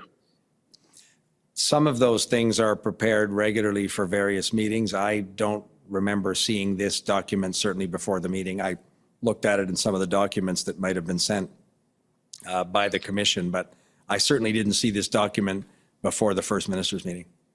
Okay. Do you have any reason to believe that it wasn't prepared for the First Minister's meeting? No, but I can't speak to which documents were prepared by which officials. I don't have a full recollection of what documents were circulated, but if you tell me that that was a Privy Council or federal government document that was circulated, I'm prepared to take your word for it, but I can't speak to it personally. Okay. And I just want you to take a look at the first two questions on this Q&A. The first one is, why did you wait so long to act? And the second is, when will this come into effect? Will you agree with me that these Q&As appear to have been drafted as if the decision to invoke the act had already been made by the time of the First Minister's meeting? No, that I can tell you without hesitation that the decision had not been made. If some communications official is preparing documents for other officials or for political offices, I say, I don't know who prepared these documents or where they were circulated, but there are a series of documents that are prepared for various hypothetical scenarios in the government as part of the routine course of business. So I would not agree with the characterization that speaks to a decision made. Okay, or perhaps whoever drafted it may have been mistaken. Is that your view then? No, but maybe they were. I wouldn't have said it that way until you did. Maybe they were. But as I say, this is a normal course of business for communications officials in the government of Canada. That decision was clearly before the cabinet. The cabinet had been, the incident response group and the cabinet had been considering this second track process for a few days. I don't know when this document was produced even. But as that decision was being considered, it would have been normal for communications officials to prepare documents in contemplation of a decision, but it does not confirm a decision. That would not be accurate. Okay. Sir, Commission Counsel took you to some of the things that were said during the First Minister's meeting. I would like to address some of the things that weren't said during the call. Will you agree with me that there was no discussion about there being an approved operational plan to clear the protest in Ottawa? That was a discussion that I remember at a number of incident response group meetings or but not at the First Minister's meeting. That's what I'm interested in, sir. I don't remember the First Minister's getting into operational policing details in the city of Ottawa. No, I don't. Okay. And will you agree with me that at that FMM meeting, the federal government did not advise that no police services said they needed additional authorities? Again, the Prime Minister convened that meeting to hear from premiers. We didn't provide them with detailed briefings on what police authorities had told our cabinet. Okay. Will you agree with me that there was no discussion of the specific measures that would be included in the emergency economic measures order? I want to see the document again that your colleague, the Commission Counsel, brought out in terms of the First Minister's meeting. I do know at the very front end of it, my colleague David Lametti explained 6 areas where the government was considering as potential sources of emergency authorities in the declaration, in a potential declaration. But I don't remember the detail that he would have given on particular financial measures. I do know that that was shared with premiers as one of the potential sources of authorities in this declaration. Okay, I think your counsel can probably take it up with you because they have some time at the end. I have limited time, unfortunately. But would you agree with me that there was no discussion, for example, of how credit unions may be affected by the order, or how insurers might be affected by the order? No acknowledgement that there are provincial crown corporations that provide motor vehicle insurance that could be affected by the order. Will you agree with me on those points? Again, I don't remember the specifics of which financial institutions would or would not be affected, but I do know we shared with First Ministers the very clear option that should there be an invocation of the Emergencies Act, one of the authorities that we would purport to invoke would be a way to immobilize some of the very real financing, which was fueling, and no pun intended, because a lot of it was spent on fuel, I think, was fueling the illegal occupation in the city of Ottawa and some of the blockades at critical border infrastructures as examples. I think I can probably help out a little bit. The document that Commission Counsel showed you was prepared by the Government of Canada. So I just want you to confirm that you have no reason to believe that it was inaccurate in terms of what it put in or left out in terms of the summary, do you? I'm not trying to be difficult, but the Commission Counsel put a number of government documents before me. If you're talking about the one at the end where your colleague went through various premiers' comments at the First Minister's meeting, that was an accurate description as I remember that particular conversation at 10:15 on the 14th with the premiers. And you'll agree with me that several of the premiers, including Premier Moe, expressed concern that invoking the act could inflame circumstances. Yes, that's accurate. And in fact, that was similar to a concern that had been raised by CSIS, correct? That's also correct, yes. And several of the premiers indicated that demonstrations were being adequately handled with existing authorities, including Premier Moe. Is that fair? That's fair. Several also indicated concerns in their own jurisdictions, and the Premier of Ontario, as I'm sure you've noted, identified very real gaps. I also thought it was interesting the number of premiers that spoke of the challenge of getting tow trucks to clear, if it was in Coutts, Alberta, or if it was in Windsor. The inability to get heavy lift tow trucks was something that a number of jurisdictions had shared, and that, as you would know, was obviously one of the powers that the Emergencies Act may have provided. Sir, do you know when the caucus meeting was held on February 14th? By recollection, I think it was a half an hour or 45-minute call earlier in that morning. As I've thought about this, I didn't keep notes. I listened to that meeting. By memory, it would have been maybe 9 o'clock on the morning of the 14th. Okay, so it would have been before the first minister's meeting then? Again, subject to somebody correcting me, that would be my best recollection, yes. We know that the Prime Minister did a press conference at 4:30 p.m. on the 14th where he announced that the Emergencies Act was being invoked. Did Cabinet receive any notice that the Prime Minister had made that decision before 4:30 p.m.?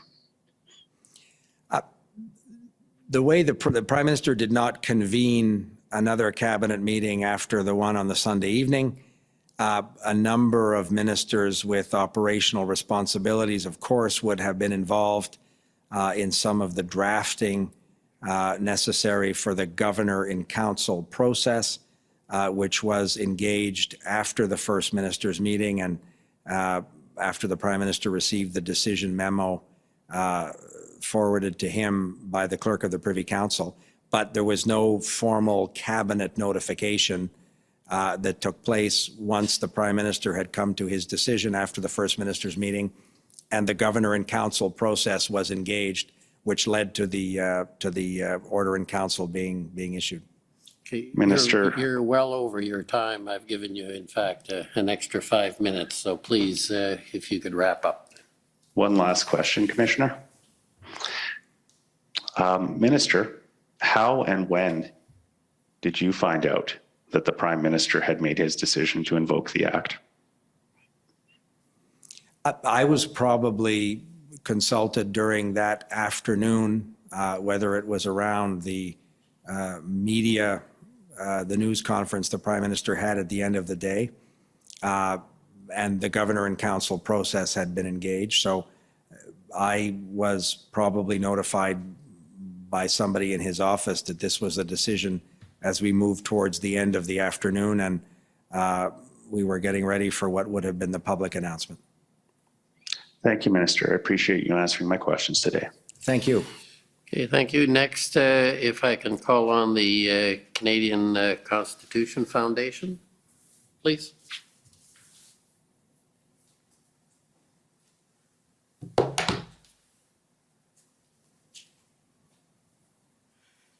Minister LeBlanc.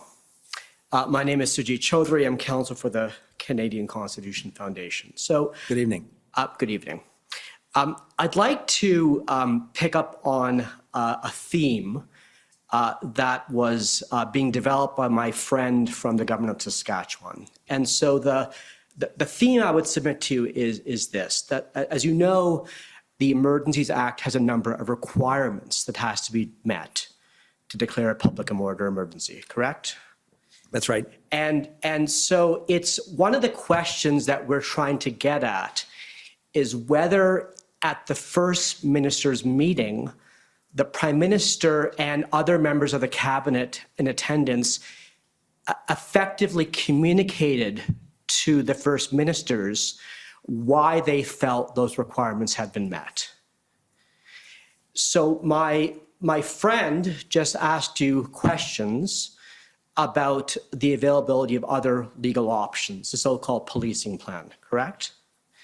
The policing plan, Policing you're referring to plan. the City of Ottawa policing plan? Well, or what Commissioner Loki has put into evidence, that there was in fact by the 14th a policing plan available or ready to be triggered.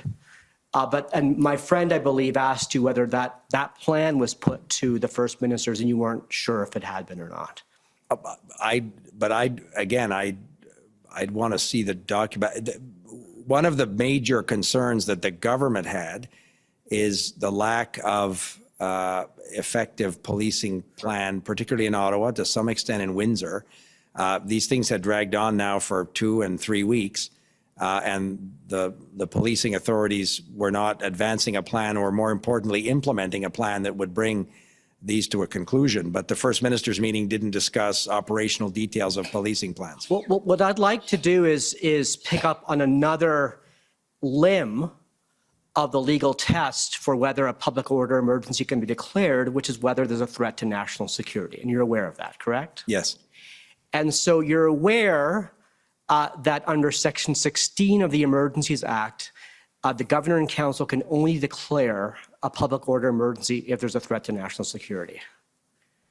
Yes, and we concluded there was. You did. And did you provide any type of documentation or explanation to the First Ministers as to the basis for your conclusion that there was a threat to national security? Again, in terms of documentary evidence, or documentary exchanges, I wasn't privy to those. I do know that deputy ministers of public safety were sharing information, the commissioner of the RCMP, obviously, with various police leaders in other jurisdictions. So there was an ongoing and active exchange of information, as is entirely appropriate, between federal and provincial law enforcement officials. But in terms of whether that particular policing information was shared at the First Minister's table, it was not. So, Minister, I'd put to you this, that for the consultation requirement to have some substance to it, the federal government is under a duty, I'd ask you, to be as transparent as possible with the First Ministers on that call about why it is taking the exceptional step of triggering the Emergencies Act, correct? Why we were considering taking the exceptional step. And as I explained to your colleague, the Commission Counsel, those reflections, those considerations were informed by more than 3 weeks of active exchanges between the Government of Canada and provincial and territorial counterparts. So to say that they were not in possession of the intelligence information, the policing information, I don't think is an accurate description. And I know many of the premiers, because they told me, were also being briefed on an active and ongoing basis, in some cases by RCMP commanders in their particular provinces, because the divisional commanders of the RCMP are, of course, contract police in that jurisdiction. And they were having ongoing and active discussions with public safety ministers in those provinces.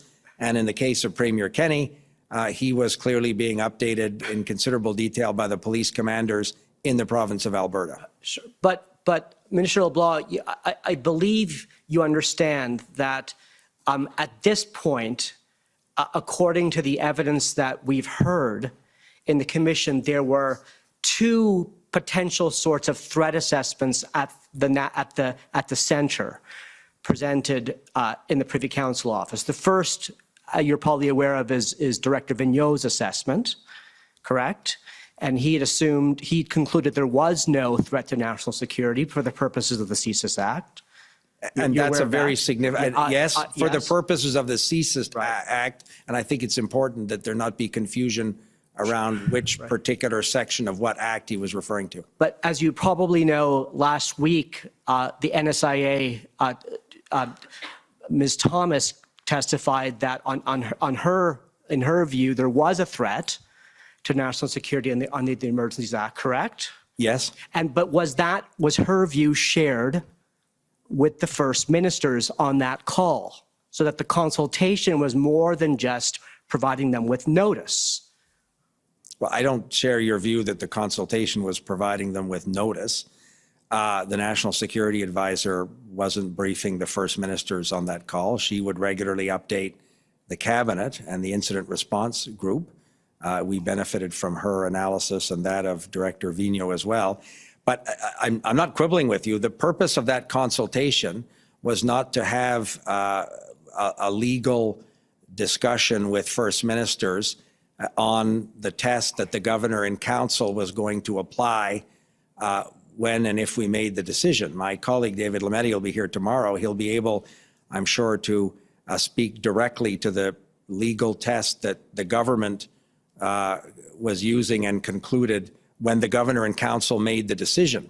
We consulted carefully and listened very carefully to what First Minister said at that meeting and in a series of previous discussions in the preceding weeks as well. But just to be clear, at the First Minister's meeting, you don't recall if a detailed threat assessment was provided to the premiers? Again, first of all, that would not have been a secure forum. A telephone conference call is not normally where senior intelligence officials would share detailed threat assessments. So that particular venue would not have been possible or appropriate. But the way that information was shared with provinces and territories is through the ongoing and secure communications between law enforcement officials of the Government of Canada. And those premiers, many of them would talk to us about it, were being updated by their own deputy ministers of public safety or deputy solicitors general in some provinces, or senior police leadership in their province that had the benefit of an open exchange in a secure context with the Canadian intelligence and law enforcement officials that were briefing the Government of Canada. Minister, I have a couple of minutes left. I want to take you to a different issue, if I may. It's about your conversations with the Government of Quebec and the reservations expressed by Premier Legault and then your subsequent phone call with Minister LeBlanc. And if I understood you correctly, it was your position that the economic emergency measures that were taken had to apply nationally, correct? Oui, moi j'ai offert. Yes. I told Minister LeBlanc after the discussion with the premiers that for the economic measures to be effective, they had to be applied nationally. Because if somebody had a bank account, for instance, at the Caisse Populaire in Quebec or at the National Bank, that would not be actually out of reach from the measures that we would take. Apply to the non-economic measures, does it? Well, it does in the sense that they were preventative. We thought it was important, as I said to your colleague earlier, it wasn't clear that this problem was going to go away or that the people occupying the bridge in Windsor, Ontario weren't going to displace themselves somewhere else. There was an active discussion about risks to other critical infrastructure. So we thought that the national application of those measures, in the case it ultimately was necessary, would have given the local law enforcement authorities the tools, for example, that the City of Ottawa and the Ontario Provincial Police and the RCMP used so effectively to bring the occupation in Ottawa to a conclusion. Mr. LeBlanc, let me end with this question then, but wouldn't it have been an alternative to have offered those non-economic measures to those provinces that wanted them and to enable them to opt in as they wished to? So those provinces who needed and wanted those powers could have gotten them right away, and those that maybe needed them later could have opted in if they needed them. That wasn't considered as a responsible or realistic option because by enabling all of the local enforcement, law enforcement, and provincial police authorities to have recourse to those powers should they, in their judgment, determine they were necessary, was a more effective and comprehensive way to provide the deterrent effect to not have a particular group of illegal occupiers in one spot displace themselves somewhere else. So we didn't think we should be having governor and council processes every day following that decision. The more effective and responsible way was to enable those authorities in the other jurisdictions to have recourse to that should they, in their judgment, decide it was necessary. Thank you, sir. Thank you. Thank you. Next is the Democracy Fund, JCCF.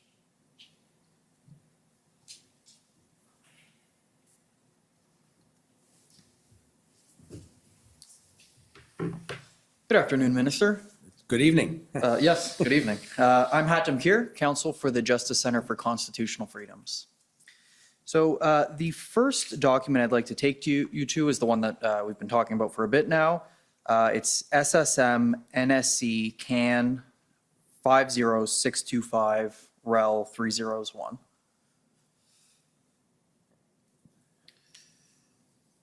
And so while that's being pulled up, this is the document relating to the First Minister's conference call, as it says right there. And if we could please go to page 2.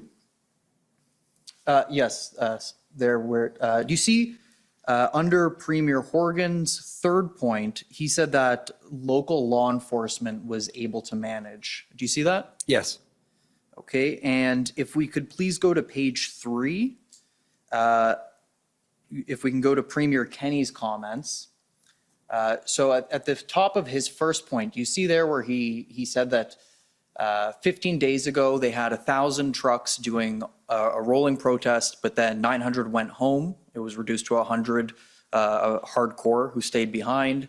And then just a little bit beyond that, he says they're down to a group of 40 for the past several days. Do you see that? Yes, I do. And then do you also see where between the redactions, Premier Horgan informed the ministers at the meeting that they have procured on market for equipment and have drivers in place. So unless an unexpected surprise should open Coots border crossing today. Do you see that? Yes, I see that. Okay, and then lastly, under the, lastly with respect to Premier Kenney, under the redactions, if we can just scroll down a little bit, it seems that Premier Kenney informed the First Minister's meeting that at a previous meeting he had asked the federal government to stop the vaccine mandate for truckers. He said he doesn't understand the public health rationale given the level of transmission. Truckers are isolated in cabs, do rapid tests, and that, quote, he said he, quote, thought it was an unnecessary provocation, end quote. Premier Kenney informed the First Minister's meeting of that? Yes, as I said, this is, in my view, an accurate summary of that meeting. Okay, and then just proceeding on to page 5, Premier Stephenson for Manitoba, under her second point, informed the government that the RCMP were confident that they had the tools in place under provincial law needed at the Emerson border crossing, and they were finalizing plans to open the border, correct? Yep, that's what it says. Okay, so all those premiers had informed the federal government that further powers were not needed then in their provinces. That was their view during that meeting, yes. Okay, thank you. The next, I'm going to change course a little bit here. If we can please pull up SSM CAN 6094 REL 301. And while that's coming up, we've already heard about how you had a discussion with Premier Ford on February 10th, correct? Yes. Okay.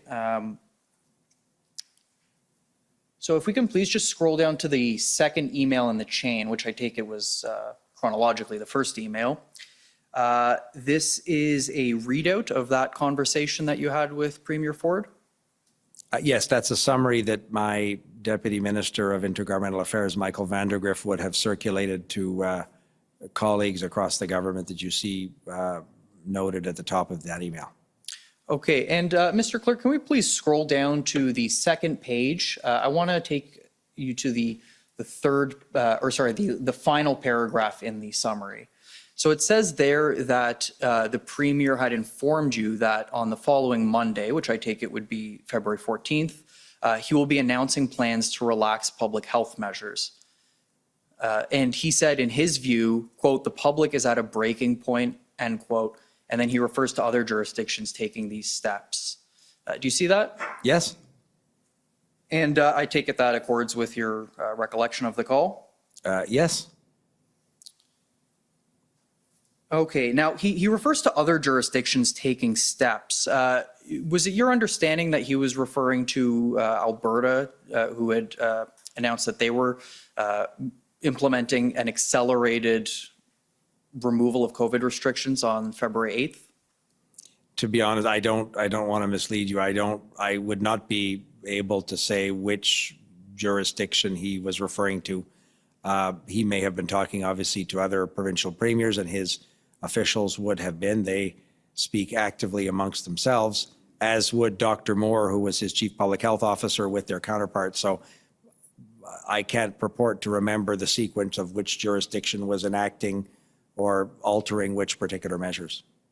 Okay, so given that they're all talking amongst themselves, he might have actually even been referring to Manitoba, which made a similar announcement the following day, or Saskatchewan, which made an announcement on the same day Premier Ford had made that plan, right? Again, I'm taking your word for it. I don't remember the sequence of which province changed what public health posture within their own jurisdiction, but I take your word for it if you have a sequence of provincial public health measures.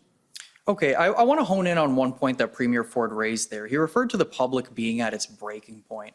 Would you agree that the Freedom Convoy protest was one expression of that sentiment? I would think that certainly in the initial days of the convoy, that attracted a great deal of that sentiment. And our government has acknowledged the difficulty that COVID represented for millions of Canadians. We, the Prime Minister, ministers have acknowledged that this has been extremely difficult on many Canadians, on sectors of the economy. We all know the list of very difficult circumstances that the pandemic brought. So we acknowledge that. And certainly as the convoy was taking form and the first day that we saw on Parliament Hill, there were probably a number of lawful protesters that came to express that sentiment.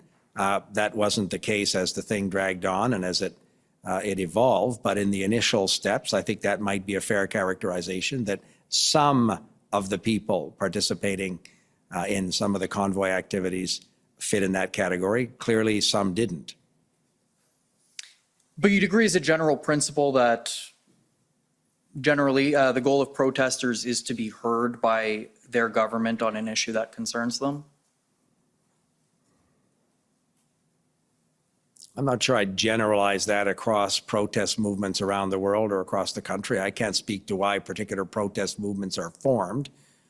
One protests because one wants to bring public attention to a particular issue or bring a certain public policy or governmental policy to public attention. But I wouldn't purport to speak for why people show up at protests or organize protests. Well, you'd agree that that ability to protest is one of the reasons it's protected in our charter is because it's important to that democratic process. It's the voice of, it's one of the ways that people can have a voice. Absolutely. Lawful and peaceful protest is an essential part of any democracy. And as you said, it's protected constitutionally in Canada. So you'd agree that the provinces then that were responding to these protests by lifting their restrictions would be an example of protesters being successfully heard, right?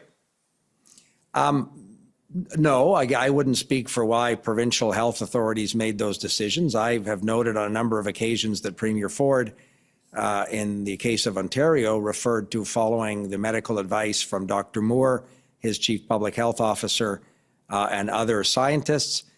So no, I wouldn't purport to say, and I certainly don't purport to speak for premiers or their health ministers or their chief public health officers.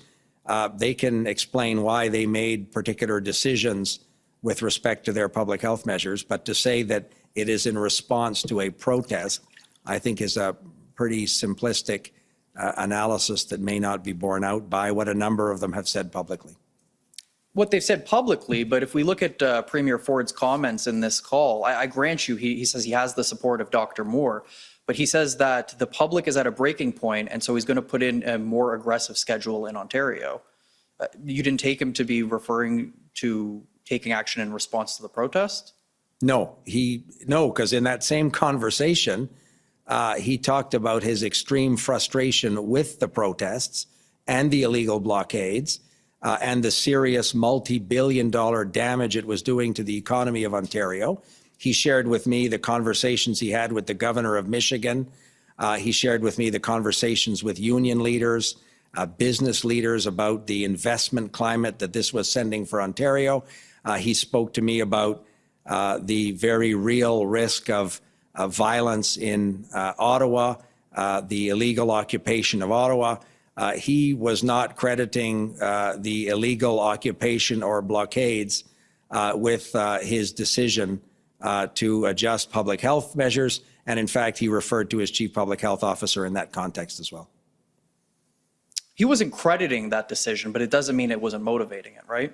Well, Premier Ford is quite an articulate political leader. I can't speak for why he made particular decisions within the sovereign jurisdiction of the government of Ontario.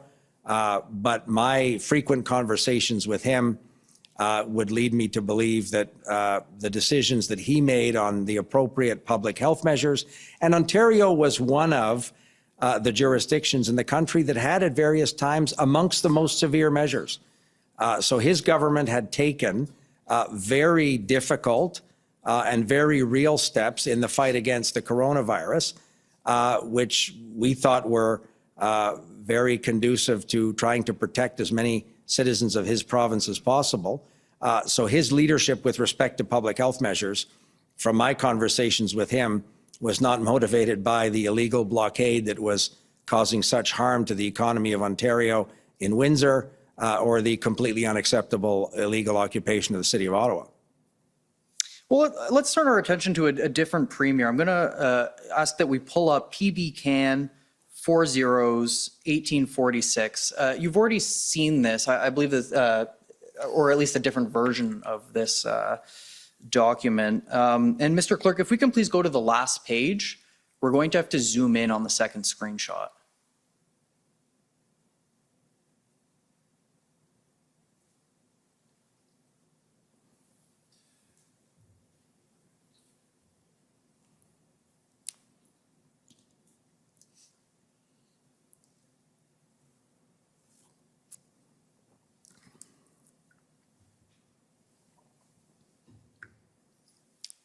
Perhaps if we can even just zoom in a little bit more, it's okay if the bottom gets cut off. Okay, so apologies for the quality of the screenshot. This is how we received it, but you see there at the top, it says the date, Friday, February 11th. I do. Okay, and then it says there, Dominic, I take it that this was, I think actually it was already in response to Commission Council. This is a message that you sent. Yeah, this is I had sort of copy pasted a text message that I had received. I'm guessing if it was 7:47 in the morning, I might have received it overnight from Premier Kenney, and I was forwarding it, I think, to my colleagues. Okay, so the message from Premier Kenney that you were forwarding, which has already been referred to, is that he said the trucker vax policy is obviously just dumb political theater. Calling them Nazis hasn't exactly helped, right? Those were his words and his message to me. Right. Now, my question for you, Minister, is was this sentiment ever relayed to Cabinet as a whole?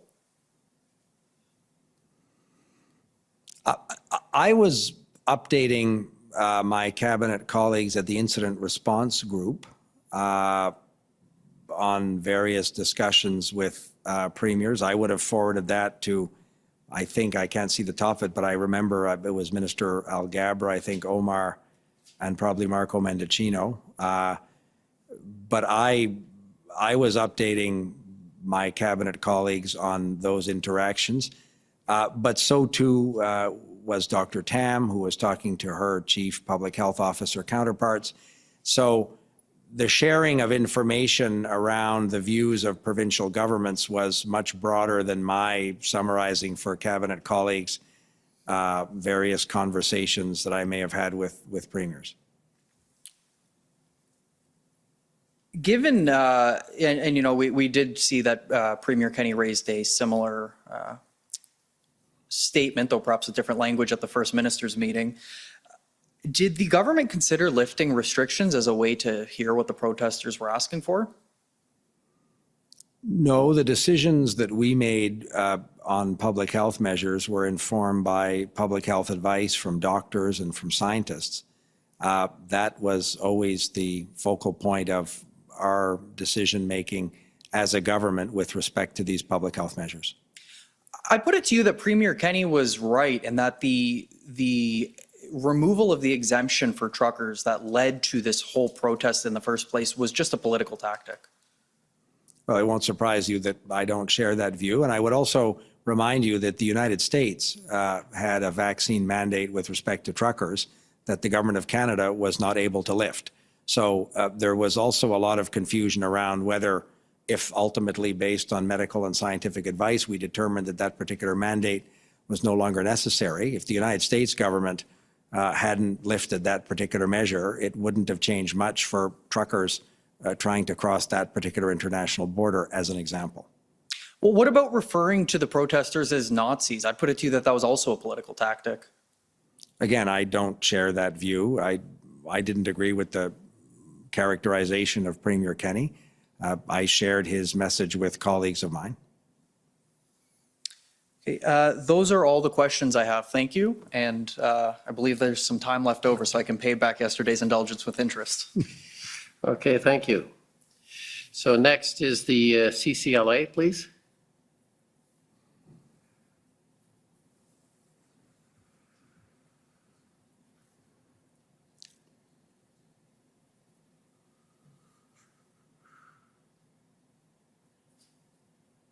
Not sure what's going on.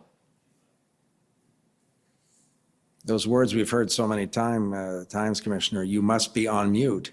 Yeah, no, not on mute. I think she's, she was here this morning, earlier. Maybe she didn't realize she had time. Or you were so clear that she has no questions. Okay, well, we'll move to the City of Windsor instead.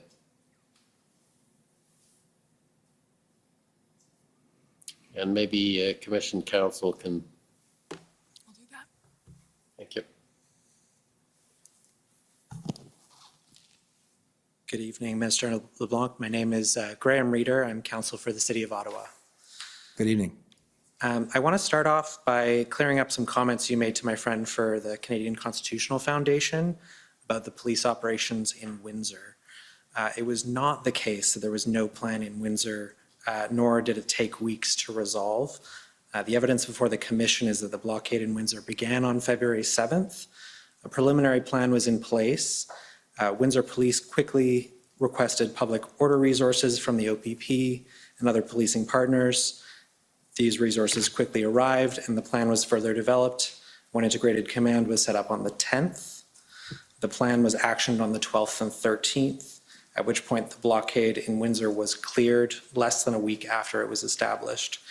Just so you misspoke when you suggested the blockade in Windsor had been going on for weeks and there was no plan. Just wanted to clear that up. Thanks. Is there a question at the end of that? No, there was not. It's an odd way to carry out a cross-examination. I'm happy to ask if that accords with your understanding, Mr. Blanc. My understanding is that the economic and social disruption in Windsor was enormous, and it had gone on for many days and was a source of international concern at the highest levels in the American administration.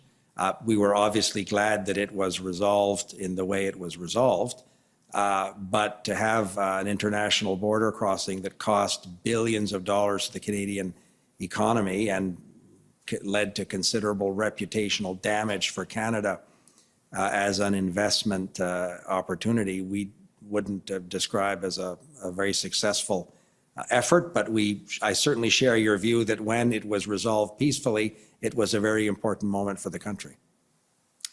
I'll ask Mr. Clerk to bring up SSM CAN 0003117.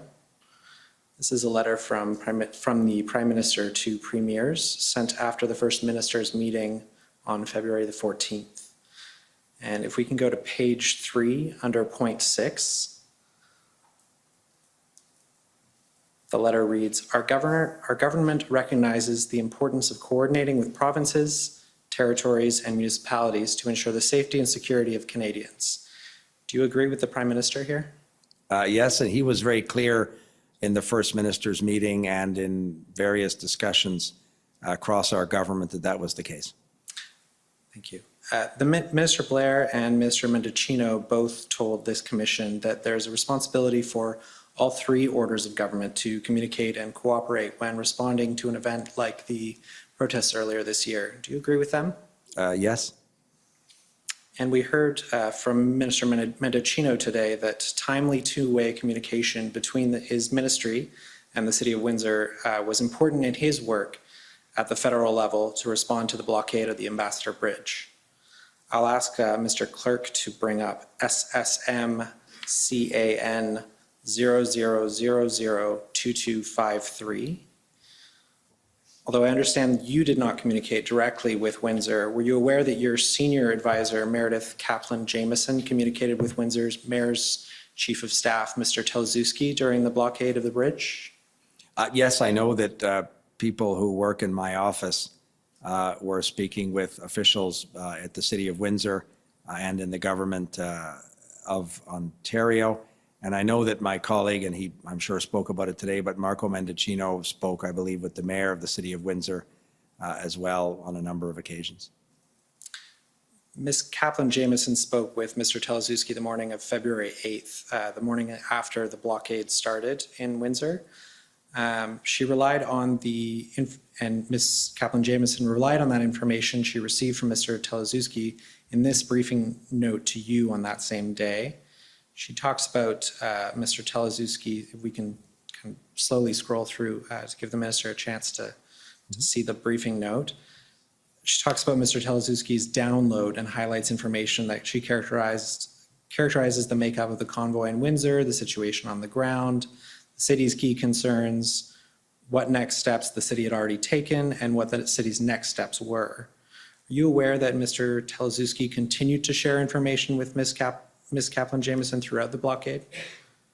I can't speak to the number of specific times or the dates when they would have spoken, but I know that she had told me that she had an ongoing discussion with some officials in Windsor, and I know she was sharing that with colleagues in other offices as well. I assume Mr. Mendocino's office and others.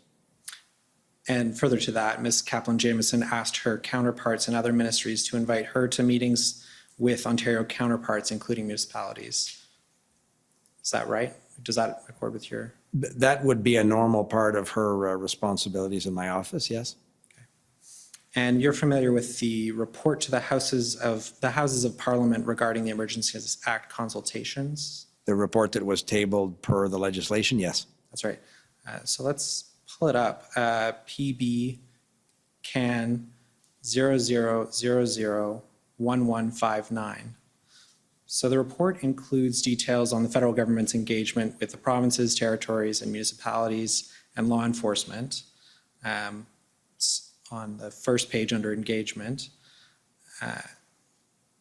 Is it right that it includes details of the federal engagement with the City of Ottawa? Yes, I had read that as part of what was tabled in Parliament. It also describes regular engagement with municipal and provincial officials concerning the Ambassador Bridge, including, just to list them out for you, communication between Prime Minister and the Mayor of Windsor, between the Minister of Transport and the Mayor of Windsor, the Office of the President of the Queen's Privy Council and the City of Windsor, the Minister of Emergency Preparedness in the City of Windsor, the Office of the Minister of Intergovernmental Affairs, Infrastructure and Communities, and I believe that's your office, and the City of Windsor. Is that an accurate summary of? Yes, I believe that to be accurate of the various communications that were taking place. Now, would you agree that this regular communication with municipal officials was vital to the work of the federal government in responding to the blockades? It was, and my colleagues with operational responsibilities, my own role in the intergovernmental space is not obviously operational the way would be the public safety minister or the transport minister, but provincial and municipal partners were obviously critical in managing this circumstance. We're always conscious that municipalities operate constitutionally as creatures of provincial legislation. It's not a constitutional order of government, but they have such an important responsibility in managing these public order emergencies that necessarily their officials, their law enforcement officials and so on, have open and active conversations, I think, with provincial and certainly federal officials. And that's in everybody's interest in trying to bring the maximum amount of pressure to bear on ending these illegal circumstances in the most efficient and safest way possible. And this engagement with municipal governments was important enough to the decision to invoke the Emergencies Act that the government included it in the consultation report. Is that right?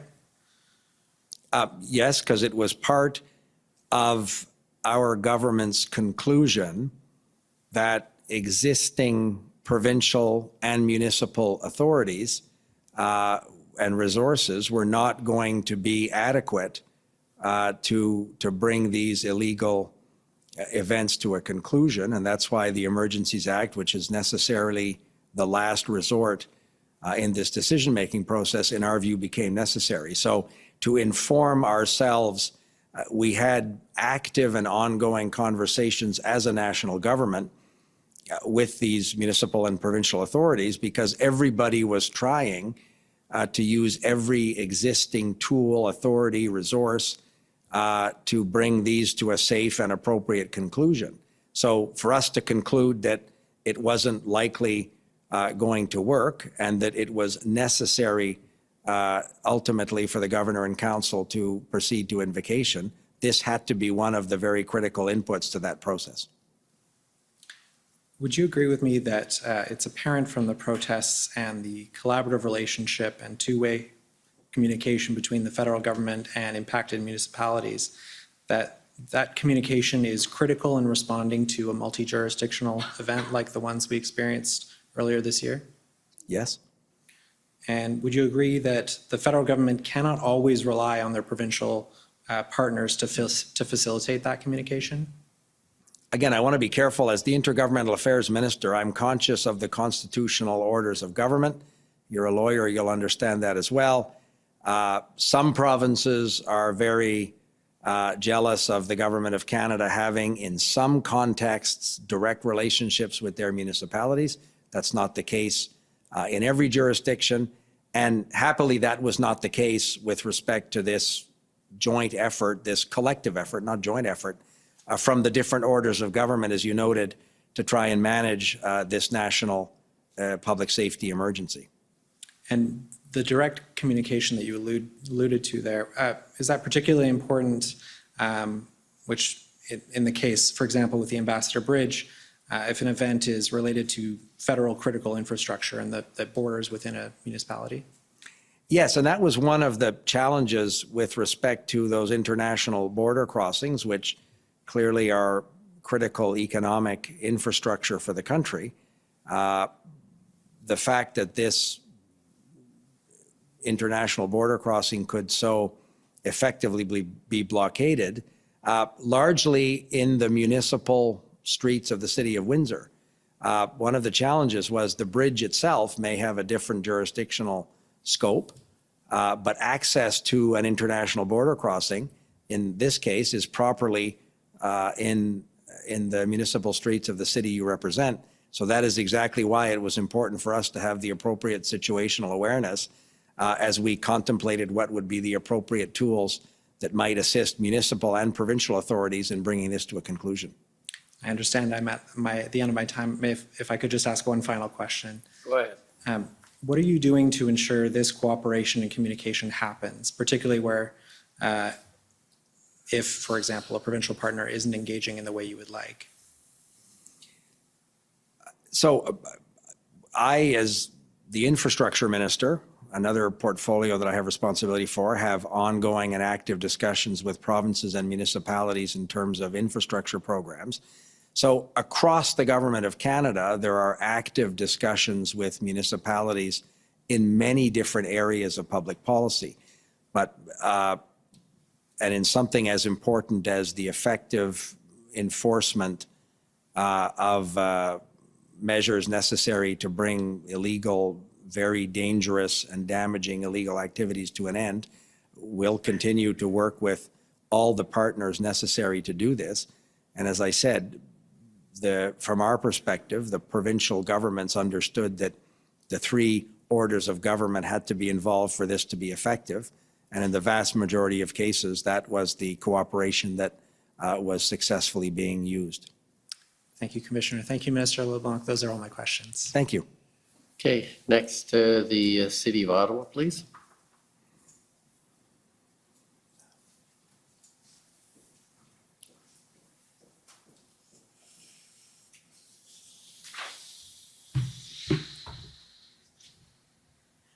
Good evening, Minister LeBlanc. My name is Alyssa Tompkins. I'm one of the council representing the City of Ottawa.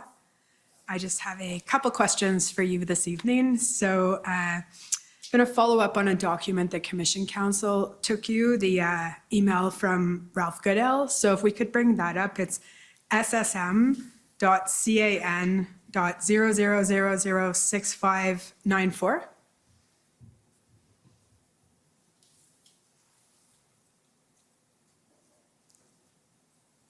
Oh, good. And if we can just scroll down. So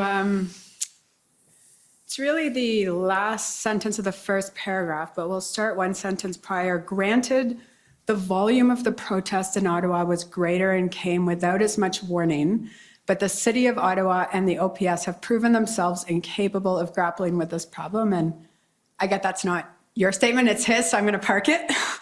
But it's the last sentence. And it is now the duty of the responsible senior authority, i.e. the Public Safety Minister of Ontario, under provincial policing legislation, to rectify that problem, including taking control if and as necessary. So the follow-up question I had was, and my understanding is the Public Safety Minister of Ontario is in fact the Solicitor General of Ontario. Is that your understanding as well? Again, I can't speak for Mr. Goodale, but that was how I would have interpreted that as well. He was our federal public safety minister, and his counterpart would have properly been the Solicitor General of Ontario. So I assumed, like you, that that's what he was referring to. Now, all I want to know is, are you aware if anyone from the federal government followed up with Ontario to see if, in fact, they were going to discharge the duty that Mr. Goodale is talking about here? So I can't speak. I'm not an expert on the statutory application of provincial legislation in Ontario and what those authorities might be under the Ontario Police Services Act. So I have no ability. I received this email from the now High Commissioner of Canada to the United Kingdom, but a former public safety minister, as I said to your colleague, the Commission Council. So it was not as a result of Mr. Goodale's email to me, but I think it's accurate to say that there was an ongoing and active discussion between many senior officials of our government, many of my cabinet colleagues, the transport minister, the public safety minister, whom you heard from today, with their Ontario counterparts to explore every necessary and possible option to bring these illegal occupations and blockades to a safe and successful conclusion. But what are the precise mechanics in the policing context? I can't speak to that. Perhaps Mr. Mendocino did earlier today, or maybe David Lametti can tomorrow. No, and I wasn't intending to ask you about that. I was just asking if you were aware of any interactions by your colleagues or by yourself with Ontario along this line. So yes, I know there was, as I say, a very active and ongoing discussion at many levels of our government. One conversation that we discussed earlier with your colleagues that I had with Premier Ford on the night of February 10th, he spoke to me about his concern around some of the challenges in municipal policing in the city of Ottawa. He spoke to me about the role that he thought the OPP was increasingly going to be playing in support of the necessary public safety measures to clear the city of Ottawa. And obviously, on that evening, the circumstance in Windsor had not been resolved. So Premier Ford spoke to me about his strong belief that the Ontario Provincial Police could and would be a very important source of support. But in terms of what's the right command structure, I can't speak to that. But I do know that there was a very real desire from the Premier, and that view was shared by some of my cabinet colleagues in the updates they would give to the incident response group meetings. Because, as I say, these discussions, if it was Commissioner Lucky, if it was a national security advisor, intelligence advisor, the Prime Minister, there were many and multiple discussions, particularly with the province of Ontario, but not exclusively, around all of these measures, including the appropriate sharing of police resources to try and bring these to a conclusion. Okay, that's helpful, and that's all I have. Thank you, Minister. Thank you very much. Thank you. Next, counsel for former Chief Slowly.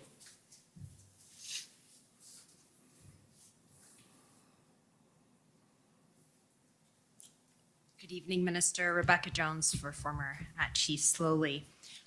If we can actually pull up the same document, SSM CAN 6594. And Minister, you testified, this is the document that was just up, so as we're pulling it up, you testified that you appreciated Mr. Goodale's, based on his experience, his insights into the roles of the different orders of government, right, when you got this email? Yes, and him having held the public safety portfolio in our government, I thought might have given him an insight that other colleagues would not have had. Fair enough. And I just want to ask you about a few other comments in this email that I think you'll agree with me are insights he shared that you did not agree with. So if we can start in the very first paragraph, there's a reference to a tweet by Mayor Tory, and then there's a reference to it being, the situation being a municipal policing problem. And I take it that as a minister in a government that has repeatedly referred to this as a national security crisis, you did not agree that this was a municipal policing problem in Ottawa. He was talking about Toronto and other cities, and I'm thinking off the top of my head of Quebec City. I'm thinking of Fredericton, New Brunswick, or perhaps Toronto, where, and again, I'm going not by some operational experience I have or briefings on how this worked, but if I go on the coverage of the events at the New Brunswick legislature, the Fredericton police appeared to have handled that successfully. Certainly the Quebec City Police with the Sûreté de Québec were seen to have handled it very effectively. And I also remember the City of Toronto, the very real concerns around some potential blockages at the legislature at Queen's Park in Toronto. But as we know, that University Avenue is a critical access to many of the country's best hospitals. So those kind of conversations or potential protests attracted certainly our attention as a national government. And again, without having been briefed on the operational command of which police force did what, to the observer, and Mr. Goodale was observing this from London in the United Kingdom, I would agree with his assessment that in Toronto, it looked like the Toronto police had effectively handled that situation. But what was the role of other police forces? I can't speak to that. Right. You can't speak to whether you can compare the experience in Toronto to the experience in Ottawa, for example. Well, clearly you can't, because the experience in Toronto was effectively resolved and didn't lead to a 3-week illegal occupation. So yeah, I would agree with you. Right. Well, I mean, there are other differences, right, that we see even in Mr. Goodale's email. He refers to the volume of the protest in Ottawa and the amount of notice. Correct? Yes, I would agree the volume, but it wasn't a surprise that that convoy arrived in the city of Ottawa. There was considerable notice. In fact, people were filming across the country the trucks rolling towards the city. So, Minister, I'm going to return to my question. Is it your evidence that what happened in the city of Ottawa was a municipal policing problem?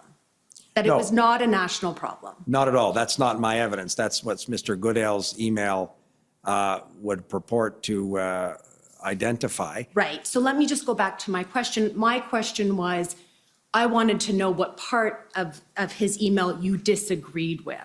So you disagree that what was happening in Ottawa was a municipal policing problem, because you say, and we all know, that it was a national problem that was happening in Ottawa, right? It certainly became a national problem when the capital city was paralyzed and occupied illegally for 3 weeks. There was an element in the city of Ottawa, of course, around Parliament Hill and the role of the Parliamentary Protective Service. As I said to your colleague, I have sat for a number of years on the Board of Internal Economy of the House of Commons. The statute requires 2 ministers to be members. I sit there where we talk about parliamentary security. But I wouldn't purport to say that the public order emergency in the city of Ottawa was a municipal problem. If you're asking me to agree with that, I think it was a national problem. All 3 orders of government had to play an effective role in bringing it to a conclusion. Right. Thank you. And one more point that I hope we can agree on, this one as well, which is that to the extent that Mr. Goodale said that the city of Ottawa and the OPS had proven themselves incapable of grappling with the problem, you didn't agree, I take it, with any suggestion that the city of Ottawa and the OPS had, through any fault of their own, proven themselves incapable, but only that the situation was not at that time being resolved. Is that fair? I don't have any experience in police operations, so what is the appropriate police response in a particular public order emergency is not something that I feel comfortable saying. Okay. If you're asking if the Ottawa Police Service was overwhelmed and was unable in the front end of this occupation to take control and resolve the situation, that to an observer across the country, I think might be a conclusion. But I do agree with your analysis that as the thing became more entrenched, as it attracted perhaps different actors from the initial weekend, as it became a flashpoint and a rallying point for different participants, the level of the public order emergency became much greater than in those initial days that people may have estimated, perhaps with the advantage of hindsight, incorrectly. Thank you. No further questions. Thank you. Government of Alberta, please. Good evening, Minister. My name is Stephanie Bose. I am counsel for the province of Alberta. I just have one area that I'd like to ask you questions on, and that is on your communication with the Premier of Alberta back in February of 2022. And I'll start by asking the clerk to please pull up a summary of your witness interview. The document is WTS 6073. And then if the clerk could please scroll to page 4. We'll just have this up in case you need to refresh your memory, Minister. Now, you were asked by Commission Counsel and by other counsel about a text message that you shared that you were sent by Premier Kennedy. That wasn't the only text message or communication that you had with Premier Kennedy. Is that correct? That's the one that I remembered and I discussed in my interview with the Commission Counsel, because he was referring to the potential use of military heavy lift tow trucks. It's possible that Premier Kenney, as we saw earlier in a text message that I had shared with my cabinet colleagues, he had expressed some frustration in terms of the response of some of the RCMP officers with respect to the situation in Coutts. And just in your witness summary, you indicate that you recalled telling Premier Kenney that there was a formal process for RFAs that you were not involved in, but that you would speak to Minister Blair or Minister Anand. Do you recall that conversation with Premier Kenney? Yes, it would have been an exchange of text messages, and yes, I do recall that. Mr. Kenney, of course, was himself a Minister of National Defense, so he would have had more than other premiers perhaps an insight into that whole request for assistance process.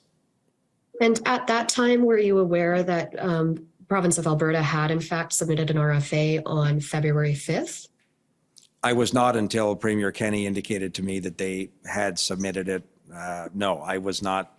That was being dealt with by my colleagues, Bill Blair, and obviously the Minister of National Defense herself was involved, but I was not. I would not normally be involved unless I was briefed in a meeting, incident response group meeting, in terms of that RFA process. Okay, so it's fair to say that in your ministerial role, you don't typically handle RFAs, correct? That's correct. As I say, I would have been in meetings where my colleagues would have said, we've received or we're expecting to receive. These things are rarely surprises. They're worked on between officials. When the formal request for assistance arrives, there has, in the vast majority of cases, and most of these things you'll appreciate, there has been a massive increase in those requests for assistance in the COVID context. Yes, we heard evidence about that. Yeah, so the process is well worn and well known to provincial emergency measures organizations. There's nothing mysterious about this to provincial authorities. Right, and in indicating that you would speak to either Minister Blair or Minister Anand, do you recall if you did speak to either of those two ministers? Yeah, I would have, as you saw, I had forwarded a text message to the Transport Minister and the Public Safety Minister, but I would have said to, certainly to Bill Blair, when he was at the incident response group meetings I was at, that Premier Kenney had reached out to me with respect to the potential use of military heavy lift tow trucks. All right, and that limited your involvement there to the RFA, correct? Yes, that's correct. Okay. And then just one other question. At no point in time prior to the invocation of the Emergencies Act did you discuss with the Premier or any other official from Alberta the potential use of the Emergencies Act. Is that correct? I have no recollection whatsoever of having raised that with any of them before we had that first minister's call that we discussed earlier this evening. All right. Thank you, Minister. Those are my only questions this evening. Thank you. Thank you. Do we have any news from the CCLA or? Yes, Mr. Commissioner, they've confirmed that they either did not request time, or if they did, they're not proceeding with it. If there is a party that requested time and has not been called, now would be the time to do it in case there was an issue with the sheet. It's dangerous to say that there's 10 minutes sitting out there. I'm not necessarily endorsing that. I'm just saying it's a possibility. To be fair, that is true. If there is a bureaucratic error on our part, which wouldn't be the first, speak now or forever hold your peace. Okay, that's great. So, call on the Government of Canada, please.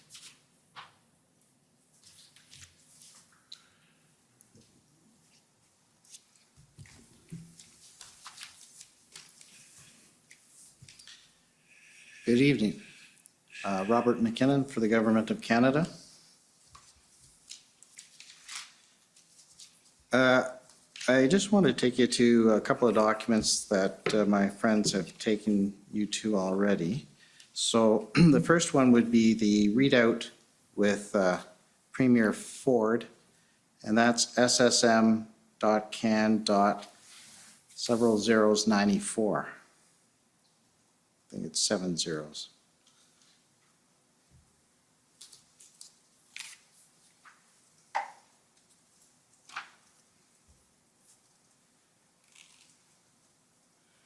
And in this particular, well, we can go to the second page for this, but in this call with Premier Ford on February 10th, late in the evening, the email sent at 10:52, so I assume that the call was shortly before that.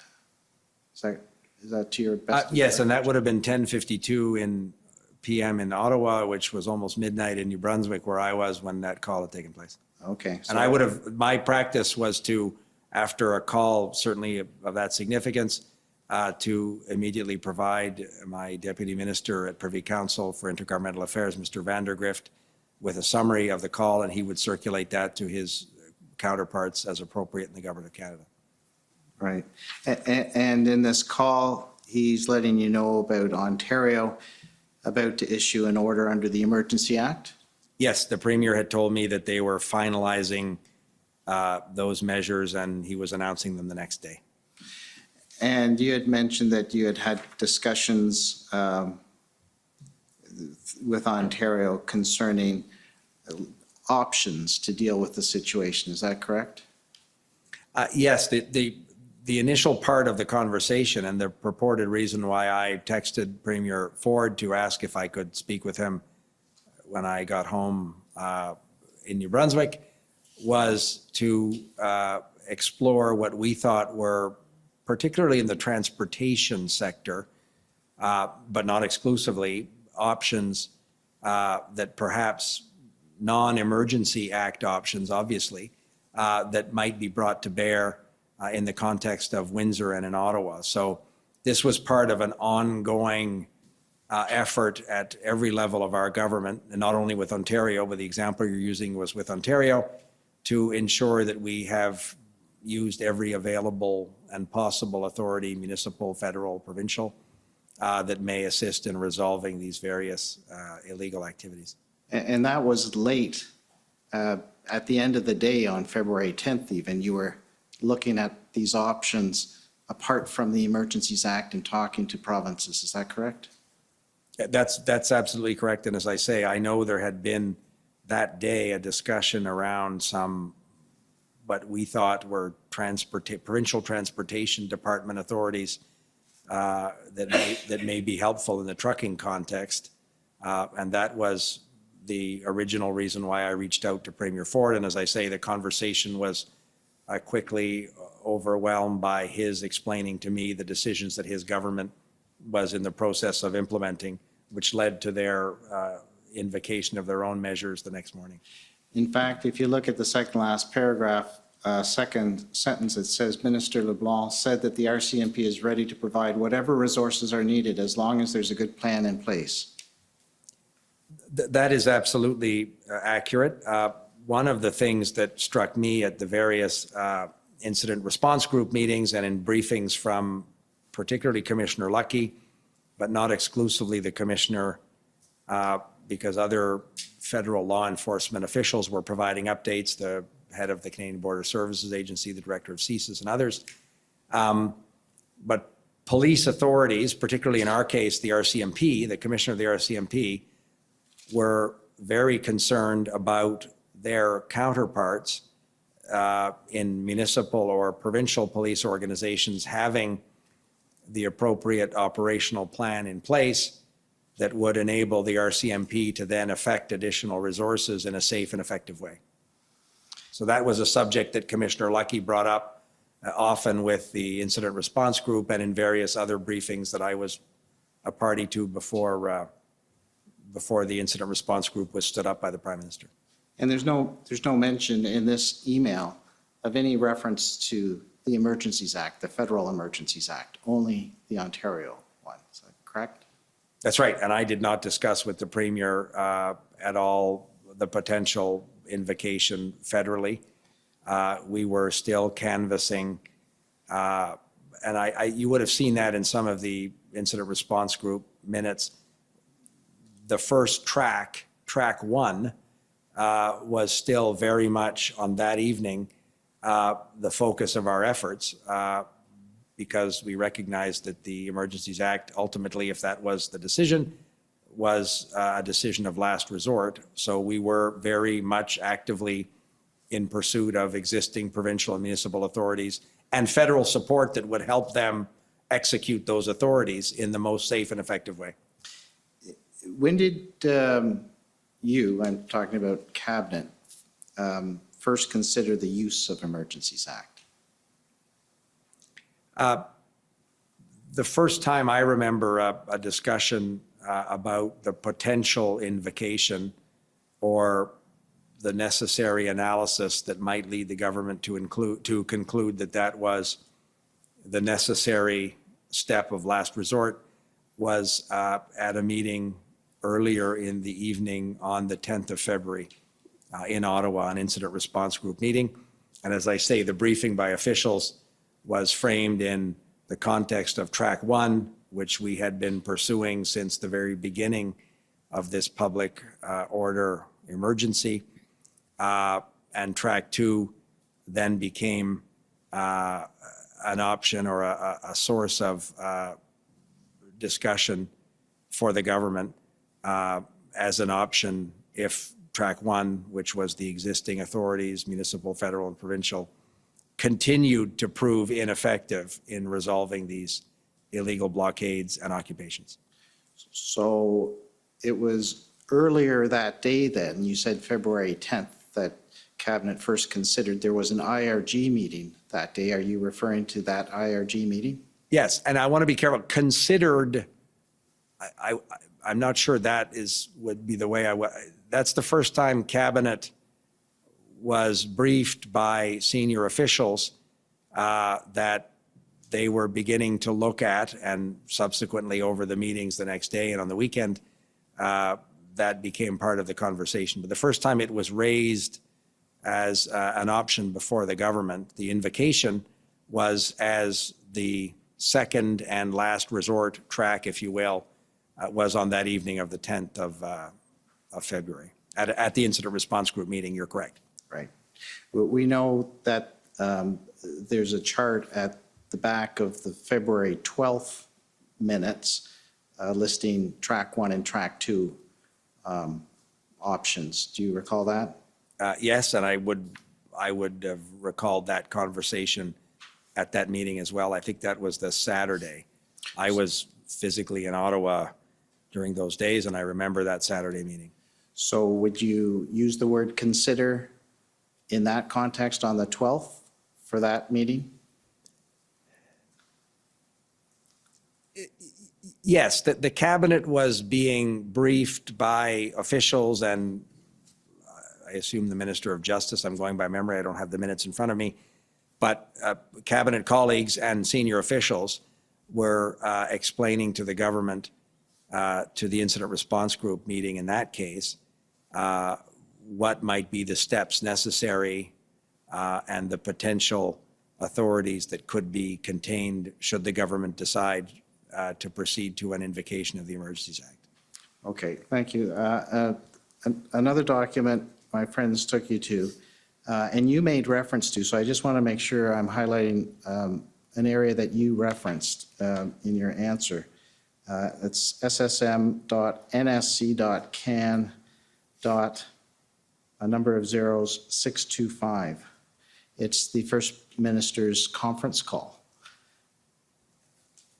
And the first page, you made reference in answer to my friend who didn't have this up at the time. You mentioned the first part that certain measures were listed, and he was asking you about certain measures, and you said you thought you recalled it in the first part, and stop there. If you look at Minister Lametti, and you mentioned 6 measures. If you look on the 4th line, it says he highlighted 6 areas where measures can be taken. Do you see that? Yes. Are those the measures that you are referring to when you answered a question earlier? Yes, I was. All right. And in there, it has 6. I won't read them all out, but it does have a measure that authorizing or directing financial institutions to render essential services to relieve the impact of blockades. Do you see that? Yes, I do. My friend asked you for more specificity, but the measure is referred to in there. Is that correct? The measure is referred to, and again, going by memory, my colleague David Lametti would have explained that one of the concerns we have is the financial support, which was very considerable to these illegal blockades and occupations. And these economic measures were only available should the government decide to invoke the Emergencies Act. And that was, when I think it was your colleague representing one of the provincial governments, that was exactly, I'm going by memory, it's getting late, but it's not as late for some of you who've been here all day. But that was exactly what I was referring to. It is accurate to say that Mr. Lametti told First Ministers that there were these economic measures that financial institutions could take to effectively cut off funding of these illegal activities. All right. On the second page, my friend referred to some premiers referencing the risk of further inflaming the situation. Do you recall that? Yes. And if you look at the response of, so Premier Horgan, the PM's response, that Premier endorsed the invocation, and then but recognized afterwards, the PM says we would be as proportional and measured as possible, recognize the risk of further inflaming. Also have to show a firmness that comes with this. Do you see that? Yes. So had Cabinet recognized this risk, that it could inflame the situation? There was a reference to a CSIS document the day earlier by one of my friends, inflaming the situation, although in that sense, CSIS was referring to the radicalization element. Did you have a comment on recognizing the risk and taking account of any concerns that the premiers had in that area? So the Prime Minister, in the course of that conversation with First Ministers, acknowledged that the Government of Canada recognized this risk. But that was also part of the discussions we had at the Incident Response Group meetings, when we would have received updates from the various federal intelligence and law enforcement officials that were updating those groups of the group of ministers constituted at these various moments. So it is accurate, I think, Mr. McKinnon, to say that the Government of Canada and certainly the Cabinet considered carefully the risk of further inflaming or the incendiary effect of a potential decision to invoke the Emergencies Act. That was part of the deliberative process that the government considered when we came to the decision that the circumstances were such that it warranted this measure of last resort. Okay. And on the third page of this same document, there's a reference under Premier Kenney at the end. It's Premier Kenney. You go a little, about 2/3 of the way down, yes. Yeah, that's the last sentence. There's the last line says, don't quibble using Emergencies Act, but there are other ways to reduce passions of people. Do you know what that is a reference to? That was a reference, and I remember listening carefully to that conference call, to that First Minister's meeting. I do remember the Premier of Alberta, then Premier Kenney, saying that he didn't quibble with using the Emergencies Act, but his focus had been on some of the risks, the public safety risks that were very real in Coutts. He had shared with me his concern about the very high potential for violence in Coutts. But I do remember being surprised that the Premier of Alberta did use the phrase that's accurately reflected in that readout of the conversation. All right, and my last reference in this document is page 10. I think page 6, sorry. There were 6 premiers and territorial leaders who had endorsed the invocation in this meeting, it appears, by my count, one of them being Premier Ford. And in this statement from Premier Ford, he says, I'm looking, so it's where it's in a bullet point, third from the last, province does not have tow trucks. Have to negotiate with tow truck drivers. That will change in the future. We'll ensure that OPP have tow trucks. Embarrassing that we can't get the use of tow trucks. Do you see that? I do. And was that communicated by Premier Ford at this meeting? It very much was. That view was shared, as we've heard previously, by Premier Kenney. Premier Ford had talked to me about that. I think we were all surprised at the extent to which commercial tow truck drivers were reluctant, were intimidated. What the circumstance was, I don't know. I can't speak to that. But with the lawful authorities, in this case in Ontario, were not able to procure a sufficient access to these heavy lift tow trucks to remove some of these large trucks that would have been blocking either the city streets of Ottawa or the bridge in Windsor, or in the case of Alberta, the Coutts-Alberta border crossing. And one of the reasons why ultimately the Governor and Council, the Cabinet, concluded that the Emergencies Act was a necessary and proportionate use of last resort was because it enabled in the Emergencies Act authorities to give local enforcement authorities the ability to compel tow truck operators or tow trucks. I may not be using the precise words, but this was seen as part of the solution to bring these blockades to a conclusion.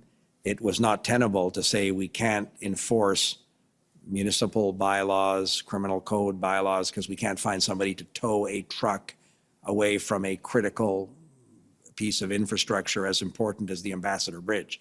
That seemed untenable, but Premier Ford correctly identified that as a real operational problem, which we viewed the Emergencies Act as being ultimately able to provide some relief. Right, and that was on February 14th. Absolutely, this discussion was at the First Minister's call on the 14th. Okay.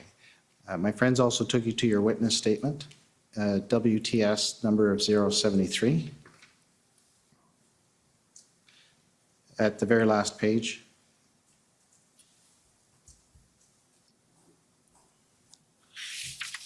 I just want to ask you a question about revocation.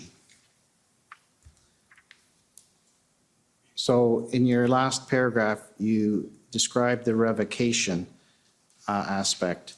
And in the last sentence, it says, he noted that the Prime Minister was insistent both at cabinet meetings and in public that the measures would be very time limited and would be revoked as soon as the situation permitted. Is that still a fair statement?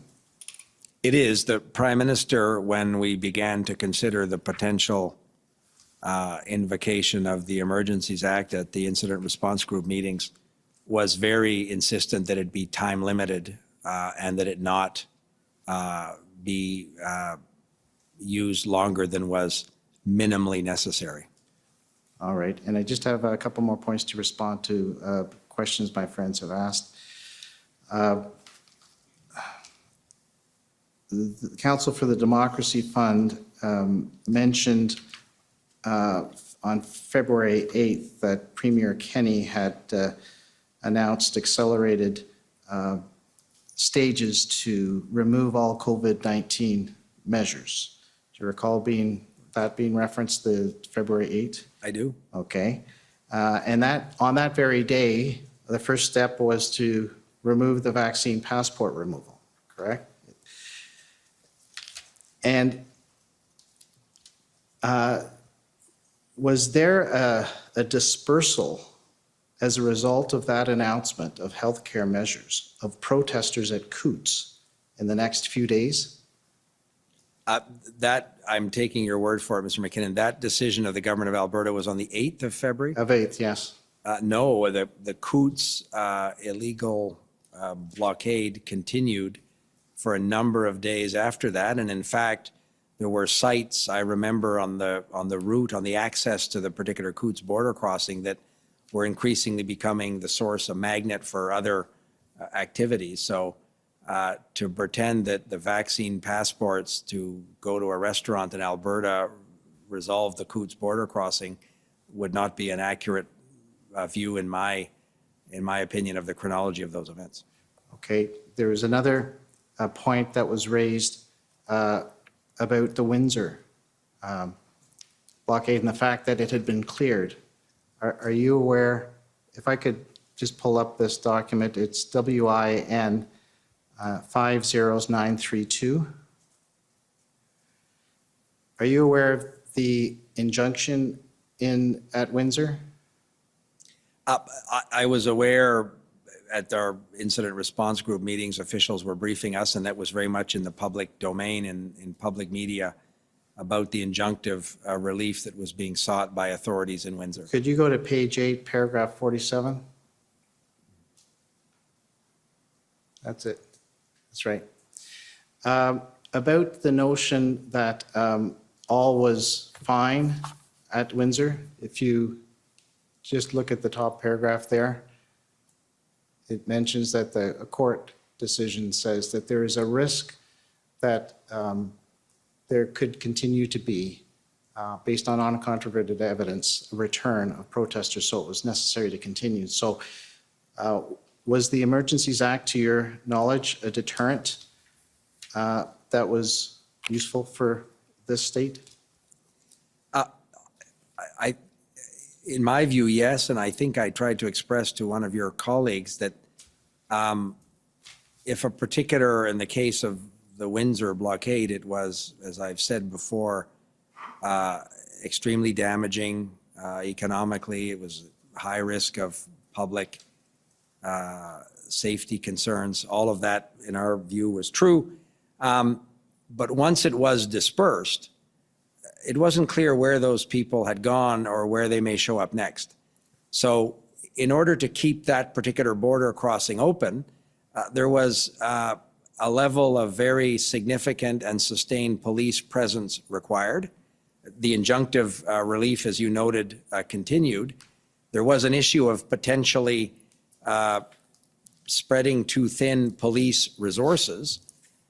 So in our view, the Emergencies Act had a dissuasive and deterrent effect that may make it possible for other particular pieces of critical infrastructure or other municipal streets not to be affected in this way once people understood the financial measures and the local law enforcement authorities had these additional tools to designate certain areas, and your colleagues have spoken about this earlier, as a way to manage potential pop-up or sympathy protests. So simply because the bridge had been reopened did not remove, in our view, the risk of a recurrence, and the heavy police presence that remained, I think, was perhaps a confirmation of that concern.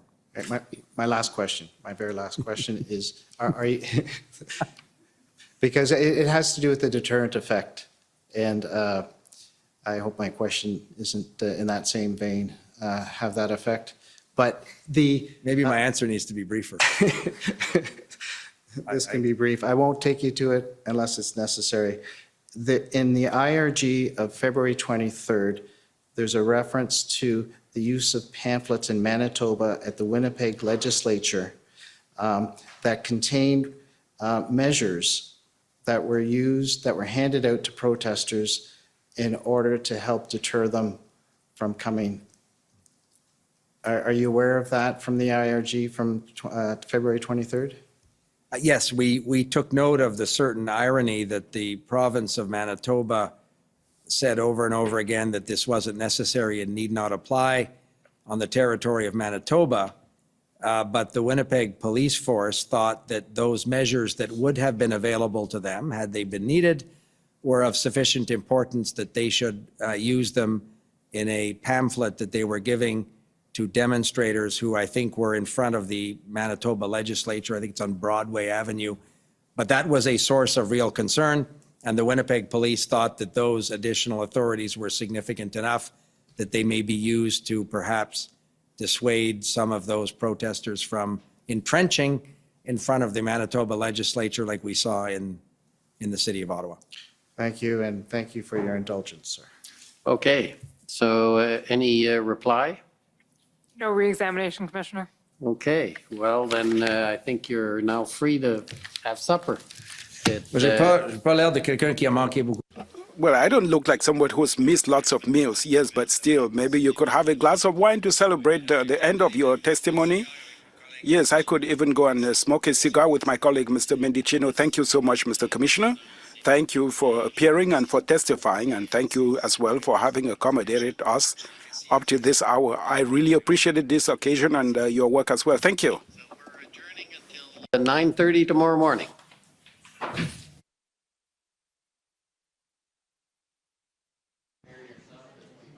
Longer than today, so.